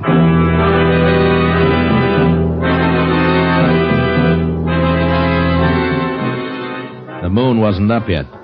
It was after 9 and as dark as my pocket, and I was still 100 miles below San Francisco. The coast route is tricky driving, too. The road dips and curves like a squirming snake, smack up against the mountains on one side, and on the other, a sheer long drop to the sea. Thought I was driving north, and I had the inside lane, which wasn't so bad. I kept bowling right along. And then about 3 miles below Bayside, I was going into a sharp curve to the right when beyond it, coming toward me, the lights of another car flared up, a big cream-colored sedan on the wrong side of the road bearing down on me. I slammed on my brakes and skidded sideways. The other car barely skimmed past, and I saw a woman hanging halfway out the door on the driver's side looking scared to death. She didn't even try to make the turn. Our car went straight for the lip of the cliff, and just as it went over, the woman jumped. And the car went smashing down the face of the cliff, easy, a 200-foot drop all the way to the ocean. Hey! Hey, are you all right? Maybe she slid over. Hey there! Oh, What? Where are you? don't bother. Oh, there you are. I'm all right. Here, hold on. Don't fall over the edge now. I'm a little shaky. There we go. I didn't see your car not till the last second. Look, lady, I didn't run you off the road. You were way over on my side. Oh, I didn't mean it was your fault. My brakes failed. I was coming down the grade. I guess I lost my head. You could have made it all right without brakes. You weren't going very fast. I can't see your car down there. It's probably underwater. Might have landed on the rocks, huh? No, I heard it splash. Can I drive you anywhere? I wasn't going your way. That's all right. I'll go back to Bayside. I was going to see some friends down the road, but I don't feel like seeing them now. You can drop me in town. Fine. I'd be glad to. Well, you're pretty wobbly. Here, let me help you. It was a shock, I guess. Yeah, that was a close one. Say, wait a minute. Hmm? There wasn't anybody else in that car, was there? No. No, I was alone.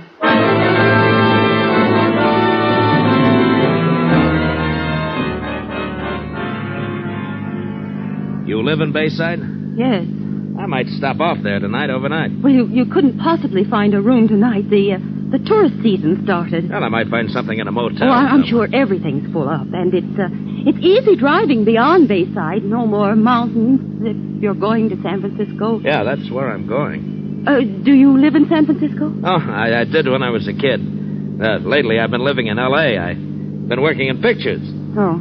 For a while, I thought I'd be another Clark Gable or a Robert Taylor or something. Every agent in town was after me, but you know how it is. It didn't pan out. Why not? You're handsome. Oh, sure. Too handsome. I photographed too slick. I saw I'd never be anything but third rate, so I got out. Yes, I suppose that's sensible. Well, welcome Bayside city limits. Now, where do I take you? Straight ahead. Huh? This is Surf Avenue. It'll take you through to the main highway. Well, where do you live? Oh, you don't have to take me there. Stop here. Well, why here? I'm going to the police station to report the accident. Well, don't you want me to go along and be a witness? Oh, no, I'm sure that isn't necessary. Have a nice trip to San Francisco. Thanks. You are going right through, aren't you? Well, I guess so. Well, you'll be there in 2 hours. Yes, I know. Yes, well, thanks again, and goodbye. There was something funny about that dame. Something was worrying her besides that accident. The way she acted toward me, for instance. All she cared about was getting me out of town fast.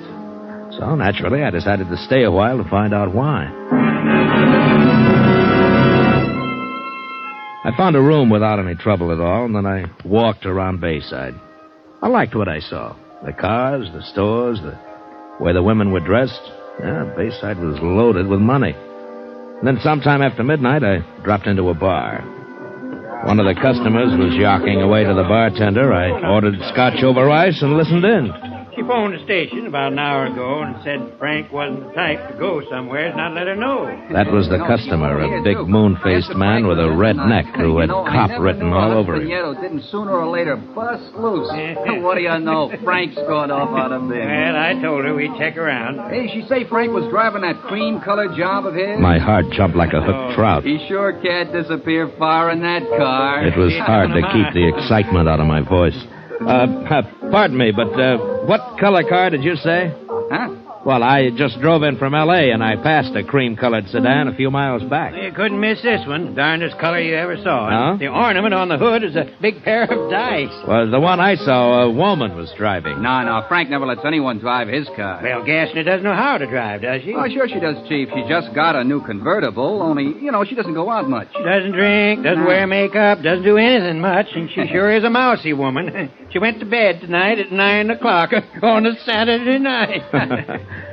Tell me, who is this Gassner? Well, he owns this bar, a couple of restaurants, and he owns a Domino Cottage. Mm-hmm. He calls it a dude ranch, but it's really a gambling house. Oh, an important man, huh? Yeah, he is. And he isn't. He's got money, but a gambler doesn't rate with the local snobs. Oh, Bayside's one of those towns. Cream de la cream, mister. Some of the oldest families in California live here. So money doesn't count. Not without a pedigree, mister. It sure don't.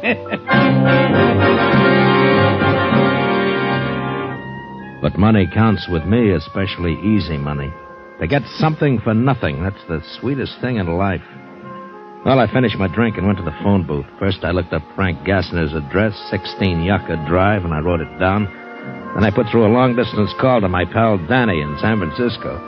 He said he'd meet me in Bayside in a couple of days. When I left the phone booth, the redneck cop had left, and the bartender was getting ready to close up. I decided not to wait till morning to drop in at 16 Yucca Drive, so I paid the bartender and was halfway through the door when... Mr. Devon! It jarred me having somebody know my name in that town that particular night. I tried to run fast. Gil Devon. What? What's your hurry, Gil? Don't you want to buy me a drink? I don't know you from Adam, baby. Well, I know you. I know your name, rank, and serial number. Oh, I dropped that identification bracelet again, huh? In the phone booth. I went in right after you. Here you are. Thank you.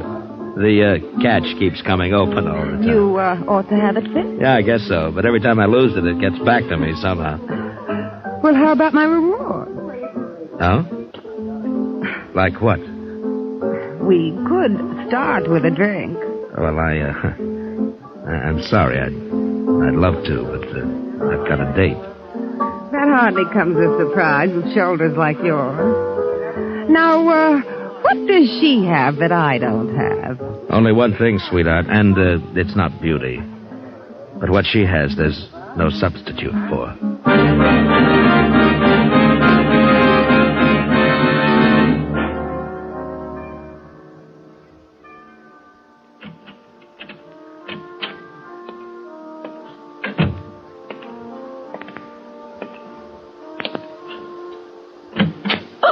Hello, Mrs. Gassner. You forgot to lock the front door. Why didn't you go to San Francisco? Well, when I get a feeling I'm not wanted, that's when I stick around to find out why. There was no reason for you to feel that way. Yeah, maybe. I don't know. Is there anybody else in the house? No, I sent the maid home for the night. Oh, that's good. That's real good. I just heard a couple of chatty men in a bar talking about a husband who hadn't come home and a wife who'd gone to bed at 9 o'clock. I don't see why you've come here to tell me that. Stop stalling. The husband's name was Frank Gassner, and you're the wife.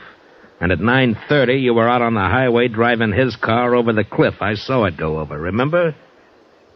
If I give you $2,000, will you leave town? You don't think I'd let a thing like this go for $2,000? But I shouldn't pay you anything at all. I haven't done anything. So you'll pay me $2,000 for nothing? Well, these circumstances are peculiar. Yeah, I'll say they are. Your husband was in that car. You murdered him. Oh. Well, how much money do you want? Oh, later. First, tell me about it. Everything. Well, come on, give. How did you kill him? I heard him drive into the garage, but he didn't come into the house. I found him asleep in the car. He'd been drinking. Passed out cold? Yes, he often did that. I'd been waiting for a chance to kill him. So I started the car and closed all the windows and ran a hose from the exhaust pipe in close to his face. When I went out later, he was dead. Oh, carbon monoxide. I knew it might not look like an accident because he was too drunk to have closed the garage doors. So I drove down the highway and... Well, you know the rest. You had it all figured out, didn't you? You'd wait for a truck driver, a woman in distress. He'd pick you up, drop you off near home. Truck drivers always stick to their schedule, so he'd keep right on going, fast, no time for questions. But instead of one of those knights of the road, I came along. Yes, you came along. How much money do you want? Oh, you can't pay me off. Not with cash. I'll give you $10,000 and not a cent more. You'll what? Don't tell me what you'll do or what you won't do. From now on, you'll do what I say. But you can't prove anything. Shall I phone the police? You saw the car go over the cliff, but you can't prove I was there. It's your word against mine. And you think they'll take yours? Well, they might, seeing that I'm a stranger, except for one thing. You didn't have a purse when I picked you up on the road. No. No, it's in the car. I forgot. It has my initials on it. Oh, please, I must get it back. Can you get it, please, please? The car's probably underwater. No, please. Well, I'll rent a plane and fly down there, and look, probably have to use a boat to get to the car. Try. As soon as you can. Tomorrow? That's a little too soon. No, please, before someone sees the car. Just a minute, Mrs. Gassner. First, you and I have to come to a little understanding. Oh, anything. I'll give you anything. You mean everything, don't you, Belle?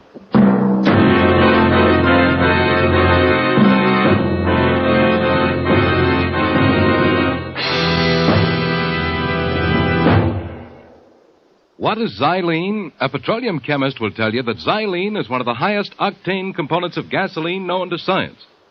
But here's what's important to you. Xylene is contained in every gallon of Richfield gasoline. Let me repeat that. Xylene, one of the highest octane components known to petroleum science, is contained in every gallon of Richfield gasoline. Xylene helps give Richfield gasoline that full power wallop that jumps you out ahead in traffic. That smooth, surging power that eats up the miles and levels off the hills. Furthermore, there's a Richfield gasoline to fit the power requirements of your motor. Select Richfield Ethyl for best results in the highest compression motors, or Richfield High Octane at regular price for the average motor. Each Richfield brand is tops in its class. Don't waste gasoline, don't waste money. Let the Richfield dealer help you select the right gasoline for your car. Remember, every gallon of Richfield gasoline contains xylene, one of the highest octane components known to petroleum science. And now we return you to Escape. That was going to be a gold mine. For a start, Belle Gassner went to the bank next day and got me $10,000 cash. Then she made out a power of attorney for me. The next afternoon, I flew down the coast on a rented plane and spotted the car wedged into the rocks, right side up, under 20 feet of water. The next day, Belle and I went down in a cabin cruiser and dropped anchor as close to the rocks as we dared. Let the anchor out all the way there. Well, it's hit bottom. All right, now take a hitch in the line. Okay. That's it. There's no drag now. Oh, you can't even see the highway from here. No, but if somebody sees us, they'll think we're fishing. Well, how are you going to do it? Well, I'll tie a rope around myself. You hold on to the rope so the surf doesn't bang me into those rocks. All right. Wait a minute. Maybe we should swim over to that big rock there and try it from there. But I can't swim. No. Well, I'll swim over and pull you across. Oh, no, I'm terribly afraid of water. All right. I'll try it from here then. But you hang on to that rope, you understand? Yeah. If anything happens to me, baby, then you're really in trouble. I fastened the rope around my waist, then I waited for a backwash of surf, took a deep breath, and dove. My dive carried me down to the top of the car, and I hooked my arm through the front window and held myself against the force of the current. And then I looked in. It was a world of greenish twilight, but I could see everything. Frank Gassner's body was floating against the ceiling of the car, his arms and legs waving in the current, his coat flapping as if it were in a breeze. I looked away from the body and tried to find the purse. I hung onto the steering wheel and finally saw it on the floor, held onto the weight of the flashlight. When I went after it, the body brushed against me in a kind of a caress. I grabbed the purse, shoved myself out of the car, and struggled to the surface and clambered aboard. You've got it. Oh, thank heaven. Of all the fool women, you would leave something like this in the car. Well, I guess we should start back. Yeah. You know, it's funny. Now that you got my purse back, there's no way to prove I was in Frank's car. Doesn't that worry you? Not a bit, baby. I might refuse to go through with our deal. I might revoke that power of attorney. No, you won't. I still hold some aces, Belle.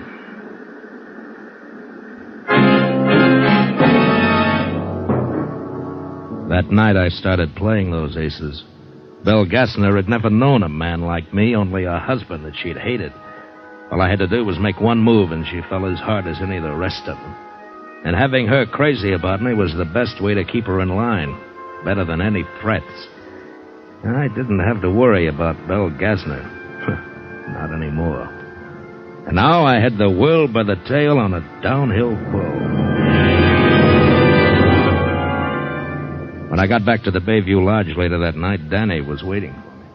So? What's the pitch, Gil? Ever hear of a character named Frank Gassner? Yeah, sure. Had a place in Reno once. Last I heard, he had a gambling joint here. Why, you working for him? No, his wife.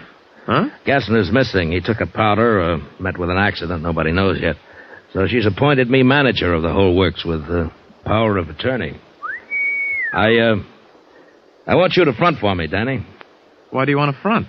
Well, I don't want to be known as a gambler. This is my big chance to live first class. I want everything that goes with it.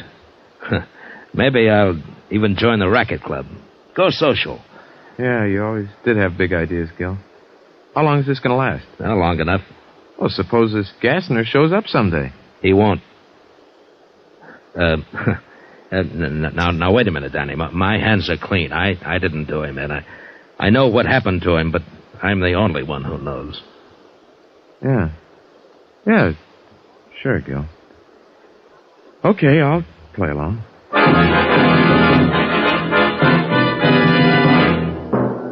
A week later, Belle introduced me around, and I took over. Danny did most of my work, and I began living high. I even bought a brand new plane, a beautiful low-wing four-place job. And I took Belle up the first day. You know, flying's the only time I'm really myself, Belle. There's nothing like it. I know a little about it. Oh, you do? Uh-huh, I took lessons for a while. Frank was going to buy a plane. Well, how many hours do you have? Oh, almost 20. Oh, then you're soloed, huh? I wasn't very good. Just never could get the hang of it. Well, come on, try it. Take over. Oh, no. Oh, come on. You think I can? Why, sure, it's a cinch. Well. There we go. Oh. Yeah, that's very good. Now, try a turn to the left. Huh? Oh, no, not too steep. There we go. You got the feel of it? Oh, it's fine. Why, it's wonderful. Yeah, sure it is. You must have had a bad instructor. But now, baby, you've got me.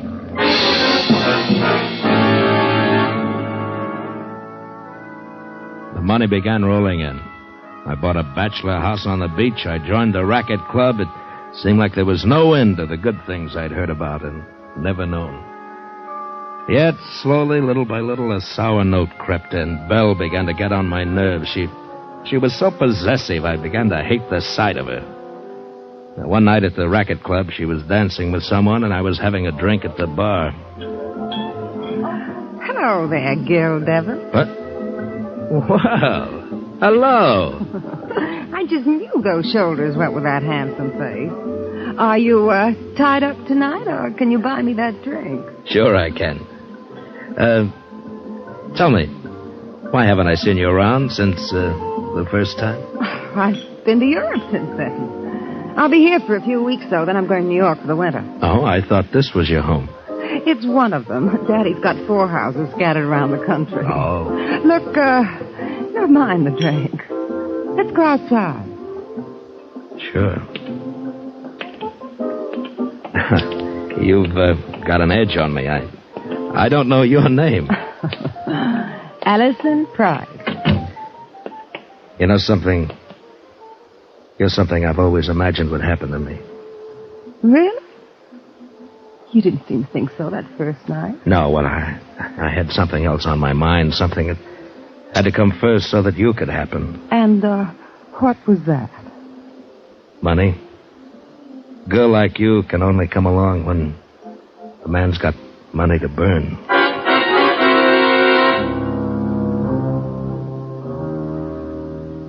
And on the way home that night, I was in real trouble. Where were you? I saw you leave with Allison Price. I told you, Belle, we were outside talking. I warn you, Gil. If you ever think of leaving me, I'll go to the police and tell them we both killed Frank, and I mean it, Gil. Oh, calm down, Belle. I'm not interested in that Price girl. Are you sure? Oh, I'm sure. As soon as you're legally a widow, we'll get married. That's a promise, Belle. I felt like a steel trap had closed on me. That Belle was dangerous. She had to be handled right. I planned everything down to the last detail and then waited until one night pretty late. Yeah, Gil, they found him. What are you talking about? Found who? Gassner. Gassner's body's been found. The car's down the road a ways at the bottom of a cliff. Somebody spotted it from the air. It must have been an accident. Yeah. Look, should I call Mrs. Gassner? Chief Arnold's not going to tell her till he's poked around. No, Danny. I'll call her. Thanks for letting me know.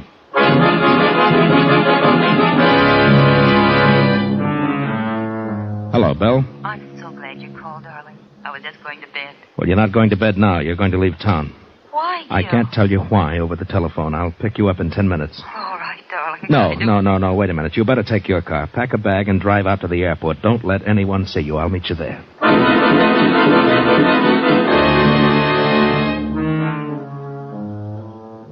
They found Frank last night. Danny called. Oh, is that all? Well, what a relief. I couldn't imagine Wait a why minute, Belle. Danny says that Arnold's already figured out from the wreckage that Gassner wasn't driving the car. That doesn't mean they'll suspect me. And the autopsy shows that he was dead a long time before the car went over the cliff. They know it was carbon monoxide. No. And somebody on your street saw you walking home that night. Then Chief Arnold knows I was lying. Oh, what'll I do? That's why I asked you to meet me out here. You can take my plane. But I'm no pilot, Gil. You can do it, dear. You can fly up the coast past Frisco across the state line to Medford, Oregon. What shall I do there? Stay there. You'll be out of the state. Then when I straighten things out, you can come back. But I can't do... It's the only thing to do, Belle. Now, trust me, darling. It was barely dawn, and there wasn't a soul around. Belle stayed in her car while I got the plane ready. I rolled it out of the hangar and parked it just over a water drain, and then I opened the valves to the gasoline tanks and let almost all of it drain out, so she'd have only enough fuel for 15 minutes of flight. I rolled the plane out on the runway and got it warmed up, and then Belle ran across, and I helped her climb in. Now, just follow this course I marked there. Yes? Stay over the ocean at least an hour. Why, Gil? Well, I don't want you spotted. It's safer that way. This engine runs like a wristwatch. All right, darling. Oh, Gil. Oh, you're okay, honey. Don't worry about it. Now, depend on me. Now, don't start crying, dear. You have to get out of here. Gil? Goodbye, darling.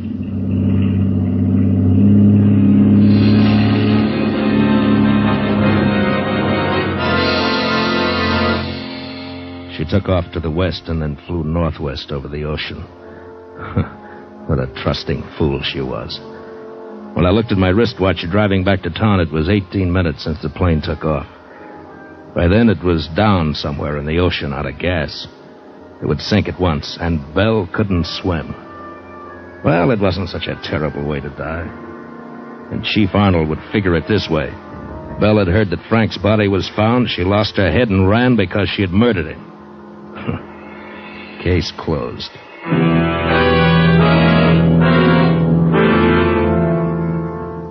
It was a nice day.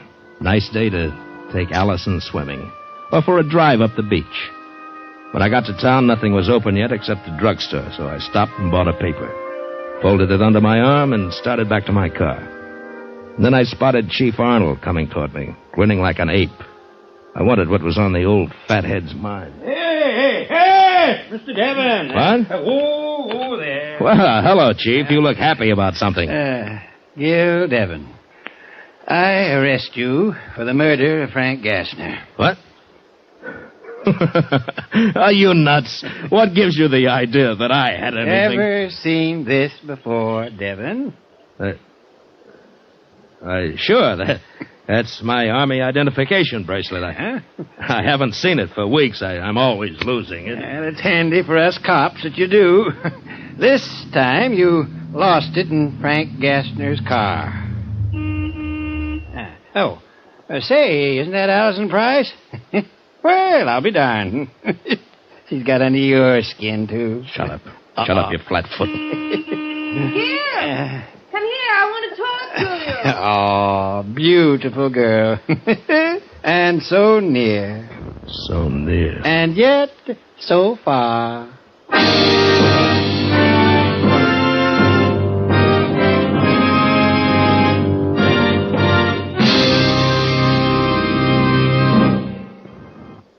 Say, here's a real spring tonic for baseball fans.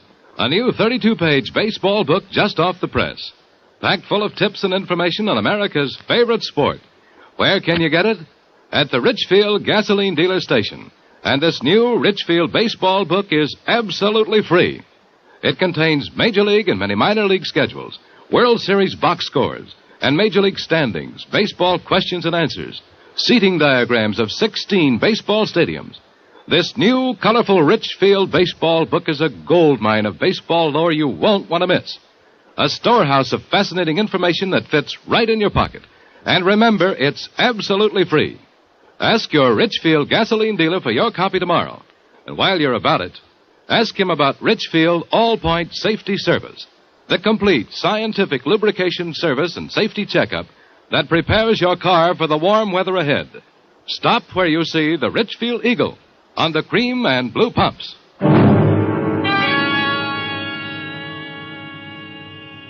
Escape is produced and directed by William N. Robeson and has tonight presented Something for Nothing by H.V. Dixon, adapted for radio by Sylvia Richards. Featured in the cast were Bill Conrad as Gil, Ann Morrison as Belle, Frances Cheney as Allison, Will Gear as Arnold, Rick Vallon as the bartender, and Paul Frees as Danny. Special music was arranged and played by Ivan Ditmars. Next week. You are being whirled through the streets of New Orleans by the gay revelers of Mardi Gras. But somewhere in the crowd, dressed as a clown, is a murderer. Your murderer, from whom there is no escape.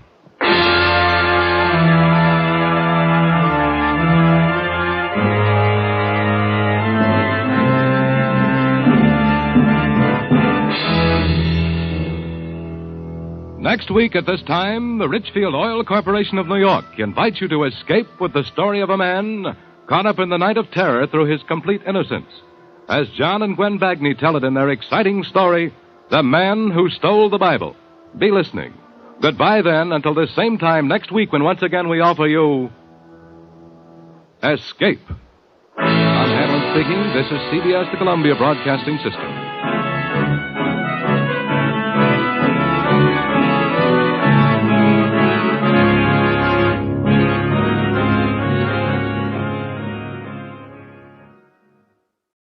Tired of the everyday routine? Ever dream of a life of romantic adventure? Want to get away from it all? We offer you Escape. Escape, designed to free you from the four walls of today for a half hour of high adventure. Escape, Brought to you by the Richfield Oil Corporation of New York and the independent marketers of Richfield gasolines, motor oils, and other petroleum products. Look for the Richfield Eagle on the cream and blue pumps.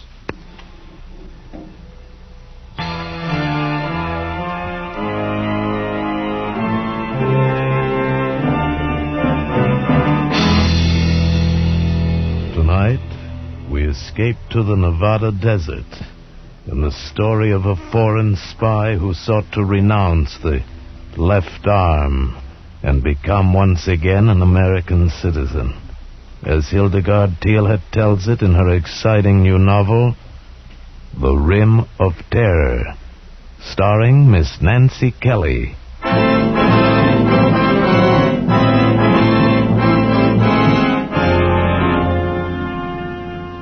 I don't know why I gave him a lift. Even now, with the terror gone like a half-remembered nightmare, I can't be sure why I stopped the big Bentley convertible on that lonely road in Nevada and gave him a lift.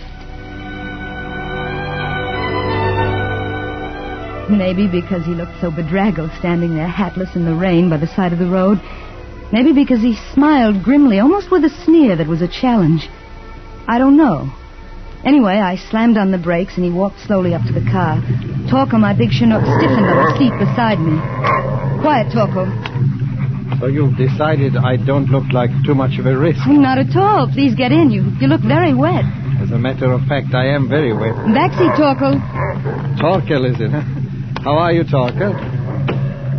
He's quite a dog. I bet he could easily kill a man. Oh, he's really quite well behaved, and he wouldn't attack without orders. You have made yourself quite clear.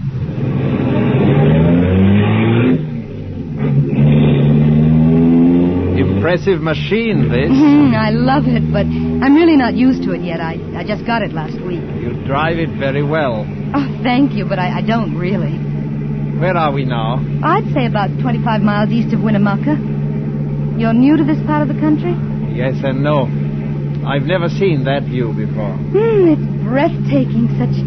Such a difference from back home. Back home? New England. This is the first time I've ever been in the West, and I love it. The scenery is yes, so... but this particular scenery doesn't appeal to me very much. Why not?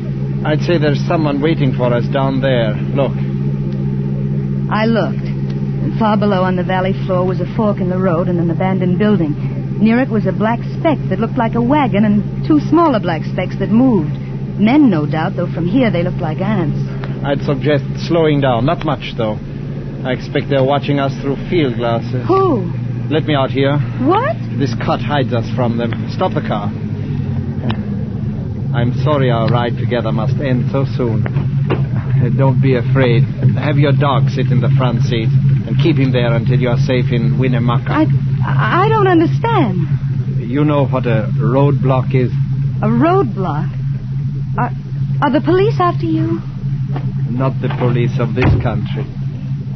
Just tell them you have not seen me and they'll pass you on all right. Goodbye. Thank you.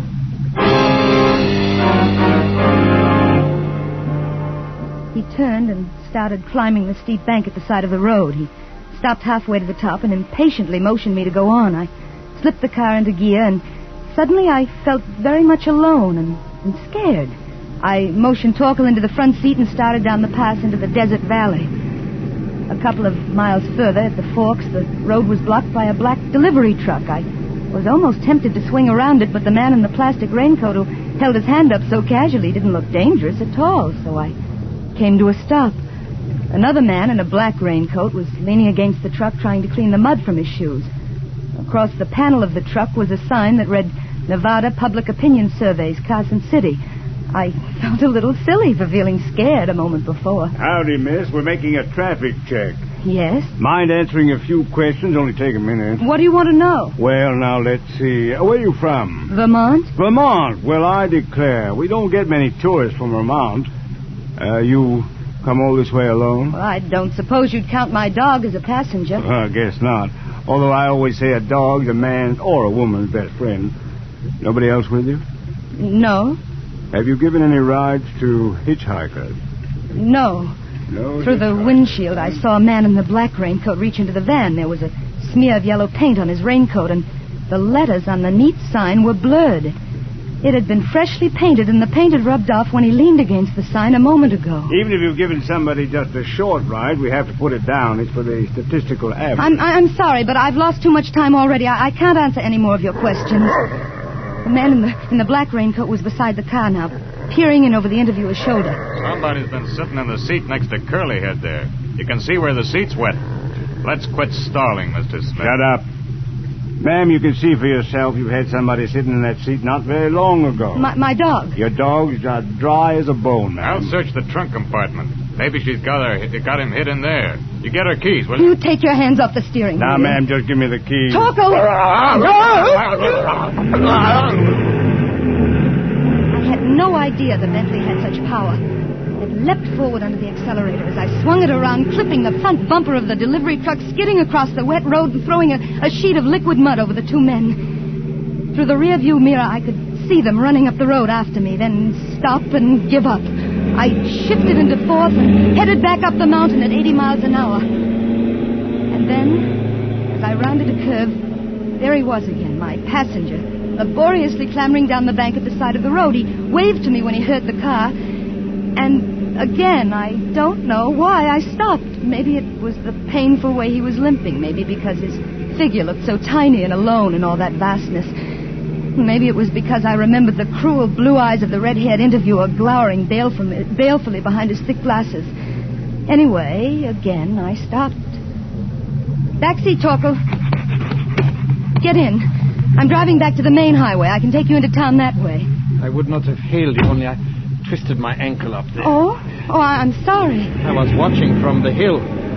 What happened down there? Lose your nerve? I'm afraid I did. After they saw the damp mark your suit had made and the man reached for the ignition keys, I guess I lost my nerve.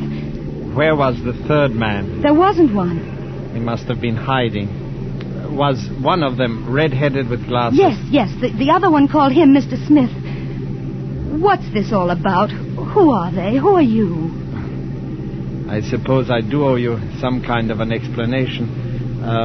My driver's license and army discharge say I am Peter Whittlesey of Elko, Nevada. But they're very excellent forgeries. Forgeries? Oh, yes. You see, I am, or rather, was a spy. What? Yes, I landed in San Francisco 3 days ago in the crew of a little Greek freighter. Mr. Smith met me. His assignment was to get me from my ship to my new job. Where? Los Alamos, New Mexico? Naturally. I ducked him last night. Why are you stopping? Get out. How far can I walk on this foot? Please, just get out. When you picked me up, I was on my way to the police to give myself up. It's my only way to get away from them. You must believe me. It sounds like a bad movie. Now get out. What about that bullet hole? What bullet hole? In the windshield. Oh?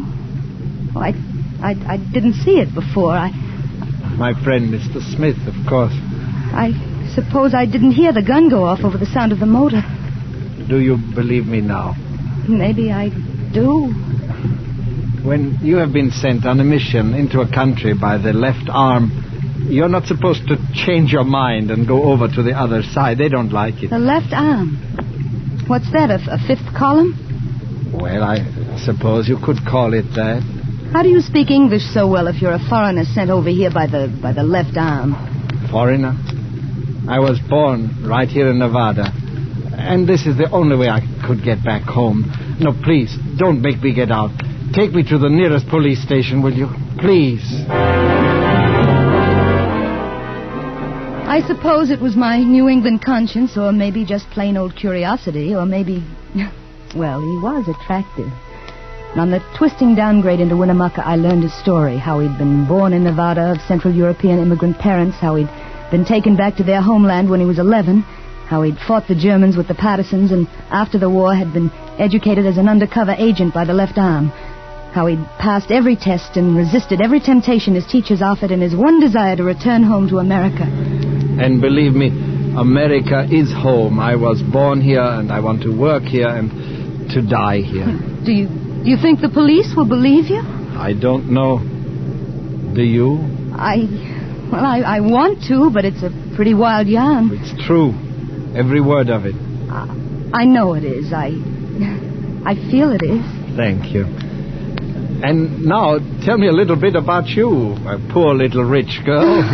Well, don't let this beautiful car fool you. It's the only extravagance I've ever indulged in my life. Well, I must say, when you decide to be extravagant, you don't do it by halves.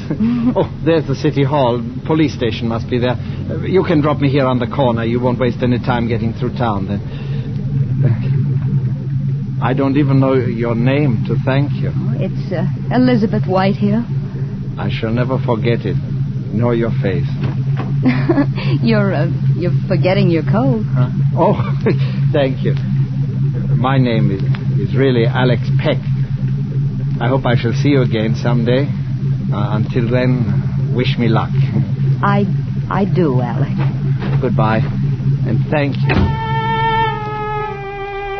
He turned and was gone, limping across the courthouse square, and I suddenly felt very much alone. I headed west once more for Highway 45 and the straight road across Idaho and Oregon for Seattle. And then a few miles further, Torkel nudged my arm. No, Torkel, no, we don't play when I'm driving, no. I glanced at him and slowed down. He had a wallet in his mouth. Alex's wallet. It must have been dropped out of his coat as he left the car. He'd need it. It was part of the proof of his story.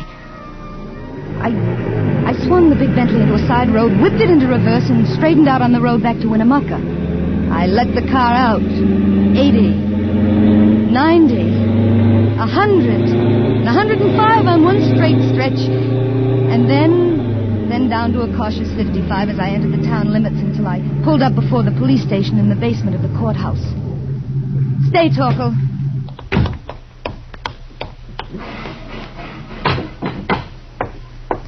Ma'am? Are you the officer in charge here? I'm Sergeant Helding. I'm looking for Mr. Alexander Peck. I drove him here not more than a half hour ago. Mr. Peck left his papers in my car. I thought he might want them, so I brought them back. Well, he's, gone, ma'am. Gone? Yep. Ma'am, you don't know how lucky you were. That fellow was a lunatic. Lunatic? Sure. His name is Peter Whittlesey from Elko. Nuttier than a fruitcake. He escaped from the Carson City Asylum last night. They came for him in the wagon. A black panel truck? That's right. Had Carson City State Asylum painted on the panel. In fresh paint? Pardon, ma'am? You've made a dreadful mistake. That's the same truck that stopped me back at Indian Forks. It must be. You're one of the most stupid, incompetent ignoramuses that ever sent a man to be tortured. Yes, and perhaps murdered. Now, ma'am, them's mighty hard words. And I mean every one of them. Now, ma'am, let's not have any sass out of you. You're too nice a gal to go around picking up strangers. Just run along now, ma'am. We're pretty busy but here. Don't you understand? Understand you're wasting our time. Good day, ma'am. No. Just a minute. What? That's your car over there, that yellow Thunderbolt. Yes? You have any idea how fast you were going when you passed the airport? Why, Well, I'll tell you. I was doing 90 on my motorcycle, and you walked right away from me. I got a good mind to throw the book at you.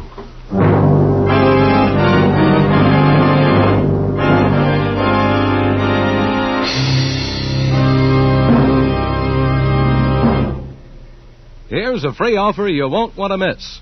A free offer by your Richfield gasoline dealer. Just for the asking, you can get a new 32-page baseball book that's a hit in any league. This new Richfield baseball book is the most interesting book of its kind ever published. It contains all the major league schedules and many minor league schedules. It shows the World Series box scores, and it has a special baseball quiz you can try on your friends. In the free Richfield baseball book, you'll also find seating diagrams of leading stadiums and dozens of other interesting facts on America's #1 sport. But the supply is limited, so be sure to get your free copy tomorrow from your Richfield gasoline dealer. Stop where you see the Richfield Eagle on the cream and blue pumps. Ask for your free copy of the new Richfield baseball book tomorrow. And now we return you to Escape, starring Miss Nancy Kelly. He was tall and capable looking, this state trooper. He had a kind face, even if he was threatening to throw the book at me. I told him the whole story, every bit of it, and he believed me.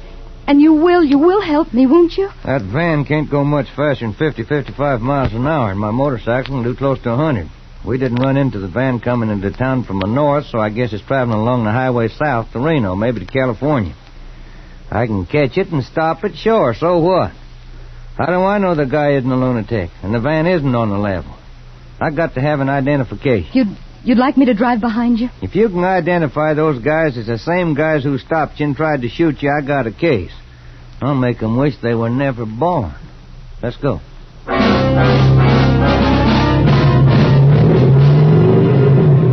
Once outside the city limits, the motorcycle leapt forward. I held the Bentley at 60 until it was a half mile ahead of me, and then I accelerated to keep the distance constant. The tachometer crept up 4,500, 5,000, 6,000 revolutions per minute. The cars we passed were silent blurs, respectfully pulling to one side at the peremptory scream of the motorcycle siren. Then down the shimmering surface of the road, miles ahead of us, appeared a lurching black speck.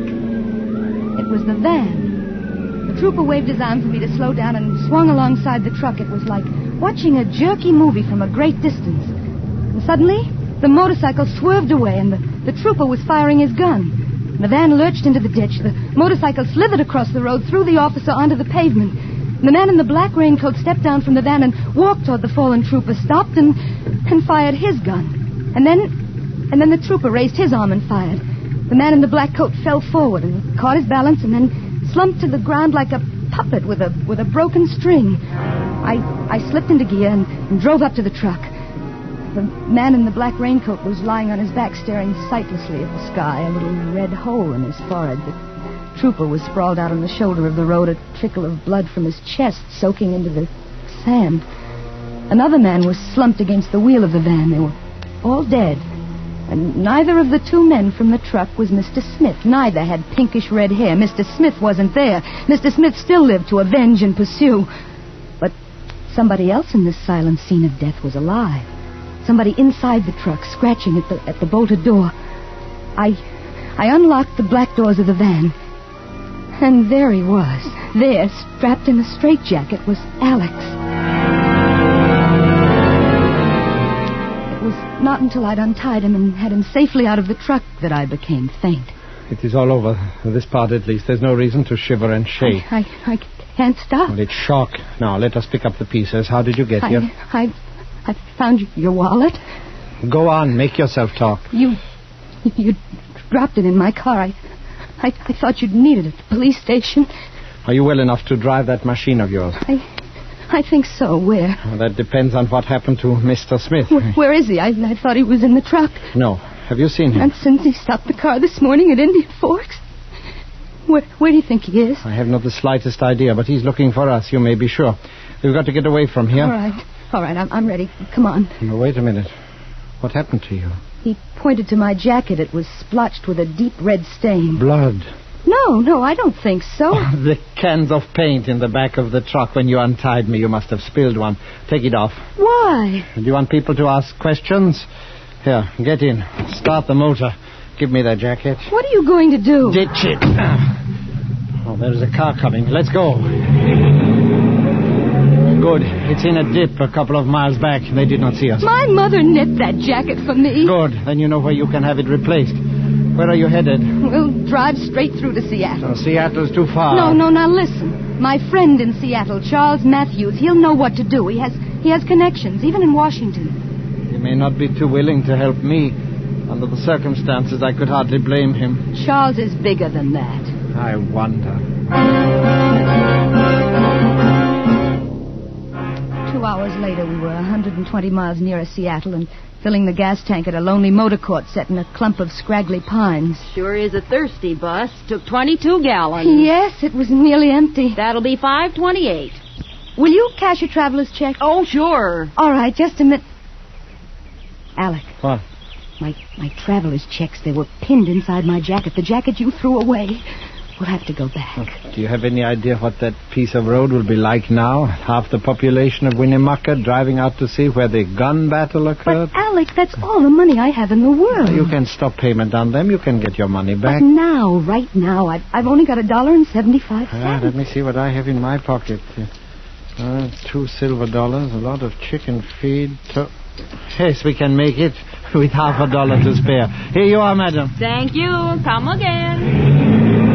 But how are we going to get to Seattle on 50 cents? The moment I have not got the slightest idea. Well, this tank full of gasoline won't take us half the way. You could phone your boyfriend, collect, and tell him we are strapped and ask him to wire you some money. I couldn't ask Charles for money. Why not? You wouldn't understand. If you don't want to ask him for money, don't. I'll figure something out. Yeah, like robbing a bank. Maybe. Oh, with your training, that shouldn't be too difficult. Perhaps. I'm sorry. That was unkind of me. Why do you suppose we're bickering like this? I haven't the slightest idea. Haven't you? No. Neither have I.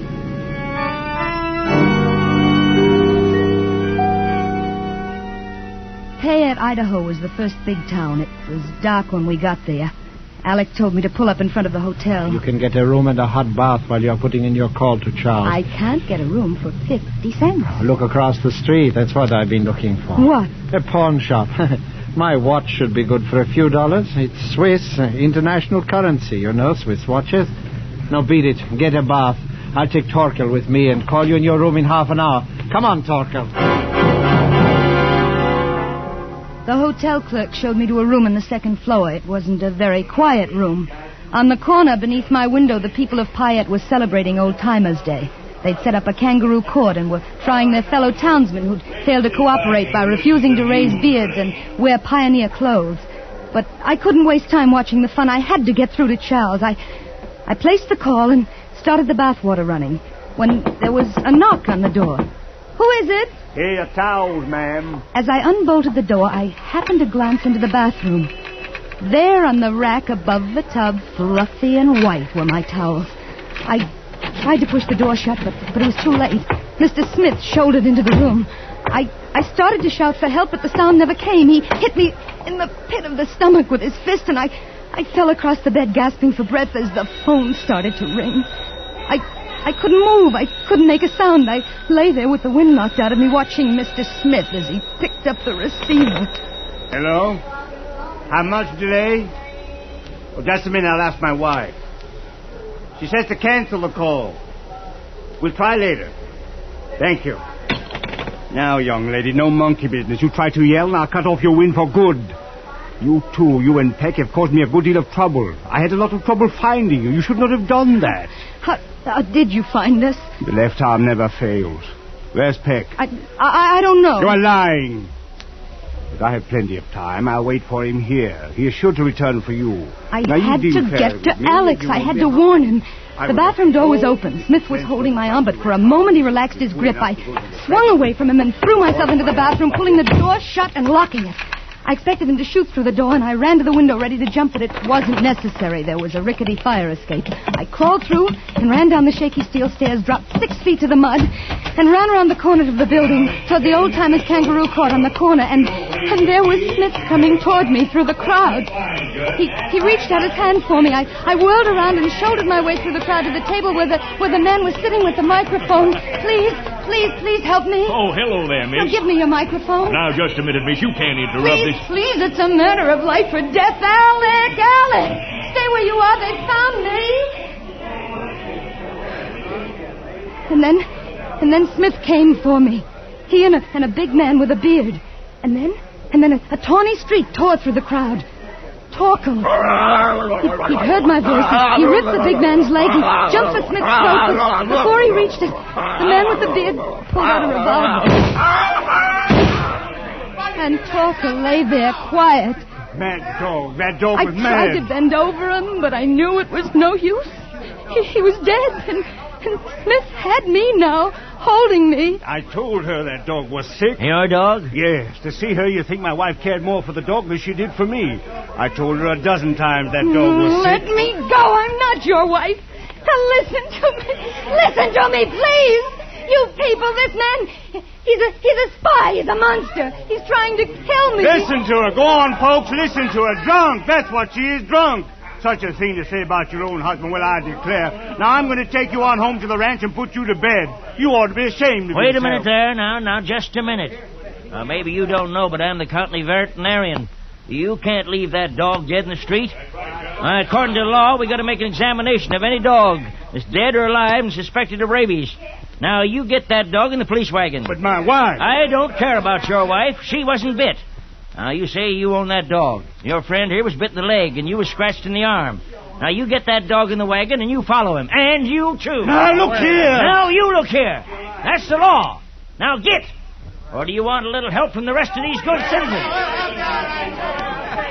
Smith loosened this grip. I turned and edged through the crowd which was moving in on him and the bearded drunk. I got to the fringe, to the open street. I ran toward the Bentley, and there coming towards me was Alex. Coming from the pawn shop. Alex, alive, whole, limping but alive. Alex! Oh, Alex, my dear. Get in the car, quick. Torkel. They killed Torkel. Get in, tell me about it later. We've got to get out of here. Smith said he was a mad dog. They're holding him. They said he'd have to have a rabies test because he was bit. Good. We'll notify the FBI from the next town. And I got enough for the watch to buy gas to get us to Seattle. Did you reach Charles? No, Smith got into the room. He hit me. Oh, tell me about it later. Well, slow down. Here's the highway signs. San Francisco left. And there we are, Seattle. Turn right. I said turn right. You said San Francisco left. Yes, but... We're not going to Seattle. What about Charles? Who's Charles? But I only got $20 for the watch. I think I can get a little more for the car in San Francisco. Hey. Go to sleep, darling. You must be worn out. I don't know why I gave him a lift that day, but I'm awfully glad I did.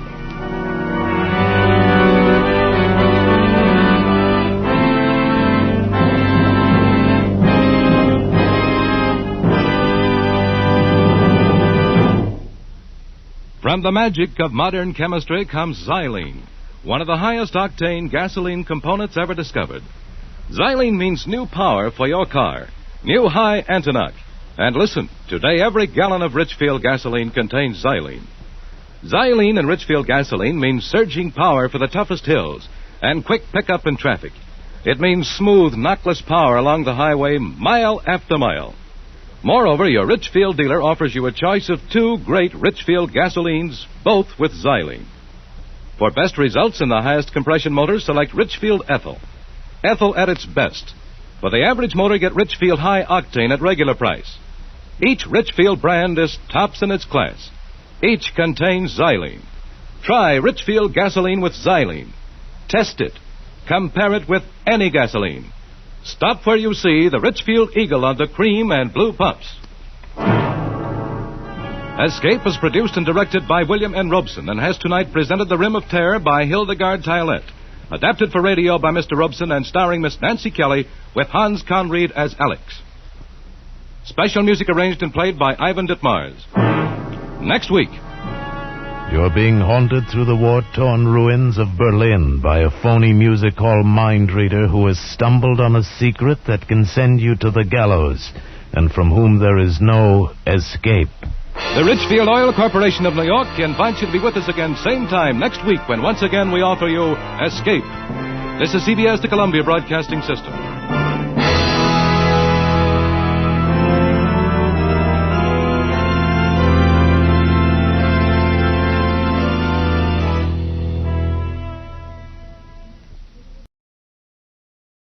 Tired of the everyday routine? Ever dream of a life of romantic adventure? Want to get away from it all? We offer you Escape. Escape, designed to free you from the 4 walls of today for a half hour of high adventure. Escape, brought to you by your Richfield gasoline dealer and the Richfield Oil Corporation of New York, marketers of Richfield gasolines, motor oils, and other petroleum products. Look for the Richfield Eagle on the cream and blue pumps.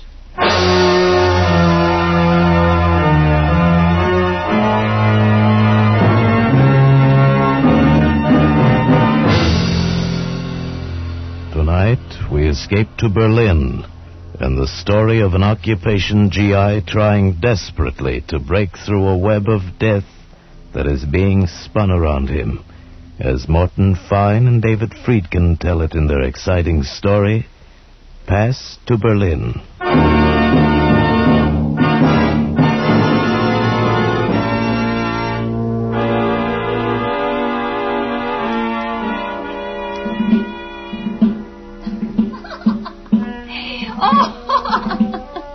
Greta was laughing. For me, there was no joy in it anymore.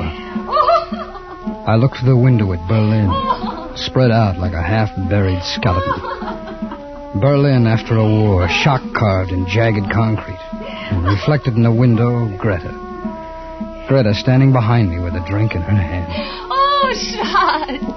Oh, Liebchen. Oh, drink your drink. Oh, drink with me, soldier boy. No, forget it, Greta, will you? Oh, such a pretty name. Ed Sawyer. Such a handsome face. But such a frown. Now, come. Make Greta laugh. That's all Greta wants. To laugh a little. To forget her loneliness. Sure. Laugh and forget, just the two of us. Me and Greta, and let the rest of the world go by. Well, you made your loneliness, baby. You and Hitler. Oh, you... I'm funny, huh? A real funny man, huh? Oh, Greta, I should have met you a long time ago. Greta likes you, soldier boy. Well, nurse a broken heart, kid, because I'm leaving. Like that. Leaving. Greta remembers when you said love to her. Yeah, I remember, too. Only now I remember why I'm in Berlin wearing a soldier suit. American. Amerikanische Schwein. Candy bar American soldier. The conqueror from the cigarette democracy. Now, just dream it, kid. Dream your dream about how an American soldier was once nice to you. Right now, that's all. Wait. What? Oh, wait a minute. Come on, Greta, get out of my way, will you? Oh, Greta is sorry. See? Look, Greta is sorry. She's sorry. Please, don't go. Well, the mood moves you real fast, kid. All right, so now you're sorry. Oh, kiss me, big soldier boy. Handsome soldier Come on, boy. I said out of my way. Dirty American, you Dreckschwein, Saukerlschweinehund, you murderer of my country, you democracy weakling. Hey, I could kill you. Listen, I said get out of my way. Take you. Get out of my... Take this out. No, don't.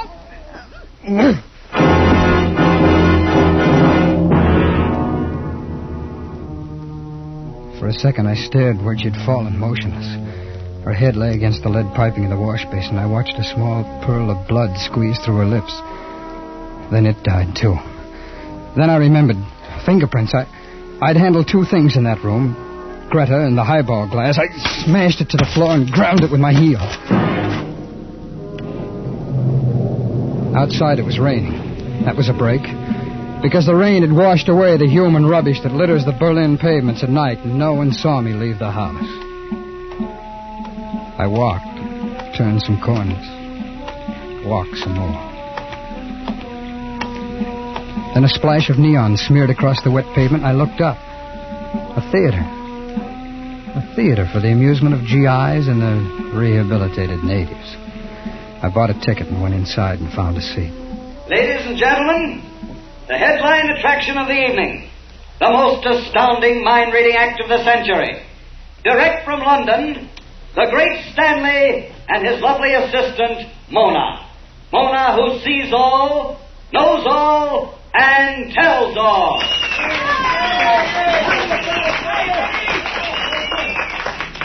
Ladies and gentlemen, there are those among you who will disbelieve what you are about to witness. To these I say only, wait. You must. I will descend among you, walk down the aisle, and here I ask one of the audience for some small object whose description is known only to himself. Do you have such an object, sir? Yeah. Yeah, I got some. You call that something? Well, that's your barracks, man, you guys. Yeah. Here, give me a reading. Thank you. Mona? I listen, Stanley. What is it that I hold in my hand? It is something that has come from far away. An envelope. Postmarked Vincennes, Indiana. Yes, correct. An envelope postmarked Vincennes, Indiana. Mona? I listen, Stanley. What precious thing do I hold in my hand now, Mona? Stanley. Reach into the spaces beyond space and tell me, what do I hold in my hand? A locket. Ja, das ist right, ein Locket. A golden locket, and inside there is a strand of golden hair. A child. Ja, das ist das Haar von meinem Kind. Na, also sowas! Oh, they were good, the great Stanley and Mona. Slick, poised, and professional. Two glittering phonies who knew the score, and they kept it up. Mona! I listen. Do not lose your concentration. Now, identify this object. Stanley? You must, Mona. You must. There's darkness here. Only darkness. Come on, what's the matter? Something stands in the way. There's a murderer here. What? A murderer. Let me go.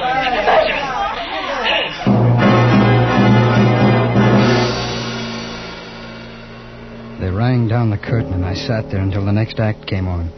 Sat there and knew there was no way anyone could have guessed about Greta. No way. It was just a cheap, rotten, dramatic trick to suck the audience in, and it had worked. Oh, some of the audience was laughing. Others were obviously affected by it. Moronic idiots with their mouths open and their eyes uneasy. And me? Well, maybe I was being naive, ridiculous, but I had to find out. I waited until the audience began to give attention to a tired, blonde singer. There was a door to the left of the orchestra pit that led backstage. I slipped from my seat and headed for it like it was my business. I walked down a corridor. There were cells on each side tagged with performers' names. Mona's door had a star on it. The star was gilt, and the gilt was peeling. One moment. Yes? She was taller than I thought. Her face was delicate with an almost wistful expression, but it was her eyes. Gray and soft, as if the color had been strained through gauze. Yes? What is it? I came back to congratulate you on your performance, Mona. That's quite an act. That's real big time. Thank you. Only you're phony. You are, huh? Please go away. It's real phony, isn't it? You're a man whose words are like acid in the hands of a child. If you do not scar yourself, you will scar others. I do not wish to speak with you. You're not even English. Oh, no, don't close the door on me. Please. Yeah, that's better. You're not English, huh? Are you American? Come on, where you from, honey? You know, you got a fair act there. That guy who calls himself the Great Stanley. It was not an act. Oh, then why did you say there was a murderer in the audience? I don't know why. Well, then you were kidding. I felt his presence. There was a murderer.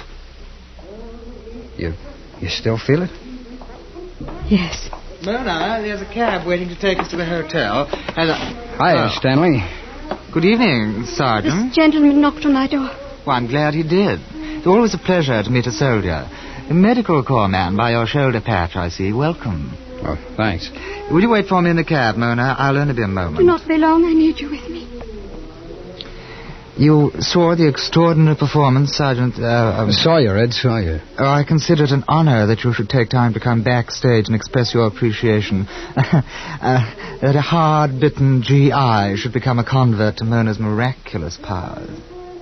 Are you kidding me, or am I kidding you? No. We don't have to kid each other, do we? We fellow sophisticates, However, the others out there, well, perhaps they were fooled.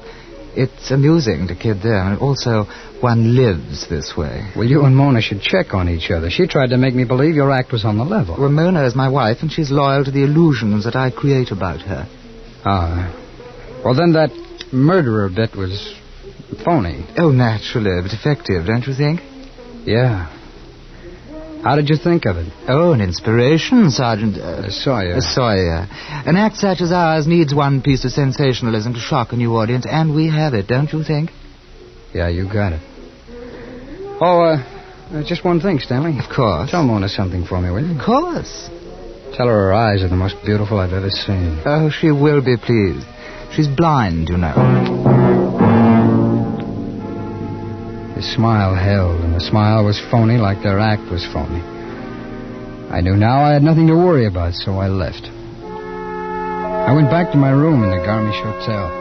Stood on the balcony for a while, watching the fingers of light from Tempelhof play against the sky, lighting it up fitfully, disappearing. And far away, silhouetted the hulk of some broken buildings, caught now on the beacon and then lost. I watched it, stared, and then I saw it. The outlines of some structures blasted by bombs, but it was like a scaffold, a gallows. Precisely that. And something else, a figure detached itself from the shadows, a figure of a man scavenging among the rubble of the torn buildings, and he stopped, and over his head the gallows. The man and the gallows caught against the night. I went to bed, closed my mind to all of it. Toward morning, I had a dream. I dreamt I was standing in a stone yard, and I was watching some men, some blind men. And they were building a scaffold. Then I was awake, and I jumped out of bed. I saw what the hammering had been. Nailed to my door was a shroud for a dead man. And pinned to it under a single white carnation, a small white envelope. Adlon Florist, it said. And on the other side, some writing. In memory of Ed Sawyer, it said. Thou art cursed because thou hast killed.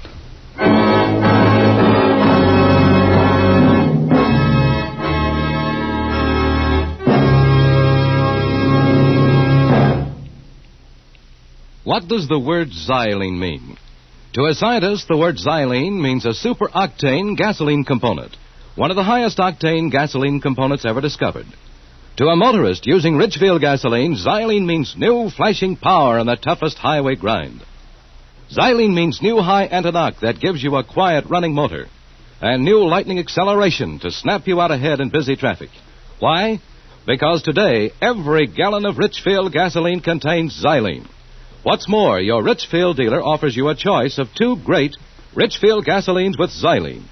Select Richfield Ethyl for best results in highest compression motors, or Richfield High Octane at regular price for the average car. Each contains xylene. Each is a champion in its class. Stop where you see the Richfield Eagle on the cream and blue pumps. Get Richfield High Octane or Richfield Ethyl gasoline containing xylene, one of the highest octane components ever discovered. And now, we return you to Escape.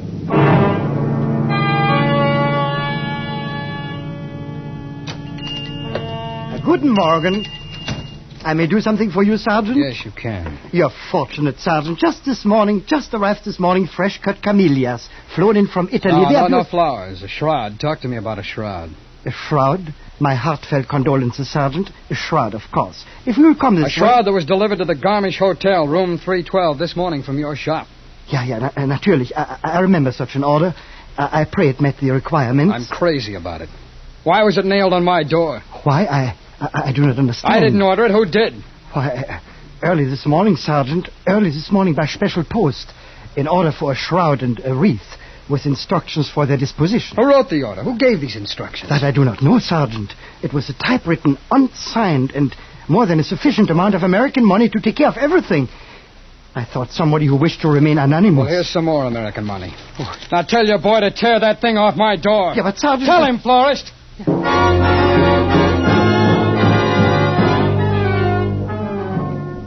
I left him there. Nobody knew I'd killed her. Nobody. I went back to the hotel to think about it some more, to try and think it away. I made myself to home, kid. I knew you wanted to see me.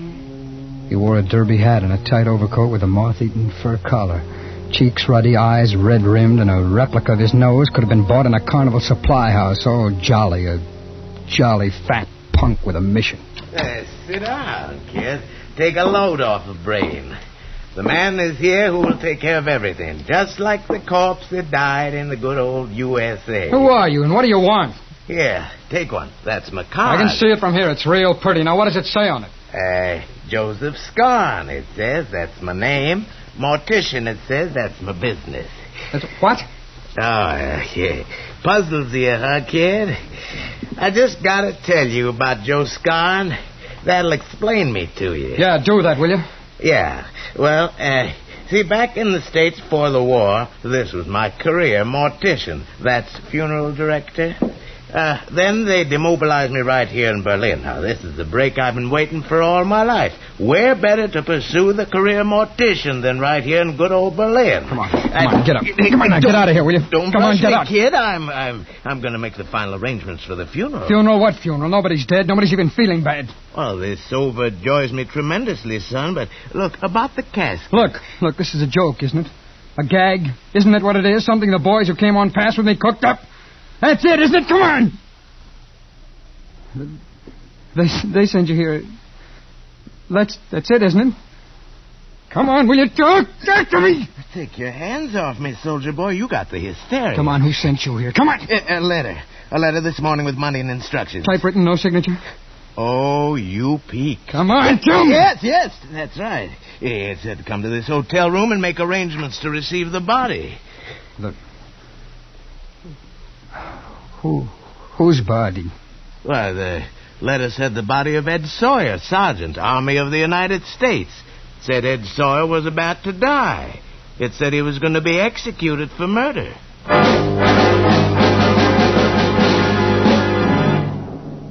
All of a sudden, there were no more words. His jaws were moving, but there was no sound. Even when the folds of his fat face moved into a chuckle, I got nothing. He was out of focus, all blurry. I ran past him and out onto the street. It took me an hour to push my way through Berlin's derelict, scarred alleys to Greta's rooming house. If someone in that house recognized me as a murderer, I would know it. No matter how he tried to hide it, I would know it.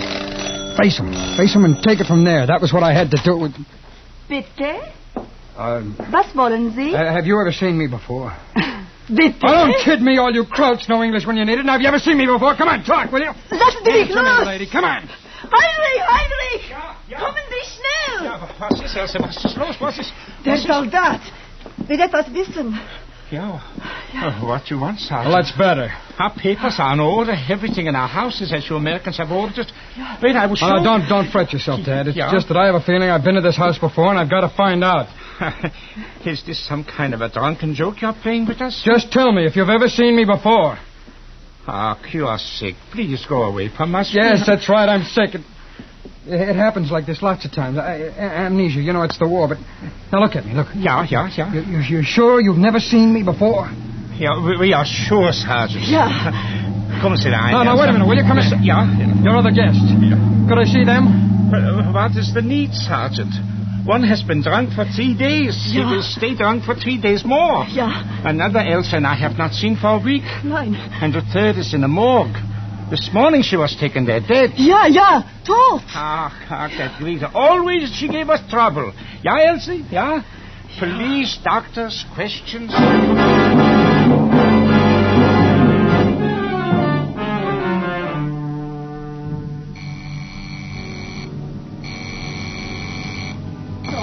All right, I'm coming.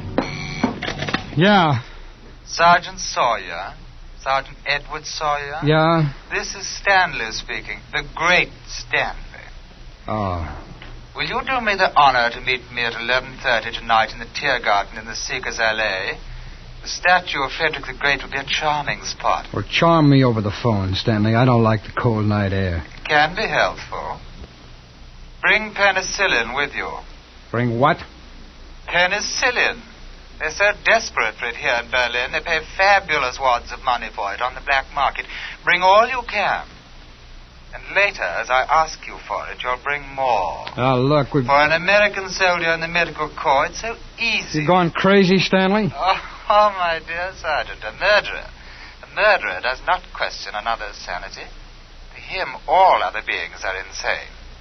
Haven't you found it so? How would I know about murderers?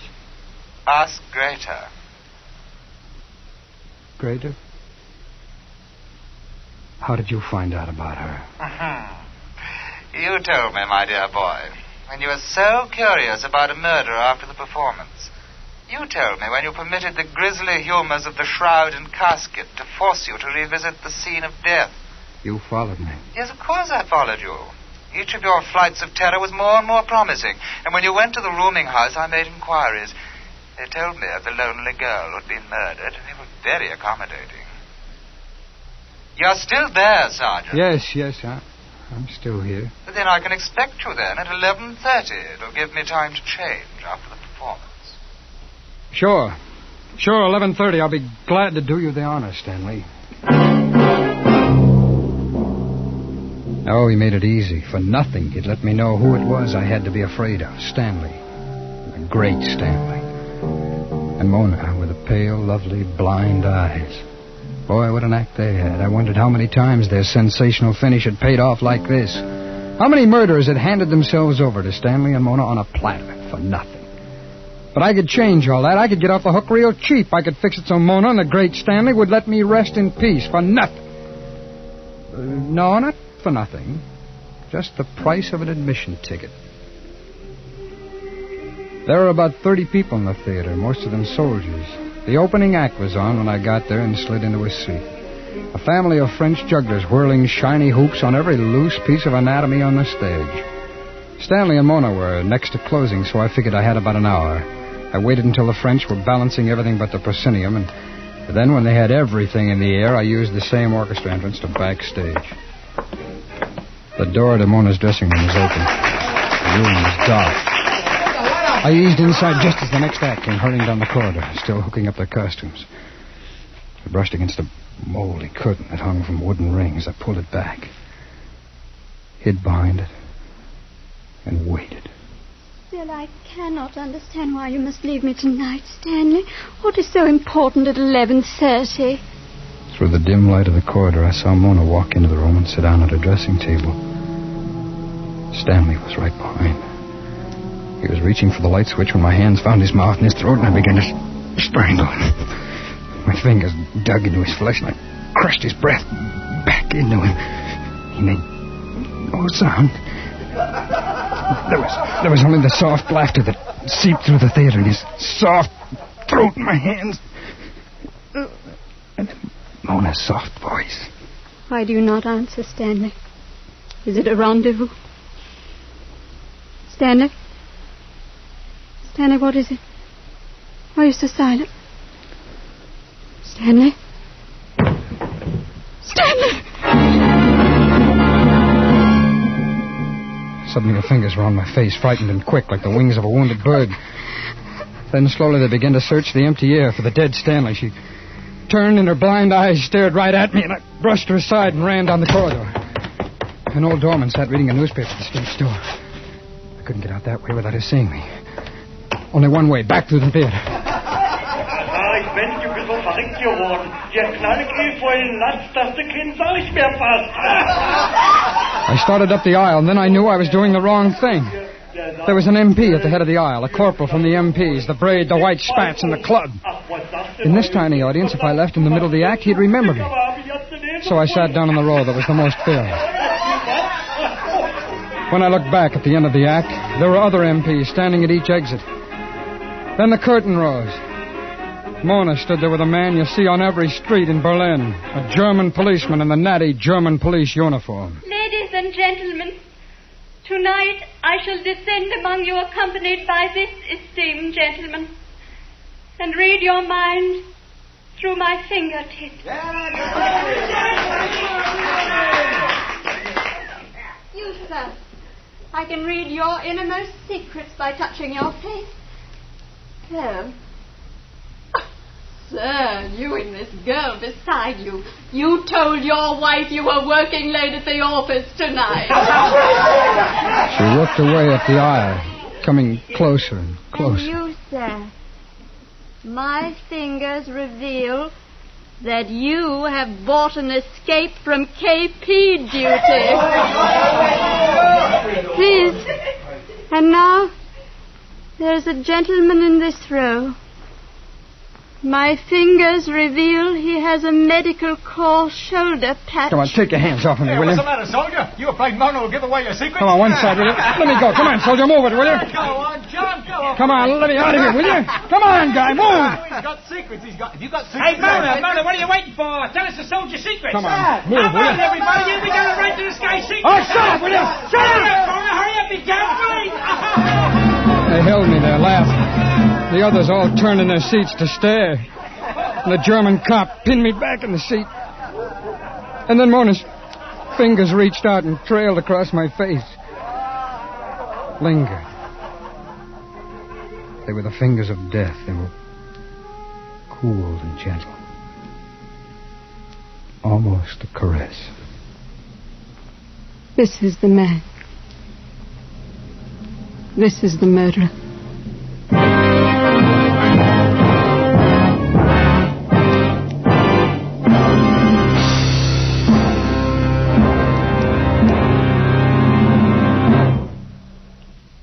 Spring weather is hard to figure. Cool one day, summer heat the next.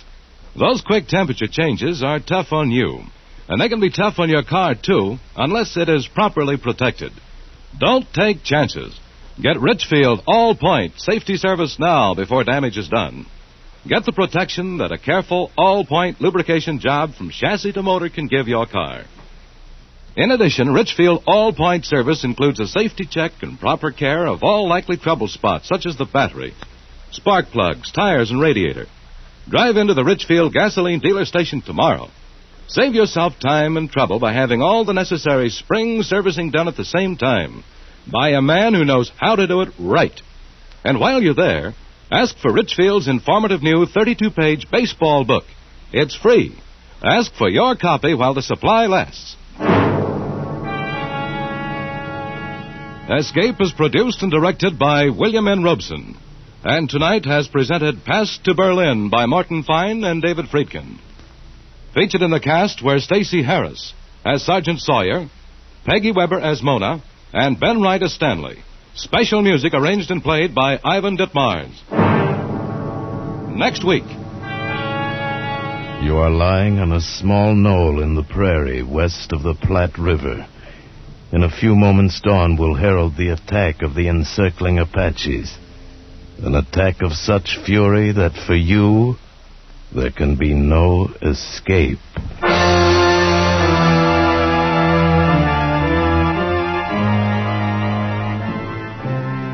Next week at this time, the Richfield Oil Corporation of New York invites you to escape with an exciting tale of the Old West. As James Warner Bella tells it in his thrilling story, Command. Be listening. Goodbye, then, until this same time next week when once again we offer you Escape. Tom Hanlon speaking. This is CBS, the Columbia Broadcasting System.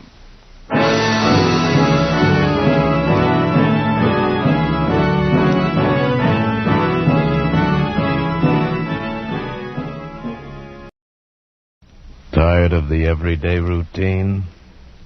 Ever dream of a life of romantic adventure? Want to get away from it all? We offer you Escape. Escape, designed to free you from the four walls of today for a half hour of high adventure. Escape, brought to you by your Richfield gasoline dealer and the Richfield Oil Corporation of New York, marketers of Richfield gasolines, motor oils, and other petroleum products. Look for the Richfield Eagle on the cream and blue pumps.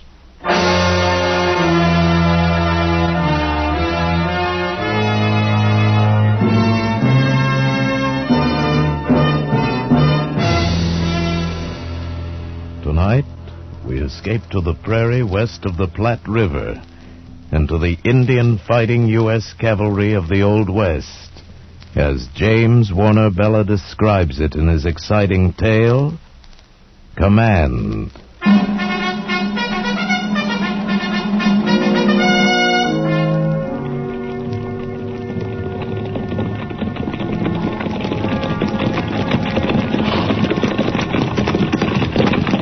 Brittle, sir. Yes, Sergeant. Here comes Lieutenant Cohill back with a patrol. Yes, I see him. Halt the column. Yes, sir. Helm! Helm! Hand me my field glasses, Sergeant. Yes, sir. Here you are, sir. Thank you.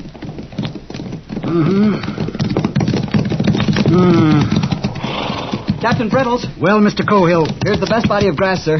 This slope with the small run below for water. This is the best bivouac for tonight.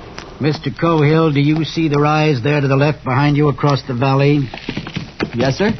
What are those shapes lying on that slope? A small herd of buffalo. Sleeping, it seems. We didn't go that far, sir. We turned back when we saw them. The wind has shifted a bit. Take a deep breath, Mr. Cohill. Yes, sir. Smell anything?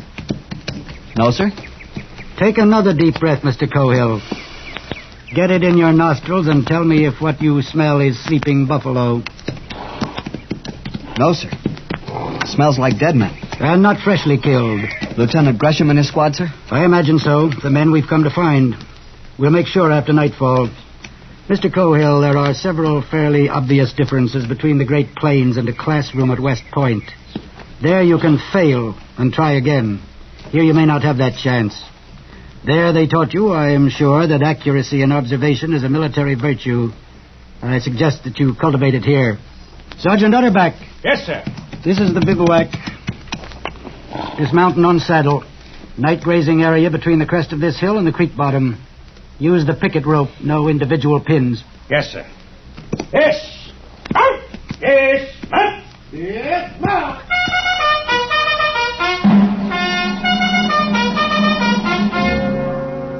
Yes, sir, Captain Brittles. No, sir, Captain Brittles. Of all the officers in the United States Cavalry, why did they have to assign me to him? A handbook soldier, overage and grade. A bitter failure of a soldier, marking time out here on the plains until he retires, taking up space in the table of organization, standing in the way of younger and more aggressive and, yes, more capable officers. My father wouldn't be guessing. Father would be over yonder right now to see if those corpses are really Gresham and his men. Father would have made sure instead of losing time making camp. The broken rattle Sergeant Utterback had found at noon showed clearly. Sir, that broken rattle the sergeant found. Yes, Mr. Cohill? We crossed the trace of that Sioux war party at noon today. That could have been the trail of a Cheyenne war party. Or Comanches or Apaches. They all make rattles like that from the ends of buffalo toes. But if they were Sioux, they couldn't be more than 30 miles to the north in the Deadlands. They're afraid of ambush, so they'd be camping away from timber and near water. 2 hours rest and we can be at the upper reaches of the river by dawn, sir, ahead of them. Mr. Cohill, I have no orders to be anywhere by dawn or any other time. My orders are to find Mr. Gresham's patrol and, having found it, return to Fort Stark and report it. I think I've found him. I'll know as soon as the moon rises and I go over and take a look. Water the mounts in half an hour. Yes, sir. Mr. Cohill! Sir? Reading minds is an uncomfortable habit, but one I have never been able to lose. Yes, sir. Look at the other side of it. Suppose that war party was Cheyenne, which they might be instead of Sioux. They wouldn't be in the Deadlands. Cheyennes would head for timber along the lower Mesa Roja. So would Arapahoes, Kiowas, or Comanches. They'd all bivouac in the open timber. And, Mr. Cohill, they all make rattles out of buffalo toes. Yes, sir. Pass the word to Sergeant Utterback that dinner will be at 6:30, but the bugler will not sound calls. Yes, sir. And, Mr. Cohill. Yes, sir. There is no shortcut to the top of the glory heap. So we'll not run all over the West tonight looking for one.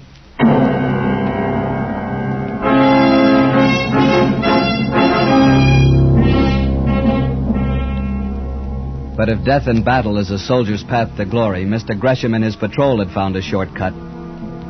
Yet what we looked upon that night on yonder slope was not glorious. Well, at least they respected them as fighting men. How's that, Sergeant? Every one of them skinned bald-headed so he can cross the shadow waters without trouble. And whoever did it don't want to fight him again. Why? Hands and feet cut off, that's why, sir. To cripple them in case they meet in the hereafter. Sergeant? Yes, sir? Do you still think the Sioux did this? No, sir. Not now, sir. Why not? Sir, I made the march from Bent's Fort to Santa Fe with Steve Carney. And I know an Apache arrow when I see one, sir. even 1,000 miles from where they're made. Yes, but that Sioux Trail we crossed this morning, that war party could have brushed with an Apache war party and come by Apache arrows that way. No, sir.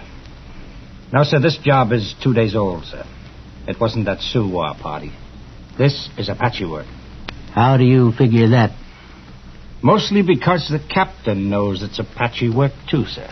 Lieutenant Cohill. Sir? Take the grave detail.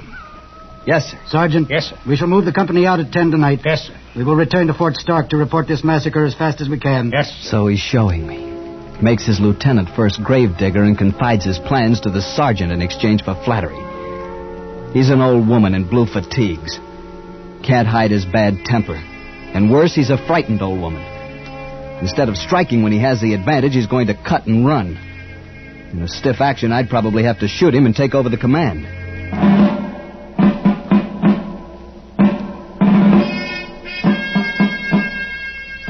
A grave doesn't take long to dig in the soft black earth of the plains. And the rocks were nearby to pile upon the still mounds against the hungry muzzles of wolves and coyotes. And after, the air was sweeter in the cold moonlight. And the job done in plenty of time for Captain Brittle's scheduled retreat.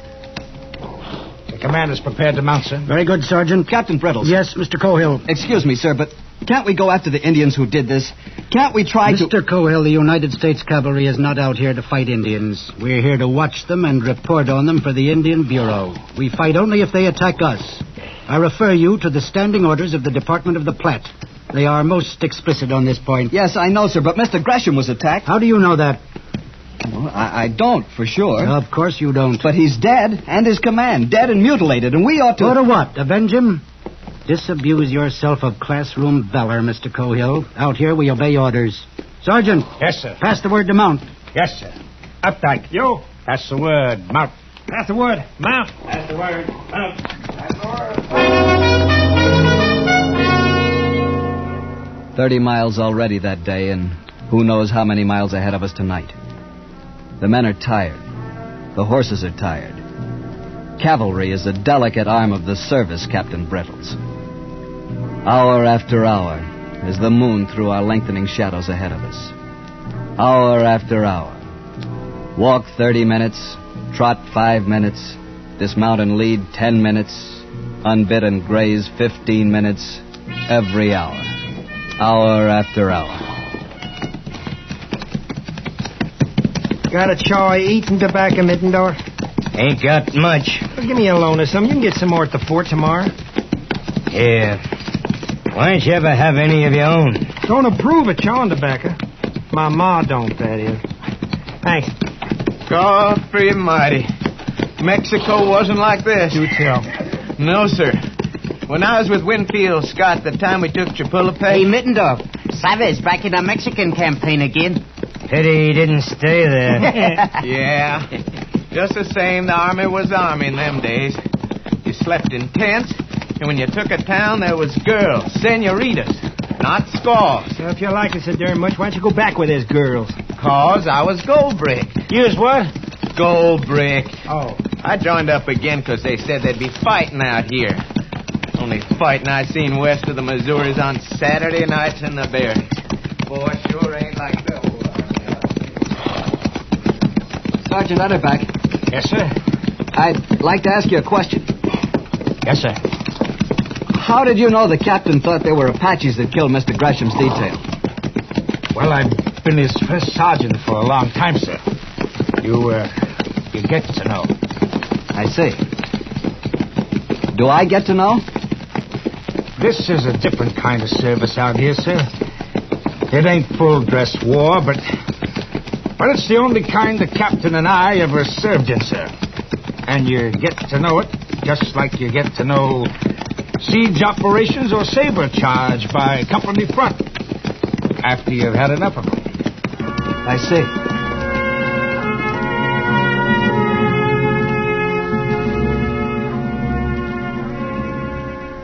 Five hours on the way now. Less than 3 hours till dawn. And we're at the North Fork of the Platte, and a full 25 minutes for watering call. Some of the men lie sleeping where they've dismounted. Others huddled together in the moon shadow of the high bank, quietly talking. She left me standing there like a bound boy at a husking. What'd you do then? Wasn't nothing to do, except join the army.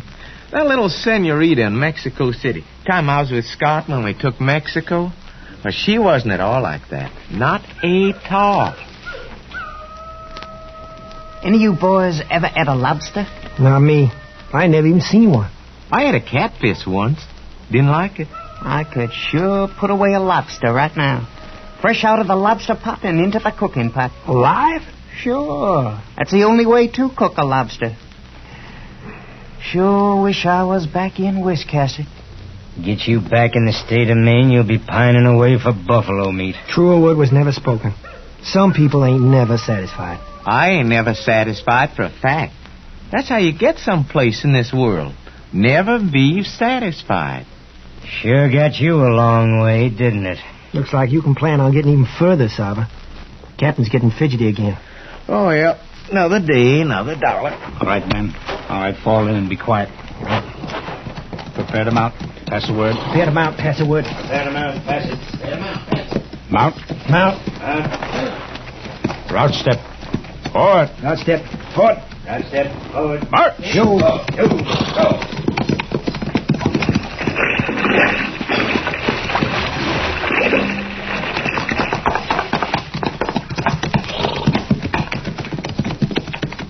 He's heading north. How's that, Sergeant? North, sir. Captain's heading north. You're right, Sergeant. Red Mesa should be to our left. Instead, it's dead ahead. Doesn't make any sense, Sergeant. Yes, sir. My father would have done things differently. In the cold, dying moonlight, I could imagine him. Young Major Cohill riding out of St. Joe to convoy the wagon trains bound west on the Oregon Trail. What a figure he must have been out here in the old days when the Missouri River itself was the jumping-off place. Killer Cohill, as men had called him. But the wide-roaming Arapahoes had another name for him. Blue Devil with eyes in the back of his head. By this time, Father would have cut those Apaches into coyote meat as they lay sleeping around their smoldering campfire. Mr. Cohill. Mr. Cohill, sir. Yes, Sergeant? Were you dozing, sir? No, of course not. I was just thinking. Captain Biddles wants you at the head of the column, sir. Thank you, Sergeant.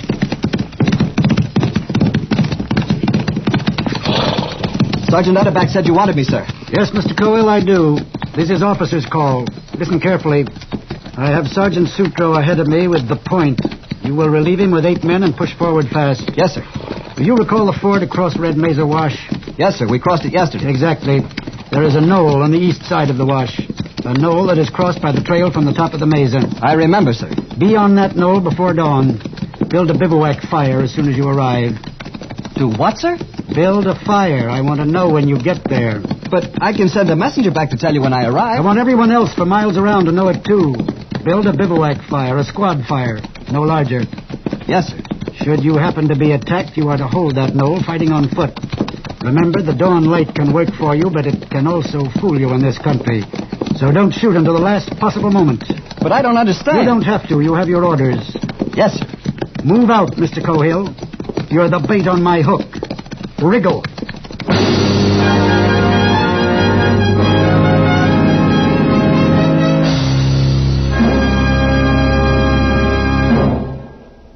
It's new. It's free. Don't miss it. Don't miss this free offer by your Richfield gasoline dealer. It's the new Richfield baseball book. 32 pages jammed with fascinating facts about America's #1 sport. And it's yours for the asking at your Richfield gasoline dealer station. This new Richfield baseball book is the most interesting book of its kind ever published. Listen to this. The Richfield baseball book shows you seating diagrams of leading stadiums. It has a special baseball quiz you can try on your friends. It has a special page on which you can try your skill at picking pennant winners. It has a spring and summer calendar. That's right. The Richfield baseball book has all that, plus Major League schedules, many minor league schedules, and World Series box scores. So be sure to get your free copy tomorrow while the supply lasts. Drive in where you see the Richfield Eagle on the cream and blue pumps. Ask your Richfield dealer for your free copy of the new Richfield baseball book. And now we return you to Escape. You knew Red Mesa was there only because the stars stopped where it stood. The moon was a honey ladle spilling blackness over the edge of the plains. Then the jagged teeth of the Rockies broke it into ragged potsherds. And it was gone. It was dark. Black dark. Cold dark. The squad fire sputtered and took and pushed the night back a little. This was different. This was command. This was the final moment of the soldier's heritage. To stand ready to fire and be fired upon. To kill and be killed. And it wasn't at all like you expected. It just plumb scared you. Don't stand still, Mittendorf. Keep moving a little all the time. And slap those mounts. Keep them moving, too. Yes, sir. Lieutenant, sir? How come the captain sent us up here to sashay around on the top of this little old hill? He said we're the bait of his hook. Huh? The decoy. If there's an Indian war party, we're to draw them out. Better put some bacon on to fry, Lusk. Make it look natural. Yes, sir. Meaning we uns may end up like Mr. Gresham in his patrol? There's always that possibility. It ain't a prospect that pleases, sir. That's what a soldier lives for, Sarver. To die. He does? Yes, sir. It was a good performance. To any watching Sioux or Apache, here was a small white soldier war party like the two yesterday's party they'd left lying scalpless in the buffalo grass 30 miles down the valley. Fire lighted, bacon cooking. Horses unsaddled and warriors sleeping from a long night march. Soft for the kill. Only the warriors weren't sleeping. Beyond the yellow carpet of firelight, they lay fanned out behind their saddles waiting. Sorting the night sounds with straining ears, pushing at the soft wall of darkness with widened eyes. Wish them dead, burnt coyotes didn't sound so much like human beings. Well, you can be sure of one thing. No Indian is running around in the middle of the night yelling like a coyote. Yeah, but it sure makes me nervous. Sound like hooty owls back home in Maine. What's that? Behind you. Don't get in a fret, boys. It's only me. Oh, General Scott's chief of staff. Know something? You're lucky I didn't put a bullet through you. Nah, you wouldn't do that. Lieutenant said not to fire until commanded. Any of you fellas ever had Injun pudding? No. I ate a sort of bean pudding when I was with old Rough and Ready Zach Taylor at the Battle of Buena Vista. But I didn't like it much. Was you with Napoleon at Waterloo? Nope, but I've been talking to the lieutenant. Naturally. What's the word from headquarters? It's made of cornmeal and molasses. What? Injun pudding. Seen any savages yet? No, and don't expect to yet. Why? There ain't an Indian west of the Missouri who'll come out and fight at night if he can help it. Yeah, that's right. They're afraid of taking a chance of being killed at night. They believe if a warrior's killed at night, he'll be blind when he gets to the happy hunting grounds. Well, then what are we worrying about? Who's worrying? Not me. Oh. And you can start worrying. Huh? Dawn's coming. To make out the mesa plainer. Sure would like some Injun pudding for breakfast.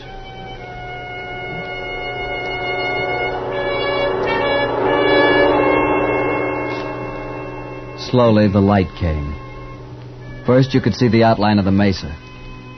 Then down below, the silver of the water in the wash. Then the shapes of the men. And out across the plain, the feathers of mist in the draws. If it was to come, it would come now.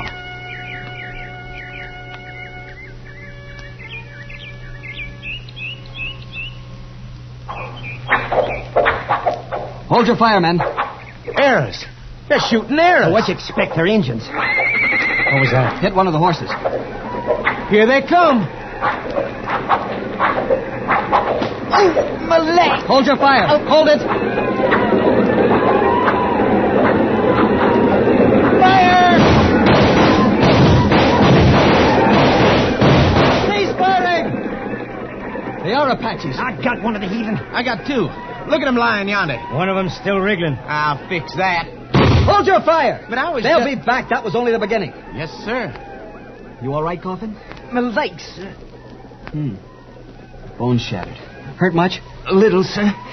Those arrows are sure wicked. Go right through a man if they don't hit bone. Do tell. No action in the new army, huh, Sava? Well, it ain't exactly like you pull a peck. Here they come again. Hold fire. Light's better this time. Makes no difference. Hold your fire. They're the ones that did Mr. Gresham in. Look, that one's wearing a corporal's chevrons, and there's one with a U.S. cavalry saber. Where's Captain Brittles? That's how I want to know. Most likely having breakfast at the fort. Decoy. We're just a... Lord Almighty.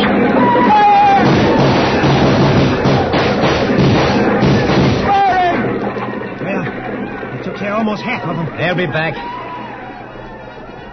No, they won't. There's Captain Brittles now. Attacking from the flank. Hey, Salva, Captain Brittles got him on the run.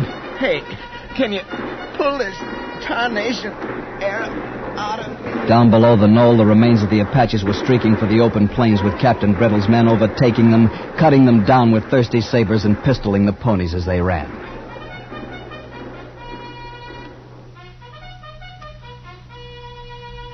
And then it was quiet. And not an Indian or his pony was left alive.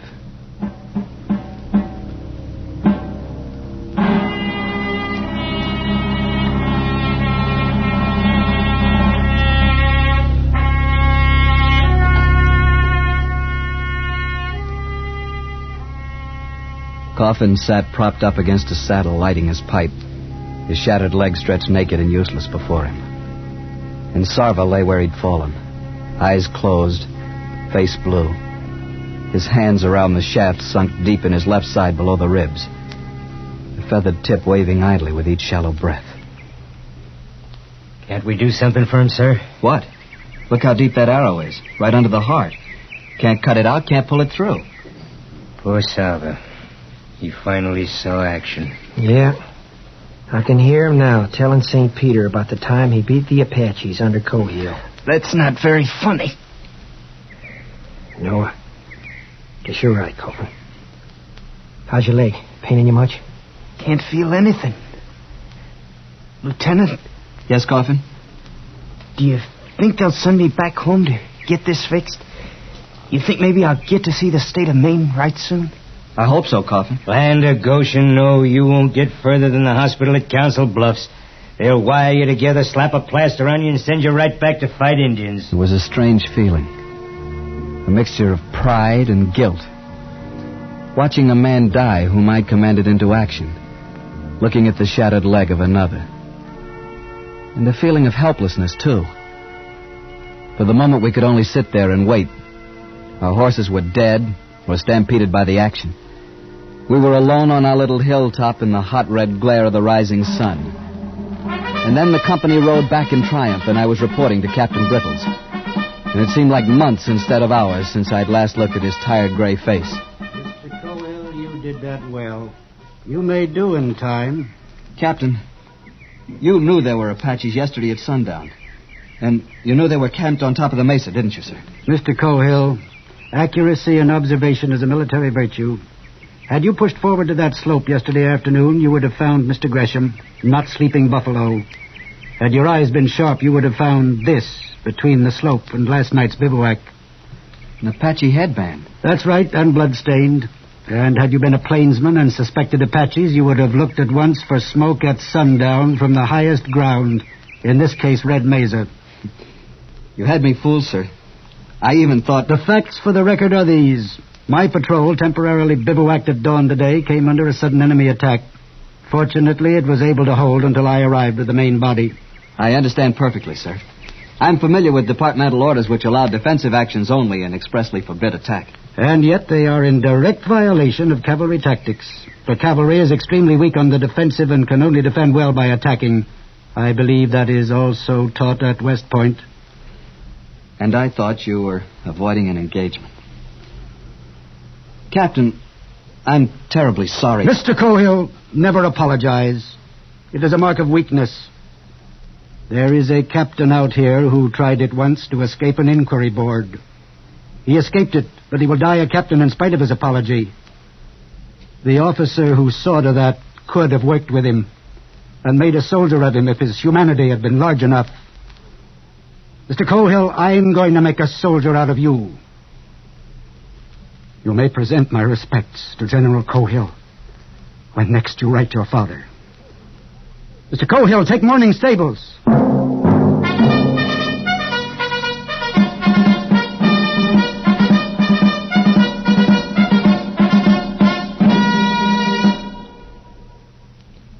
If you drive a car, remember this strange-sounding word, xylene.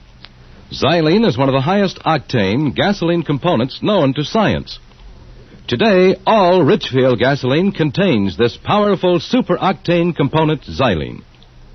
With a tank full of Richfield gasoline containing xylene, you've got dynamic power at the tip of your toe.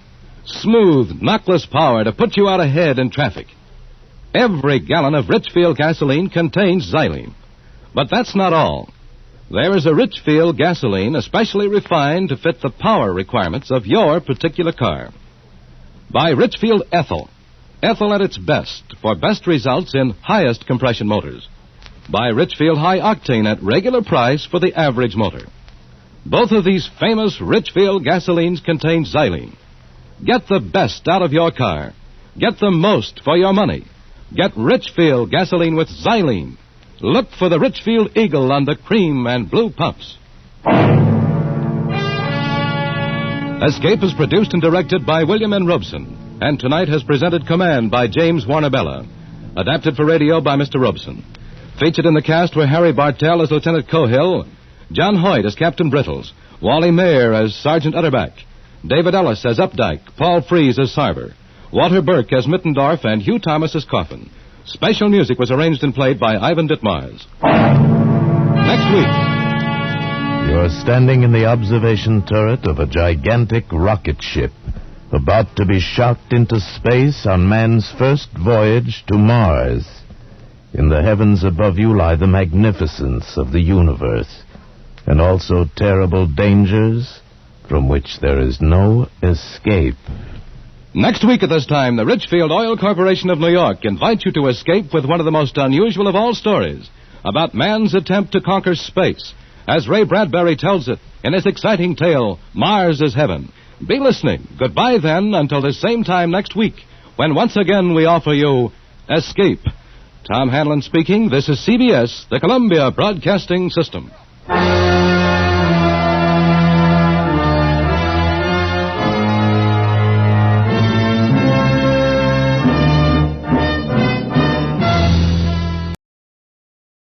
Tired of the everyday routine? Ever dream of a life of romantic adventure? Want to get away from it all? We offer you Escape. Escape, designed to free you from the four walls of today for a half hour of high adventure. Escape, brought to you by your Richfield gasoline dealer and the Richfield Oil Corporation of New York. Marketers of Richfield gasolines, motor oils, and other petroleum products. Look for the Richfield Eagle on the cream and blue pumps.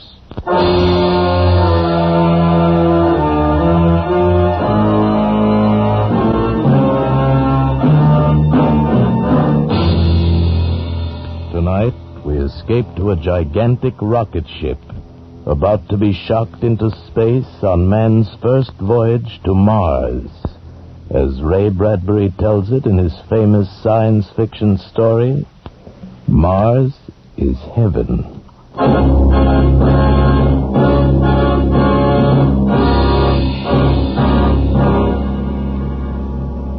The project is magnificent, overwhelming, and tremendous. We return you now to the scene of the takeoff in the desert of New Mexico. Go ahead, New Mexico. Thank you, London. This is Stuart Novins back in New Mexico. I'm standing here on the great steel observation platform overlooking the takeoff stand. As the moment for departure draws nearer, the whole area has been flooded with artificial light. It bathes the spaceship in a kind of silver luminescence, and surrounding it, engulfing it, this subdued hysteria of hundreds of thousands of people come to see the start of this incredible voyage of 18 men in the rocket ship, the Venture.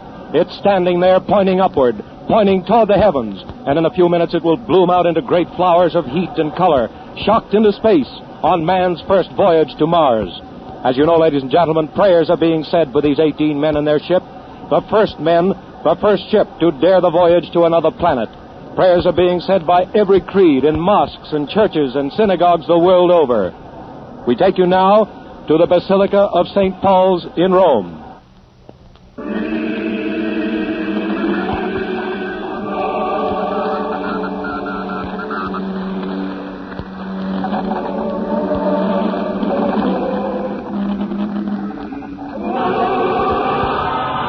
This is New Mexico again. We're sorry to cut in, but that roar you're hearing, the roar of the crowd, it's the moment we've been waiting for. I can see the crew of the Venture walking up the catwalk that leads to the spaceship.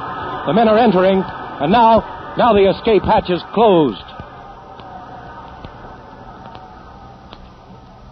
Now the men are in the ship. This silence, this great, awful silence of the crowd, it's the voiceless prayer that's in every heart. They're about ready now. Some lights from the ship just blinked on and off. It's a signal. In just a few seconds, a few more. Stand by. Stand by.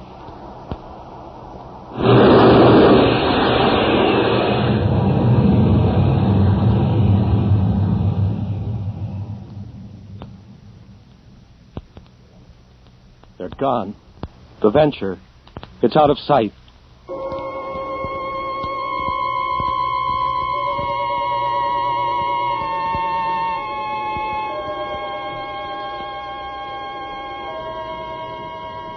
Log entry, U.S. rocket ship Venture. 1 hour out from Earth. Destination Mars. Past Keneally Heaviside layer without incident. Rate of speed, 450,000 miles per hour. With planet Mars at its closest point to Earth, 35 million miles. Calculate duration of voyage to be roughly 3.5 days. Captain John Black, Master.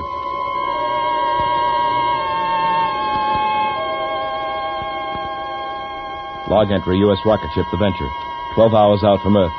While navigating supertensioned atmospheric forces, port shield generator broke down. Replaced by booster. Yes? Lieutenant Lustig reporting, sir. Come in, Pete. Has a report on the trajectory, sir? I'll put it on my desk. Pete? Yes, sir. How do you feel? Feel? Why, just wonderful, sir.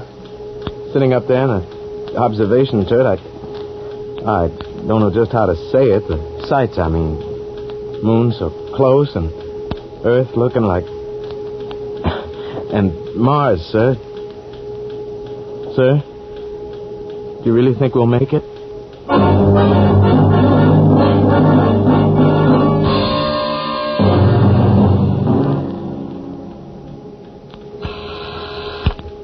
Who is it? Dr. Hingston, Captain. May I come in? Sure, Sam.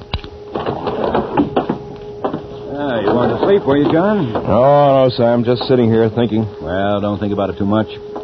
Sleep instead. You need all the sleep you can get. Who sleeps? Who sleeps and has no way of knowing what's waiting for him? Look at it through the porthole, Sam. Mars. How would you describe it, that glittering blob of red? That's good enough. Will it consume us? Spew out dust out into space? Maybe it's the Elysian fields, all charm and sweetness and moonlight shining on the restless dead. Which will it be, Sam? I don't know. All I know is that they told me I was an expert in space medicine. At Randolph Field on a plot of ground called Texas, they told me that. That's all I know. What are you doing up? You're supposed to be in the sack. Well, I'll tell you, Captain. Sometimes a man can't sleep. That happens to me sometimes. So I just wander through the ship, check on the boys, see that they're tucked in properly. That's what you were doing with me, huh? No. I just... What made them do it, Sam? What made them volunteer? Man keeps looking for something. There are no new frontiers now, only new worlds. And there'll always be men who want to conquer them.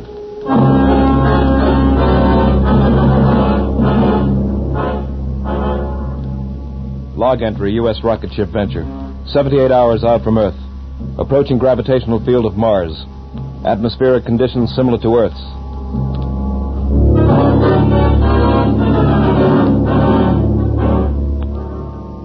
Log entry, U.S. rocket ship Venture. 79 hours out from Earth. Have this moment landed on Mars at 1700 hours. We made it. Chemical analysis indicated on ship's instruments shows air to be breathable and will sustain human life. Gravity comparable with that of Earth's. Ready, John? Yes. How the men in sick bay, Sam? Happy? They're all right, John. You ready? First one thing. Captain to crew, your attention. We have landed on Mars. No man is to leave this ship under penalty of court-martial. Dr. Hingston and I will make a brief reconnaissance. Crew will proceed with repair of ship's hull. As you know, our ship is armed against any possible aggression. I can't impress it upon you too strongly. No man will leave this ship until Dr. Hingston and I ascertain that we are not in a hostile world. That is all. Let's go, Sam. You first, Captain. Your honor. You, the first man from Earth to walk on Mars.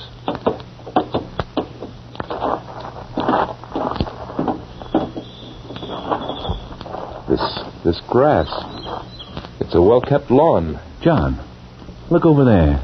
A house. A Victorian house. Colored glass and scrolls and everything. I don't believe it. Come on. Sam, look at these. 2 iron deer on this lawn. We had a pair of these when I was a kid. Sam, you hear that? That piano from that house. Sam, this isn't Mars. It can't be. It just can't be. It can't be, John, but it is. Welcome to Mars.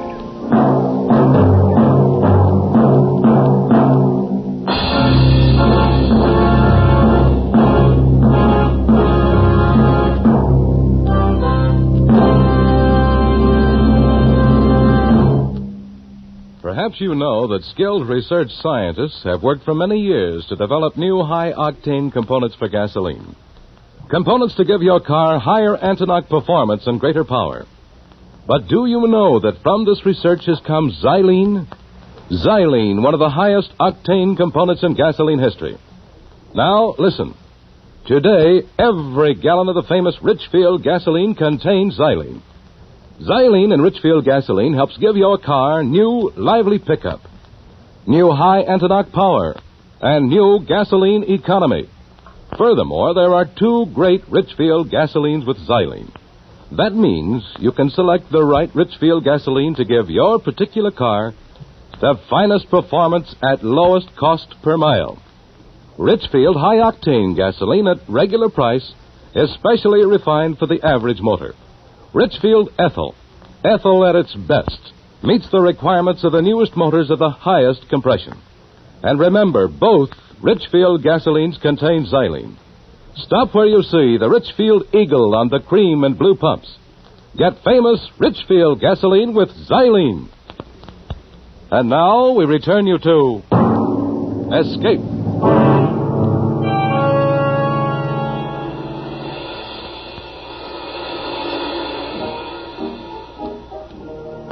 What did I say, Sam? Somewhere back there in space? That Mars was the Elysian fields, all sweetness and charm. No, John, it isn't that. It's what you see. A world like ours on Earth. And this? A small town with good air in it. A small town like the one I was born in. Same smell of flowers, the same sounds. You think that the civilizations of 2 planets can progress at the same rate, develop in the same way? I do now. Well, I don't. Well, look at that house. A Victorian house on Mars? You expect me to believe that? A house with lace-curtained windows, with porch swings, with something that sounds like a piano and probably is a piano, playing beautiful Ohio. You believe all that? I believe it. I admit it's strange, but I believe it. Strange nuts. It's impossible.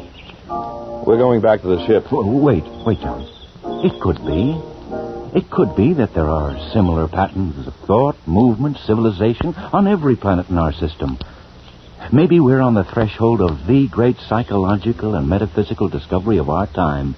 Maybe we... Well, go on, Sam.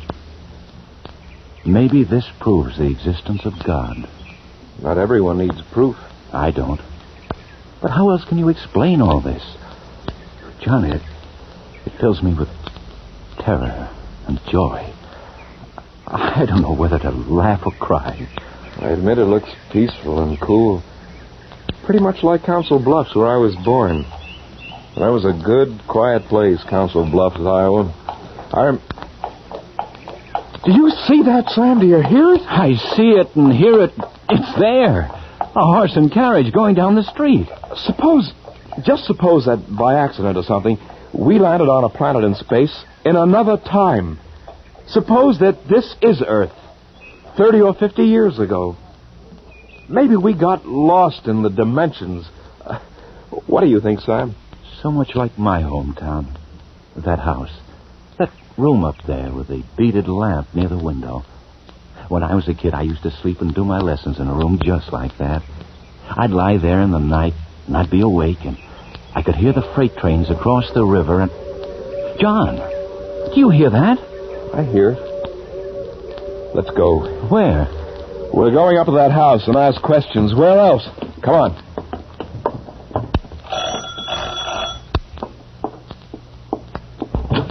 Yes, can I help you? I beg your pardon, but we want... If you're selling something, I'm much too busy and I haven't time. We're all at supper. Oh, wait, don't go. What town is this? What do you mean, what town is this? How could you be in a town and not know what town it was? Oh, I beg your pardon, but we're strangers here. We're from Earth. And we want to know how this town got here, how you got here. Are you census taker? No. What do you want, then? How long has this town been here? It was built in 1868.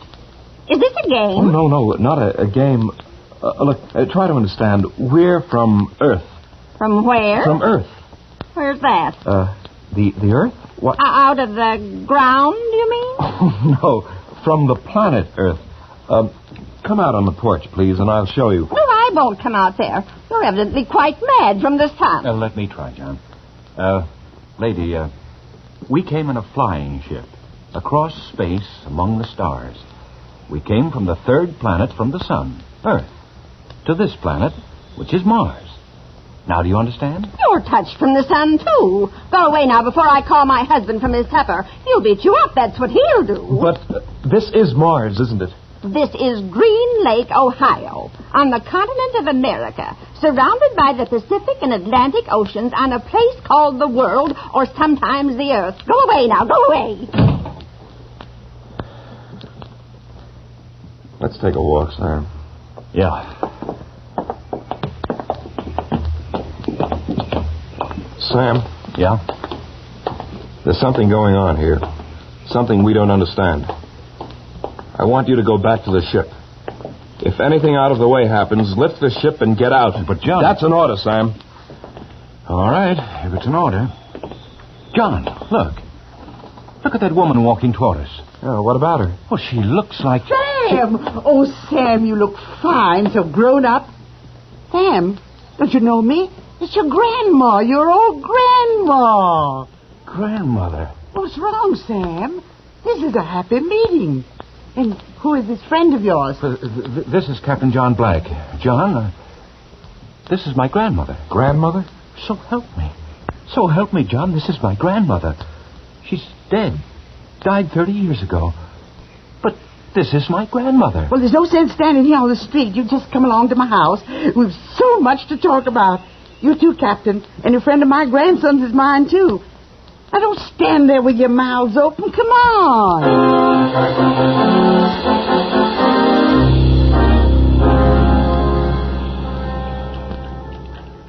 Here, Sam, have some more iced tea. Would you like some more, too, Captain? Oh, thank you. I would. Well, here's to our health. Well, how long have you been here, Grandmother? Ever since I died. What? Don't look like that. I said ever since I died. 30 years ago. Sam. Who are we to question what happens? What's living, anyway? All I know is I'm alive again and no questions asked. Here, Captain, feel. Go ahead, feel my arm. Solid, isn't it? You hear my voice, don't you? You hear it, don't you, Captain? Yes, I hear it. Grandmother... Well, then why go around questioning? Well, it's just that we... I never thought I'd see you again, Grandmother. Mrs. Hingston. Yes, some more iced tea, Captain. Oh, no. I just want to ask you a question.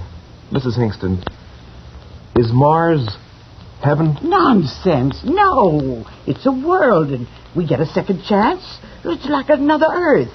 How do we know there wasn't one before Earth? That's a good question, John. Well, maybe we better get back to the ship, Sam. It's been nice, Mrs. Hingston. Thanks for the drink. You'll be back, of course. For supper, I mean. We're having fried chicken Wait a and minute. mashed potatoes. Wait a minute. What's that? Excuse me, Mrs. Hingston. Sam, come here. Hey, well, what do you know, John? A parade with a brass band. But the crew. My crew marching behind the band with all those people. But they're heroes. These people are Wilkinson's heroes. The abandoned ship. They had orders. I'll court-martial every one of them. John, listen to me. They found old relatives and friends, just like I have. They have their orders. What would you have done? Obeyed orders. I... What's the matter? Sam, I don't believe it. It's impossible. John, they said I would find you here. Phyllis.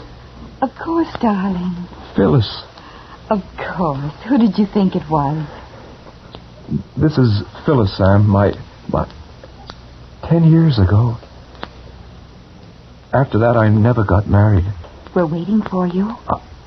Your mother and father. They're alive? Waiting for you.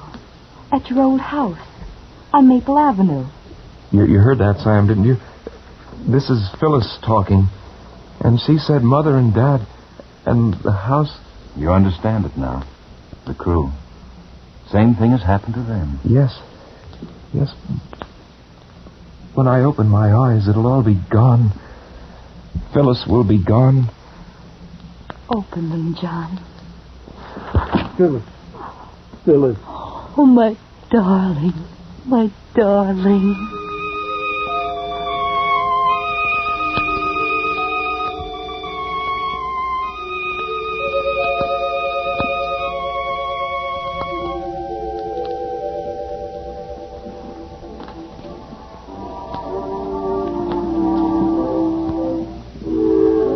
It's good to see you children dancing together again. Your mother would have enjoyed it so much, John. I must have worn her out with all my questions. Don't worry about it, son. She'll get a good rest tonight. Then in the morning, the days after... We have so much time now, son.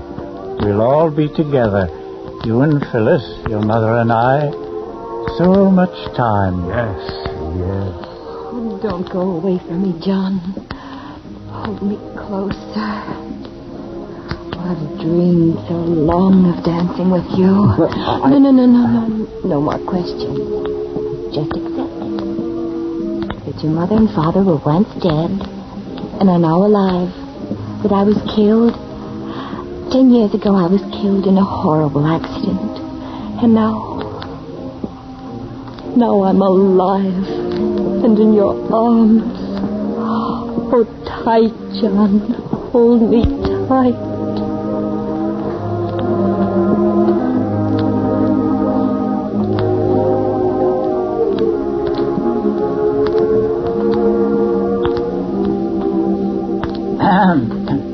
Well, I think I'll run along to bed now. You children won't forget to turn out the lights. Well, you know what to do. Good night, Phyllis. Good night, Father Black. Good night, son.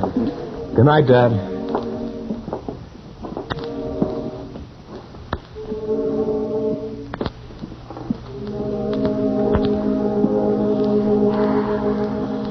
Shall we go out on the back porch, John? Like we used to long ago. Come with me, John.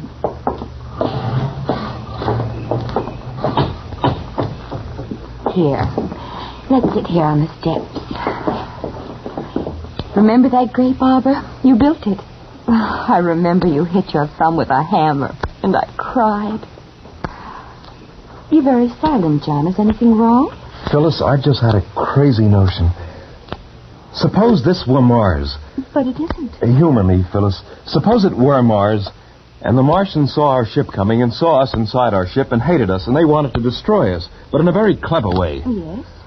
Well, what would be the best weapon a Martian could use against us with our atomic bombs, our hydrogen... John... No, let me finish. The hypothesis is interesting. The Martians would use telepathy, hypnosis, memory, imagination. Oh, John, don't question us anymore. No more. Look, suppose this town is some other shape, a Martian shape. But by playing on my memory and my desires and my wants, they've made it what I've wanted it to be. Yes. Or suppose my mother and father weren't that at all, but two Martians, incredibly brilliant, keeping me under this dreaming hypnosis as other Martians have done it to my men. To Sam. But me. You've had your arms around me. You've kissed me. We shared old secrets. Was that a Martian hypnosis, John? Phyllis, Yes, what is it, John? Where are you going? I've got to talk to Sam. I've got to find out what he thinks now that he's alone with his grandmother. Stay here with me, John. Well, I've got to talk to Sam. Maybe he's beginning to wonder, too. You're not going anywhere, John. Phyllis! Phyllis, no! You're not Phyllis! I was right! You're not... You're not...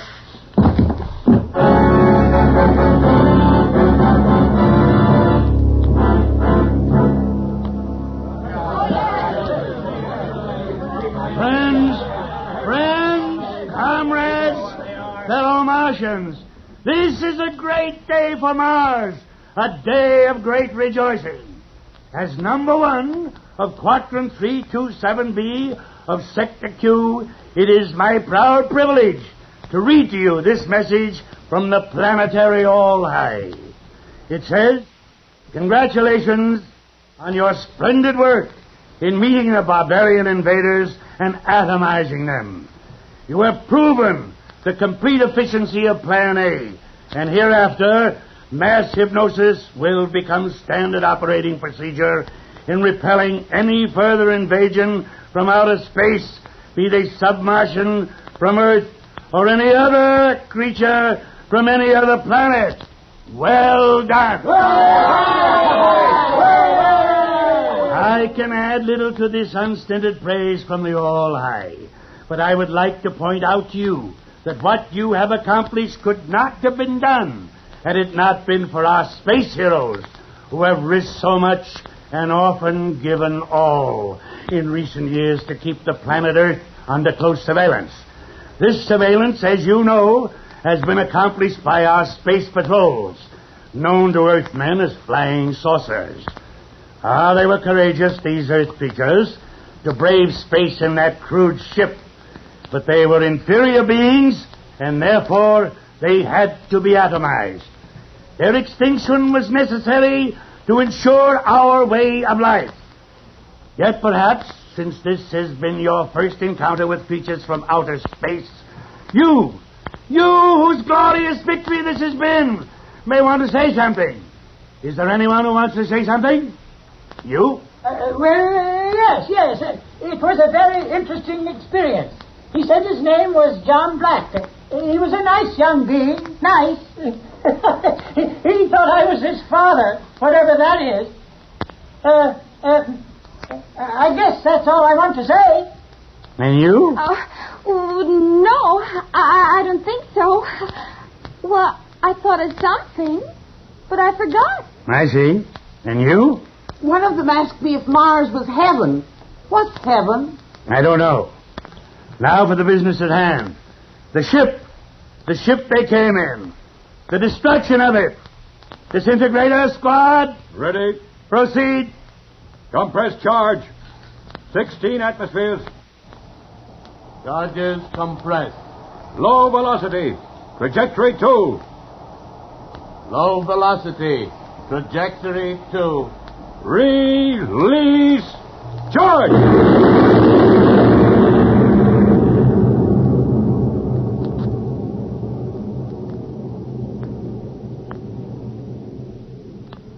The ship they came in, it's gone.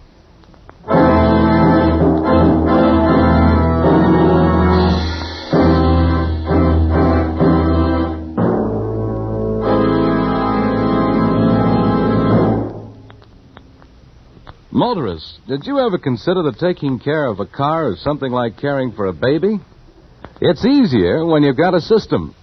And in caring for your car, the Richfield gasoline dealer has a system. It's called Richfield All-Point Safety Service.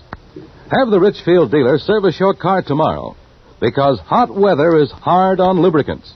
Wear and sudden breakdown can occur before you realize there's anything wrong. With All-Point service, the Richfield dealer will change your oil to fresh, Rich Lube all-weather motor oil and give your car a careful all-point lubrication job. Chassis, differential, front wheels, and transmission. And that includes service of automatic transmissions with the new Richfield automatic transmission fluid. Richfield All-Point Safety Service also includes inspection and care of all the likely trouble spots, such as battery, spark plugs, tires, and radiator. So save time, save money with this one-stop service. Get warm weather protection for your car now with Richfield All-Point Safety Service. Look for the Richfield Eagle on the cream and blue pumps.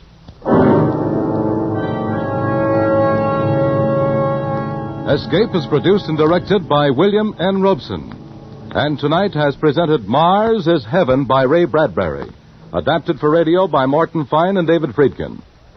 Featured in the cast were Jeff Corey as Captain Black, Florence Bates as the grandmother, Bill Johnstone as Dr. Hinkston, Walter Catlett as number 1 of Mars, Elizabeth Root as Phyllis, Paul Frees as Peter Lustig, Ian Wolfe as the father, and Stuart Novins, who played himself. Also heard were Ruth Parrott and Ben Wright. Special music arranged and played by Ivan Ditmars. Next week. You're standing on the floor of the ocean, pronging up a fortune in sponges. But moving closer and closer to you, his huge sponge hook raised to rip open your diving suit, is a man from whom there is no escape. Next week at this time, the Richfield Oil Corporation of New York invites you to escape with an exciting story about sponge fishers in the Gulf of Mexico, as John and Gwen Bagney tell it in The Big Sponge. Be listening. Goodbye then until the same time next week when once again we offer you Escape. This is CBS, the Columbia Broadcasting System.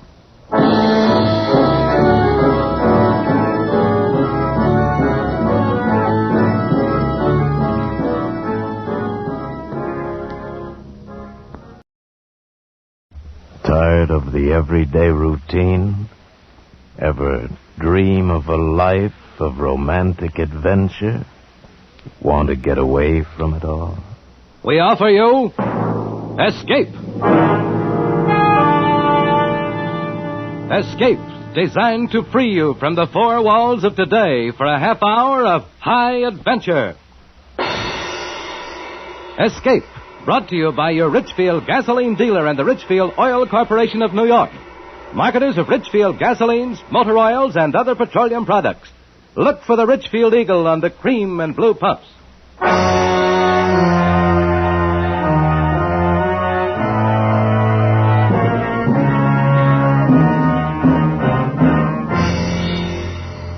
Tonight, we escape to the Old West in the story of a boy who never owned anything but a gun. As Joel Murcott tells it in his exciting tale, Sundown.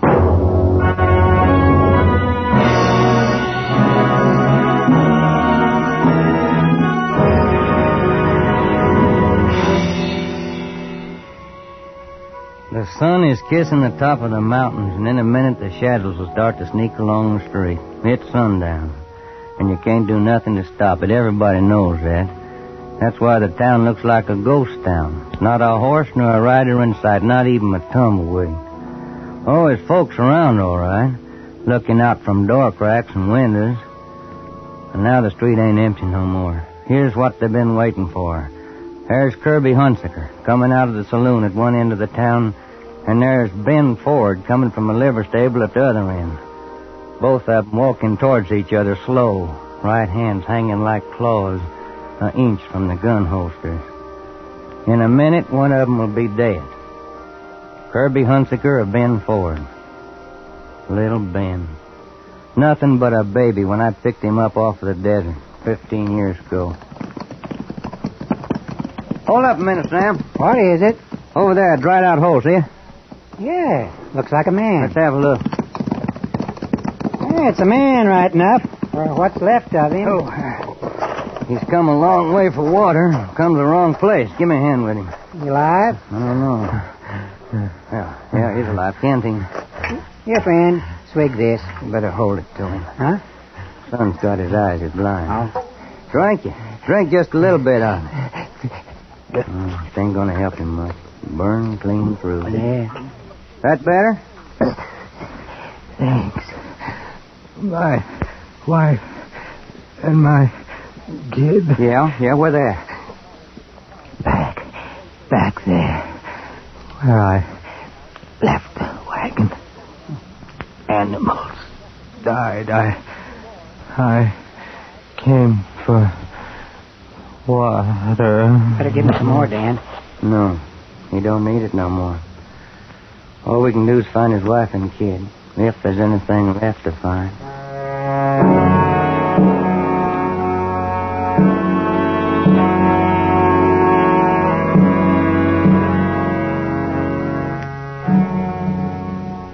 There was something left. A sun-baked wagon in the midst of that hellish inferno, a dead woman and a kid.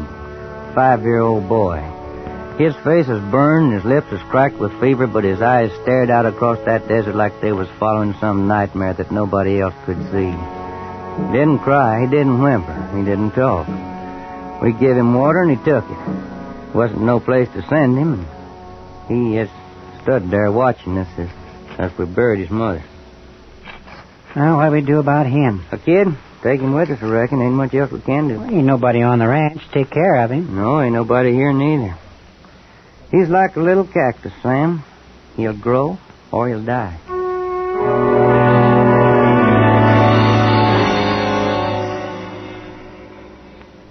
He grew. Big, raw-boned kid, and by the time he was 12, he could handle a man's work. And I had a feeling for him, a feeling like he was my own. A feeling that could make me hurt when I looked at him. Dan? Yeah, Ben? Do I have any money?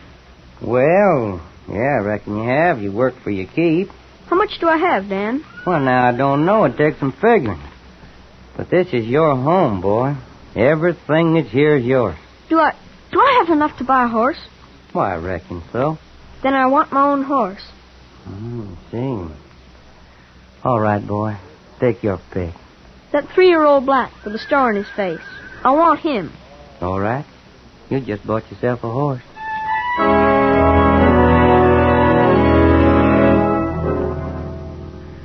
Yeah, he'd bought himself a horse, but it was more than that to him. It meant he had something that was his, come flood or thunder, something in the world that belonged to him and not to nobody else. It gave him a reason for being alive, and he started to build his life around that black horse. No horse ever got care like that.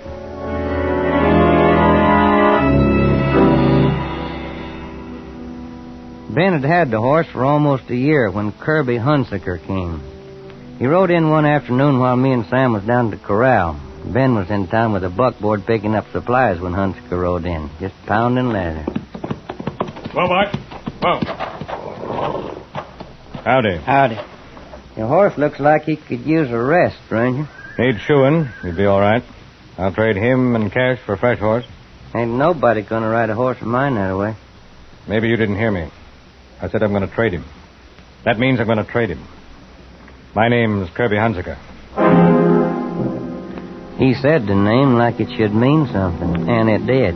Kirby Hunsaker, a name that was drifting all over the West with a trail of blood behind it. Stagecoach drivers and travelers carried it on their tongues, and he knew it. He had a face like a woman, and eyes like a steel trap, and there wasn't no glove on his right hand. It was brown and weathered from sun and wind, and it hung close to his right side like a claw, never more than an inch from the butt of his gun. A gunfighter. If you're thinking it over, you're wasting my time. Better do it, Dan. All right, Hunsaker. I'll take the black with the star on his face. Put a rope on him. I said put a rope on him. Not that one. He ain't mine. I ain't asking whose he is. Put a rope on him. Any other horse, any one you want, even trade. Get that horse and keep your hand away from that gun. Dan, do what he says. You can give young Ben the Palomino. He's just a kid, and a horse is a horse. He'll forget about it. No, he won't, Sam. He won't never forget it. Pronto, friend. Put a rope on that black pronto. There wasn't nothing else to do. Hunsaker saddled Ben's horse and just lit out down the trail. Me and Sam just stood there. We were still standing there when Ben brought the buckboard back from town. I watched his eyes go to the corral like they always did, and then he turned and looked at me and Sam like we was a firing squad. Where's my horse, Dan? I told him. His face was like stone, but there was a change in his eyes. They got back that same look they had the day I picked him up half dead on the desert. Lost and robbed and helpless. You let him take my horse. Well, that Palomino's worth twice as much, boy. Not to me, Dan. The Palomino ain't mine. Yes, he is. But I'm giving him to you. I don't want him. I want my own horse. Yeah, simmer down, boy. You come back Let here. him go, Sam. Let him go. He'll cool off. We might as well unload this here buckboard. All right, I'll drive her on up the house. Get up there, boy. Hey, Ben. Ben, wait. That fool kid ain't even using a saddle. Now, crazy. He's going after Hunsaker. Huh? Hurry up, Sam. Saddle up. Hurry up.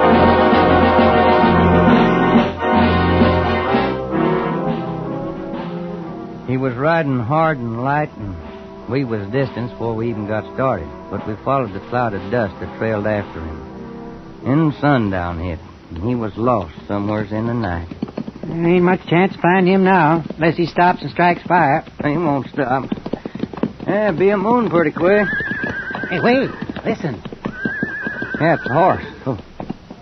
Must be over at the edge of that ridge. Hey, let's take a look. Hey, it's a horse, all right. Looks like the roan the kid was riding. There's something else there, too, on the ground. We rode up. There was another horse on the ground. And in the light of the moon, I could see the white star on its black face. Ben was sitting on the ground beside it. A few feet away was the body of a man. I rolled it over face up. It was an Indian. There was a bullet hole in his head. What happened, Ben? I don't know. This is the way I found him. What's wrong with Star, Ben? His leg's broken. Oh, I must have stepped in a chuck hole. Yeah. Then the Indian come by and Hunsaker gave him a bullet in exchange for his horse. Huh? Tracks in the dirt there. It's a good thing the boy didn't catch up with him. Yeah, it is. That's a bad break he's got there, boy. I know. Ain't nothing you can do for him. I know. Well, now, why don't you just ride on back to the ranch of Sam? Yeah.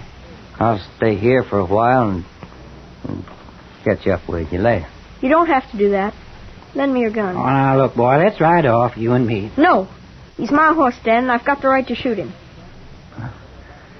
Yeah, Ben, I reckon you have. Here's my gun.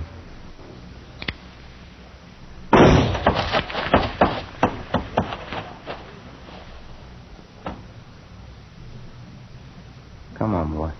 I'm coming. Well, me and Sam will walk off a little ways, Ben. Give you a chance to just bawl if you want to. Get it off of your chest. I'm ready to ride with you. I ain't going to cry, Dan.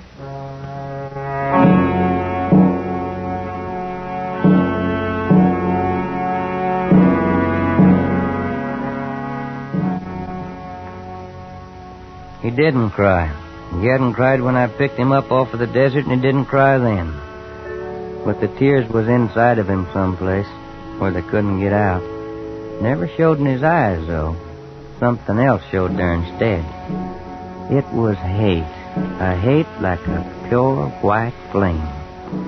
I could see it burning there when we got back to the ranch that night. What'd you say his name was, Dan? Who's that? Whose name? The man who took Star. Hannigan, I think. Yeah, Jim Hannigan. That isn't what you said before, Dan. I want to know. Hunsaker. Kirby Hunsaker. You better go in and get some sleep, boy. Ben, you can have your pick of anything in the corral. I don't want another horse. Well, when you see something that you do want, you just holler it's yours. That's a promise. Anything, Dan? Anything. All right, then. I'll take your gun. My gun? You promised, Dan. I promise. Here. It's yours. Good night, Dan. Good night, Ben.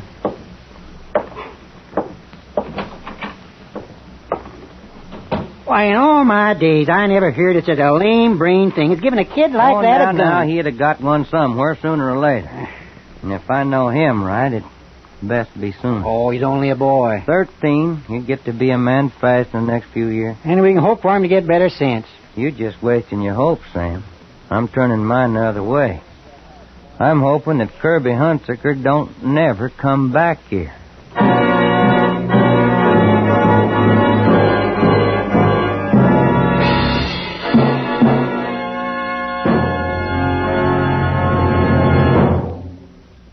Sometimes, after years of scientific research, there comes a discovery that benefits everyone.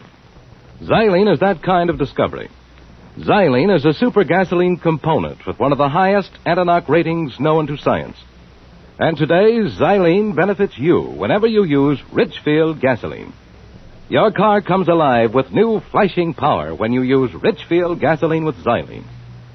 For faster getaway in traffic, for new sustained power, for higher than ever anti-knock qualities, Richfield gasoline with Xylene is made to order. Get Richfield high octane at regular price for the average motor.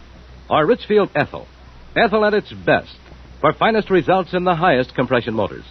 Each Richfield gasoline contains Xylene. Each is a leader in its class. Tomorrow, get a tank full of Richfield gasoline with Xylene. Test it against the gasoline you're now using.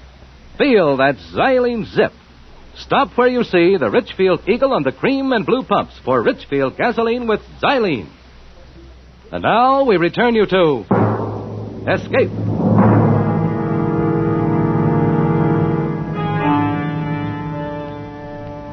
A boy and a gun. They were together night and day. Ben kept it with him in his sleep, not under the pillow, but next to his cheek, and you could see the red marks of the barrel on the side of his face when he'd get up in the morning.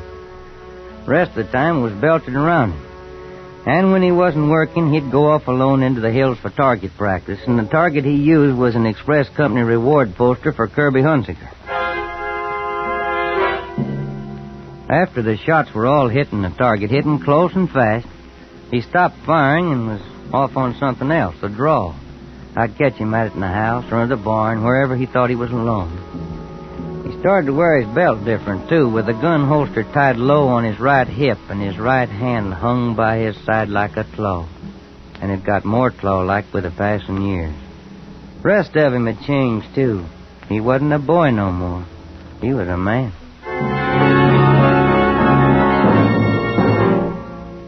We heard about Kirby Hunsaker. More and more we heard about him. His name had gotten big since he took a kid's horse. Got to be one of the three names mentioned most when the talk in the saloons turned to gunslingers. Jim Dunn, Boaz Watson, and Kirby Hunsaker. Killers for hire for any dirty job outside of the law.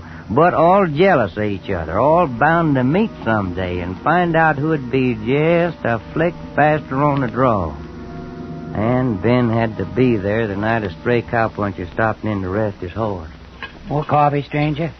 Thanks, sir. Reckon I will. Watered your horse. Sure needed it. You must have come a long way. Well, from Goldfield. Been riding lucky, though. I come through Flagstaff just in time to see the fight. What fight? You mean you ain't heard about it? I must have been riding faster than I thought. You ought to have seen it. Never was a gunfight like it. Who was in it? Two of the best. Big Jim Dunn and Kirby Hunsaker. Ben grabbed the edge of the table and his face got as white as borax, like a lead bullet had hit him in the gut. Which one of them got it? I prayed for the right answer. The answer that would have been right for me, not the one Ben wanted. Oh, Hunsaker beat him. Dunn never cleared his holster. Color come back into Ben's face, and that pure white flame I hate burned in his eyes again. Hunsaker got the draw on Big Jim Dunn? Oh, yeah. I wish I could have stayed in Flagstaff. Boaz Watson someplace in the territory, too. And as soon as he gets wind of it, he'll be on Hunsaker's trail for a showdown. Well, if Dunn never cleared his holster, then the man ain't born that can outdraw Hunsaker. Boaz Watson thinks he can. He's been itching for the chance. It's a chance he ain't gonna get. Ben, where are you going to? Just thought I'd take a little ride, Dan. Flagstaff? Flagstaff, Dan. And don't try to stop me.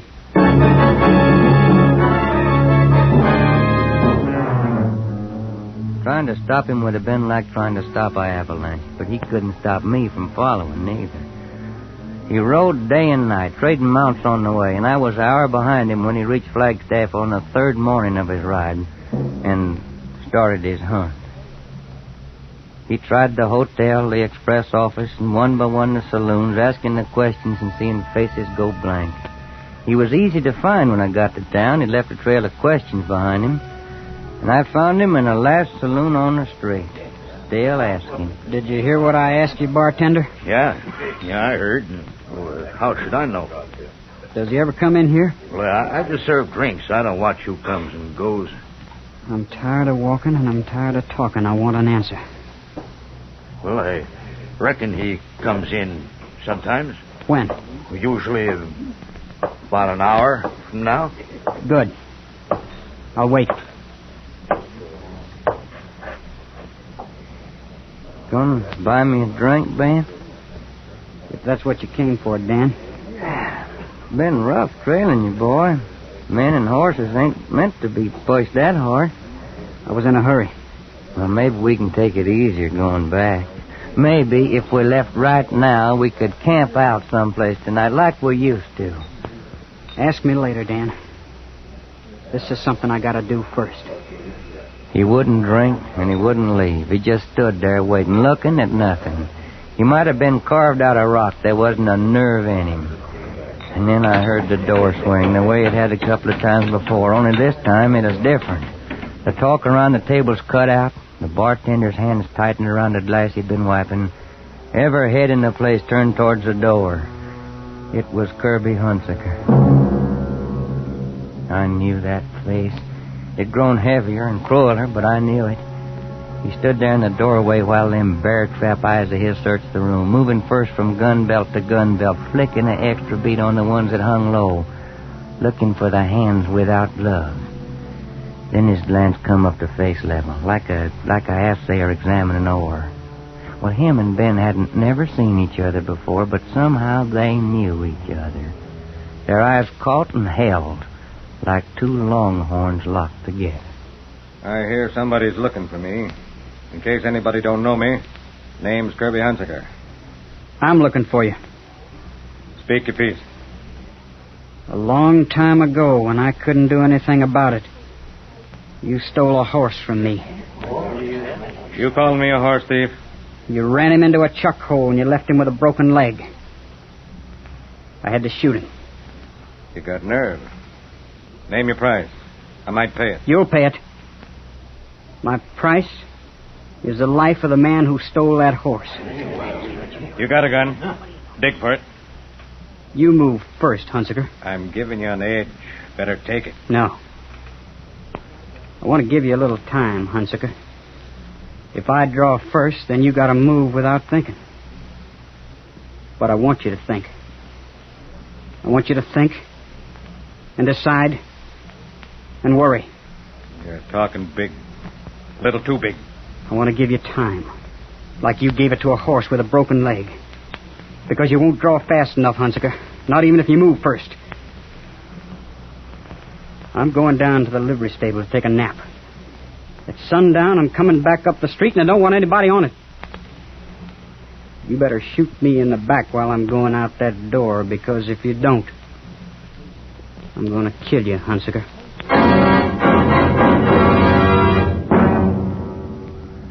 The flame was in Hunsaker's eyes, too.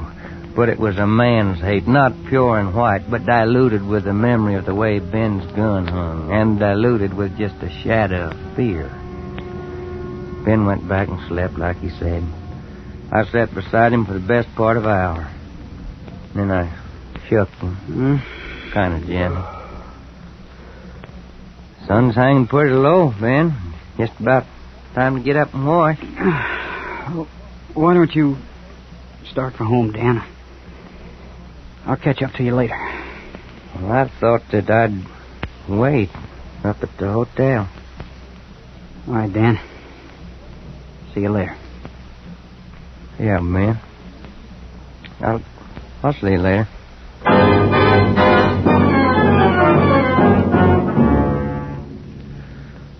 So here I am, in the window of the hotel, and yonder he is in the street, him and Kirby Hunsaker, walking towards each other.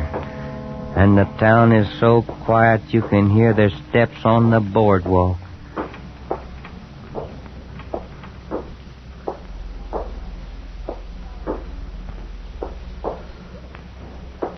The fingers of the right hands is clawed like hooks, almost touching the gun butts. Don't even seem like the sun is moving anymore. Like even the shadows is glued there on the ground waiting for one of them hands to move. Of course, when it comes, it'll come fast.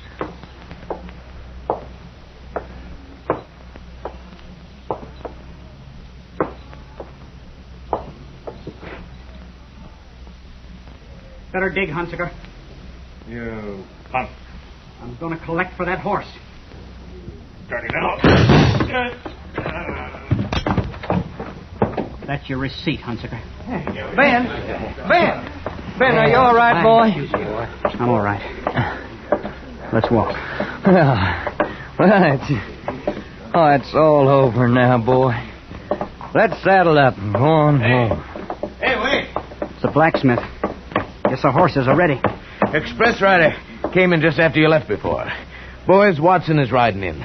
He met him on the trail. You gonna stay and meet him? Me? I got no quarrel with Boaz Watson. Well, looks like you will have. He was mighty keen on meeting up with Hunsaker. Looks like you've taken over Hunsaker's place. You'd better go on alone, Dan. What do you mean, Ben? I killed Hunsaker. Now every gunslinger looking for a reputation will try to get it by killing me. From now on, I gotta fight or run. Well, I'll stay with you. I've been holed up in one place too long anyhow. No, Dan. This is where we gotta split. Right now. Thanks for everything. I'll never forget you. Goodbye, Dan. Goodbye, Ben. Goodbye, boy. Goodbye, son.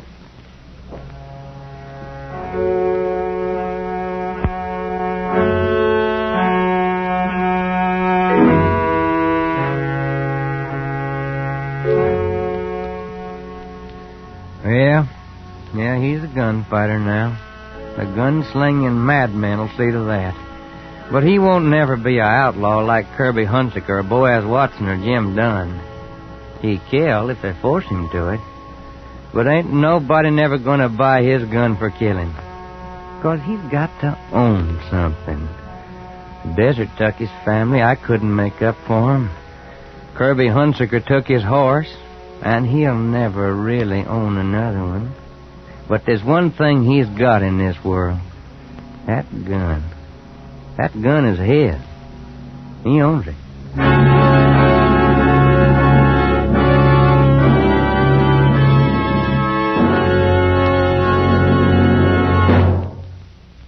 No one wants to have car trouble, especially on a vacation trip. But sometimes we forget that faulty or neglected lubrication can cause wear and breakdown in any car. To keep trouble away, see the Richfield gasoline dealer tomorrow. Get all-point protection against summer wear and breakdown with Richfield all-point safety service. This service gives your car the extra protection of new Rich Lube lithium lubricant, the premium lubricant that's better always. And Richfield all-point safety service also includes all-point lubrication of your chassis, transmission, differential, and wheel bearings. And to protect your motor in hot summer driving, the Richfield dealer puts in fresh, clean, Rich Lube all-weather motor oil. The Pennsylvania premium grade oil that cleans as it lubricates. But that's not all. As a final precaution, the Richfield dealer makes a safety check of your battery, tires, spark plugs, and radiator. So tomorrow, stop where you see the Richfield Eagle and the cream and blue pumps. Protect your car with Richfield all-point safety service. Escape is produced and directed by William N. Robeson. And tonight has presented Sundown by Joel Murcott. Featured in the cast were Barton Yarbrough as Dan, Sam Edwards as Ben, Will Gear as Sam, Ted Osborne as Hunsaker, John Ramsey Hill as young Ben, and also heard were Paul Freese and John Daner. Special music arranged and played by Ivan Ditmars. Next week. You are trapped on a dwindling sandbar amid the rushing waters of a South American jungle river. Night is coming, and with it hordes of Amazonian vampire bats.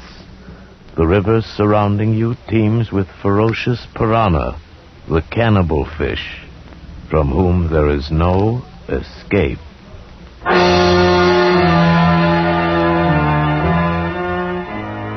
Next week at this time, the Richfield Oil Corporation of New York invites you to escape to the jungles of South America with a seething tale of terror and violence, as James Poe tells it in Bloodbath, starring Vincent Price. Goodbye, then, until this same time next week, when once again we offer you Escape. Tom Hanlon speaking. This is CBS, the Columbia Broadcasting System.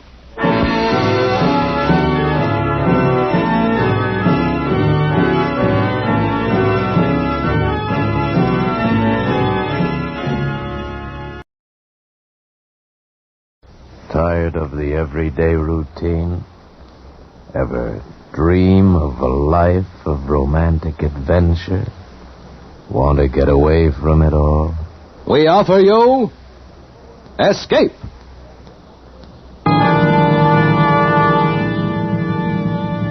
Escape, designed to free you from the four walls of today for a half hour of high adventure. Escape, brought to you by your Richfield gasoline dealer and the Richfield Oil Corporation of New York. Marketers of Richfield gasolines with Xylene, Rich Lube, all-weather motor oil, and other famous petroleum products. Look for the Richfield Eagle on the cream and blue pumps.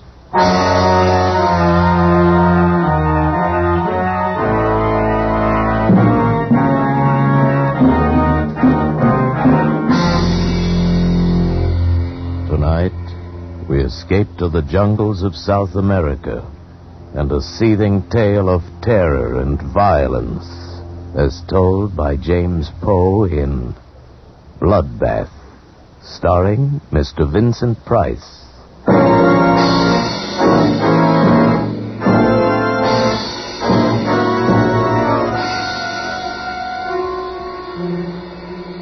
By portaging the rapids and walking the mules in the shallower stretches, we'd managed to get our supplies and equipment more than 1,700 miles up the river.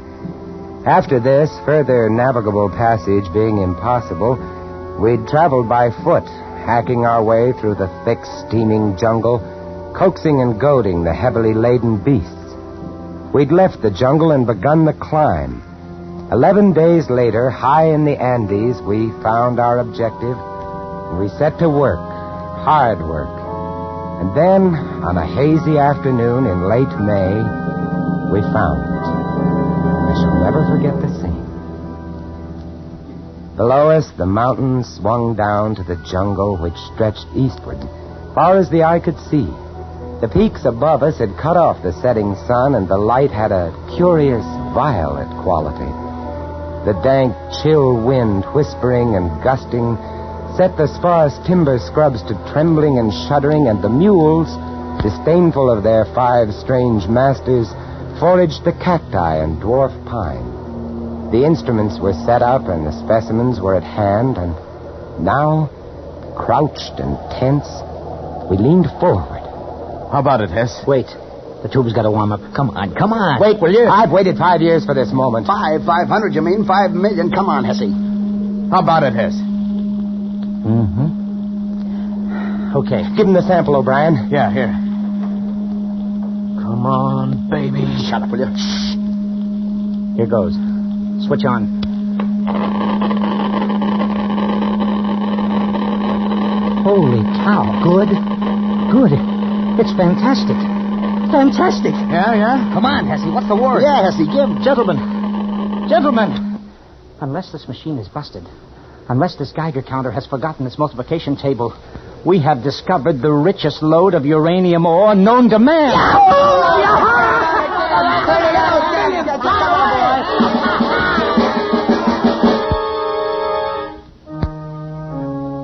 I won't go into the details of how we'd come to locate the ore, because that's a story in itself. Suffice it to say that late in the afternoon of that hazy May day, the 5 of us, gamblers all, came to the end of our rainbow, found our pot of gold.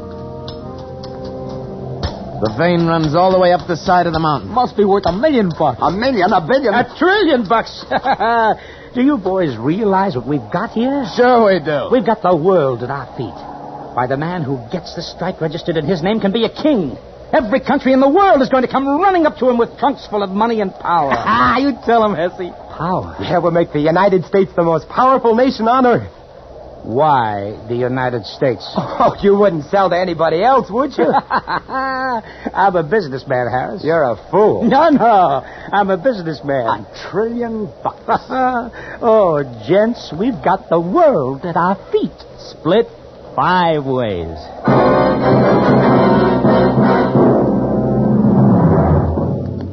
The world at our feet, split 5 ways. That night, as I lay huddled under my thin blanket, I wondered what it would be like, being a wealthy man. Wondered if it were really true. Wondered how it would affect the others, how it would affect me. In the morning, we were to set off on the long return journey down to the jungle and through the jungle to the launch and down the river to civilization. There, we'd register our claim, purchase, if need be, the land, lease it perhaps from the government. Oh, millionaires. World at our feet. Uranium. Enough to blow up the whole universe. Power. Harris, wake up. Wake up, Harris, wake up. Oh, good morning, millionaire. Weems, wake up. The sun's coming up. Hey, where are the others? They're gone. Gone? Yes, Dumont and O'Brien. They took the mules and most of the food and cut out. When? How do I know when? Sometime during the night. But why? Why? $1 trillion, that's why. Oh, no. Once they get down to the jungle, they'll have to travel on foot. There's 10 days' march to the river. If they beat us to the boat, we're stuck with 1,500 miles of jungle between us and safety. 50? Impossible. We'd never make 100. That's right. We've got to catch them, or we're dead. We traveled as lightly as possible. It was a risky business, doubly so because O'Brien and Dumont had taken our guns with them. The only weapons we had between us were 1 long machete and 2 pocket knives. These would be of little protection against jaguars, bushmasters, tapirs, boa constrictors, and the rest of it. Fortunately, they'd left our number 1 necessity to survival. They'd forgotten to take our quinine. This and our food was all we carried.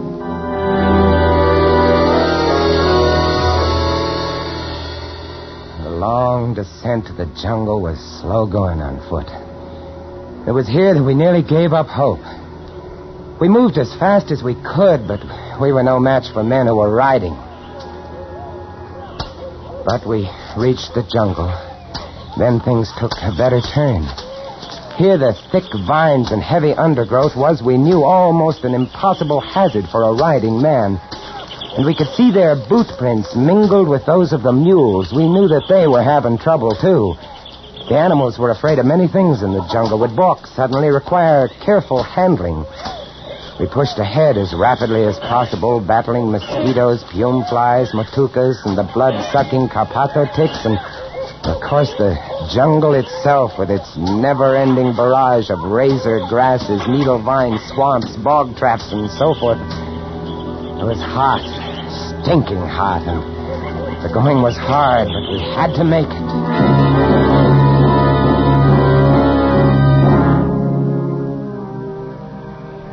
Couldn't travel at night. They'd taken our flashlights. We'd bundle up as best we could, protecting ourselves not from the cold. It was hot and muggy even at dawn, but from the mosquitoes. And as we progressed towards the river area, from the bats. Vampire bats. Ever seen them?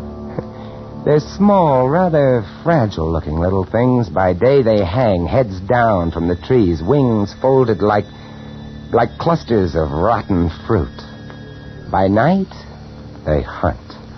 They have razor-sharp teeth, bite like the finest steel scalpels. Their object is to break the skin very delicately, start the blood to coming, and then they simply hang on and sip. Without mosquito netting, we had a rough time of it, a sleepless time.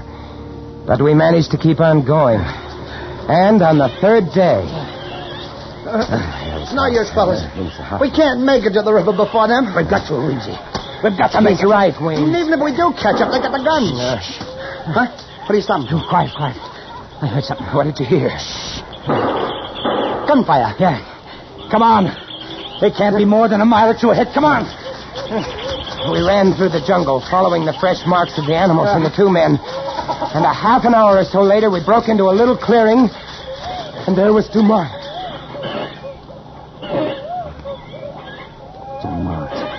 He's dead. Shot in the back.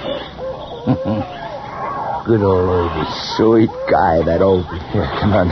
Let's turn him over. He's really been sweating, huh? Yeah, it's malaria. You see his face? Good old Obi. And Dumont came down with malaria, probably started to slow him down. Sweet guy, that Obi. Come on. Come on, let's go. Hey, they should have remembered the quinine. I got no sympathy for Dumont. You know what'd be nice? What? If that Obi should get malaria now. Yeah. He'd be helpless. He'd ask me for quinine. And I'd throw him a stone. On we went. Now there were no boot marks with the mule tracks. Apparently O'Brien was riding one of the animals. From time to time we'd see a flurry of tracks turned up as though he had to dismount to tug one of the beasts back onto the trail. We followed the tracks for another 2 days, and then on the 6th day, we found one of the mules. How you feeling, boy? Huh? Where's your saddle? He really looks beat. Look at those marks on his flanks. Vampire bats. Yeah. That leaves O'Brien on foot. Yeah. Hey, you hear that? Hey, it's the launch. We're to the river. He's starting the motor. Come on. It wasn't very far, just a few hundred yards, and the path was strewn with O'Brien's discarded supplies. Quite suddenly, we came out of the jungle and onto a narrow white sandbar. The river. And there, not 30 feet away from us, just drifting off into the deep, dark, fast-moving waters, was O'Brien and the launch. O'Brien!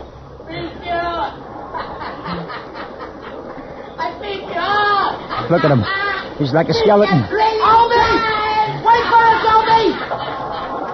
The launch lurched dizzily as it floated downstream.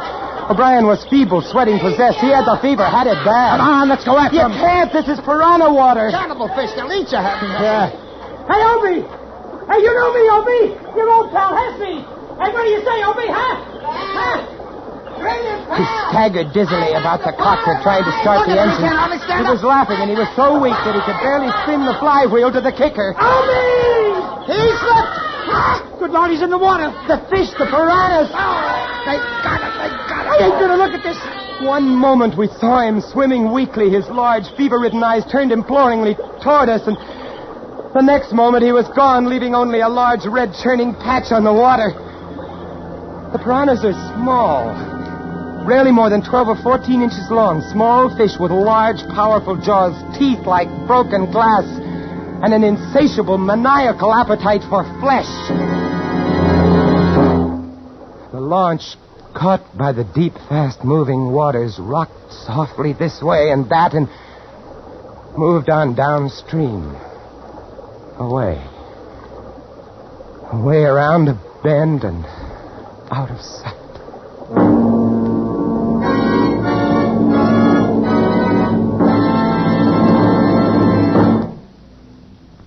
The march of science over the years has produced better than ever gasoline for your car. But now science adds one of the greatest gasoline components of all. It's called xylene. Xylene, a super gasoline component, adds two great qualities to gasoline. Xylene gives higher than ever anti-knock performance. Xylene means power. Today, every gallon of Richfield gasoline contains xylene. If you want a motor that runs quiet as a whisper, if you want pickup and power to spare, try Richfield gasoline with xylene. Your Richfield dealer offers a choice of two great Richfield gasolines with xylene. Richfield High Octane at regular price for the average motor. Or Richfield Ethyl. Ethyl at its best for tip-top results in the highest compression motors. Drive in where you see the Richfield Eagle and the cream and blue pumps. Get Richfield gasoline with xylene. Xylene, one of the highest anti-knock components in gasoline history. And now we return you to Escape, starring Vincent Price.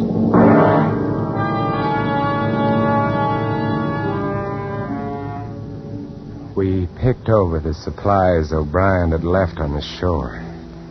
There wasn't much we wanted. A gun without ammunition, a few tins of food, a tent and some bedding, cooking equipment, a coil of rope. We loaded these things onto the mule and set off through the jungle, downstream along the river's course.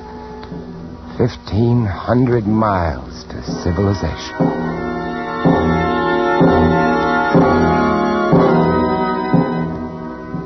We had it tough. The jungle was thick along the river's bank, and we made little progress. Not more than 5 miles that day, but the next day, we rounded a bend, keeping close to the shore, and there, about a quarter mile below us and nuzzling the opposite shore, grounded on the sand, lay the launch. Looks shallow enough here. Yeah, it does. Yeah, but what about the fish? How deep does it look to you, Harris, at the deepest spot, I mean? Oh, I don't know, maybe 2.5 feet, maybe 3. Most of it's less than that. I got an idea. Shoot. We got to get across the launch, see? So here's what we do.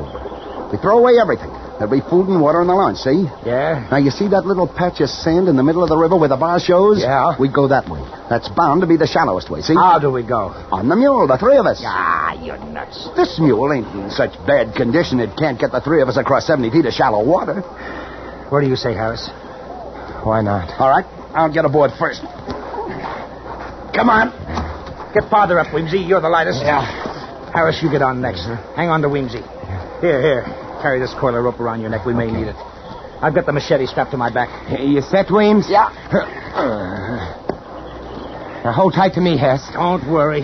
If I go, you go too. Yeah, and if he goes, I go. So let's hang on, gents. Yeah. Let's really hang on. As long as he's moving fast, he can't get at his legs. Ain't that right? He's not showing anything to him but hoofs and hair. Hold his head up, Weems. Don't let him look down. Now, you all set? Yeah. All set. All right, here we go. All right, get along. Come on, Come on, baby. I felt the mule lurch when he stepped into the water. The sand was softer here than on the shore. Sand, huh? Ahead, not 40 feet away, lay the little spit of land. The mule refused to run, couldn't run, and before he'd taken 10 steps, I knew he was too weak to support the 3 of us. From every direction in the swirling water about us came small, shadowy, dark shapes. Come on. The piranhas. Don't stop. Come on, baby. Keep moving, baby. Come on. Move along, baby. He can't do it. You gotta do it, baby. Come on. Sweet mother. What are those? The piranhas were churning the water about us, and coming in from beyond them were 4 or 5 long, dark shapes, 6 and 7 feet long, thick and wriggling eels, electric eels. They'll sting him. Get along to the bar. Get into the sandbar. Faster. Come on. Made it. It's true about electric eels. They can throw a jolt that'll kill a jaguar. They got jaws like a vice. So, here we are, gentlemen, stuck. Just 30 feet of water between us and the shore. Get across it, and we can get to the launch and to civilization and all the rest. Oh, the 3 of us are too much for that mule. Only 30 feet. Why, you could run it in seconds. You see those little shadows around us in the water? I see those little shadows around us. You don't have to draw pictures. Hey.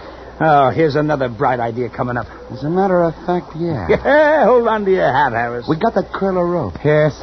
The mule could carry one of us. That mule's not in such bad shape, you know. Yes. Tie the rope over his bridle. Then one of us pulls him over with him fast. You see, one rides, and then the other 2 pull him back. Yeah? And the next one gets on. Yeah. What do you say? Oh, he can't stay here. It's a natural. Who goes first? Me, on account I'm the lightest. I won't tire him so much. How about it, Harris? All right. Well, get going then. Okay. Tie that rope to his bridle. I'm doing it. All right, give me the machete. What do you want the machete for? I want it, that's all. Give me. No. Okay. All right, Here. now you 2 get at the end of the spit. So as when you pay out the line, you don't get it caught in his legs. Well, you think of everything. That's right. I'm a smart boy. Ready with the line. You sure it's tied fast to the bridle? Yeah, I'm sure. No funny business, Weems. All we got to do is jerk this rope once while you're over that water and you're done for. You're a sharp article. That's right. But not sharp enough. Hey, Weems, you cut the rope! So long, sucker! The rope. Our only salvation was cut. And now Weems, grinning and riding, was out into the stream, heading for the shore and safe. He went not 15 feet when one of the long, dark, wriggling shapes made for the mule and got his leg. The mule reared up on his hind legs, the eel clinging to his foot, pumping paralyzing shocks into him. Weems clutched his neck with one hand and slapped him on the flank with the flat of the machete with the other. The mule came down, and more eels went for his legs. He began to lurch sideways. Weems swung the long steel blade in an arc, barely missing the mule's leg, and connected with one of the eels. Hair seemed to stand on end. His other arm released the mule's neck. The arm holding the blade was extended stiffly, still caught in the thick, muscular back of the electric eel. And then the mule reared again, and Weems fell back into the water.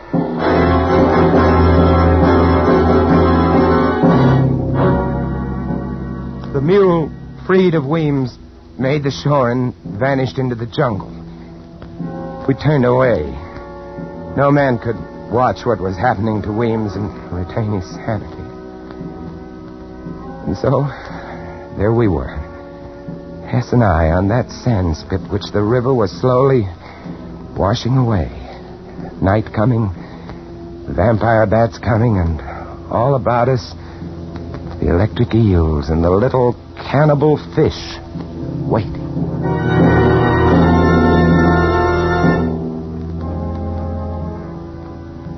There was no moon. There were evil stars, red and yellow. There was a black sky, and against it, blacker shapes, the vampire bats. We waved our arms and kept them off, but again and again during that long and terrible night, they brushed against us, squealing and squeaking, trying to get us. Dark, evil, thirsting bats.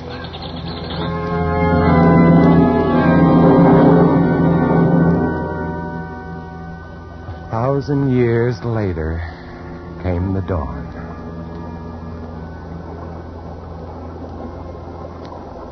That water's taken a lot of sand away. This thing isn't much bigger than a card table. Look at them. Look at those fish. You'd think they had enough to eat yesterday. Listen, Harris. No matter what happens now, at least you and I have played it square, right? Yeah, that's right, Hess. Shake my hand, Harris. All right. Because I think I got an idea on how we can get out of here. What? Yeah. Look up there. Yeah. See that vine hanging down from the big tree? It's over the water, and it must be 15 feet up. Yeah, but if you were on it, you could do a Tarzan to the shore. The rope? That's right. Now, if we can just lasso the end of that and pull tight, we'll have enough swing to make it across. Swing like a pendulum, if you follow me. One guy gets on the other shoulders to swing over to get the start, see? Then, when he gets to shore, he fastens a rock and swings the rope back to the other. That vine will hold. It'll work.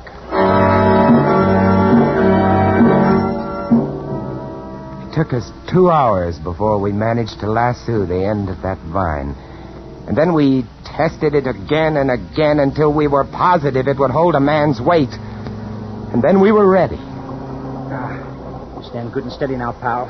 I'm going to go easy on you, but don't shake. Because if you spill me in that water, I'm a gone guy. I'm ready. I'm ready. Good luck. Here. I felt his feet leave my shoulders, and then he was off, skimming the water with his feet drawn up, and then, miraculously, he was on the shore. Good boy! Good boy! Yeah. Like a breeze, huh? Yeah, like a breeze. Hey, any rocks around there? Sorry. He smiled at me and shrugged, and then looked down the stream at the launch. I knew that smile, that $1 trillion smile. It said, "So long, sucker." Don't do it, Hess. Send me the rope. You're too nice a guy, Harris.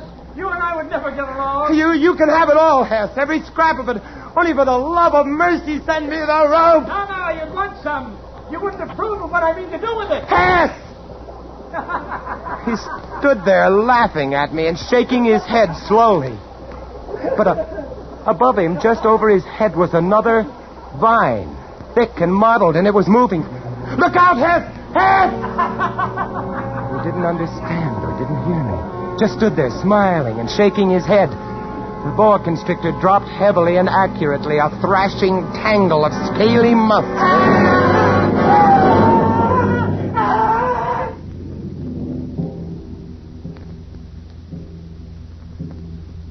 The sun was hot, blistering hot.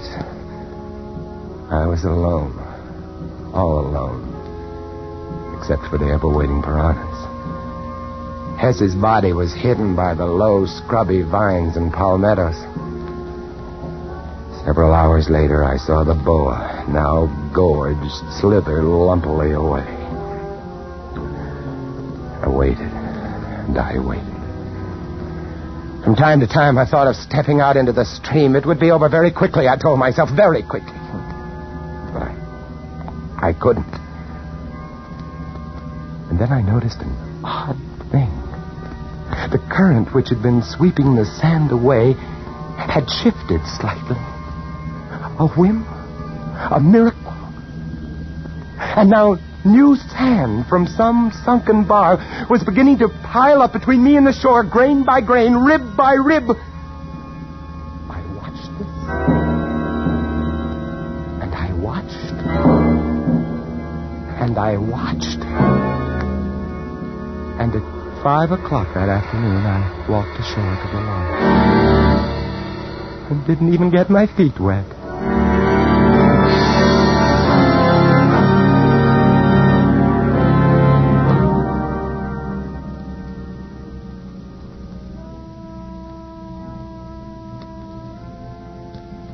It's nice where I live. Quiet little streets, nice people, nice kids, nice country. Peaceful. Nice peace. I know where there's enough uranium to blow it all to hell. Want it? Just go up the river. Up the river, it's for the taking. Ask Dumont and Obie and Weems and Hess. $1 trillion worth. Enough to give the whole world a bloodbath. Yourself included.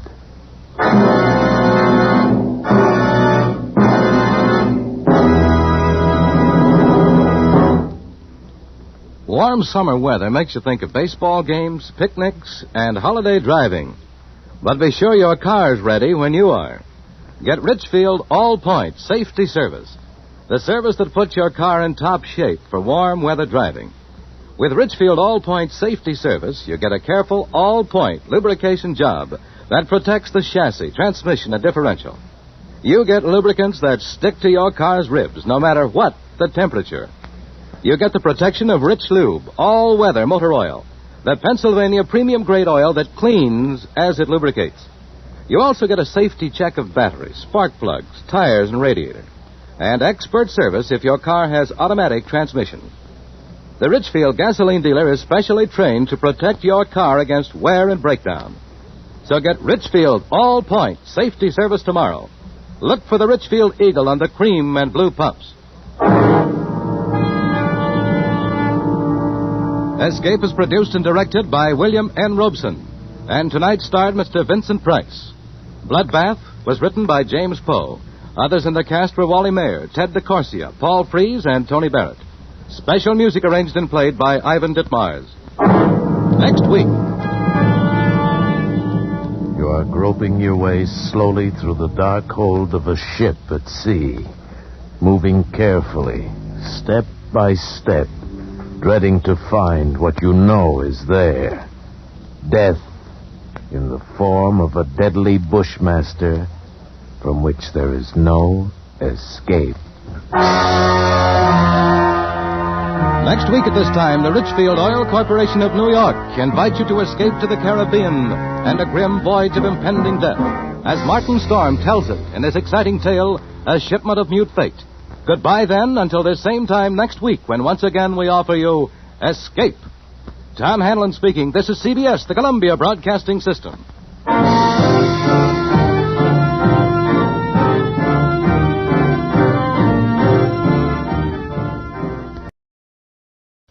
Tired of the everyday routine? Ever dream of a life of romantic adventure? Want to get away from it all? We offer you Escape. Escape, designed to free you from the four walls of today for a half hour of high adventure. Escape, brought to you by your Richfield gasoline dealer and the Richfield Oil Corporation of New York. Marketers of Richfield gasolines with xylene, Rich Lube all-weather motor oil, and other famous petroleum products. Look for the Richfield Eagle on the cream and blue pumps.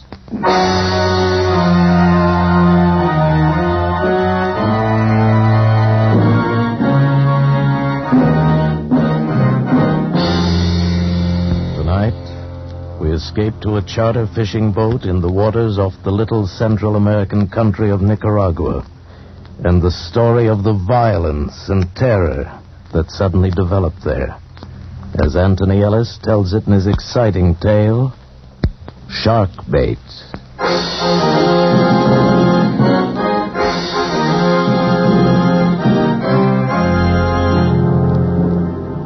I just come out of the hole they call El Splendido.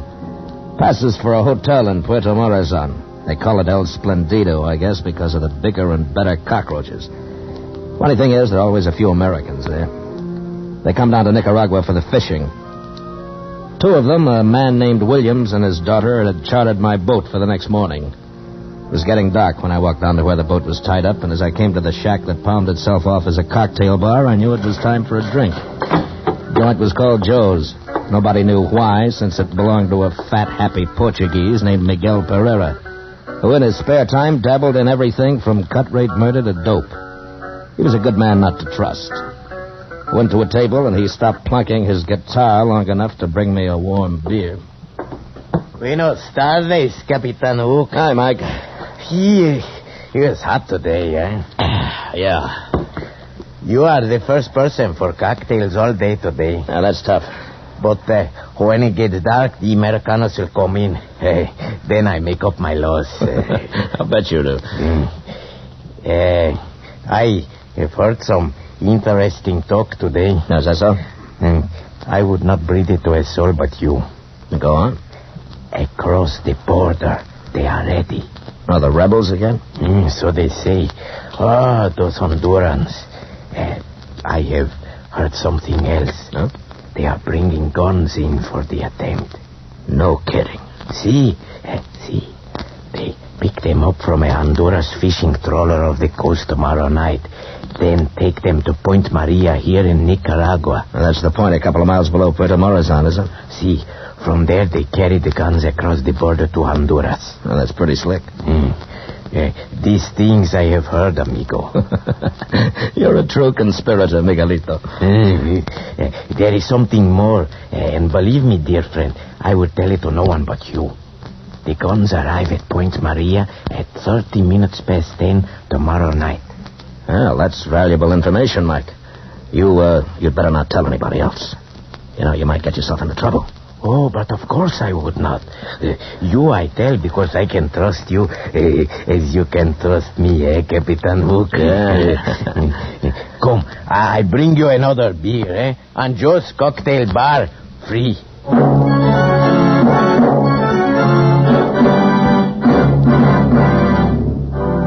My customers came aboard the next morning at 5:30. Mr. Williams, short and fat, with a prissy little mouth that smiled and sparkling eyes. His daughter looked all right. There were two other men with them. I didn't like that, though. Strangers in Central America, particularly these days, can mean trouble, and that was something I didn't want. My deckhand, Sam, was standing by to cast off. Hey, Captain Hook. I should like you to meet Mr. Baxter and Mr. Gordon. How do you do? Gentlemen. They're staying at the El Splendido. Missed you last night when we made the charter. They're coming with us. Now, wait a minute, Mr. Williams. Wonderful day. It should be great for fishing. Look, Mr. Williams, my charter calls for only two, you and your daughter. Well, my dear fellow, Mr. Baxter and Mr. Gordon are my guests. You'll be paid accordingly. Now, that's settled. Shall we shove off? Okay.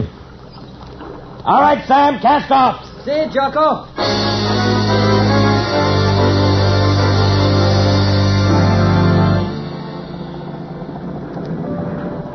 It's beautiful, isn't it, Captain? It's all right, Miss Williams. It's because you're used to it. I've never seen water like this before. Huh? Your deckhand, you call him Sam. What about him? Sam. He is Spanish, isn't he? Part. Rest is Nicaragua. Why do you call him Sam? Is that really his name? No, but it's easier. The other one's too long. He calls you Jocko? It's Jonathan, but he can't pronounce it. Strange to find a man like you down here running a charter fishing boat, and with a name like Captain Hook. It's very romantic. I'm glad you like it. Oh. Am I annoying you? No, of course not, Miss Williams. It's my job to answer questions. I see. Captain, that dark patch of water over there. You see? Yeah. It seems to be moving. It is. Manta ray. Manta ray? A giant manta ray. We stay away from him. It's healthy. Oh, my camera. I must get a shot. Can you get closer? I can, but I won't. Well, now, look here. There's no need to use that tone with me. I'm hiring you. I want to get a picture of the beast. I'm sorry. I'm chartered for fishing. This is a 46-footer. Now, your beast is about 35 feet across, and he's bad-tempered, too. Nothing doing. Oh, very well. Jocko! What? Albacore! Where? On the port bow. I see him. Forget your manta ray, Mr. Williams. Look, albacore. Tell your friends to get ready. Better let me try for the first one. If we lose him, the rest will get away. Watch those outriggers, Sam. Mr. Williams, break out your gear. This is it.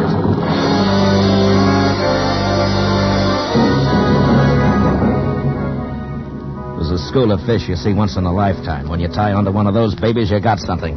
I turned the wheel over to Sam and got set. The albacore took the feather jig like a crazy horse, only 10 times faster. I knew that if I lost him, it was goodbye school.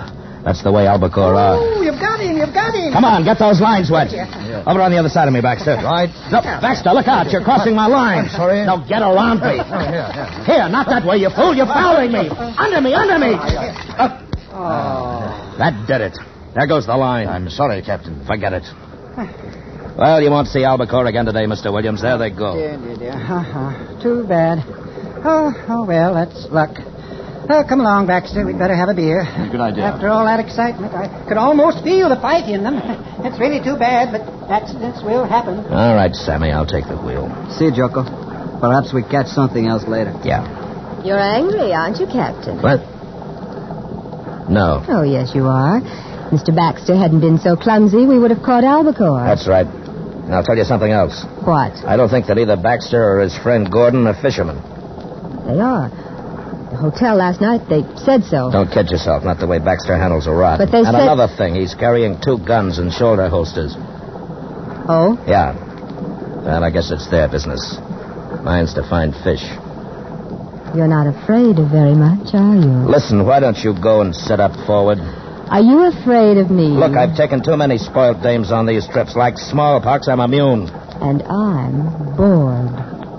You talk like a bad movie. Now go cut up mullet or something. I'm not expendable. We cruised for another couple of hours. Sighted one marlin, tied into another. That is, Mr. Williams did, but he lost it. Baxter and his quiet friend didn't fish much. They watched. I didn't like that any better. We landed a few barracuda. Big, nasty devils that could rip the meat off your arm in a second. And it was hot. Sun bounced back from the glassy water and made you wish you were somewhere else. And then it was afternoon. Those 2 guys just sat. They were making me nervous. Williams drank beer and perspired while his daughter kept casing me. I figured she was getting ready for another try when we saw the boat. It was a fisherman flying the Honduran flag. Oh, not very good sport today, Captain. It may get better. It's too bad I missed that marlin. There'll be another. I hope so. First the albacore and then marlin. Hey, on your right. Huh? What sort of craft is that? That's commercial fishermen. Oh, quite large, isn't she? They take a lot of fish. Of course. I'd like to get a picture, if I may. I thought you wanted fish. I do. Right, then I'm headed down the coast. Well, would it take long to get close enough for a picture? No, it wouldn't be worth it. Huh? She's Honduran. I don't want trouble. Trouble, Captain? In case you haven't heard, Honduras is ripe for another revolution. What? We're under the Nicaraguan flag. I'm not taking any chances. I don't understand. It depends whose side the fishermen are on. If they're Honduras government, it's all right. If they're not, they might like to have my boat. What? It's happened before. Incredible. Yeah. Revolution. Well. Captain, that ship, she seems to be signaling. No, what about it? Mr. Gordon knows a little about signal pennants. Does he? Like he knows how to fish? I think it's a distress signal. Yes, you ought to find out. Distress. Is that so, Captain Hook? Could be. Could be a trick. Well, I don't understand. If they're in distress, it's our duty to When go... we first sighted her, there wasn't any signal. Now she very conveniently runs one up. I don't like it. We're putting back to Puerto Morazan. We better take a look. Not on my boat. Sam! Hi, Jocko. We're through for the day. Take in the outriggers. I'm sorry, Mr. Williams, but I don't like this charter. Now, You'll look get your here. money back. But you can't do that. Stay on the course. Nuts. I insist, Captain. Mr. Baxter, What are you doing with a gun? Are you crazy? Walk over here slowly, Hook. Come on, I mean it. Well... All right, Gordon, take over. Right. I've been wondering about you ever since you boarded. Have you? Well, now you know. Mr. Baxter, really, you have no right to endanger us all. This is going too far. Keep out of this, Mr. Williams. You're pretty interested in that trawler, aren't you? Yes, that's why we've borrowed your boat. If you give us any trouble, I'll shoot you in the leg and throw you overboard. I imagine you would make excellent sport for the shark and barracuda. They have an extraordinary scent for blood, Captain Hook.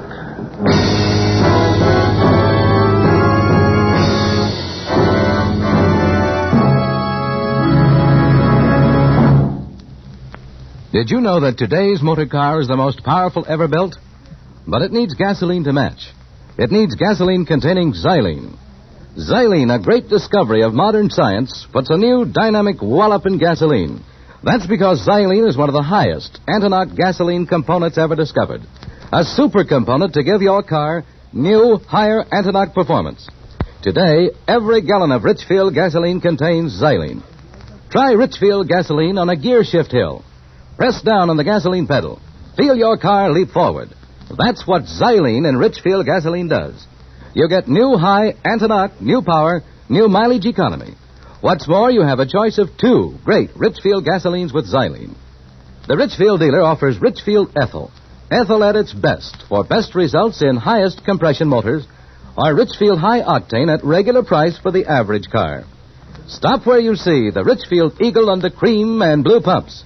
Get Richfield gasoline containing xylene. And now we return you to Escape. Well, it was nicely done. 1 minute I was the skipper of my boat. The next I was waiting to see if Baxter wasn't going to put a bullet into me. I knew he wasn't kidding about those shark and barracuda, so I decided to play along. Gordon may not have been a fisherman, but he knew how to run a boat. And he headed straight for the fishing trawler. Well, what does it mean, Captain Hook? You tell me, Mr. Williams. How long did you say you'd known those guys? We met them last night, Jonathan. Yeah? Well, certainly. Well, you don't for 1 minute suppose that I would have invited them had I known this was going to happen. Well, whatever are they up to?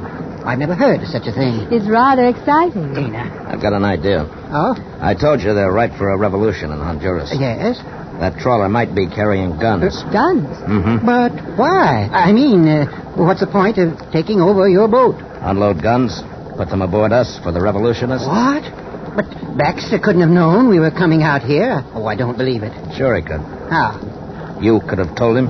I? That's right. Last night I told you I'd run out from Puerto Morazan for about 2 hours, you remember? Even told you the direction, south-southwest. Yes. You said we'd have a chance at Marlin and possibly Tarpon. Yes. I guess I did mention it to them.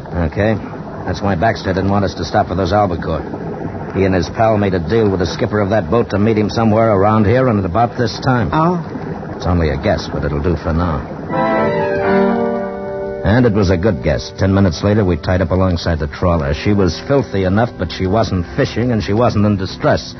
The crew was right out of a Sabatini novel. They didn't have cutlasses, but they had plenty of guns, and not the government kind either. The skipper had a few words with Baxter while Gordon covered us. Then a package changed hands, and they began to put the boxes on our deck. A couple of the deckhands stowed them below and in the cabin. We had quite an arsenal aboard when we pushed off. Well, Captain Hook, you wanted to put back into Puerto Morazan, so we shall. Are you kidding? Not at all. If those are guns, how do you think you're going to get them into Nicaragua? Nobody said anything about guns. I shouldn't worry about the contents of the boxes. We shall wait until night, then put into Point Maria. We'll put the cargo ashore there. Just like that? Just like that. You get paid off, and somebody else worries about getting them over the border into Honduras, huh? Yeah, that sounds familiar. If that is my plan, you have described it perfectly. And, Captain, remember, it's pointless for you to attempt any heroics. Our stakes are rather high, and we should prefer not to kill you. You won't kill me, don't worry. Your boat will be returned to you, and there'll be a bonus for your rather unusual charter. Oh, thanks a lot. Well, I'm going to join Gordon at the wheel now, and keep in sight, Captain Hook. Jocko. Sammy. Stay down. They can't see you. Jocko, they think I am below. Yeah. I behave very scared. They did not trouble to search me carefully. I have my knife. Good boy. Not now, though. Stay out of the way. If If we get a chance, I'll... Duck, here comes the dame. Well, where's your father, Miss Williams? In the cabin, worrying. Who were you talking to just now? Me? Talking? Oh. Yes, you were. I know. It's your deckhand, Sam, isn't it? Keep your voice down. Sorry. Haven't they missed him? Probably not. Sam can look like a real scared Indian when he wants to. He isn't scared, is he? No. You've got a plan. Maybe? I could help. No, just stay out of the way. But I want to help. What can I do? What's your first name? Dana. That's no name for a girl. Well, it doesn't matter. I am a girl. Yeah, I can see that. What do you want me to do? Go over to the wheel. Gordon hasn't got a gun in his hand. Baxter's the one to watch. Get him talking, and if you can move him in front of me, cut him off for about 5 seconds, right? But you haven't got a gun. What can you do? Not me, Sam. If I got his knife, he can do tricks with one. Just give him time to get a good throw, that's all. When I yell, duck. Where is he? Inside the bait tank behind me. All right. I'll take care of Gordon. You still game? Of course. All right, go on. Sam. See, Jocko? Get set. Did you hear what I told her? I hear. Make it good, boy. If you miss... I won't miss, Jocko. Now, she's talking to him now, Sam. We haven't got much time. I'm ready. I'm going for Gordon. We'll get him off guard. If you miss with a knife, rush him. Okay, Jocko. All right, now, Sam. Look out! Stay where you are, Captain Hook. That was most unwise. Jonathan, he must have seen him. I couldn't help it. Sam. Sam. I'm sorry, Jocko. I was not fast with the knife. I'm sorry. Oh, come on, Sam. You'll be all right, Sam. There we go. We have one good, fine time together. Jocko. Sure. Sure we do, Sam. And lots more. Put him overboard, Captain. What? Put him over the side. He's dead. Listen, you murdering... I want no dead bodies in this boat. Might be difficult to explain if anyone came aboard before we reached land. Put him over the side. I picked him up in my arms. He was very light. The little mestizo who had been with me for 3 years was dead. Sam was dead. He looked like a sleeping child, except for the blood stain creeping over his wet shirt. I stood at the rail for a moment. Then I let him go. He fell astern of us, and I had to watch. I knew what was going to happen, but I had to watch. So did Baxter. I could feel that murderous fascination as he waited. Then there was a swirl. And another. The water boiled with triangular fins. And Sam was gone. After that, I just waited. Williams and the girl didn't show. It was just me and those two at the wheel. And it began to get dark like it does down there. We didn't show any lights. Gordon was still at the wheel, and I could see the glow of Puerto Morazan off the port bow. There was no moon, just sudden blackness. Must have taken Carter by surprise, because when he called to me, I wasn't sitting by the bait tank any longer. I was around the other side with a big gaff hook in my hand. Captain. Captain. Why didn't you watch him? Never mind that. He's still aboard. Hook! I'm coming to get you. Don't be a fool. Hook. This is your last chance.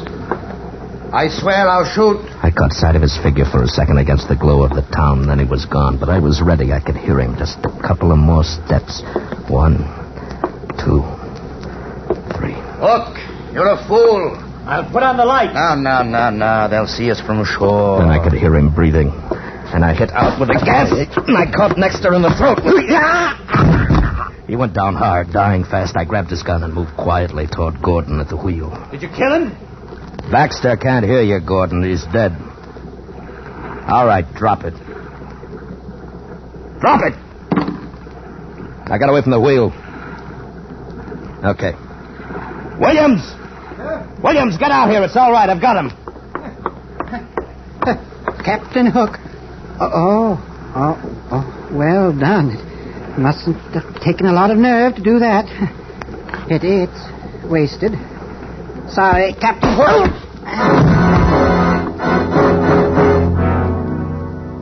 It was dark again when I came around.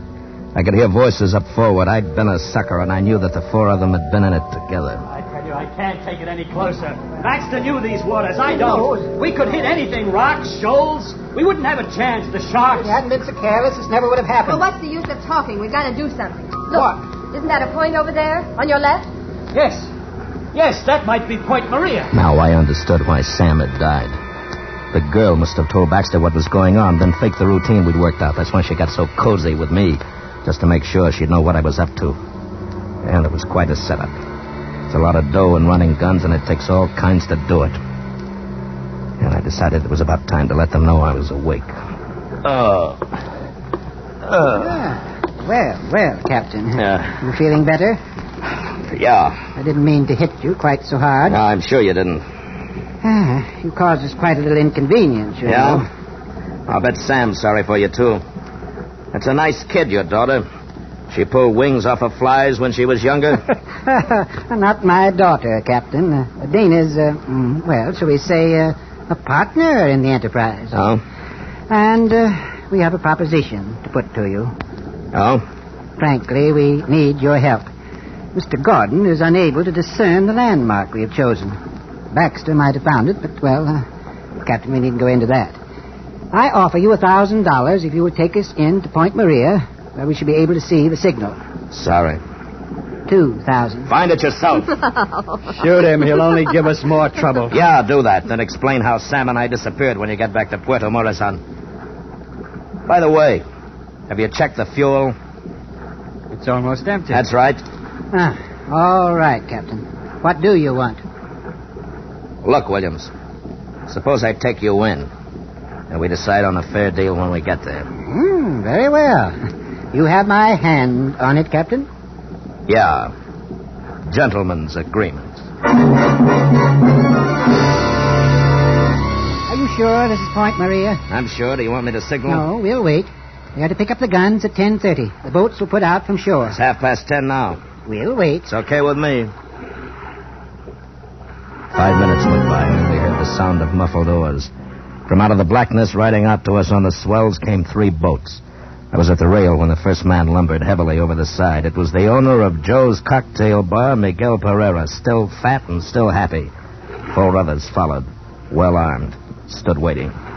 Captain Hook, my good friend, and Senor Williams. Yes. But I did not know that you were acquainted. Well, the captain was kind enough to assist in delivering your consignment, Senor Pereira. So? Oh, now I understand. You and the captain have become partners, eh? You used his boat for the task. Very good. Not partners, Mike. These are my guns. Whoa, now come now, Captain Hook. You're getting a little out of your depth, aren't you? You might as well start unloading, Mike. But, there is only one consignment? That's right, mine. Williams wasn't able to pick his up. Wait a minute. Are you in us, too? You, Captain? You're running guns? Yeah.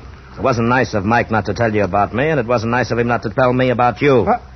Would have been simpler to let us do the whole thing instead of splitting it up, Mike. Never mind what was nice. I know what I'm doing. It was safer this way. If one of you were caught, the other would get through. Mr. Williams said he arranged for a boat and would pick up his guns this afternoon from the trawler and bring them here this evening.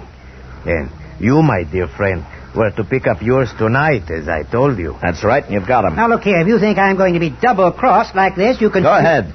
There's a load of guns waiting for you out on that Honduras fisherman. Pick them up. This one's my deal. Well, I tell you, Senor Pereira, these are mine. We must have the other shipment of guns tonight. Looks like you're not going to, Mike, unless I can get them for you. You're not going to get away with this, Captain Hook. You will return to the trawler tonight, Captain?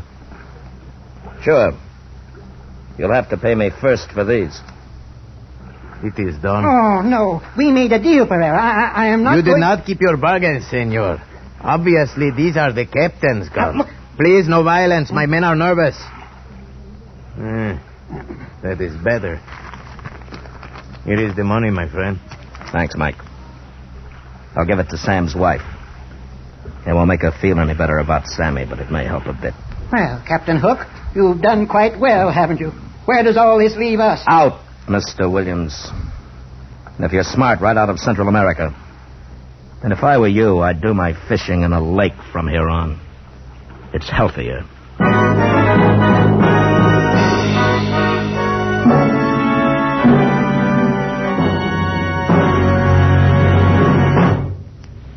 Did you know that just the motor of a modern car has as many moving parts as a whole car did only a few years ago? That means your motor oil has a bigger than ever job to do. That's why it's more important than ever to use Rich Lube all-weather motor oil. Rich Lube is refined 100% from the costliest Pennsylvania crude.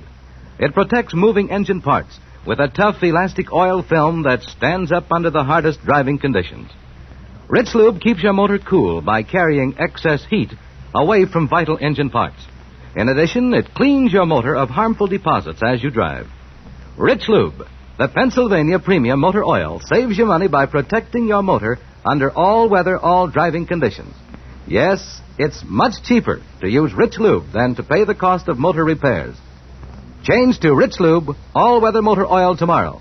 Keep your motor clean. Keep your motor young. Escape is produced and directed by William N. Robson. And tonight has presented Sharkbait by Anthony Ellis. Featured in tonight's cast were Bill Conrad as Captain Hook, Mary Shipp as Dana, Will Gear as Williams, John Daner as Baxter, Steve Roberts as Gordon, Harry Bartell as Sam, and Paul Frees as Miguel. Special music was arranged and played by Ivan Ditmars. Next week.